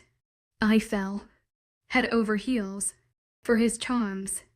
The paintings and sketches he made of me after we accidentally saw each other in the town center drew me to him. I started making excuses to roam around the market each day, and I would find him waiting near a stone bridge that connected the city and the farmland. HED paint landscapes, bustling market streets, cramped townhouses, and people. He'd watch him, just like many others who stopped, as he painted marvelous whimsies. When he was done, he would hand me a sketch of myself from different angles. Our attraction grew, and I started to wait for him in secluded places, hidden from every honest prying eyes. When our packs found out about our pre-mating relationship, we were forbidden to see each other. Though, as always, Enzo had other ideas. He broke into our pack, in the dark of the night, and took me away with him. He felt me cry every night when I was away from him, and I felt his anger every day when I was caged in my father's house. He couldn't live without me, and I didn't want to live without him. We didn't know we were mates back then, and even though we were worried, we decided to choose each other. Luckily, we realized we were mates when he turned 18, and by then we had a place to live and steady income. He was an aspiring artist and I supported him 100%. I would go wherever he was summoned and sew new clothes to model for new paintings. I remembered watching the builders and architects as they created buildings of art. In the hills on the outskirts of Verdi CC, we hid from our packs while he painted me. Our extensive time together created a bond where we could feel each other's feelings, emotional and physical. We didn't care about finding our mates. We chose each other, like how the humans had a choice. Little did we know, we were actually mates. We struggled, in the beginning, but Lorenzo did everything in his power to keep a roof over our heads. As for the nights we didn't, he made sure there was enough to eat, and he kept watch while I slept. That's when he decided to start selling his paintings since he had no time to paint while he was working, transporting stones and sculptors. He watched them carve the blocks of stone, hacking and chiseling, to create shapes. His eyes lit up when he talked about what he had seen, and, out of pity, a maestro decided to showcase his artwork in the next exhibition. That was a period of prosperity, and of art and architecture. His hard work paid off, and he sold his first piece at the exhibition. I was flattered by the fact that someone liked his painting, and me, enough to buy it. Since that exhibition and that day, we haven't looked back. My morning sickness lessened when I woke up the next day. Lorenzo was going to speak to a physician to see if there was anything to remedy my illness. Maybe, if it could work on humans, it could work on me. After deliberation, he decided to take me with him to the Medici Palazzo. So the family sent us a horse-drawn carriage to ensure our safe ride. We wore our best clothes. A navy blue embroidered doublet, brown trousers, and a white shirt for him, while I wore a gold-orange courtesan's gown with long frilly sleeves. My hair waved down to my waist in a braided headpiece haloed around my head. "What are you doing?" I swatted it at the hand that was trying to crawl its way up my leg and under my skirt. Even though we were hidden in the carriage, we could hear the bustling marketplace, and I'm sure they would be able to hear us if we were loud. Then, he peppered kisses down the side of neck before he abruptly stopped. "Sex won't harm the bambino, right?" His concern confirmed my doubts from previous day. He wanted our child. He wanted a family too. "No, my love," I said, and we made love behind the closed curtains of carriage. It swayed every now and then, making me giggle. It was quick, heavy and hot. We reached our destination by mid-noon, and we were taken, through doors with stone arches, to the private quarters of the Medici Palazzo. I adored the intricate designs carved into the architecture, and I couldn't wait for Enzo to create something that would be adored like this. I wanted people to gasp when their eyes fell upon his work. There were many paintings I recognized from artists who were competing with Enzo, but he was asked to paint the new cathedral. Not them. My chest swelled with pride. Excited, I hurried along. My stroller Enzo Donato Naughty and Detto Naughty. How lovely to make your acquaintance. Segor Tomas Medici and his wife, Segura Hira, greeted us. The dining area was filled with arcs of stained glass allowing beams of light through. Colorful spots dominated the stone floor, and it was simply beautiful. When we had nothing, before we were mates, we'd walk by places like this and wonder what it would be like to walk inside of fortresses. Being here was a dream come true, and, especially with our child coming, life couldn't get any more perfect. We made small talk, and I was touched by their kindness, though I couldn't shake a certain coldness from my skin. I tried not to pay attention to it, considering I was pregnant and had been throwing up every morning for a month. So I chalked it up to the pregnancy, while the men spoke of business. The women conversed about fashion upcoming events. Enzo caressed my thigh every now and then to make sure I didn't feel left out. When the food was served, I felt slightly sick, and I discreetly pushed the nauseating dishes away. Though when Segura Hira noticed, a huge knowing smile stretched across her face. I politely requested that it be kept a secret considering that I was still in the early stages pregnancy. Segura Hira was a kind woman, but it was rumored that both Segura Hira and Sigor Tomas were cheating on each other. Their marriage was for a show since it merged two great houses together to strengthen their power. The dinner celebrated Enzo's acceptance of the honor of painting the new cathedral that, hopefully, will become a monument one day. The grape juice I swapped for wine wasn't as good as the alcoholic beverage, but due to circumstances it was going to have to do. My throat felt dry even after drinking water, and the dryness of my drink surprised me. I kept swallowing in big gulps, trying to get rid of the dry sensation in my mouth, but I didn't succeed. My lungs started to constrict and I was struggling to breathe. The amor. What's the matter? Enzo asked as his hands suddenly found their way to my back and stomach. Can't breathe. I heaved, my body convulsing. Enzo. I heaved. I was petrified by the way my body was responding. Was it the baby or something else? I nearly fell to the ground, but Enzo held me in his lap on. I heard screaming and shouting, and blood rushing out of my ears and nose. My eyes burned red, and the colorful rays of light became blurry, the perfection ending within seconds. Above me, Enzo was screaming, his hands running all over me. Poison. He cried out loud. His lips kept moving, but I couldn't process anything he was saying. My body was aching, and every limb numbed quickly while my heart burned like the dying embers of a fire. Per favor. The amor. Enzo cried in a broken state. I wanted to wipe the tears from his cheeks, but I couldn't move. I couldn't breathe. My body dispersed within seconds and I was no longer alive. I became airborne, but I watched as my body remained on the ground. A loud growl shattered the silence of the Medici Palazzo. Hira was sobbing at my side as Tomas ordered the guards to bring the chefs, who looked distressed and scared out. It was them. My love wailed for me like a wounded dog tortured by itself. Throwing his head back, he screamed as tears began streaming down his face. Blood was pouring out of my mouth, ears, and nose. My still heart hurt seeing him in such agony, but soon he was convulsing as well. Instead of pain, his face portrayed anger. He shook with such vigor that I thought he might shift because he was channeling all the power he could get. Abruptly, he snatched the dagger from the crouching guard next to him and stabbed it straight through his own heart. He twisted and kept the dagger in place. The combination of the deadly poison and the knife in his heart quickly killed him. The poison was probably Wolf's bane, and therefore our body couldn't counteract it. Ocean. I screamed into the vacuum, but no one could hear me. That's when I realized I was hovering, and I called Enzo by a different name.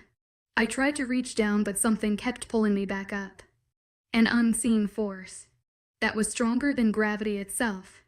I was getting farther away from ocean no matter how hard I tried. Our bodies remained lifeless on the palace floor while everyone scrambled around in distress. Blood poured out from my every pore, and the blood seeped from the wound in his heart. The guards dragged in the chefs, and they all looked as terrified as I felt. Sigurahira looked horrified, and Sigur Tomas looked furious. Something else caught my eye. A dark, shadowy figure lurked in the corner who looked up at me. I could only see his lips, but for split second I caught a glimpse of one of his eyes. It was stark white with a dot-like pupil in the center. A cold smile haunted his face before a dark mist wrapped its arms around him in a hazy embrace. No one else could see me but him, and when the black mist surrounded me, arms encircled me from behind. At first I was scared, but the feel of his arms was familiar and comforting. I knew I was safe. Then, in Ocean's arm, a calming presence washed over me when our arms felt for each other. And out of nowhere, the Earth Spirit voice reached my ears. "I'm sorry, my child. I was home. 23 as Yutine SP. O von Yanaya Anubis Ocean. Ancient as Yut 5th century. Central Southern Hemisphere." The human girl brushed back my long black hair with a wide-toothed comb. It was plated with gold, like most of the artifacts in this palace. Darya, my head servant, once brought it to my knowledge that many women were jealous of the attribute of wolves, or any other deities. In the land of gods, goddess, and magic, it was safe to roam free as whoever as you pleased. She brushed back the hair away from my neck to reveal a reddish scar in the shape of a bite mark. I blushed slightly, not being able to meet her eyes. The mark was a symbol of claim of a mate. It was a new concept to us. The spirits had gifted us with a mate, to protect us. That's what the priestess said. She was a seer. The start of the Great War in other hemispheres within the last century had caused quite a turbulence in the spirit world. The seer had warned all supernatural to stop mating with the mortals, to wait for one's mate. Lucky for me, mine had found me already. Darya put my headdress on. Beautiful colored beads that made noises every time I moved my head. I loved them. I loved the gold upper-arm spiral bangle with a profile view of a wolf at the top. Black coals framed my eyes. The beads in my bangs rested just below my eyebrows.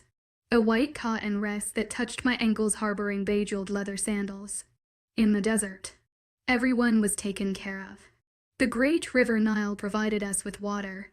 The sun god blessed us with plentiful energy, wisdom, power, and wealth beyond any other hemispheres. There was a slight knock on my chamber door.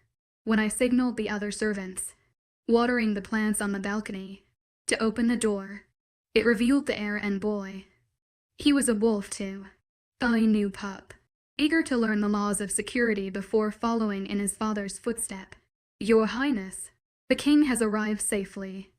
He bowed his head slightly. His steel-plated armor engulfed his torso. The cloth wrapped around his lower body fell to his knees. Without being able to rein in my excitement, I mumbled a gratitude towards Darya before following the boy through the long and high-ceiling hallways. Enormous pillars stood on either side them at equal intervals. My feet beat against the stone floors with patterns embedded on them. Many hieroglyphs surrounded the walls. I wove through hallways and staircases to reach the central palace, where the throne sat. The whole city of Syut was visible from there. The hall was beautiful. White silk sheets hung from the ceiling. Larger-than-life statues sat on either end. In the middle, 2 thrones took its rightful place.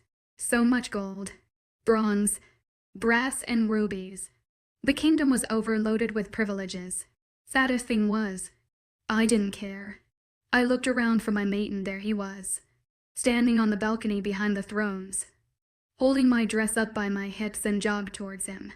He must have heard my beads knocking on each other, because he turned around with a knowing smile, extending one arm towards me.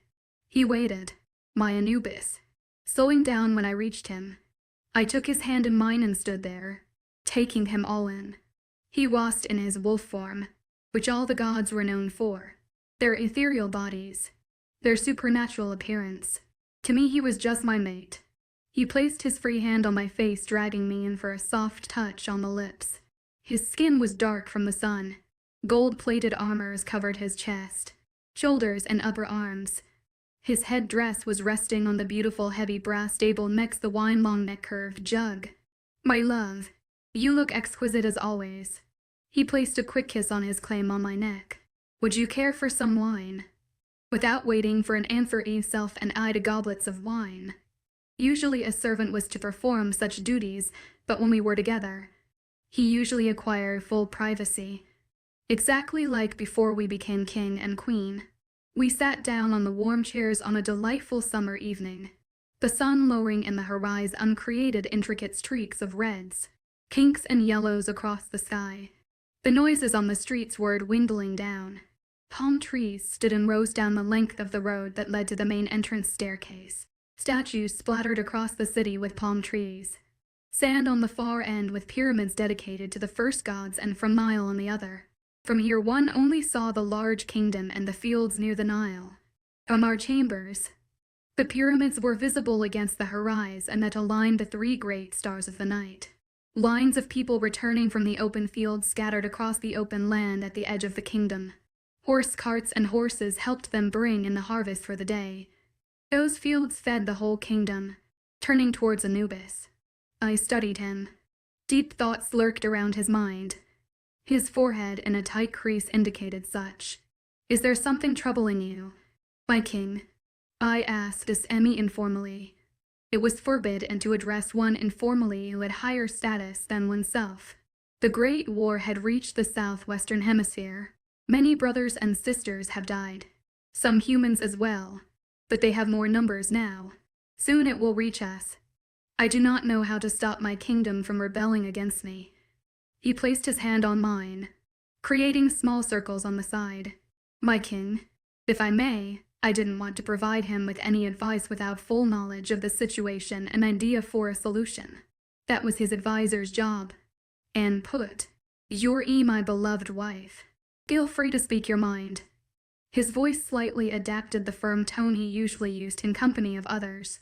It had a hint of command there that only supernatural beings could differentiate. He used my formal name instead of my real one, Anubis. I put my other hand over his and stared deeply into his eyes. Humans are jealous. They will rebel because they want your power, my love. They want your riches, and when they can't get it, they will do anything to make sure no one else would have it. Understanding washed across his eyes, pure black with blue hints around the iris. I loved him in maddening ways. Ways that love shouldn't be experienced. Maybe that's what finding a mate was all about. Yes, you are correct. He returned his gaze towards the city. I make sure no one ever goes hungry. I make sure everyone has whatever they require. Yet they resent me. His voice lost the hard edge near the end. They hate us. I didn't deny his thoughts. I've seen it in the eyes of many humans. Didn't matter what status they had. It was there. I agree with the fact that we shouldn't be worshipped for being supernatural, but the humans could at least be grateful. Without our ancestors, there wouldn't be a human race. We watched the sun set fully, watched the moon goddess rise with grace. The wooden fire's holders were lit all over the city. Smoke rose in the cold, dry sky. Stars glimmered over the desert. It was home. Come, we should eat. Then I should take my beautiful wife to bed. He spoke the last part through our bond. I blushed uncontrollably. A wolf had a high libido. Didn't matter what gender. Sometimes would finally fall asleep when the sun was awakening. He said he didn't want an heir so soon. He wanted to enjoy us. Hence he got his beta to ask the sorceries to make us a potion that will stop us from conceiving immediately. I was happy with that. We ate dinner among yet more statues and a giant dining table that could feast at least 50 people in one sitting. Many higher status employees were sitting away from the head of the table as a curtsy to their king, but ate at the same time. The servant served a delicious supper. I was grateful to the spirits. Later that night we took the same hallways back to our chambers, hand in hand. I bunched my dress near my thigh with the other hand. I wanted more. I was craving for so much more than just his hand touching my hand. He looked big beside my small physique. His chiseled jaws remained clenched until we reached our chambers. My wish was granted soon after. He didn't keep his hands off of me until our bedchamber began to fill itself with light. As Yut to Nap. Ovinea. Ancient as Yut 5th century. Central Southern Hemisphere. Many moons passed since we learned about the Southwestern Hemisphere overthrowing their Mayan kings and queens. It didn't take long for the tragedy to find its way to us. They overthrew the kingdom of Set and Horus. Many winged creatures flew away to seek for some refuge. Everyone began to feel unsettled. Seth and Horus were winged deities with the ability of flight. They came from the northern valley from near the Central Sea. Anubis had tried to take matters into his own hands and decided to build a kingdom of only supernatural. A city protected by magic so humans cowed and tenter. He began to question his human advisors, and it began an internal turmoil between humans and the non-humans. The ones that escaped spoke of silver arrow tips that had the ability to kill werewolves, leaf scars that cowed and be healed, weapons called bolas that are thrown from distance attached to ropes. Once it's hooked to a wing, the person can yank the rope, causing it to rip out that wing. Many other weapons were used to hurt the supernatural. Even though we had powers, they had strength in numbers. Humans were vicious. That night I waited for Anubis in our chambers. I wore 2 long pieces of linen that hung from my shoulders with braided cloth rope tied around my waist. He came hours past his usual time. I sat in our balcony, watching the silent streets below. The walls on each side of the roads held multiple rows of houses that held flickering glimmers of fire. The chamber doors opened. The air carried his scent to me. Inhaling a long fuel of that sweet air, I stood, allowing my slim legs, thighs, and hips to be shown. I could see his exposed chest expand. He must have come from some sort of formal gathering because he was still wearing his headdress. Within seconds he was right in front of me. He put his hand on my chest revealed by the gap in my silk garment. His other hand danced without clothes around my back. You tempt me into oblivion, my love. He moved the garment from the base of my neck and took his time running his finger around the scar tissues of his mark. I itched to touch my one on his neck, hidden by the black and gold striped headpiece, held together by his golden crown and shape of like wolf's head. Tell me, what is it that you desire? Just you, my king. I told him honestly. Let's leave. I waited for his reaction. When none came, I continued. Let's take our people and get away. Rebuild again. The humans would have nothing without us. A king doesn't run away. He growled each syllable vehemently. It's not running. It's picking us over them. They are trying to kill us. We aren't them. Hence we aren't trying to harm them. Only thing we can do is protect ourselves. We are still trying to learn the ways of the spirits. It is a new world. Is it not? I argued. He sighed, understanding my concerns. We aren't cowards. Look around you. He took me by the arm, dragged me towards the edge of the concrete railings. Look at what we created. Our kind built this. We are to rule this world. My king, we can't rule a nation that despises us. I put my hand on his chest to calm him down. They could kill you. How do you suppose I live without you? My voice held a tone of fear that alerted him. I've been afraid all day of any harm coming upon him. His features softened at my concern. Sighing, he removed his crown to set it on the table near us. His arms surrounded me, tucked me under his chin with such tenderness for an alpha. It brought tears to my eyes. My stomach dropped slightly. I never wanted us to end. Fear not, my queen. It'll protect you. He swayed me from side to side, moving his hand down my nearly open back. It's not me I fear for. It will drive me to madness if I ever lost you. I dug my nails into his back. I will increase my guards. My love is all yours. My queen. Do not ever doubt that. He stroked the back of my head. My love is all yours. Through eternity and time. That night I dreamed of fire and chaos. People's screams rose over the fire. Everything burned hot and bright. My heart began to race. I called out for ocean. It was in a different language. It was something I understood yet felt foreign to my ears. My love. The world shook. Arms gripped me tightly, caging me in. The fire grew.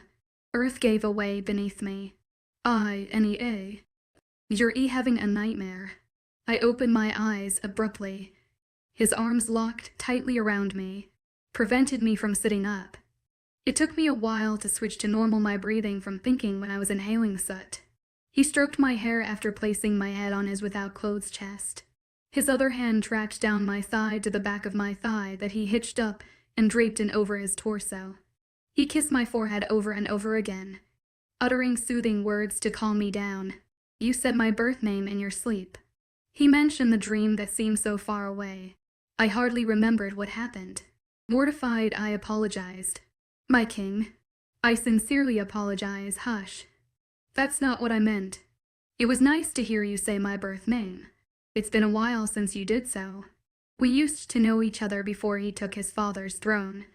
He would come to visit the other royals where my father was the chief advisor. But something changed when he became 18. He made excuses that he admired the kingdom of Sobek and loved to visit the Red Sea, but after a while he was always there. I didn't understand why, and neither did many others with powers. He spoke to me constantly, almost obsessively. He told me we were mates, and I accepted it. Maybe I was naive, but I was infatuated by him. He had me in every way before I was old enough to recognize him as my mate. I married him under the ancient laws which didn't recognize mates yet. When I became of age and realized we were mates, I felt our connection amplify. I remember when I told him how I felt for him afterwards. He had laughed slightly and asked me, now you understand why I always defied orders to go to visit Sobek's kingdom. Then, when he took over his father's throne, picking his royal name, including mine, when he was crowned, that seemed such long ago now. My eyes became drowsy again. I draped my arm over him, clinging to him for dear life. His even heartbeat was the last thing I remembered before I fell asleep. 23 as YUT3 NEAP. Bemea. Ancient as YUT 5th century. Central Southern Hemisphere. It didn't take long for humans to rebel. Wolves, witches, AV&S human and bird hybrid and many more were found, brutally murdered across the kingdom with never-seen weapons. Anubis became more agitated. Sometimes during meetings, he started to shift, revealing his black wolf. He was nearly 6 feet tall when crouched. Over 11 when he leaned back on his hind legs before attack. He wanted to send me away for protection, but there was no way I would leave his side. The more he tried to restore the peace, the more aggressive the humans became. I turned to my head servant, sat on the bench under the giant palm tree sewing her own cotton garment. She had a beautiful gift. She sold many of those in the marketplace. I never understood why she still stayed with me. I wandered around the beautiful garden before settling down next to her. Servants weren't allowed to occupy the same plane with one with a higher status. I didn't care much for laws when it came to Daria. She had kind eyes and a genuine smile. She was my friend. Daria, why do the humans hate us? I asked, startling her bliss.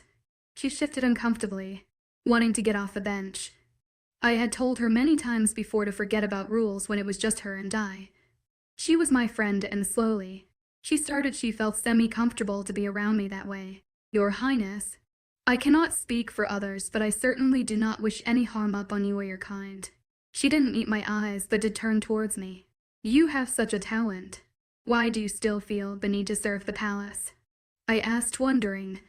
Thanks to you, I have a stall at the town's marketplace. But so does many of other girls with much better talent. Putting her embroidery hoop down, she finally lifted her eyes. Humans don't like sharing. They will compete until they are the best. So I need this job. We never run out of food. We moved into a bigger home. We have everything we wish for and more. I also gained a good friend. She smiled the last comment. I was pleased to hear that. You are a good woman, Daria. I hope you find a good man. I beamed, to which she made a disgusted face. Men are pigs. They just want their women to cook, clean and serve them. They aren't like the supernatural. I've seen the love between these mates, and I must say it's quite humbling to see such love and passion still exist.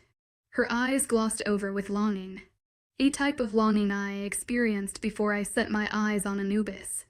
I pray to the spirits that you find a good one who will adore you. She blushed, going back to her craft. There was a shift in the air, a coldness crawling its way inside my skin. Looking up towards the blazing run, I shivered. No one around me felt it. Even the werewolf standing guard on the far side of the palace garden stayed still. Thinking about Anubis, I contacted him through our bond. My king, is this a good time? Wolves never felt the cold. The thrill unnerved me. My queen, it is always a pleasure to hear from you. I could feel his turmoil ebb slowly. Tell me, to what do I owe this beautiful surprise? Nothing. I just wanted to know if you were all right. I still felt uncomfortable addressing formally. As always, he felt calm and settled. Abruptly, he thought about our transgressions from last night while keeping our connection open. I saw me the way he did. His memories, how he felt when he touched me, how addicted he got when he, my king, that is scandalous. I blushed furiously. Seeing oneself in such a drastic way never got easier. He laughed. The things I wouldn't do to get my hands on you right now. I put my hand on my chest, curled my finger around the length of the gold chain that hung vertically from the thick ruby necklace around my neck. The length of the chain separated into ways around my waist. The golden silk gown stretched out to my ankle with 2 slits for my legs. I would have your hair wrapped around my wrist. My other hand down. Your Highness, aren't you in an important conference? I looked like a fool smiling, walking alone around the garden. Nothing is more important than you. He told me sincerely, humbled and feeling much better under the backing sun. I decided to stop distracting him. Very well, my love. I'll try to arrive early tonight. He paused, feeling apprehensive. I apologize for not spending much time with you lately. I've never heard him apologize to others. Longing some physical contact from him, I decided to share how I felt when he was near me. Talking, not talking, touching or not. Being around him exuberant had my soul. I shared memories of how I saw him when we were together. Oh, my love, you spoil me. I must return the favor. Thinking of his unadulterated love for me, I replied, You already do, my king. You already do. The priests had asked all the royals to visit the temple tonight. They were usually warlocks who had many ways to connect to the spirits. I had asked Daria to create an appropriate gown for me. She had been more than happy too.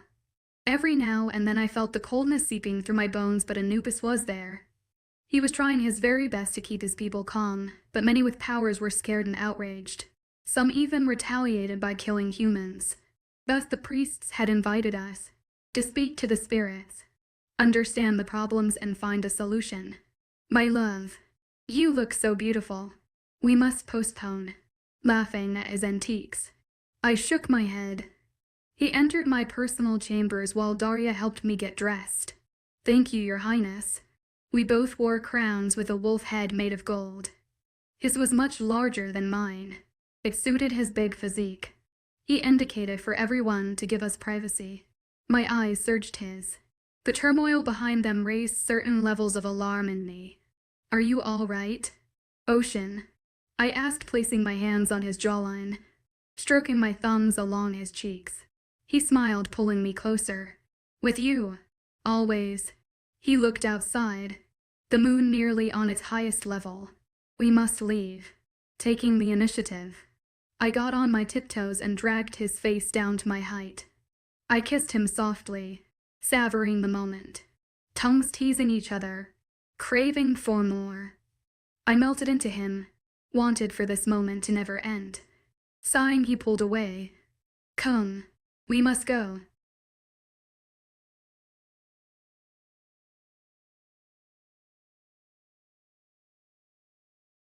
I am Nea, a powerful witch who has never felt so powerless as when facing Hayden. He is a hybrid, half hellhound and half fae, with the mysterious ability to cross over to the spirit world. We burned him alive, but he vanished mysteriously, I thought we were rid of him, but HES back, threatening the entire world. We were once his hunters, but now we've become his prey. And I, as the former leader, have no choice but to seek help from the spirit world and even engage in a chase that transcends life and death. Can we still win this battle?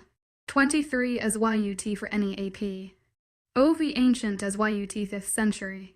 Central Southern Hemisphere. The coldness was there. While the priests started their ceremony, I stood beside Anubis while the priests chanted over and over again. A smell hit my nostrils. The incense overshadowed the minor odor. We waited for them to finish. I desperately wanted to go home, feeling eerily and uncomfortable. There were others around the temple, all non-human. Still it was comfortable knowledge. Some had long white robes, with hoods pulled down below their eyes. My senses lessened with the wave of air swishing around the steel bowl of fire. The sealed room contained such wind. It resembled a mini sandstorm. Fire created a DJ that fleeted away from me. I always hated large bodies of fire. Scooting closer to my mate, I looked around the shadows cased by high pillars. The fire lamps around the room roared aloud, resembled the fire in the middle. The high priest came forward towards Anubis, offering him the goblet with water from the great Nile that Anubis must drink from after performing a successful ceremony. A way of passing on the energy from the spirits to the king. Someone banged on the temple door, calling out for me. It sounded like Daria, but no humans were allowed in the temple. The loud knock came again. I turned back to Anubis. He drank from his cup while a small tornado inside began. Simultaneously, the ritual seemed perfectly procedural. The warlocks and witches, otherwise known as priests and priestess, had ways to connect with the high powers. However, this time, my heartbeat resembled a galloping horse. My stomach dropped. Something inside the center of my chest felt warm and uncomfortable. I stared at Anubis, wondered why he put his hand on his chest. The burning sensation grew. The high priest took the cup back, handing it off his successor. He looked confused. "Would your highness like to take a seat?" He indicated the temple guards to bring him an armchair. This has never happened before. My fear grew as my gaze kept reverting back towards the figures who wore long robes with hidden faces. "My king, we must get out of here. Please." I bent on my knees next to his chair, putting my hand on his arm. I nearly fell back at the amount of heat that radiated from him. My love wits wrong. There were tears forming in my eyes because deep down I knew he was getting up from the chair. "N.E.A." His gaze lifted towards me. Seeing the silvery sheen crawling in from the corner of his eyes made my chest ache. His gaze lifted towards the priest behind me. He and his associates appeared to be shocked. Turning back towards Anubis, I put my hand on his chest. All things were created with gold, brass or wood. Silver was forbidden in kingdoms with werewolves. Only humans experimented with the art of silver. Go find out who did this. The high priest screamed at the guards. Everything erupted into chaos behind me, but my eyes stayed glued to Anubis. "Bring me the healer. My love, don't leave me," I pleaded. "Just hold on for me until the healer comes." I took his hand in mine, felt the coldness take over. Wolves were never cold. He tried to speak. His body shook uncontrollably. His body had always been warm against mine, but now it was turning silver and cold. His warm gold and brown skin started to fade to cold silvery blue. "Your Highness, it's a trap. They have silver. They bought Darius appeared seconds after the gates were open. The guards had a higher priority task than stopping my trusty head servant. "Oh, your highness." My inside felt hot. I wanted to strip of my clothes and bathe in the waters of Red Sea. Before we married, when he kept coming back for me, my throat hurt. His throat started to clog. I could feel everything he was feeling. His lips parted, gasping for. Drying heaving convulsed his body, making him topple over from the towards me. I tried. The priest helped me lay his jerking body flat on the ground. My chest ached while I screamed for mercy. "Anubis, please, my love, don't do this to me. I can't live without you. Tears charged down my face. My heart felt like it was being ripped away. My claws came out, teeth exposed in anger and agony. Ocean, look at me. Hold on. I spoke to him like we did before we became king and queen. Don't. I growled at the high priest to offer him the goblet. Get away from him. My hands felt numb from the coldness from his body. I didn't care when the priest fell backwards. I took his face in my hands. You will not leave me. My hands started to shake, nails digging into the skin. I kept screaming over and over again like a crazy person. His gaze felt so hollow, like he was looking through me. My breath caught in my chest. A sudden wave of air left my body. Gone. I felt as insubstantial as mist. A hollow vessel devoid of essence. The weight of my grief threatened to crush what remained of my being, leaving me weak and vulnerable in a world that had suddenly lost all meaning. His presence, once a constant warmth at my side, had vanished like smoke on the wind. I hadn't even noticed when his body ceased its desperate struggle against the inevitable. My love, please don't. My plea, barely audible, fell upon ears that would never again hear my voice now. The anguished howl that tore from my throat echoed through the temple, a primal sound of loss that sent shivers through the pack. A part of me hoped that my brethren would heed this cry as a call to arms, to seek vengeance against the humans who had brought such devastation to our kind. I felt gentle hands on my shoulder, accompanied by a voice thick with remorse, repeating apologies like a mantra. The touch, meant to comfort, only served to fuel my rage. You did this. I turned to face Daria, my eyes blazing with accusation. She shook her head frantically. Denial leapt across her features.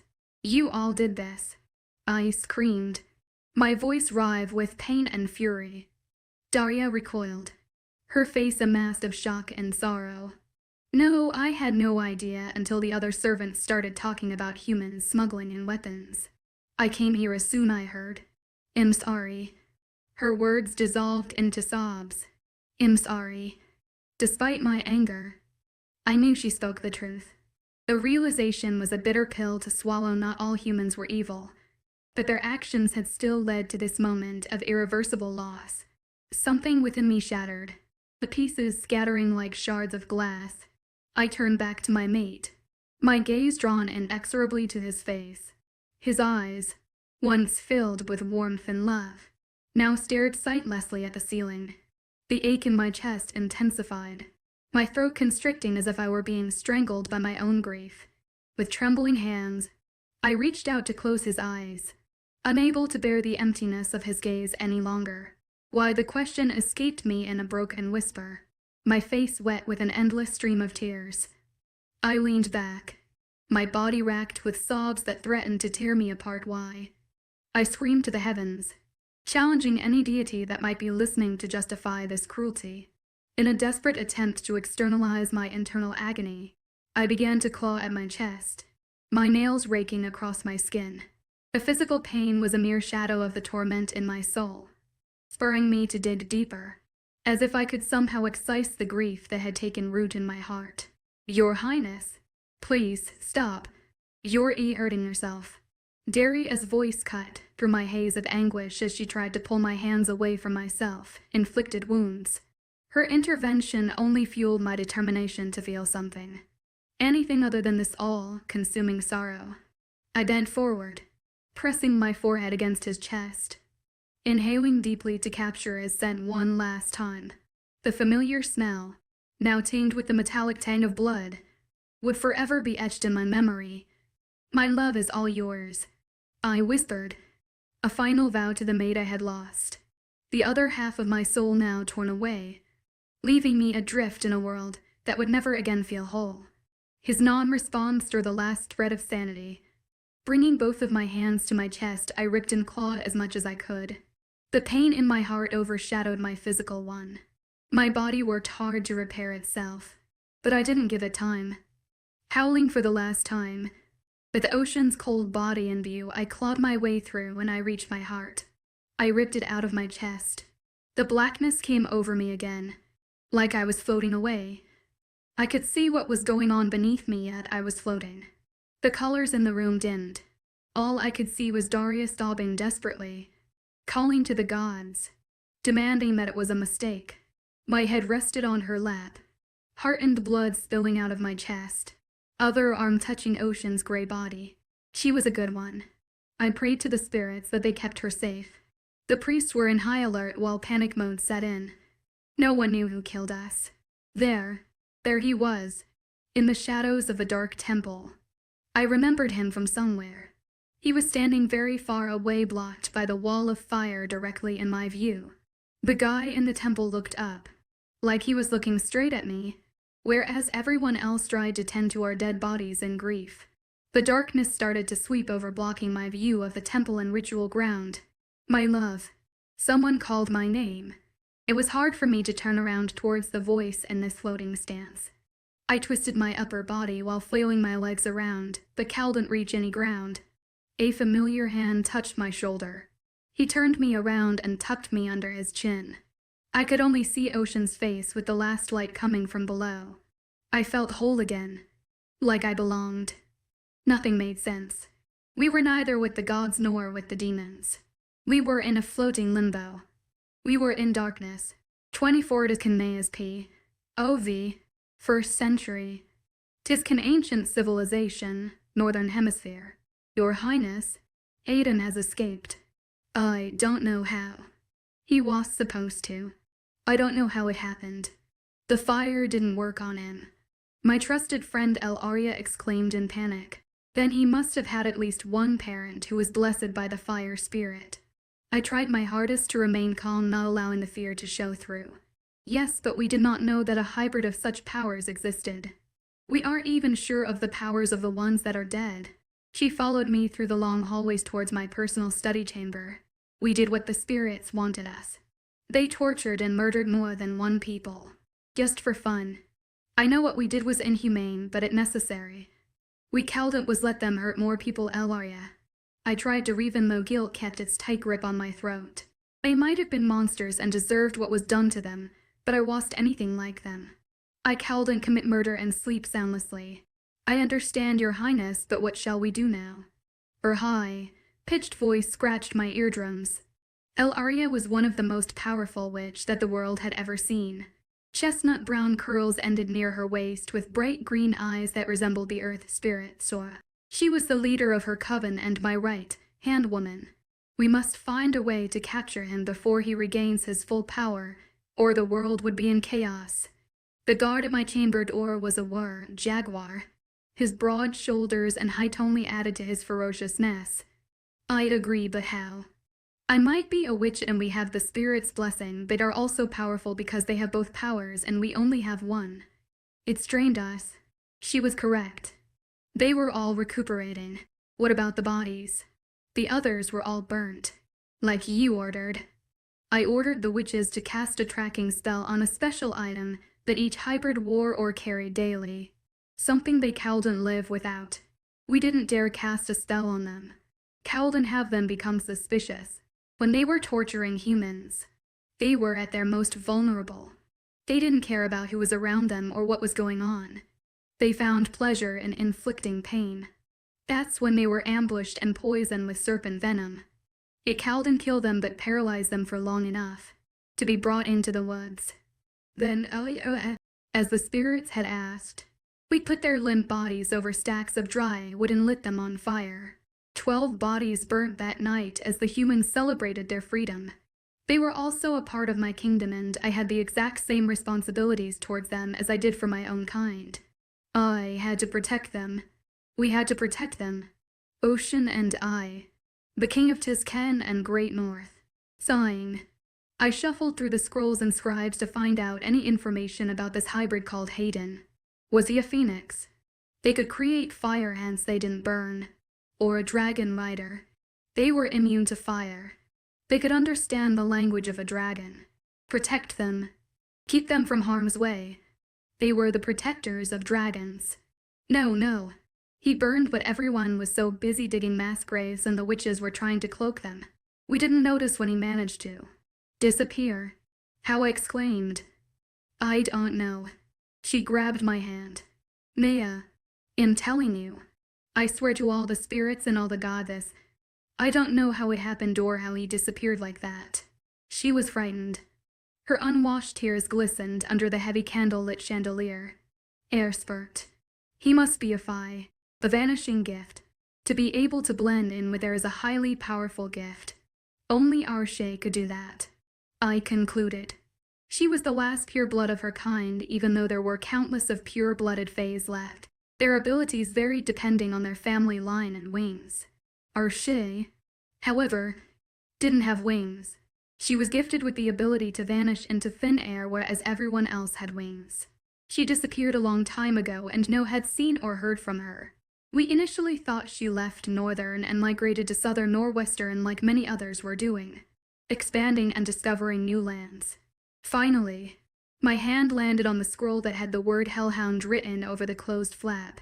The Hellhound was blessed by the fire spur and protected the spirit veil from the other side. They stopped and wanted creatures from entering the spirit world.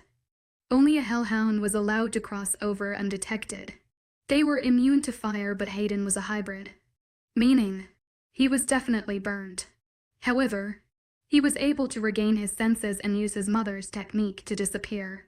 Our Shay had a baby with a Hellhound. Do we know where she is? Unfortunately, no. I didn't even know Hayden was her child. Honestly, we didn't even know that he existed until last new moon. She slumped down on the chair next to mine, hand on her head, exasperated. Aria, where's Regan's body? Regan was the reason why we finally came to know who the Darkling was. What heard rumors of a hybrid with such power that it even scared the supernatural beings. Her body is with the others. Please tell me what to do. She pleaded. I sat back and stared at the stone walls and open arched window. The rounded tower room graced us with the view of the flat lands of Kizkan before the mountains, and trees obscured the sight any further. I sighed, rubbing my eyes. My tight corset dug into my sides. Fatigue weighed me down. I needed sleep. I hadn't had a good night's sleep since the 12 hybrids started terrorizing the citizen openly.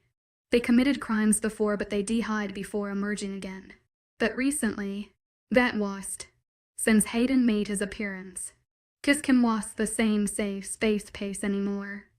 It's new moon tomorrow. Will you be speaking to the spirits? Aria asked. Yes, we must. 24. 'Tis Cantonese P. O.V. 1st century. 'Tis an ancient civilization, northern hemisphere. Ocean's head rested on my chest, arms thrown over my waist, legs wounded between mine. He finally appeared in our chamber when the near full moon was high up in the sky. He came in complaining about a headache, and we both ended in our large bed with tall bed posts. I started massaging his head. What's the plan then? He mumbled. I'll speak to the spirits tomorrow. They should have warned us about him. I patted his cheek. I know. Do you know where our Shay is now or where Hayden came from? He'd been at work all day trying to find out more about him. His background, from anyone who came across him. I still can't believe HE's half-hellhound. He was as astonished as I was. I sighed loudly, hating the calmness of the air. I knew a storm was coming. What I despise the most is that Regan brought Hayden into our home. How did we not know Regan was a hybrid? I grumbled. She was the head servant in our West Wing. She made sure everyone did their job and everyone was taken care of. She brought him into this castle, promising us that he was the best human blacksmith. He didn't have any distinct smell, that's why werewolves didn't detect any treachery from him. We trusted her with our home, so we trusted him too, and he used it to stab us in the back with him. Many of our human employees started to go missing. It took the guards a while to find their remains. That's when we realized something was very wrong. Missing people. Dismembered bodies. People were terrified. That's when we started a hunt for the hybrids. Once we had evidence and witness that it was them. Aria and I spoke to the spirits. They didn't know what kind of havoc hybrids would cause, but they knew they were way more powerful than a supernatural with one elemental power. The spirits had no control over them, that's why they were even more dangerous. Go to sleep, my queen. You can worry about it tomorrow. He pulled me closer to him, and I allowed his comfort to chase away the terrors. Aria and I walked deep into the forest. moonlight light, and the ground under our feet. It was a sacred meeting, hence we didn't bring our guard further into the woods. I heard the soft sloshing of water and knew we were close to the edge of the sea. What are you going to say to her? She held a satchel filled with herbs in a bowl. We usually didn't meet a ritual on a full moon night, but she was scared. She didn't think the spirits would grace her with their presence. That they should have told us about the hellhound. They shouldn't be our problem due to they aren't from our world. I patted her arm, making her nod in agreement. Her heart was racing like a galloping horse. The blood moon sat upon the sea, her edge touching its horizon. A usual blue sea reflected its red rays of light. Aria started chanting in the language of the creators. Then, as I uncomprehendavinisis, there were two ways to reach the spirits. One via the language of the spirits, and the other through pain inflicted upon us. Only the supernatural brought the spirits out to protect us. Green tendrils of smoke hovered in front of the moon. Wavy green flares danced with the wind. I marveled every time I came face to face with our Creator.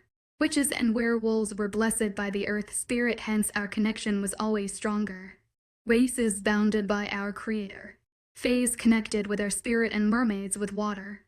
My children, it's come to my attention that one hybrid survived. A melodic tune sang through the air. You know it's not complete. We can't seal the gates and weaken it once. We can never open it again or make it again. I knew what she meant by it. It was to be spoken of. I know that, but HES half hellhound. We didn't know. We thought he was human at first. Now I understand why we couldn't catch a scent. Even though his mother was a fae, his body still functions as a creature of a spirit world. The venom didn't subdue him for long. I rubbed my forehead, an onset of headache emerging through. A hellhound. They aren't allowed to cross the veil. Her surprise shocked me. They were supposed to know everything about the supernatural beings, but not humans. They weren't in control of the humans. The humans weren't blessed by anyone, but they surely were lucky enough to multiply. Like rodents. I scoffed. Have you spoken to the fire spirit? My sister won't hide such significant information for me.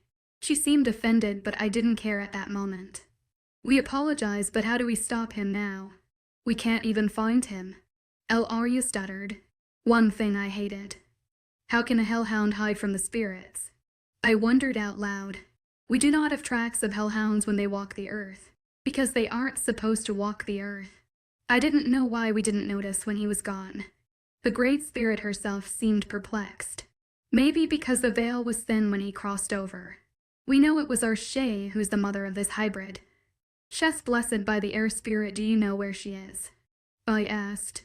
Hybrids were tracked by the spirits as well, so I doubted she knew much about Hayden's whereabouts. She left Northern a long time ago. I don't know much about her. I have to ask my sister. I wanted to roll my eyes, but I couldn't disrespect her again. I heard leaves brushing against each from miles away. The air was too still for a scent to be carried over. Cal came to that sound being from one of the guards. I concentrated on what was in front of me. So what do you want us to do? You must, A severely burnt body ran through shadow of the woods. I didn't know how I didn't hear any noises. It took me 3 seconds to register who it was, what was happening, and how it happened. However, I was 3 seconds too late. I want her back, give her to me. The man with burnt flesh without any smell held onto one of the tendrils of the spurt. The edge created electric impulses that shot around, and the air around us became angry. The calm turned into the storm I'd been waiting for. The trees fought to hold their ground as the wind their branches back. The sea lapped against each other. We stepped back, trying to avoid backlash. Aria screamed, lifting my puffy beige skirt. I ran into the water to drag Hayden down. He wanted Regan's soul back. HES hellhound and could live on the other side, but HEF fi, so at some point he'd have to cross over because he couldn't survive there forever. We couldn't let that happen. We couldn't let him bring her back to Earth. Any of them. Stop him. The spirit started to rise. I couldn't touch the veil. Only hellhounds could. Help me stop him then. I screamed in the water, trying to reach him. That's when one of her tendrils wrapped around my waist and lifted me up. My smooth skin touched his burnt flesh and it slipped off, revealing his inner bloody muscles. AGH, 24. Discom 3 May as P. OV. 1st century. Discon ancient civilization, Northern Hemisphere. I squirmed in disgust. Still, I pulled at him until his fingers slipped off the edge and into the water. The spirit held on to me with her smoky vines and set me down back on the ground. The bottom of my clothes were wet. I let out a loud howl, alerting my guards. Any supernatural creature would immediately respond to that. You can't let him cross over. My child, I'm giving you the responsibility. Keep him in our realm. She started to rise higher and higher. No, you can't do that to me. My outburst was overshadowed by the howling wind and bashing branches. The guards finally broke through the thick darkness of the trees. I'll look over you as much as I can. We'll give you your love every time, but only you can stop him. We can't let them out back into the world. Her light started to dim. No. I screamed, entering the water again. You have to, or it will be chaos. I screamed at her fading smoke. If she was a human, I would have punched her in the face. I didn't want the responsibility. She told us to burn them. It wasn't my responsibility. She didn't even know what Hayden was. We were the one who found out his true nature. They didn't even know that a hellhound had crossed over. If she wanted me to do this for her, I needed something from her too. Then grant me one thing. It will be done. The air swirled around her. I didn't get a chance to ask her what I wanted. Suddenly, everything around me stilled. The red moon was back in our view. A frustrated growl escaped my throat. I needed to get it done before Hayden made his appearance. If he gets out, make sure you detain him. I don't know how, but make sure he doesn't disappear. I ordered the fighters who came to, indicating for me guards to follow me. I made my way towards the burnt bodies. Their stench had been bothering the wolves and any other creatures that lived near the woods. Your Highness, even if he gets to the other realm, he wouldn't find his mate there. Arya babbled on as she followed me. Fury clouded my judgment. I mean, they aren't supernatural. Their spirits won't go to our realm. Pausing, I wanted to turn back and tell her why, but I took an oath to guard the secret with my life. Suppressing the urge to scream, I carried on. No one was supposed to know the truth about hybrids. No one but Ocean and I, when the Earth Spirit revealed it to us when she ordered us to annihilate them. Their spirits didn't go to the spiritual realm. They went to purgatory. A realm created by the spirits, guarded by fucking hellhounds.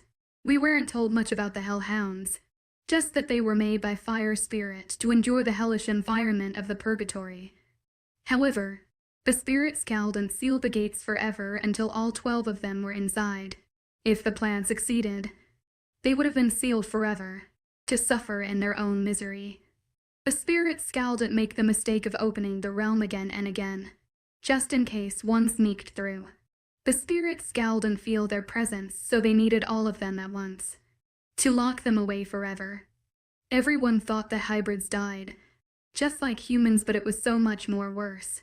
Of course, a hellhound would know where Regan's soul was being kept. That's why he wanted to use the spirit realm to get to purgatory. HES, a hellhound hybrid. HED find his way there and release havoc. No one could know about it. The spirit was right. We couldn't let him do that. What are you planning, Your Highness? Arya stumbled along behind me. I need all the witches you can get. We need to cloak the castle from Hayden, and we need Regan's body. I turned towards one of my guards. Get someone else to bring her body to the back of the castle. It was the only way to keep Hayden from crossing over and releasing all the other hybrids.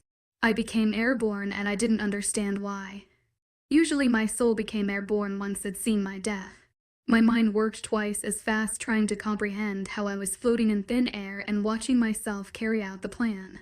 The world spun while I stayed still. Afloat, and soon crimson blood covered the grounds of Tizcan. The thin new moon was stark white, and even the air seemed stunned. It seemed like some time had passed. The humans celebrated their victory, whereas the ones with power escaped. My heart hurt for my people. Soon my eye ended up back where it all began. Behind walls of the royal castle, Hayden wore a black robe. Hood rested on his back.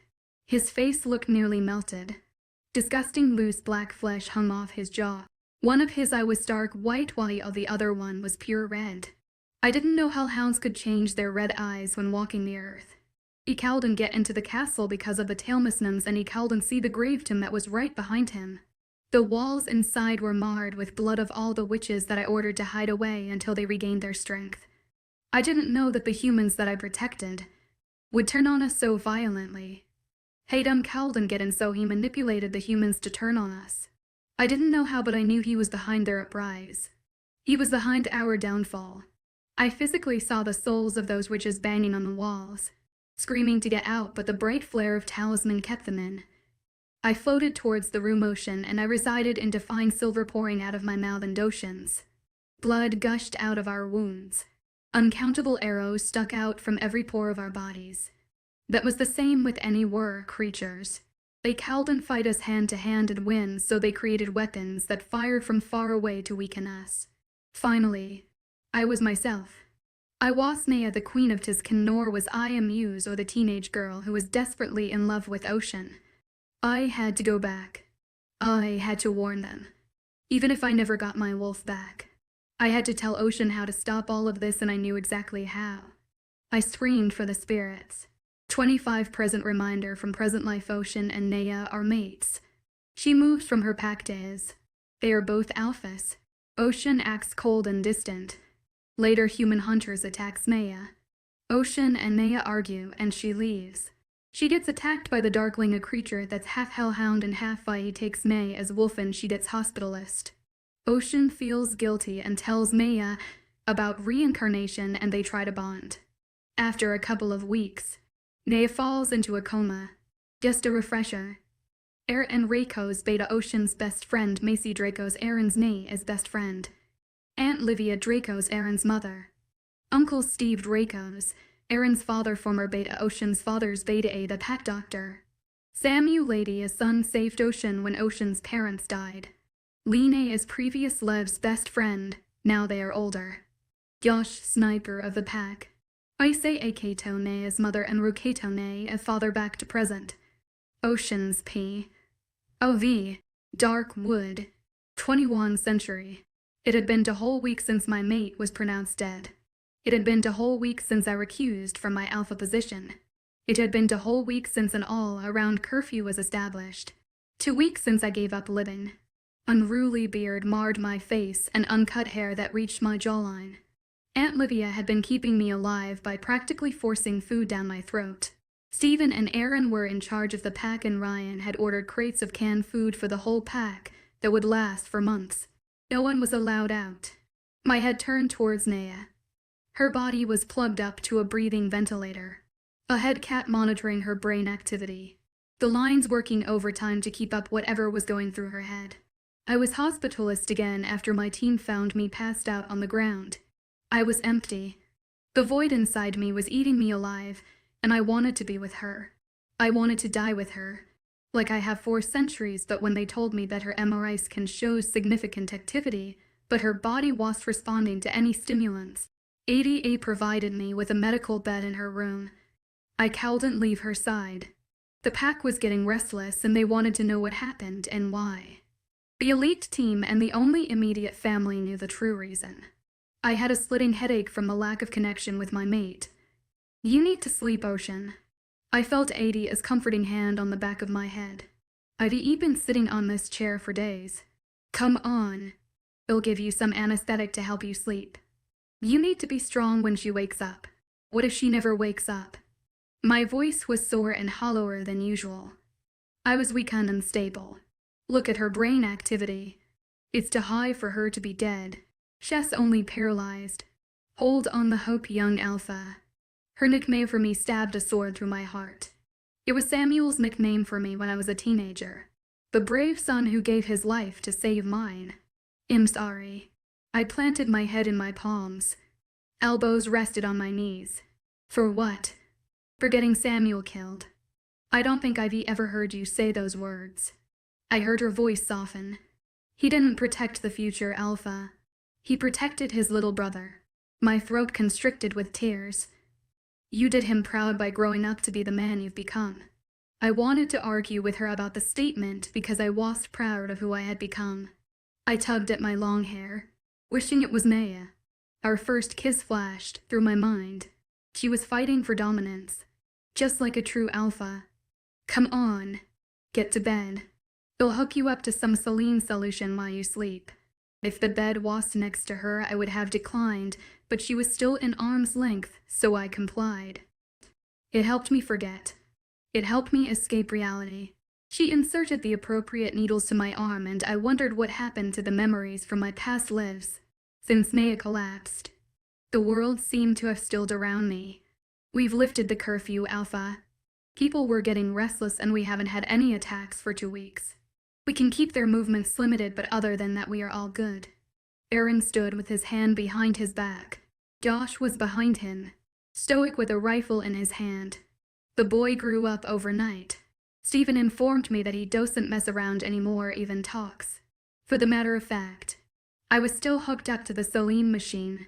Macy looked like she fell asleep on my chair with her head resting on Naya's bed. I ran my hand through my greasy hair. I needed a shower before I stunk the whole place. Lee was around somewhere. She insisted on staying for a little while. What else? I cleared my throat before speaking. Everyone is wondering what happened.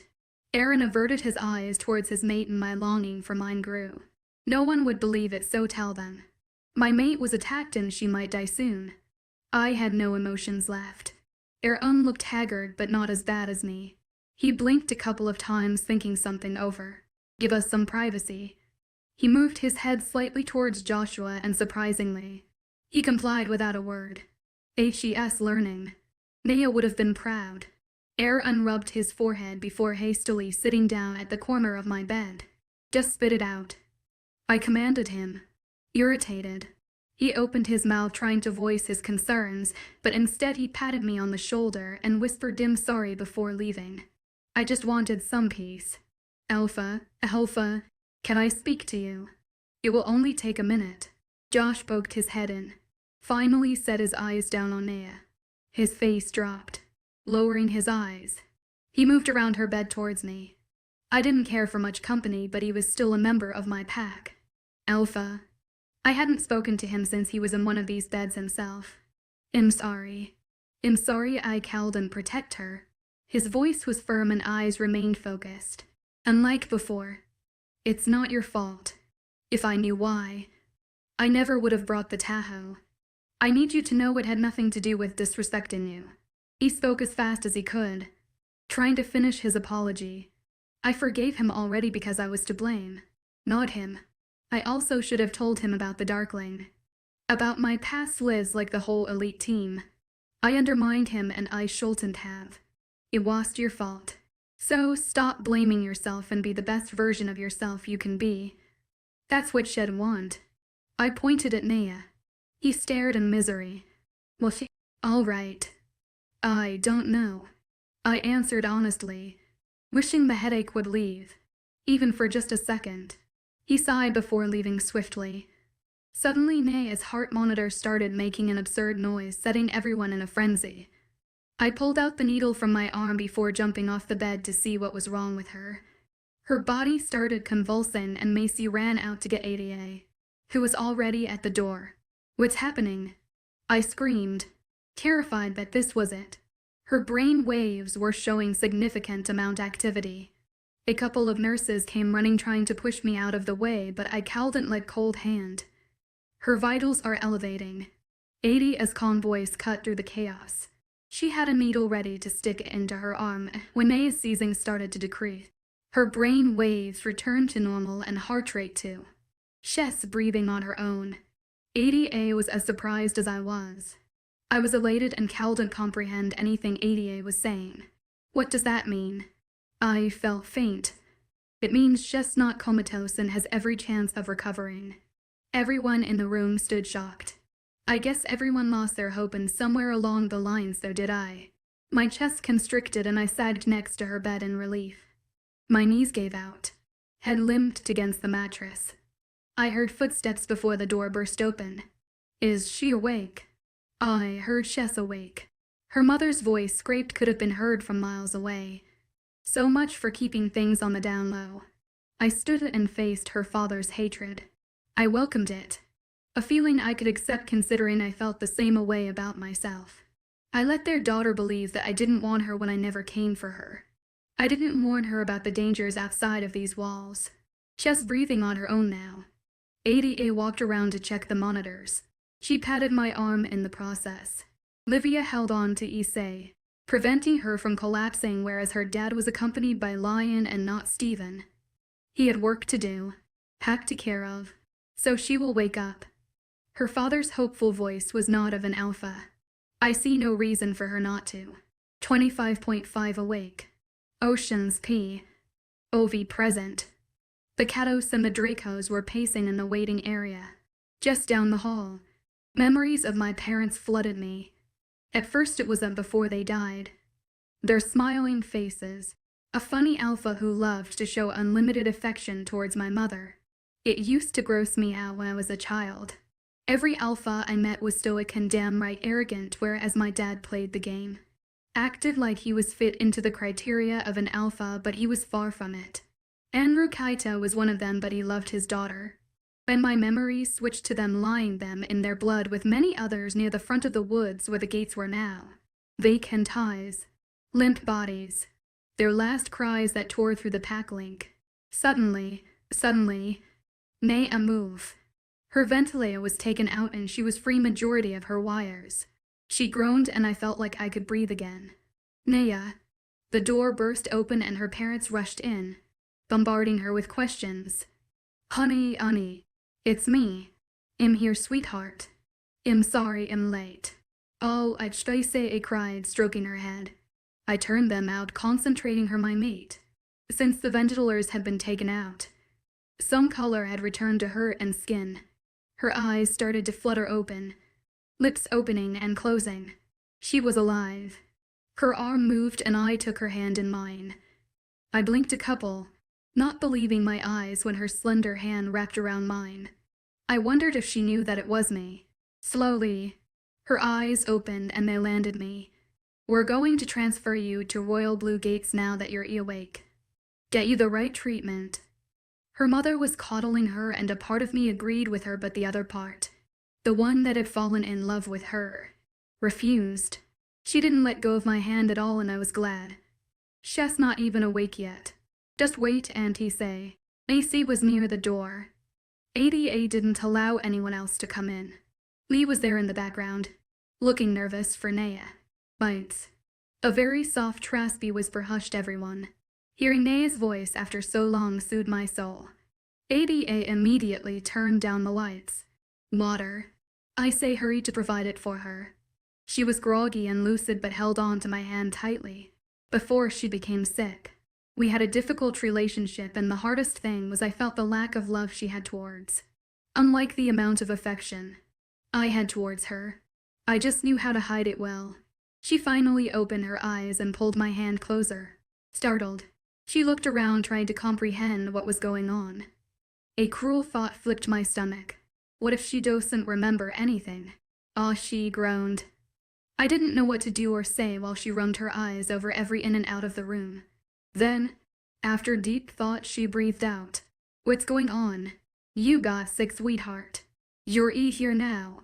That's all that matter. Her mother brushed her hair back, just like mine used to when I got sicko. Naya looked at me again. Her hand left mine and I wanted to drop dead at the moment. Instead, she lifted her hand to my thick overgrown bread. How long was it out for? 2 weeks. I was in need of some water myself. She kept running her fingers through my scruff ass when her father cleared her throat. Again. She turned. Her dropped straight to mine again, and this time I held on with all my might. Dad.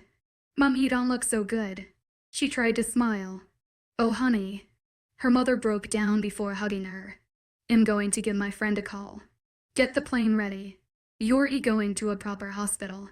There was revulsion in his voice now. Naya was firm. She moistened her lips. Okay now. If we get out of these walls, the Darkling might come after us again. She had trouble speaking, but she was trying her best to stay on track. I need my wolf back. But honey, he'll die without my wolf. No human treatment will help me. I need my wolf. Her father deflated when she reached out to him. She had him wrapped around her finger. He treated her like a princess and even fought every alpha there was to make his daughter the first ever. The prideful man sat at the edge of her bed on the other side with his back to me. You scared us. Don't you dare do that again. His voice choked up without much caring for who was around. Am all right. Daddy lovingly bent forward and kissed her on the forehead. Everything is going to be okay. A nervous laugh escaped from everyone. All right, everyone out. I need to check vitals. Get another quartz can done so go. ADA shooed everyone out before sliding close the opaque glass doors. Everyone sent quick prayers to the spirits for her well-being as we waited outside. ADA informed her that she'd be removing all the wires and explained the quartz cans that needed to be. Maya tried to lighten the mood by making small jokes, but she remained quiet for the most part. She kept complaining about her dry lips and desperate need for a shower. What troubled me was her mental state. I was told I went into a catatonic state after she was hospitalist. I wondered if that was the case for her. She'd always been headstrong, which I took for granted. She was in the shower when Livia brought cardboard boxes filled with Tupperware containers filled with all types of food. I sneaked away from my own shower, and when I was back, Lee was walking out of Maya's room. She seemed elated, and when I caught up with her, she told me that Maya wanted to visit his kin soon. Lee thought it was a good idea. Figure out what they missed out from their previous life.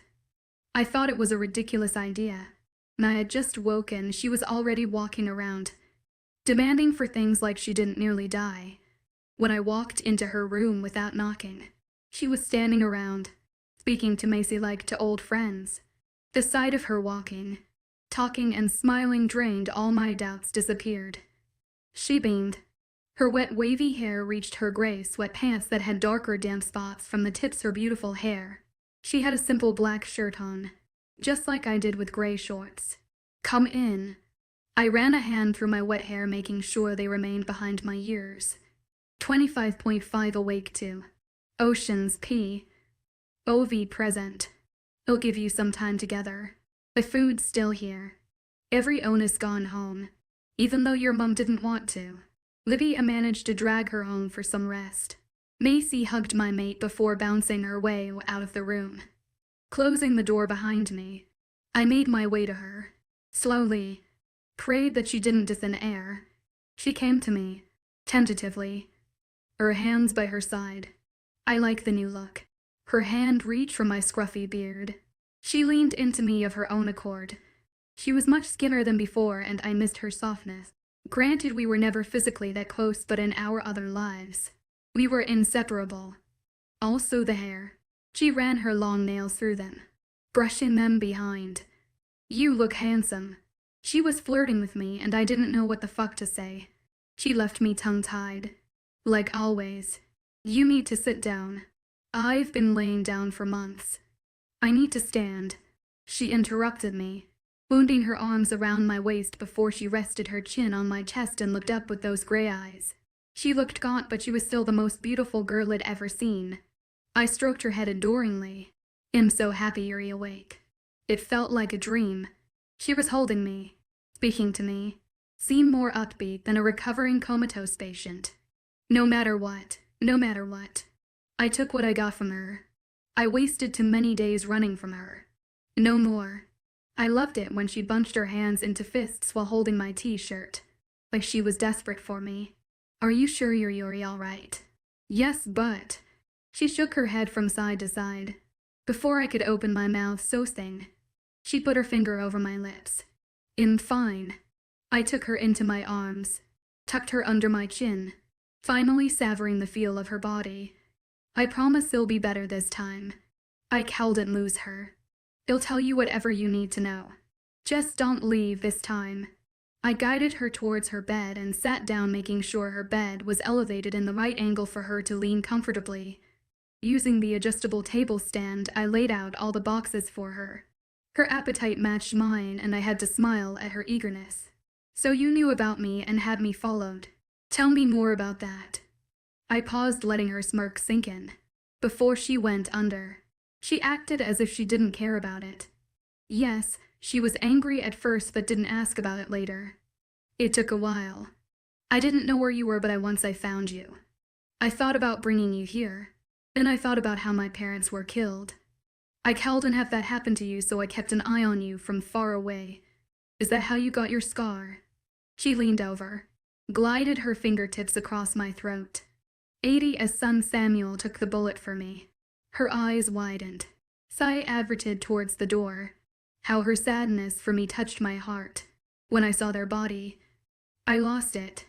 Didn't know the sniper was still there. Samuel was detailed to protect my dad. He shielded me with his body. The bullet went through him, ripped my throat open. Thankfully, it was only a graze. I shoved more food into my mouth to ignore the pain that bubbled deep in my stomach. Well, avenge their death. Trust me. I stared at her, questioning her intentions. The seriousness on her face alerted me. She looked around, trying to see if there was anyone around. Then she took her phone out from her pocket and typed something to me without pressing send. I remember everything from our previous life. I met the Earth Spirit and I know what we need to do. The Spirit told me to not trust anyone. Lee betrayed us in our previous life. Don't know who to trust in this one. Don't tell anyone I remember. There's so much. More I need to tell you, but not when people can hear. I need you to trust me. I stared at her in shock. My brain was overworking because she was remembering. I put my hand on my head, wondering what to say and what not to. She took it back and erased it so she didn't mistakenly send it. Then it hit me. Her affection towards me was because of our previous life and not of who I was. I didn't know how to feel about that. Maybe I was more attached to her before because I knew about her longer. Obsessed over her. Lost at the same thing. I tried to mentally contact her, then realized why she wrote down the message. We couldn't communicate. She was officially a member of my pack. Shame filled me once again. Another reminder of my failures. It would have been so much easier if I had just marked her. She wouldn't have felt so alone and isolated. In going to throw her out. She shook her head vigorously, trying to stop me now. Grabbing her phone. Again. She didn't type for a long time. It irritated me for not marking her, for not making her mine, for not protecting her. I was drowning in failure and it was killing me. I need her to get me to this can. I may know how to defeat the Darkling, but I need until the next full moon. You need to keep an eye on Lee. We need her to take us. It will only work with her. I wanted to shout from the mountain tops that she was a traitor, but I guess my mate had a plan. Her eyes were pleading. She kept mouthing please, and I couldn't say no to her. I wanted to know about the plan, but she just typed trust me, and I did. We needed to use the traitor to lead us to the predator. 26 Traitor Mays P. OV present. A red moon hung in dark sky. Clouds reflected the bloody aura. I hated that I couldn't speak to Ocean openly. I usually typed a text to him and then showed it to him. Didn't risk sending it fully. The car jerked, causing me to bump into Ocean. He physically pushed me further inside the car against a J, and quickly blocked me from getting out. He was a pure wall of muscles, and my wish to sit next to the window was ignored like I wasn't even speaking. Safety precaution. He didn't believe when I told him nothing was going to happen to us because it was a full moon and the veil was thin. He didn't even want me to go outside of the walls, but when I told him the exact plan and that Lee was our bait, he complied. Tifcan was 5 hours drive away, and we left around 6 in the evening to give us enough time to reach our destination and carry out what I had planned by midnight. Stop squirming. Ocean squeezed my thigh. It turned me on instead of settling me. I tried to focus on the task ahead, but it was hard. All the memories of us from so many lives overloaded my emotions towards him. I leaned into him, confident in my plan. I can't believe I agreed to it. Ocean scratched his scar, and I wanted to tell him so much more about his previous life and personality. Just trust me. We will find more answers there. Every car had a strong talisman, so the Darkling couldn't track us, and if I knew correctly, he wouldn't be able to see the car, let alone send his hunters after us. So what exactly is the plan? AJ turned sideways in his seat to face me properly. If you're shooting at him, shoot him in his back. If you get close to him, go for his throat. I remembered all the attacks throughout lifetimes. That bastard was vicious and used every cowardice trick anyone could use. To kill us. Anything else. He'll tell you when we get there. Even though he was one of Ocean's most trusted solitaire, Butley was my best friend from previous life, and yet she betrayed me. Wow, Day exhaled loudly. The castle was tainted with overgrown moss and ivy. We used flashlights to navigate, but they were all macured werewolves and could see perfectly in the dark. Unlike me, I didn't bring my parents or Macy no matter how much they protested. Macy was pissed that I chose to bring Lee instead of her. I called and tell her the truth just in case someone heard it. I need for people at each corner of the castle. I need you to start breaking the walls in each corner. I need you guys to dig out the 4 tailmissnims. Everyone else, guard them. I instructed them. They stood strong under the red moonlight, surrounded by ancient trees with guns in their hands and hips. They were ready for a battle. 4 SUVs sat just inside the large iron gates. The gates I remembered seeing when I first entered the dark wood pack. Why? It was disrespectful to question an alpha. It indicated that the alpha was incompetent. But it was Aaron who asked, so it let it go. I didn't want to think about my lack of wolf pulling down my rank to just a mere human. You won't believe me if I told you. I gave him a courteous smile before I made my way toward the tomb I remembered from before. I stared at the moon, wondering if I was putting too much faith in something that might not work. Ocean was right next to me as he knew the plan, but he was also concerned about his pack. I heard hammers attacking the hard, stony walls. People were putting their blind faith in me, and I cowed and let them down. The trees tried to hide moonlight away, but something else was present. I could feel it in the air. The finality. The end. Even if it took me with it. There was no way I could let this go on any longer. Are you sure this will work? Ocean tried to hide the doubt in his voice, and I was grateful for that. He wrapped a holster belt around my weights and stuck 2 guns on each side, just in case Hayden brought reinforcement. It's full moon. Naya, why are you doing that? How do you even know about the corners? I didn't have time to tell you about the tailmissnims. Lee appeared distressed in air and walked behind her with a frown on his face. Shadows obscured half his face, but his yellow eyes didn't shy away from the light. I watched her eyes reflect the moonlight. Her horror-stricken face indicated that she knew she was caught. I needed her to bring the Darkling to us. So what did you do? How did communicate with him? Everyone heard and stopped, even the ones further away. Their yellow eyes cut through the darkness. She stumbled back. Her mate was here to protect her. She tried to make a run for it, but Aaron held her by her shoulders. Shocked himself. So tell me, why did you betray your best friend? I stopped just outside where the thick woods began behind the castle. The moon was right where it was the day it all began. What are you talking about? She stuttered. Answer. Ocean lost his patience. He'd been itching to bring her to justice. She visibly flinched. Her chin wobbled. Eyes watered behind her glasses. Why? Because everything is about you, she cried. You get your damn dream mate and I was nothing. Everything was always about you. I was sick and tired of it. She sobbed, terrified of what was yet to come. So you decided to kill me. My hand reached for my gun, angry at what she had done. How do you know? I remember everything. I shouted back. You helped him, didn't you? He slipped in the wolf stain. I accused. Where the hell did you meet him? How did you even know it was him? Look. I've dedicated my life to right the wrong I did when I was a teen. I promise you everything I've done since then is to help you. I didn't know what it felt like to have mates until I met mine, and I had to do everything I could to protect him. So I contacted the Soren switches for tailmissnims, and I did everything to protect Ocean. She lifted her chin towards Ocean. I didn't know the damage I did. I'm so sorry, Naya. She sobbed. I'm so sorry. How did you even meet him? I questioned her. I sniffed out the trail you used that night you guys went with Alina. When she never came back and you guys didn't say anything, I went there the next day. The Darkling was there, rummaging through the witch's ritual bowl. He didn't do anything but carry the witch's body and belongings in air with him. Then he was gone. That's it, Ocean retorted.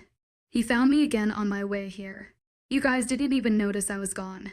He attacked me, tried to kill me, but when I told him it'd do anything for him, he let me go. He then tracked me down and gave me the poison to give it to you, and if I did, he'd leave me alone, and he did. You agreed to kill your best friend. I stepped towards her, wanting to cause bodily harm. You didn't care about me. Why the hell do you expect me care about you? She was distraught. I remember the spirit tell me to not trust anyone. She didn't know who it was going to betray me, that's why she was specific, but she knew something was coming. I know what type of person I was in my previous life. You were like a sister to me, but I was going to die and I didn't know what to do. I was protecting you by staying away, but you took it the wrong way. So you betraying us has nothing to do with me. I tried to make it up to you in this life. I know what I did was wrong. Ive brought you to Muslims, helped you keep him away from both our packs. What else do you want me to do? Aaron was dragging her away. Bring him here. 26.5 Regan Nay as P. Ovi present. I have no contact with him. I wear a talisman myself to keep him away. I don't know how. I turned away, ignoring her useless cries. Ocean commanded his men to carry on getting the Tailmusnums out from the castle. He will come when he feels the veil getting thinner then. After all, HES a hellhound. I entered the thick woods. Using the torchlight as my guide, I looked for an anomaly in the ground. I can see better in the dark. Tell me what you're looking for. He took me by my hand and tugged me with him. I kept the flashlight still. A flat ground in the middle of unruly grass.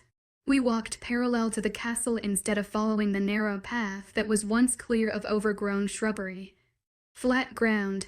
No one's been here in centuries. Where would you find flat ground? He was shaking. I could tell he was angry for trusting Lee for years. I brushed my thumb across the back of hand, trying to soothe him. The clouds moved away, brightening the area, and the light broke through the trees and shooting diagonal straight lines right on the flat ground, like pointing arrows. There, we picked up our pace and stopped right next to the edge of the wide rectangular void. What now, damn it? He tried to walk into the rectangle, but his feet bashed against an invisible barrier. Okay, what the fuck is that? I dropped to my knees next to rectangle. I remember Del Aria circling the tomb with a witch's ladder. Regan was half nymph and half fae. I knew she was a fae because of her wings, but she knew how to hide her nymph side. Granted, I didn't know about her life outside these walls, but hybrids were sociopaths. Perfect chameleons. A nymph was mischievous by nature, but a hybrid was much crazier. What are you looking for?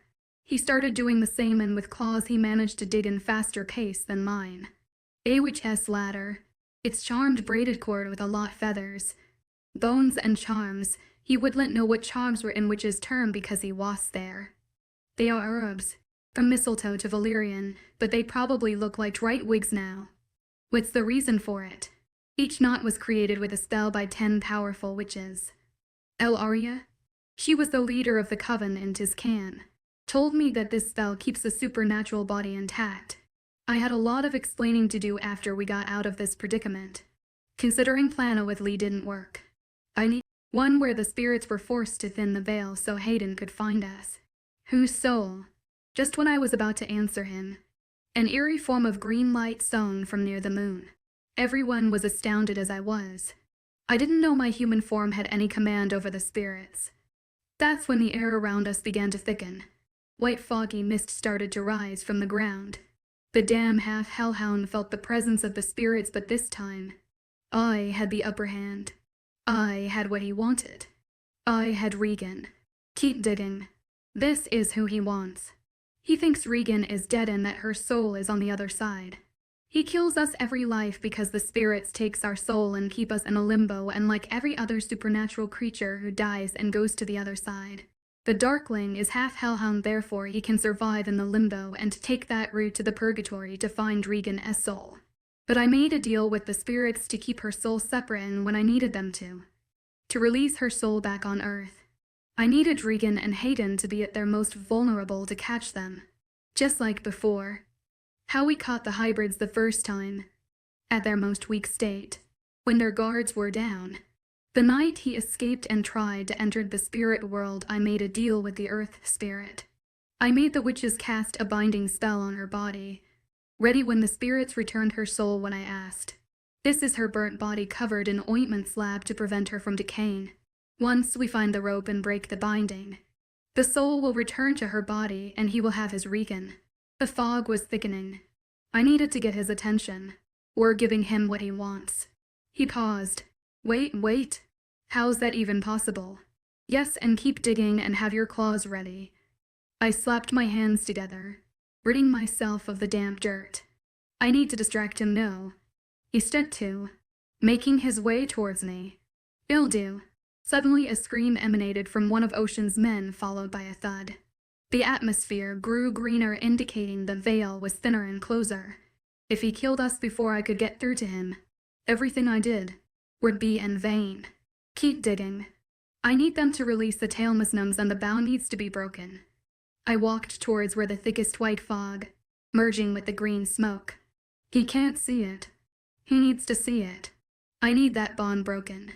I ordered my alpha mate, who had trouble accepting orders, but when another groan and a thud echoed across the woods, he gave me a curt nod and got back to finding rope. I walked through the eerie forest, the similar green light at my feet from centuries ago. Only I wasn't wearing a dress and a crown. I was equipped with automatic guns and an army knife in one of my leather boots. My long ponytail swayed side to each step. The end was near. The hammering began once again, but with a much quicker pace. Some cursed and some downright walked towards where the fog commenced from. I watched as an enforcer named Garrett flew across, clearing and against the castle wall. "Hayden!" I screamed. I wanted him to know that I knew his real name. "I know what you want." The shadowy figure emerged from the trees near the iron gate. He cowled and and so he just stood there, watching like a predator. "You remember?" His voice was a whisper, ridding the winds that brushed against my ears. "I thought I killed you. Too bad. You'll have to do it again." The wind talked me just as he extended his arm. I didn't fight it because I knew it wouldn't last too long. I heard Doshin cry out. A gunshot broke through the trees. Aiden's head flew back, and unfortunately for us, his body was still attached to it. I could breathe again. Everyone needed a secret weapon, and Josh was mine. The kid might just grow up to save the world one day. Flashback. You took your time. I thought you'd come to see me at the clinic. You broke my heart. My over-the-top dramatic reading was aimed towards Josh. Whoever categorized 19-year-old boys as men had never seen Josh's patchy beard. I laughed, pointed his jawline. His glum face finally broke into a smile. He cupped his chin, trying to hide his baby hairs. "You look chipper for someone who nearly died." The dark circles under his eyes overshadowed his young features. Chipper, have you been talking to my parents?" I realized that Northern had some phrases that Western didn't use, even though the overall language was the same. They were so worried. I got up from the sofa in our lounge to engulf him in a big hug. He was extremely tall but didn't have the width as Ocean. "Aaron, age your lion. That would come with time." I was so worried. "I thought it was a lie when they told me you died. I came here to check." His voice quivered. He also didn't have much control over his emotions, and soon I realized that neither did I when it came to my mate. "Don't worry. I'm better now. No fatigue. No headache or nausea." I patted his arm once we pulled away. "Do you want something to drink or eat?" No. I am actually on duty. I just came by to see you." He sat upright, ready to bolt any time he was summoned. "Ocean told me you're being a good boy." I ruffled his hair, making his groan before pulling away. "I promised the spirits that'd be good if they didn't take you." "Well, now I guess I have to." He rolled his eyes, mocking me. I slapped his arm playfully. "So reincarnation, how's that coming?" "I haven't had any flashbacks since coma or whatever they are calling it." I paused, then decided to break the pact I made with Ocean. I needed his talent and I trusted him with my life. Even if he was to betray me, he still owed me one. So I picked up the pen and paper and started to write. I need you make 5 iron bullets. You can't tell anyone. Make it for your own rifle. I need you on a treetop. Miles away when time comes. Nowhere near where we will be, but I need you inside the gates. You shoot him the minute he gets his hands on me or Ocean. He won't kill anyone else. It's just me and him that he wants. End of flashback.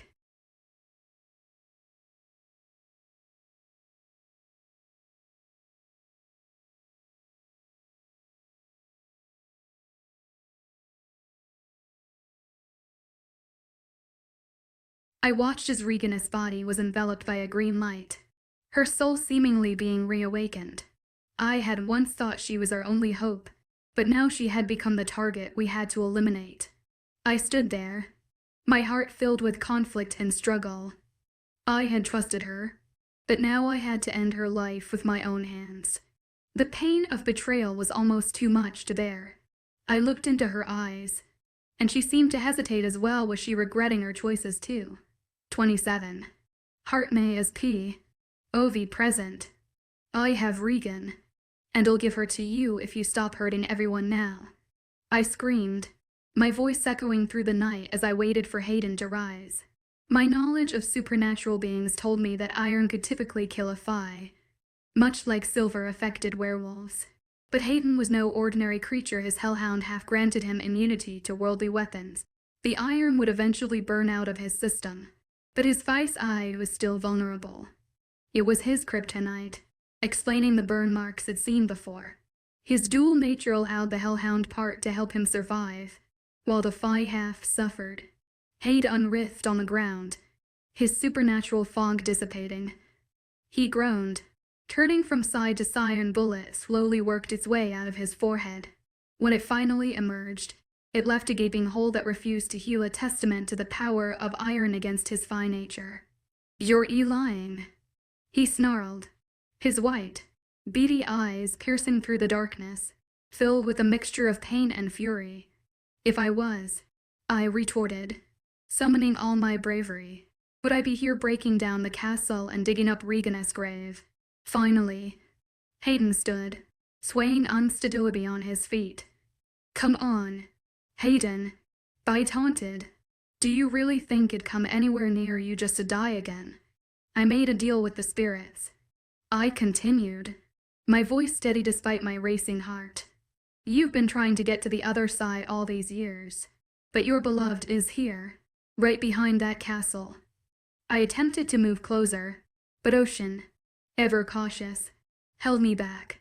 Aaron and Jay are digging now, Ocean whispered, reminding me of our allies' presence. Suddenly, a purple light illuminated the area behind the castle. Hayden lifted his arm, his loose black sleeve shielding him from the otherworldly glow. He hissed in pain or recognition. I cowed and tell which. It was the talisman, its power unmistakable. The air filled with the screams of witches, the sound tearing through the night. Memories of that fateful night crashed over me, my heart aching for the friends who had lost their lives. The moon and the spirits bore sigil and witness to our struggle, as everyone, even the formidable Darkling, covered their ears against the piercing, otherworldly shrieks. The voices scorched the earth, blew away the leaves. Ghostly figures shot out of the windows and doors. Everyone stared at them in disbelief. Thick gray air swirled in loose forms of human figures flying towards the green light in front of the moon. What the hell just happened? Ocean breathed out. We knew he was coming after us, so the witches put talismans in each corner to keep Hayden out for their own protection. They moved in, but what we didn't know, he could manipulate the humans into getting in and slaughtering us. The damned talismans bounded the witches who casted spell and trapped their souls in. I explained. The wolves who were pissed jumped into action and ran towards where Aaron and Jay were digging. Like I said, I was lying. You can cross the barrier now. I didn't trust him, but Josh was there where Hayden cowed and get to. He finally crossed the line and slowly walked towards Ocean Eye. In the process, he shed his robe. Burns marred his chest, arms and body. He seemed to be stuck in the olden days due to that ancient-style pants he was wearing. Why should I believe you? The wind carried his voice. You get her back and you leave us alone. It's that simple. He started at me like he wanted to kill me. His hands twitched that he clenched them into fist. That simple. That simple. You burn us alive and you think it's say LRGHT. He screamed, causing Ocean to shield me. I touched his arm to soothe him. Calm him down. Hayden had nothing on Ocean when it came to hand-to-hand combat, but the bastard used his fight powers. You kill humans for fun. You all did. I wanted to claw his white eyes out. Well, but look how that turned out. He smirked and Ocean growled. How did you do it, huh? I didn't understand that part. How the humans that they tortured sided with him. The smirk remained on his face. At first I threatened them. I would torture them if they didn't kill the witches and you. Taught them how to do it. Taught them your weakness. Silver for wolves. Burning the witches alive like they did to us. Iron for Fays and so much more. After that, they didn't need any more incentives. They did it themselves. I allowed their hate to fester and let them act on them. It took them 5 centuries to pull you purebloods down from all your thrones. But when it happened, it was the sweetest revenge. The air around his hand swirled. He was getting ready to attack us. Ocean and I immediately grabbed out guns. Something behind us exploded like a dynamite. A white circle of clouds rolled across the ground, expanding past our feet. That's Regan. Go ahead. There was no way I was going to turn my back on him. Surprised, he followed my eye line to find the now visible tomb. There was a body on flat stone top. His eyes grew bigger, the truth finally sinking in. He couldn't see the band of werewolves surrounding the tomb. Ocean motioned them to move away, behind the castle, and they complied in awe. Levi held on to the bright purple talisman in his pocket. It obscured the absurd light, but protected them. White light surrounded the tomb, crumpled by the smoke. The body from far away looked burnt and bloody, with charred black tendrils hanging off. Her head was half burnt, hair sticking out from different angles. A green light hovered over her before it suddenly seeped into her. She rose from the dead. Without clothes, body sat up on the flat surface. Regan. My eyes snapped to Ocean, who wore the same expression as mine. We were both astonished to hear the softness in his voice. This bastard truly cared for her. The boys emerged from the other side of the castle, jogged quickly towards the cars, but not before passing on the 2 talismans they managed to dig out. They all looked at me with new respect and awe. I earned their respect without my wolf. They bowed their head while my mate stood next to me. Fried oozed from his body. We pammed the talismans quickly in our pockets and made our way towards the 2 burned living bodies. They couldn't see us anymore. We needed the talisman to not just free the tortured souls, but for invisibility as well. They were the strongest talisman any witches had ever made. Ocean commanded them to return via his alpha link, and they complied without a backwards glance. I can't believe that you're real. He cupped her fleshy face. Hayden. Her voice was hoarse. She held on to his forearms. Ocean knew what to do. I didn't tell him about me facing Hayden because there was no way he would have ever let me, but other than that, he knew more or less everything. I took out my army knife from my boot and Ocean released his wolf claws. Just like they stuck us from behind. We sneaked up right behind them. We can be together now. Ocean ripped through Hayden's back and reached straight for his heart with his claws. My hatred for him encouraged me stab Regan in the back. A woman I once considered trustworthy. The tip of the knife hit the heart. I curved around her half, burnt flesh, and plucked it out of her body. The lack of claws on my fingertips was all the incentive I needed to get my hand through the hole I made and rip her weak heart out. Hayden couldn't see me, but his white eyes slowly started to turn red. The hellhound red. Ocean finally yanked out his heart. Their bodies slumped forward and over each other, limp and lifeless. I stared at Ocean, wondering what to do next when fiery veil opened behind me. Ocean dropped the heart, dragged me behind him. The fire was shaped like a door and it growled loudly. Flames reached out, forcing us to back up. Lucky for us, it stopped at Regan and Hayden's body. The tips of the red and yellow fire wrapped its flames around their souls. Unlike the witches, theirs were black. Hellhounds appeared on both sides of the gates. fiery bodies with flames for arms.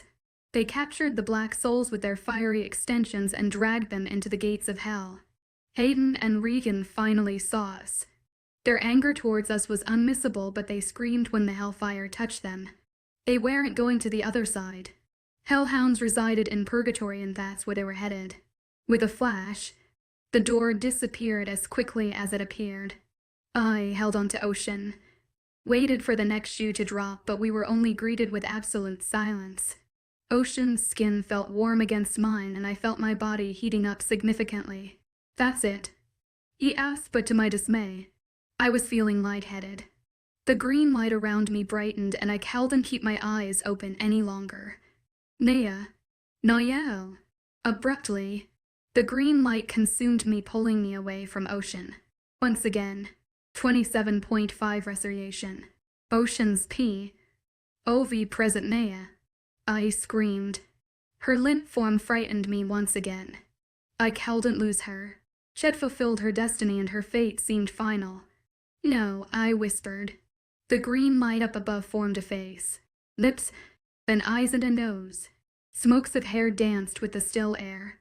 Everything around me seemed to have stopped. "My dear Ocean, you have succeeded in your destiny. Give her back. Give her back to me." I understood the Darkling's desperate attempts into getting the one he loved back. The only one person that made sense. Or take me with her. I pulled her closer to my body. Flashes of the last time she nearly died assailed me. "My child, you are mistaken. I am not here to take anyone away. The purgatory has been sealed. Their souls have been trapped for eternity, and my sister has severed the connection of the hellhounds to purgatory. There are no pathway to purgatory anymore. So I am here to return what I took for your mate." From one of the smoky tendrils, a shape began to form. A wolf. My mate's beautiful light gray wolf. It was in a solid form, and I could see right through it. I couldn't believe in my wildest dreams I couldn't let her die. You guys were so close, I couldn't let it go to vain. I couldn't let your sacrifice of staying away from her for so long go to waste. You deserve to be happy. So I didn't allow him to kill her this time. I severed her ties to the supernatural world. Hence I took her wolf away. Why? Because he can feel the veil thinning every time in mirror, beating you to memories. But he can't feel the veil if the connection is with a human, but I've eaten care of you to every time you were on the side of the veil. My connection with both of you is too strong even without her wolf. Therefore, the coma was really a coma. I took her out and showed her everything she needed to know without alerting the Darkling. In her previous lives, she was strong enough for the memories. She knows a lot now, so the information didn't kill her. She was able to survive the pressure without her wolf. You have a fighter for a mate. I knew that already. I was just stupid enough to ignore it. She was my life, my sole purpose of living. If she was alive, I didn't want to live myself. Thank you, my child, for everything you have done for the world. We apologize for inflicting you to such pain over the years. You will not get visions anymore. There is no need. You live your life. Be happy, my child. The wolf trotted towards me, its gray eyes so bright it tugged at my heart. She was big, an alpha wolf that belonged to my mate. The smoky tongue licked my chin, and wolf-like smile stretched across her transparent lips. Something settled in me. A flare of hope ignited from the bottom of my stomach. Exhaling a sigh of relief, I calmed down. Leave everything else on us now. Be aware. A war is yet to come. Protect your own and leave everything to us. I don't care as long as they don't breach my walls. Ice coughed. I was done with this shit. Very well then. She finished. I turned my focus towards my mate, ignoring her comment about war. I didn't care about any war. As long as it didn't come behind the walls, I didn't care anymore. Her body absorbed the wolf. Green light shone from her pores. The light above me started to lessen, and then in a second, it was gone like the spirit was never there. I was the only one to witness what the humans called a miracle. The lights coming from her body seeped inside her. Suddenly, I heard car doors slam, my name being called by various voices. I was going to murder someone if she went under for another 2 weeks. I felt Aaron's comforting hand shaking my shoulder, asking me what the fuck was wrong.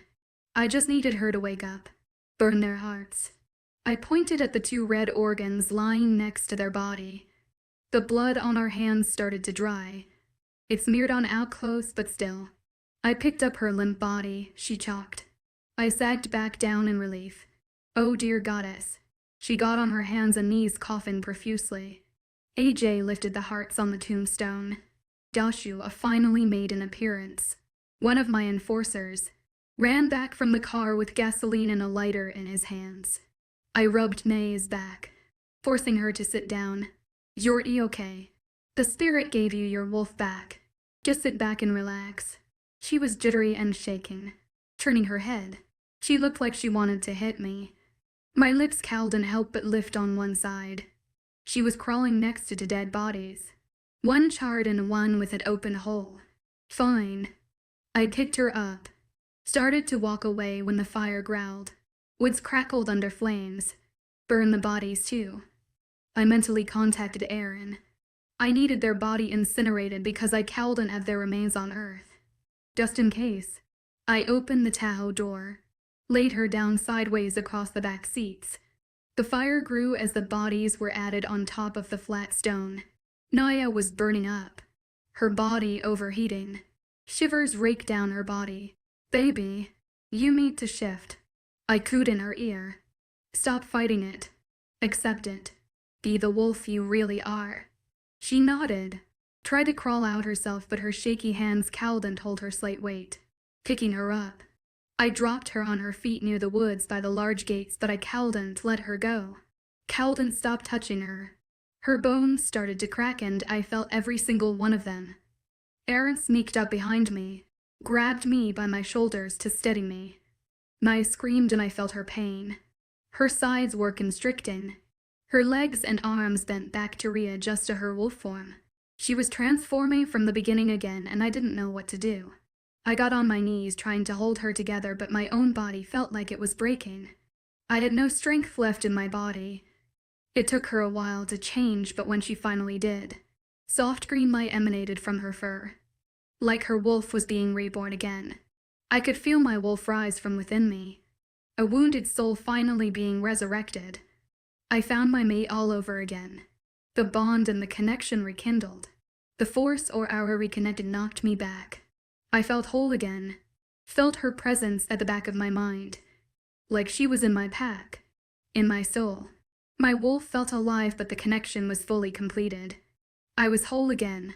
All the times I was far from her when she was in danger nearly killed me not being able to contact her.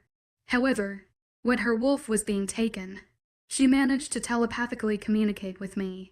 It probably was because the spirits were so close, taking her wolf away for safekeep. It allowed her to override the natural bond and tap into our century-as-long spiritual connection. Now I could speak to her whenever I wanted. Ocean. She was in my mind. I heard her soft voice. Her wolf panted. Fur coat shook and stretched to fit her body. Naya, can you hear me? I replied. I wondered if she could hear me. Yes, I can, she confirmed. My body jerked into action with joy. I grabbed for her, making sure she was steady and not in any more pain. Naya, you're okay. Just breathe. She laid out on the ground from pure excretion. I remembered my first shift. My dad had to carry my back home, still in wolf form. She stuck her tongue out and heaved. Do you think you can shift back? She growled and I got my answer. It felt remarkable to have her back. I ran my fingers through her thick fur, massaging the tight muscles under her skin. She made a couple purring noises, relaxing under my touch. Feeling our connection, she shuffled towards me, finding some comfort in me.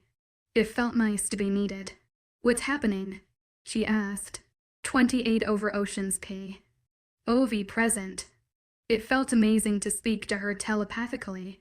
The moon was dipping, clouds creeping up to it, trying to engulf it whole. Sometimes they succeeded. Sometimes the full moon won. They are having too much fun burning the bodies. I guess it's revenge for all the family we lost. I turned back to find some of my enforcers shoving dry sticks into the fire of burning bodies. The peace coming through their pack link was unmissable. Finally, they de-avenged their family's death. Sometimes, I thought it was my fault that they lost their family, but no one ever blamed me personally. We needed to get going. I suggested. The world seemed to keep going, oblivious to the threat that had been finally eliminated. I didn't know what she meant by war, but I was sure that no harm was to come upon us anymore. We'd done enough. After half hour, after the bodies were incinerated and Maya was finally able to shift back, I covered her without clothes body with my clothes I had stashed in the back for emergencies. She felt highly uncomfortable, so I wrapped a thin blanket around her before my men came back and we made our journey back home. I tried to keep my lustful thoughts at bay, especially when I didn't even see her fully without clothes. She was turned, hiding away from me. I remembered in some of our past lives where we couldn't keep our hands off each other. Now, she was too uncomfortable to even look at me. It was understandable, but I wanted that to change fully. It was around 2 when we finally left the place. Naya was fully knocked out on my lap. Erin sat on her other side.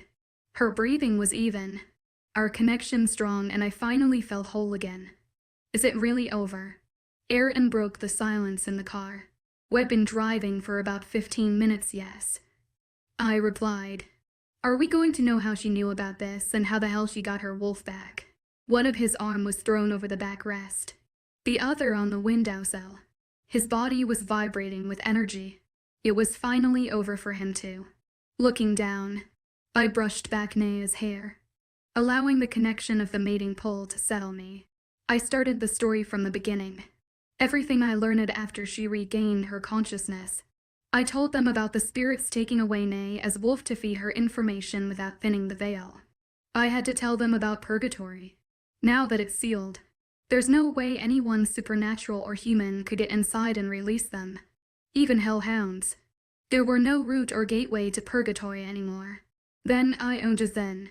I carried on telling them about the witches being trapped in there because of the talismans and spells cast by them to protect themselves against the Darkling, but he threatened and manipulated the humans to kill them, including Naya and Diane. They were astonished to learn about the fact that the Darkling only wanted to kill us to get to Regan. Everyone else dying. The massacre of millions of supernatural and the murders of my pack members were just collateral damage. I almost wished that his death was so quick. I'm sure everyone wanted him to suffer, but as long as he was dead, it didn't matter. What mattered was that we lived and he died. Finally, when I told them about the Hellhound coming to get their black souls and the green light of the Earth Spirit, they remained stunned. Dude, I nearly yelled at Erin. You were right behind me, yes. We went back to the car as instructed. Then the fog thickened and then it disappeared. You were on the ground holding her. I didn't even see them die. His voice rose slightly but when widened my eyes at him in warning. He lowered his voice. Honestly, we weren't even gone that long. Maybe the spirits did the same thing as the one from our previous life. She stopped time to speak to only me because she was unconscious like the spirits spoke to Naya when Alina died. I told them that too. About how Alina sacrificed herself for us. I couldn't believe it and neither could the boys. She must have loved Naya and Doshin a lot to do so. Just like Joshua taking the bullet for me. Nonetheless, they finally had the whole truth.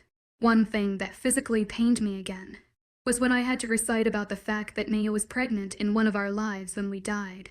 Even though I couldn't feel any emotions from my past lives unless I had those visions, it still hurt to know that we lost a child because of the Darkling. I curled my fingers into a fist that rested on my thigh and the other kept stroking Naya's hair, trying to soak in some comfort. They were surprised to learn that I was Anubis. A human thinks of as Yuts Egypt gods as mythical creatures despite the hieroglyph, but to us they were our ancestors. From behind the wheels, AJ let out a whistle of surprise. I knew about being Anubis but never told anyone because of my uncertainty. When Naya confirmed my theory, it made sense about the lavish visions I had about us.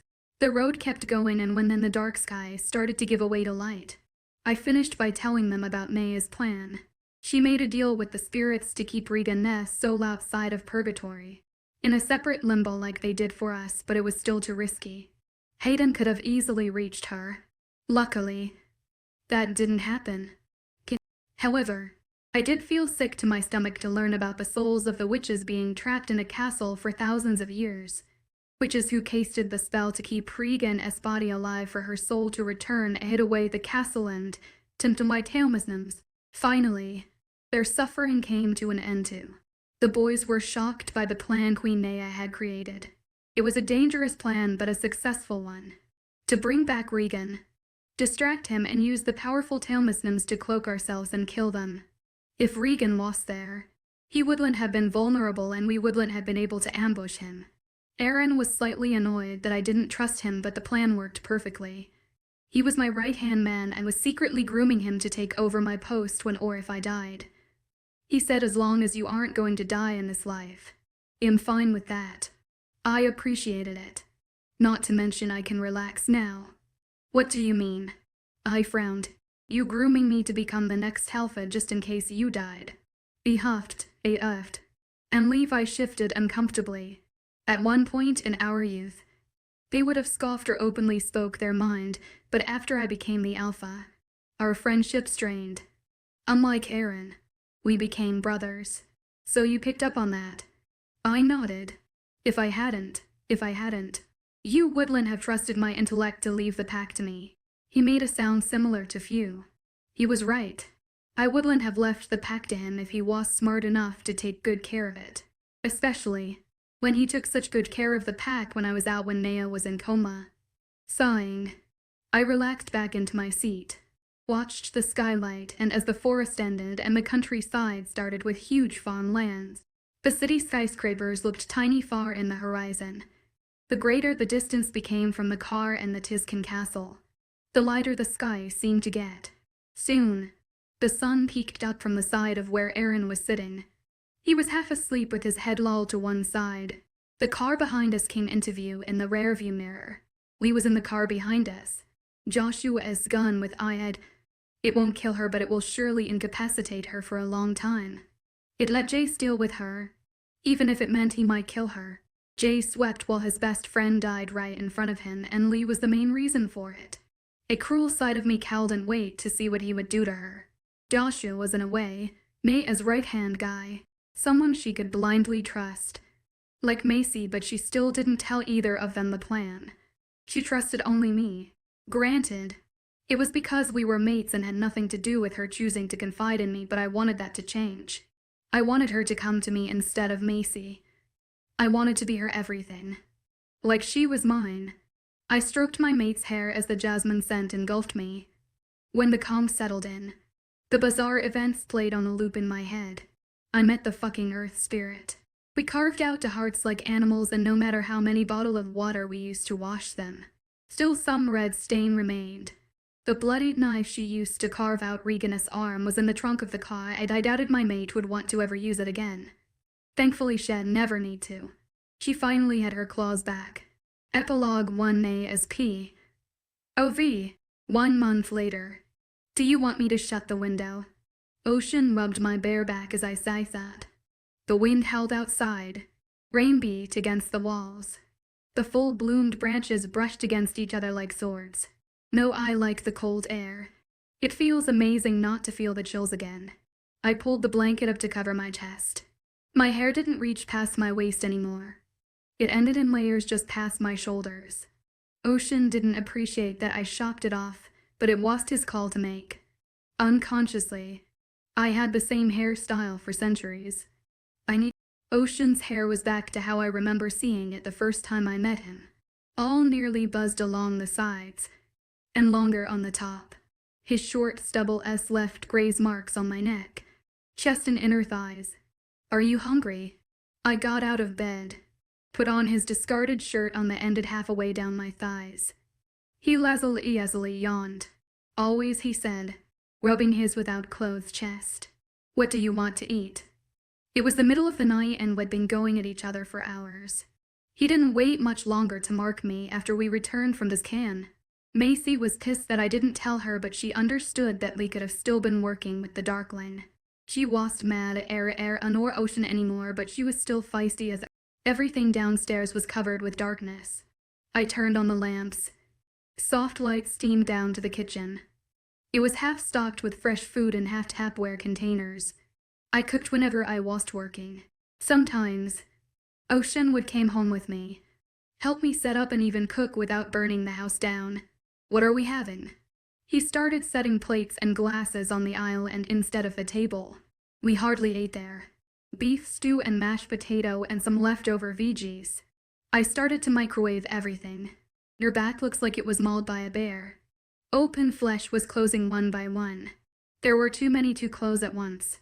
Yes, I was there. I smiled at his comment, remembering our passionate nights from SYUT. Leaning over, I pecked his back muscles, just above his shoulder blades, the furthest I could reach. He seemed to smile more often now and became more affectionate. Smart ass. I smack his butt cheek. Quickly turning, he snatched me into his arms and took my mouth hungrily. We grabbed at each other, our lips grazing against one another desperately. We both had a high libido, but late nights and early mornings were wearing us down, but we didn't care. I love you, Ocean. I needed to confess. I love you, Tanea. The microwave dinged. I love you too. He cowled and stopped saying it since we got back from his can. I sat sideways on the stool, allowing my bare knees to touch his thighs.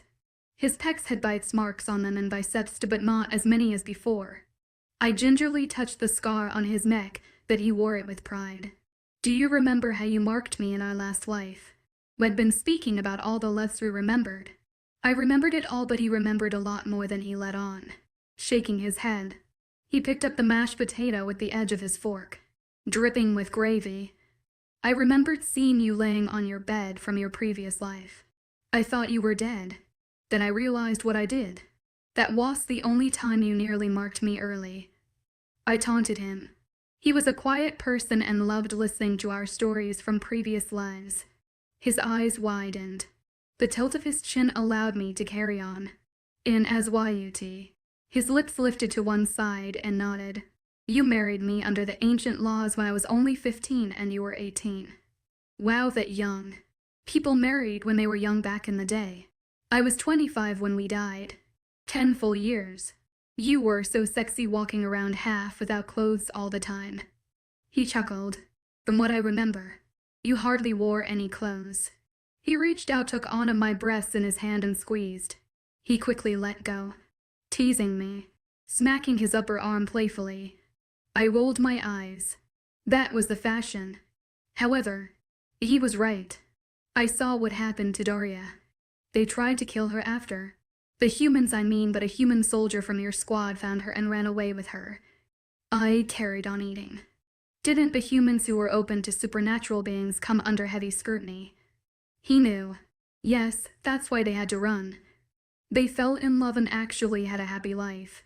They managed to get on a ship to Central. He became a guard and she made clothes for a living. They had 3 children, 2 boys and 1 girl. They were happy. I'm glad nothing bad happened to her. Me too. I remember our time with Alina. I wish we weren't such idiots in our last life. He shook his head, making me laugh. You were not ready to be an alpha.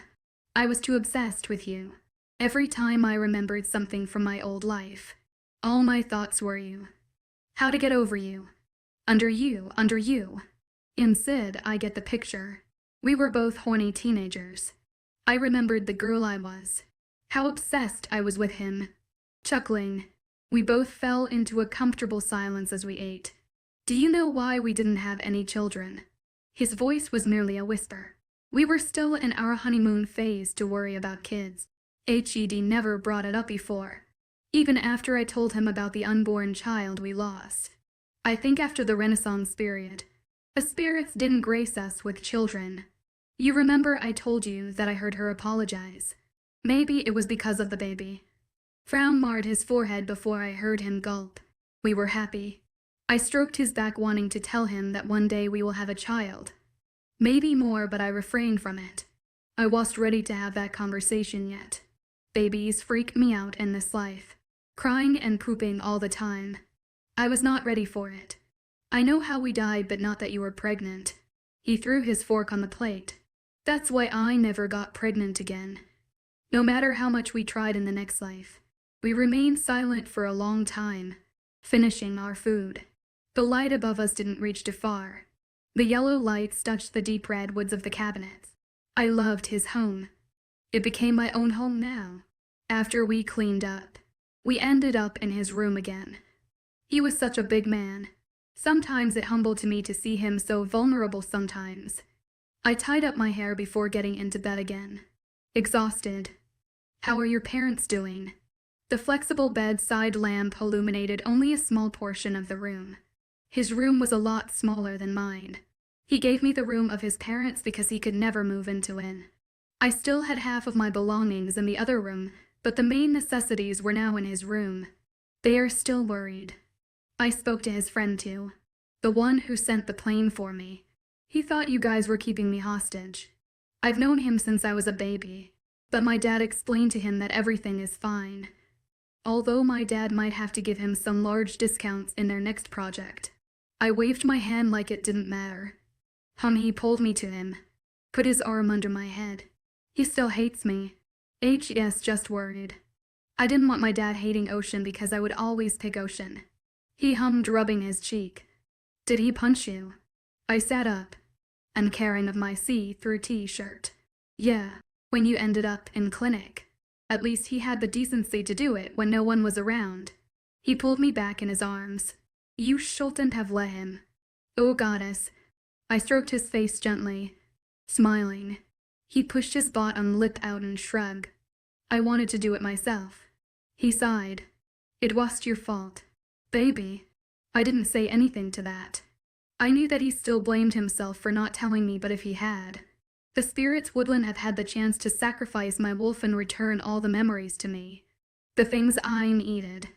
He reached over me to turn off the light, then settled back into our normal position. We listened to the storm brewing outside, wondering what was happening past the walls. Darkwood was ours. No harm was to come to this place. The spirits had promised us that. I think Core in Moss was the hardest life we ever lived. I remember before we went on the run. I used to teach how to make pottery. Sold many of mine too. You were a money changer. I felt the ghost of his smile on my shoulder. I remember. You were always so damn smart. He paused. But it all went downhill when Arius decided to seek out all Werewolf because one of the Alpha decided to disrespect him. Who the hell decides to disrespect the king? He scoffed. Azarius had the power to call upon rain and thunder whenever he wished to. I don't know why an alpha werewolf thought he could take on a water spirit creature. Granted, the Darkling was there, provoking Azarius against us, but I swear, if I was the alpha, you wouldn't have disrespected him. I knew that. He was a hot-headed, reckless alpha. He was a leader, not a dictator. His hands ran over my curves. I'm so happy you're back to normal. I remember how skinny you were in Corin Moss, going days without food, living like we were nothing. It never felt such shame, no. I turned in his arms, desperately trying to ease his pain. That was the only time I remember seeing him cry. They had broken his soul, taken away his self-worth. I know how I felt then. I still loved you. Yes, I remember. The storm subsided. I could practically imagine the water droplets slide off the leaves and drop in the small muddy puddles on the ground, dimpling the surface. It felt revitalizing to experience my heightened senses again. His breath on my shoulder comforted me. Soft snoring lulled me to sleep. I couldn't imagine my life without him. I've lost him too many times and the pain crippled me. I wanted to savour him. Children could come later. Much later, but right now I wanted him all to myself. I kissed his chest. The coarse sprinkle of hairs ticked my nose. We were finally happy. Finally together, and I was going to let anything come between us. Epilogue to 3 months later, nay, as POV. Ryan's house, or office, as he liked to call it, was near the mountains. By the lake. There was a cell tower near the human civilization that gave him a clear line for communications. He'd been accustomed to use hardly any social media. Hence, I didn't even have the urge to even check anything when my phone received a full signal. We have 14 new shipments ready for delivery, but the damn people I do business with knows we don't have many connections, so they lowered the purchase price. He banged his phone on the table. Do you have other companies around here? I wondered. He handed me the yellow pages, and I flipped through them to find a couple of competing companies and did some research on the computer. Ryan was the sole businessman in this whole pack. I understood that Ocean didn't want to endanger anyone else. Ryan's life was always in danger every time he went outside the walls before, but it's not the same anymore. I was sure more people would be interested in this and take the burden off him. It took me about an hour to jot down details about their business management, their purchasing prices. Picking up the phone, I called each and one of them, arranging a meeting with nearly every one of them. I was open to travel out and do the meeting myself. On my own. We hadn't had a single hunter attack in months. I wanted to get out there in the city for even just a day. How the hell did you manage to do that? Ryan sat there in awe. I knew he was a tremendous businessman, but they lost a lot of business because they weren't allowed to visit those warehouses. I'm going to go meet them. Solidify the deal. I was sat across from his desk. I didn't have my own office yet because I liked working outside in the sun, by the lake among serenity. Ocean said he placed an order for a mahogany desk, but I didn't care much for an elaborate design. You aren't allowed, he stated as a matter of fact. We will be. We haven't had any attacks in months. The guy who was after us is dead, and I think we deserve to live as freely as we can. I know people still will be skeptical, and I also know we are doing exceptionally well, but have you seen these? I showed him the hand-carved lion designs with rays of May etched into the wood. This could sell for twice as much as those leeches are offering you. No hunter attacks. Means no need for hundreds of enforcers. We can build another workshop and make more and sell for more. True, but let's not get ahead of ourselves. He leaned back in his chair. No, let's start small. Find more than 5 companies we can create a relationship with. We have amazing craftsmen. Trust me, after they see what we have, your current company would weep for their losses. I smiled, but my optimism didn't reach him. Sweetheart, you go ahead and make those new connections. I've lost hope, but with the Darkling gone, maybe we can finally live more freely. He paused, getting up on his feet from his black revolving leather chair and headed towards the open window that hosted the most spectacular view. It reminded me of one of Lorenzo's painting of the valley near Verdi CCI. My eyes diverted towards the photo on his table. It stood out from his sophisticated room filled with dark wood furniture. The simple square frame was badly brushed with chipped yellow paint, bright pink and red flowers with green leaves. It was done by his daughter in the frame. She inherited Ryan's bright blonde hair and her mother's deep green eyes. Where's your family? I remembered seeing them at the pack house. They are at the workshop. She told me she loves the smell of wood and wants to be carpenter. He laughed. She was a ball of spitfire, a 7-year-old with full of life. We heard the door open downstairs without a knock. Ocean scent wafted through the house. The evening sun bid its goodbye from behind the mountains. Picking up my laptop and diary planner, I put them back in my bag, ready to head home. Ocean smelled like gunpowder. An annoyed frown was etched on his forehead when he walked in through the door. Ocean, guess who just expanded our business? When he looked at me, the wrinkle on the bridge of his nose vanished. Pride oozed from his straight shoulders. I would have to meet them face to face to finalize the deal. He just stood there, the frown back on his face. He hummed, thinking something through. Then he walked over to me slowly, placed a kiss on my temple. I'll come with you. Ryan was as surprised as I was at Ocean's lack of disagreement, but he met the spirit who made him a promise. Are you sure? Yes, he confirmed. Ryan, your hair gets grayer every time I see you. I didn't know if he was joking or being serious because it was true. Ryan chuckled. Dealing with the humans would do that to you. Well, bevel wet, well, I have an expert now. Maybe give you some time off. I can take over for a while. My men are getting bored now. No more weekly attack. No more patrolling. They're getting restless. Ryan's surprised gaze returned to me. Ocean told me about the lack of activity, and I knew he wanted to add more of his men into different sectors to keep them busy. I think that would be great. Spend time with the family. He seemed happy. Family is important. Yes, he put his hand on my back. It is. I felt his love throughout connection, and that simple touch meant more than words. Ocean brought the SUV, and though I was capable of walking all the way, he even carried my bed out of the house and into the car, like a true gentleman. His muscles twitched under the short black sleeves of his T-shirt when he controlled the steering wheel. I was practically drooling with my mouth open. The car jumped, but he remained unfazed. A knowing smile crept up to his mouth. His other hand lifted. Knuckles brushed over his lips, trying to hide it. I squirmed in my seat, turned on beyond my mind. RGH. I pouted. The sky above was darkening. Heat outside lowered while it increased inside the car. I rubbed my mark, taunting him. He could feel it on his mark. Suddenly he pulled over under a tree with low branches, cramped with big leaves. The twigs scratched against the glass. Leaves swished over the metal. Impatiently he turned off the engine. It felt exhilarating to use my wolf vision in the dark. His red eyes pounced on me, coaxing out a gleeful squeak. I lowered my backrest and managed to crawl over to the back seat.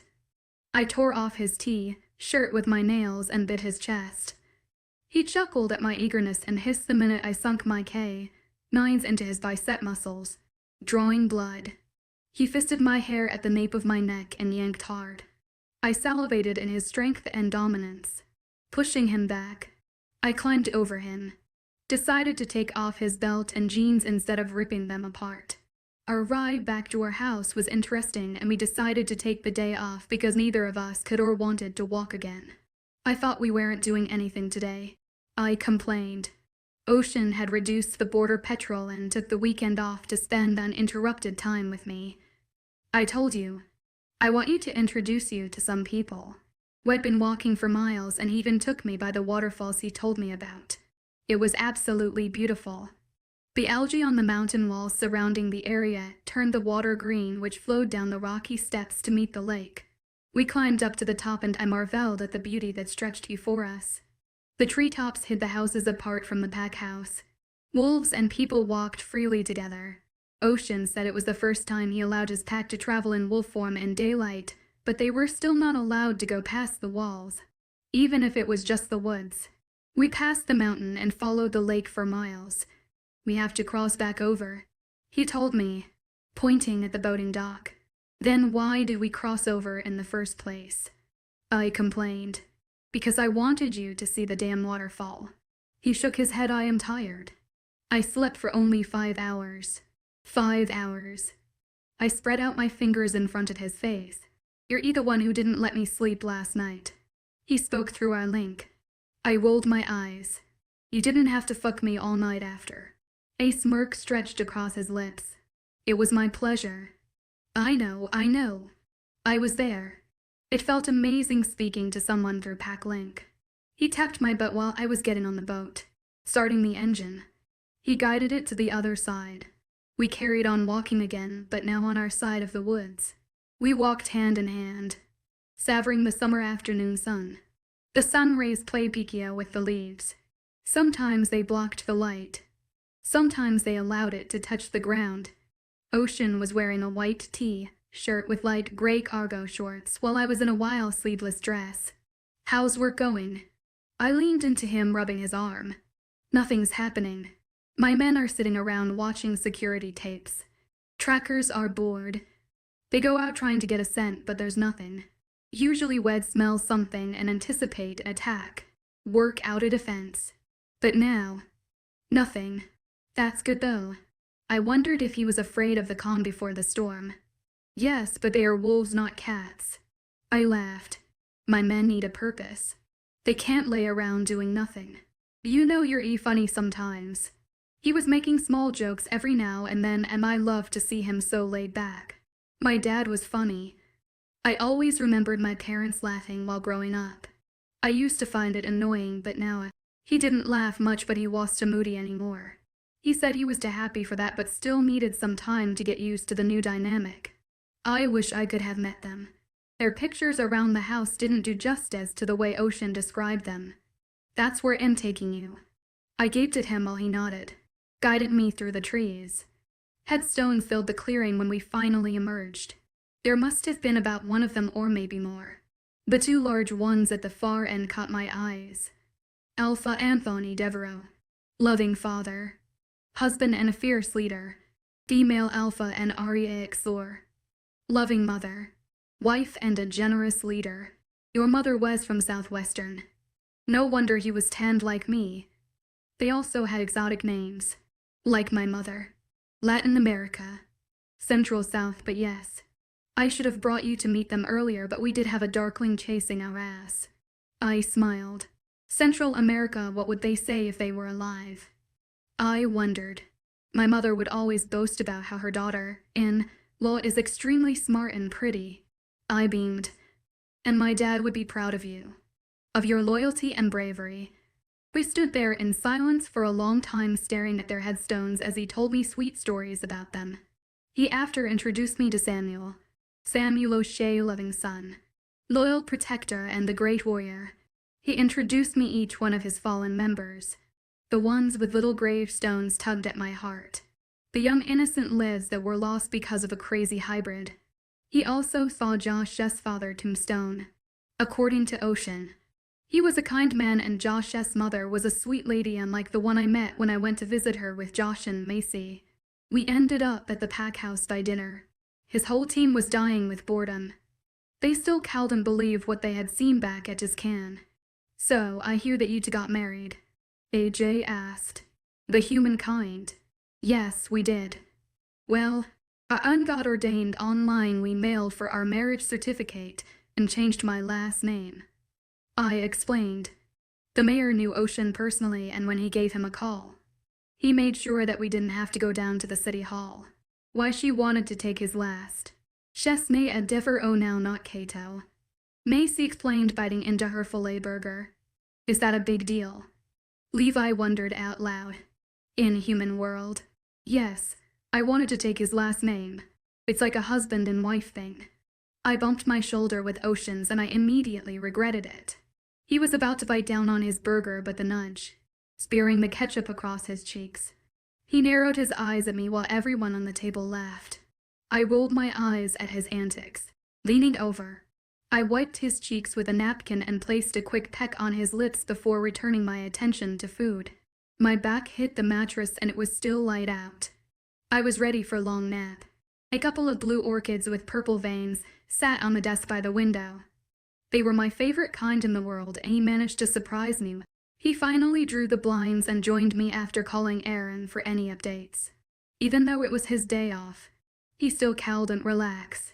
Not because HES an alpha, but because HES a workaholic. Thank you for taking me with you. He spooned me from behind, holding me tightly in his arms. I think it's time. He spoke after a comfortable silence. Time to move and build our own place. I heard the pain in his voice. Time to let my parents go. I love this house. I really did. It didn't have marble halls of my dad's house or as YUT pillars from our previous life, but this was home. But we're in the room where I grew up in. I think it's time for me to let go. We can expand on it or do something else, but I don't want to move from here. Your parents built a happy house here and it's going to be me and you for a long time before we start having kids, so we can either move into the big room, which is enough for the both of us, or we can expand this room. I suggested. He thought about it for a while and just before I was about to fall asleep he nodded. Okay, well, move into the bigger room, but we can expand that. Add a couple of other bedrooms. More rooms. Why, I stilled. I was never the type to dream about being a perfect wife with kids, but once I was taken back to my past lives, I physically left how Naya in Renaissance's period felt. She was pregnant and in love with her Ocean. And so, it was beautiful to witness and experience. My chest expanded from all the emotions I felt for the man in my arms. He was everything to me, and I was not ashamed to admit it. Because for him, I was his life. Yeah, for future. He paused. You want kids, right? Yeah, it scared me to think about kids. But now, I want to enjoy us. Finally, I ran my finger through his hair. I know. We have years to think about kids that I really want to expand the house. Add 2 more bedrooms. Bathroom. Expand the living and dining downstairs, including the kitchen. It'll give you your own walk-in closet. He chuckled. I don't need a closet. I need you. I stroked his forearm. You have me. Forever. He paused, whispering softly. Finally, I smiled, knowing he was right. We'd been together since the beginning of time and would always be together. No matter what. Epilogue. And 10 years later.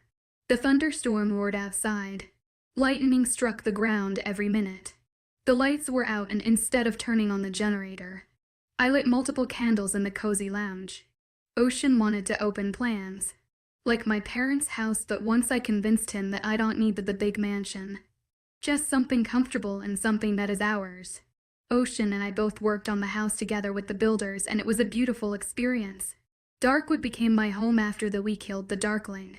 After Ocean's elite team spread, the stories about how I resurrected the dead body of Ragan and that I met the Earth Spirit. The whole pack found new sort of respect for me. The Earth Spirit should have also warned us about the humans finding out about the supernatural species. The world fell into chaos, but it's been nearly 8 years since the war had finished, and yet we still live in constant fear of supernatural uprising again. Everything is different now. Even though we expanded the house, with 3 more extra rooms, 1 guest room downstairs and 2 others on 2nd floor. We never spoke about kids, especially after the war started. We've both been busy with helping thousands of supernatural who fled to our borders, and many are still migrating this way. The war, in a way, never ended. People still lived in fear. I honestly didn't want to bring a child into this world who would have to live in constant fear that we do. That's not a way to live. But now, I was waiting for Ocean to come home so we could finally talk about it. He was at the river border, trying to figure out ways to expand past the borders and near the mountains.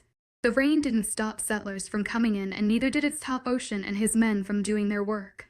Most of the times, I was dealing with human governors and businessmen, so our work took us in different direction and it sucked. We only had the evening and night to ourselves, but at the time of war, the only time we saw each other was for work. As an alpha, I didn't even think about being intimate with him. It was our duty to protect our pack, but now, it was different. Another strike of thunder shook me out of my thoughts. Taking a sip of my green tea, I mentally contacted Ocean. Sweetheart, are you done yet? His answer was instant. Dean ever blocked me out. Never tried to hide anything from me ever again. It amazed me how attentive he was of me. If something I was dealing upset me, he would feel it and contact me immediately, and he even dropped everything to come over to comfort me. He never answered a "how was your day?" question with a "just fine." He would explicitly tell me what happened and sometimes share images of the day with me. He treated me like an equal and never like a vulnerable glass that would break under pressure. Not yet. You need me home now. I could hear the urgency in his voice. You left before I woke up. I didn't see you at Pack House for lunch or dinner. You'll wear yourself out. Honey, come home. I sipped my tea. It'll be home in 15 minutes. That was all I needed to ask of him. Sighing, I finally got up to turn the generator on. A smile that crept up on my face was inevitable. He was an alpha, but he was my mate first. You know, if you were a wolf, you could have just shaken your fur and all the water would fly right off your body. I chuckled as I watched him take off wet shoes and try to shake out the water from his shirt and shorts. He huffed out a laugh. Closing the door, he slowly took off his clothes and wrapped the warm towel around his waist that I laid out for him near the door. He dumped the wet clothes into the plastic basket I left next to the towel. I'm going to take a shower. Did you eat already? He asked from across the hallway as I watched him take out a mop from the closet under the stairs to wipe the floor where water had pooled. My chest tightened, seeing him as a husband, as a mate instead of an alpha. I unwrapped from the comfortable position I was sitting in. On the sofa. I'll warm up dinner. I cooked. I didn't want to take away food from the pack house. You could have. We have plenty to feed all. Even with the new arrivals.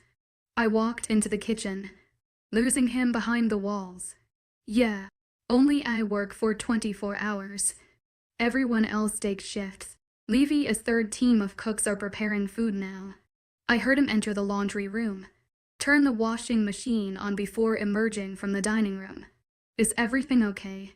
I asked, taking frozen garlic bread out of the freezer to put them inside the oven.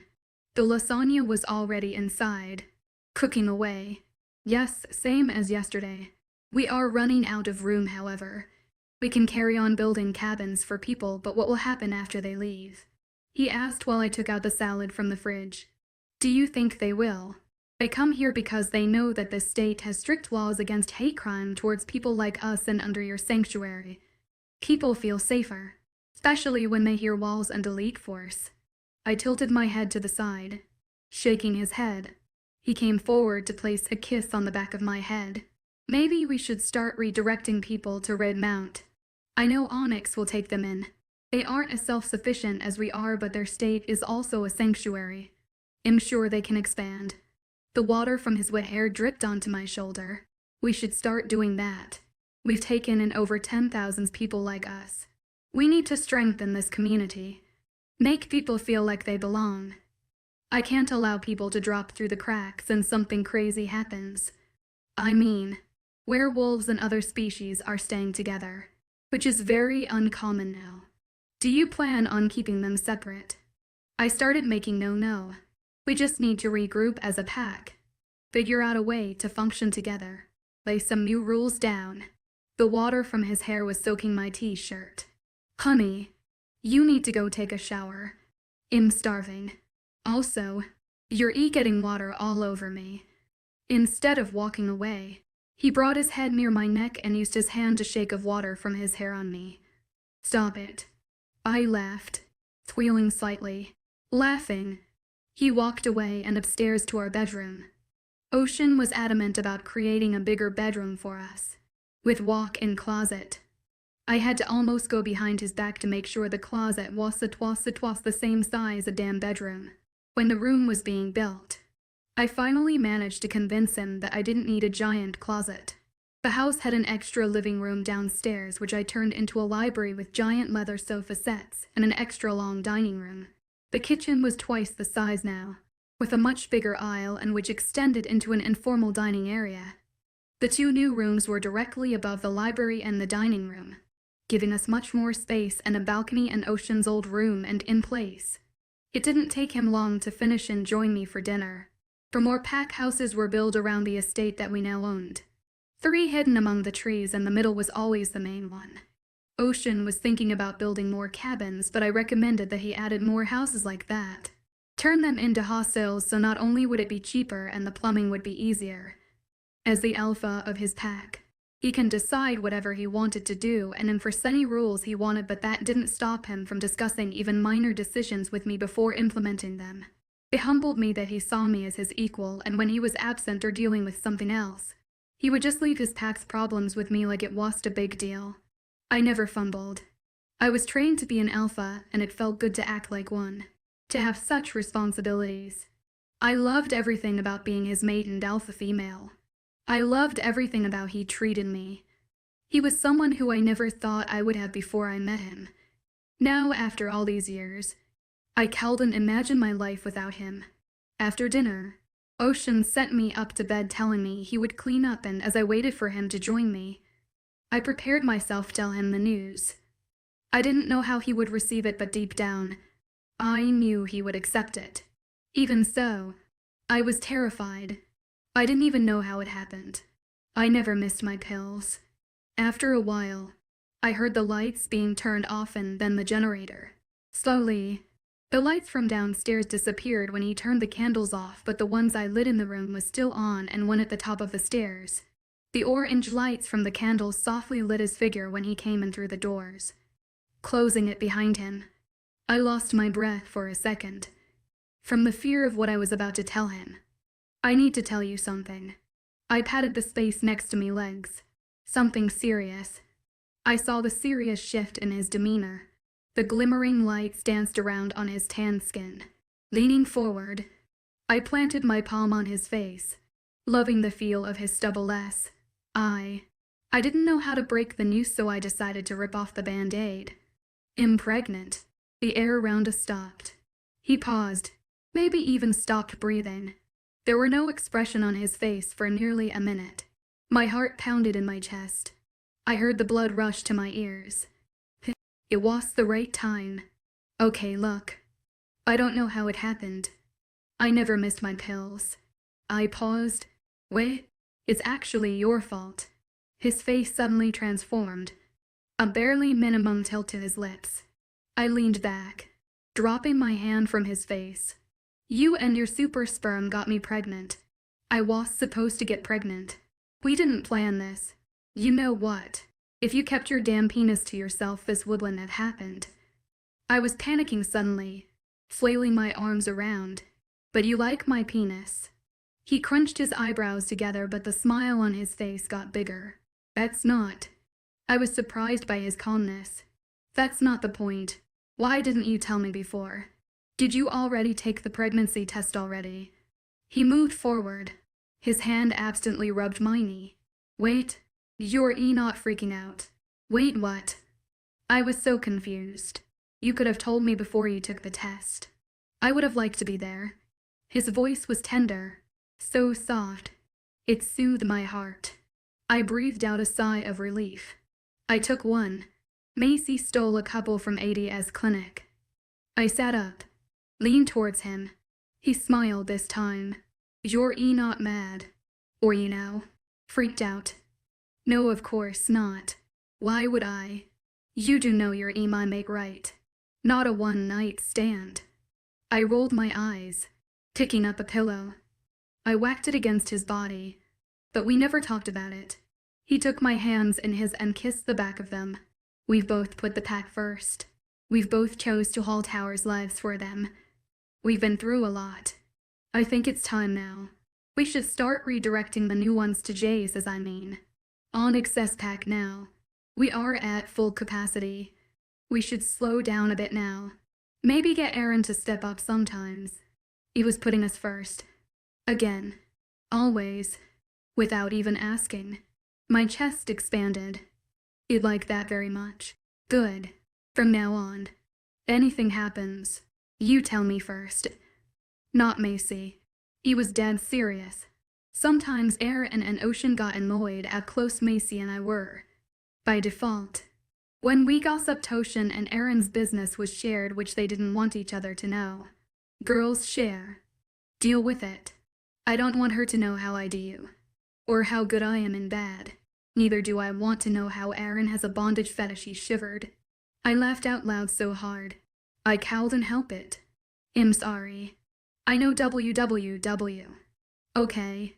I promise. I will try to limit them, but you have to understand that we've been sharing since we were babies." "I know." RGH. He got into bed with me, pulling me down into his arms. After some laughter, we both settled down. His hand was on my stomach and he cowed and stopped rubbing it.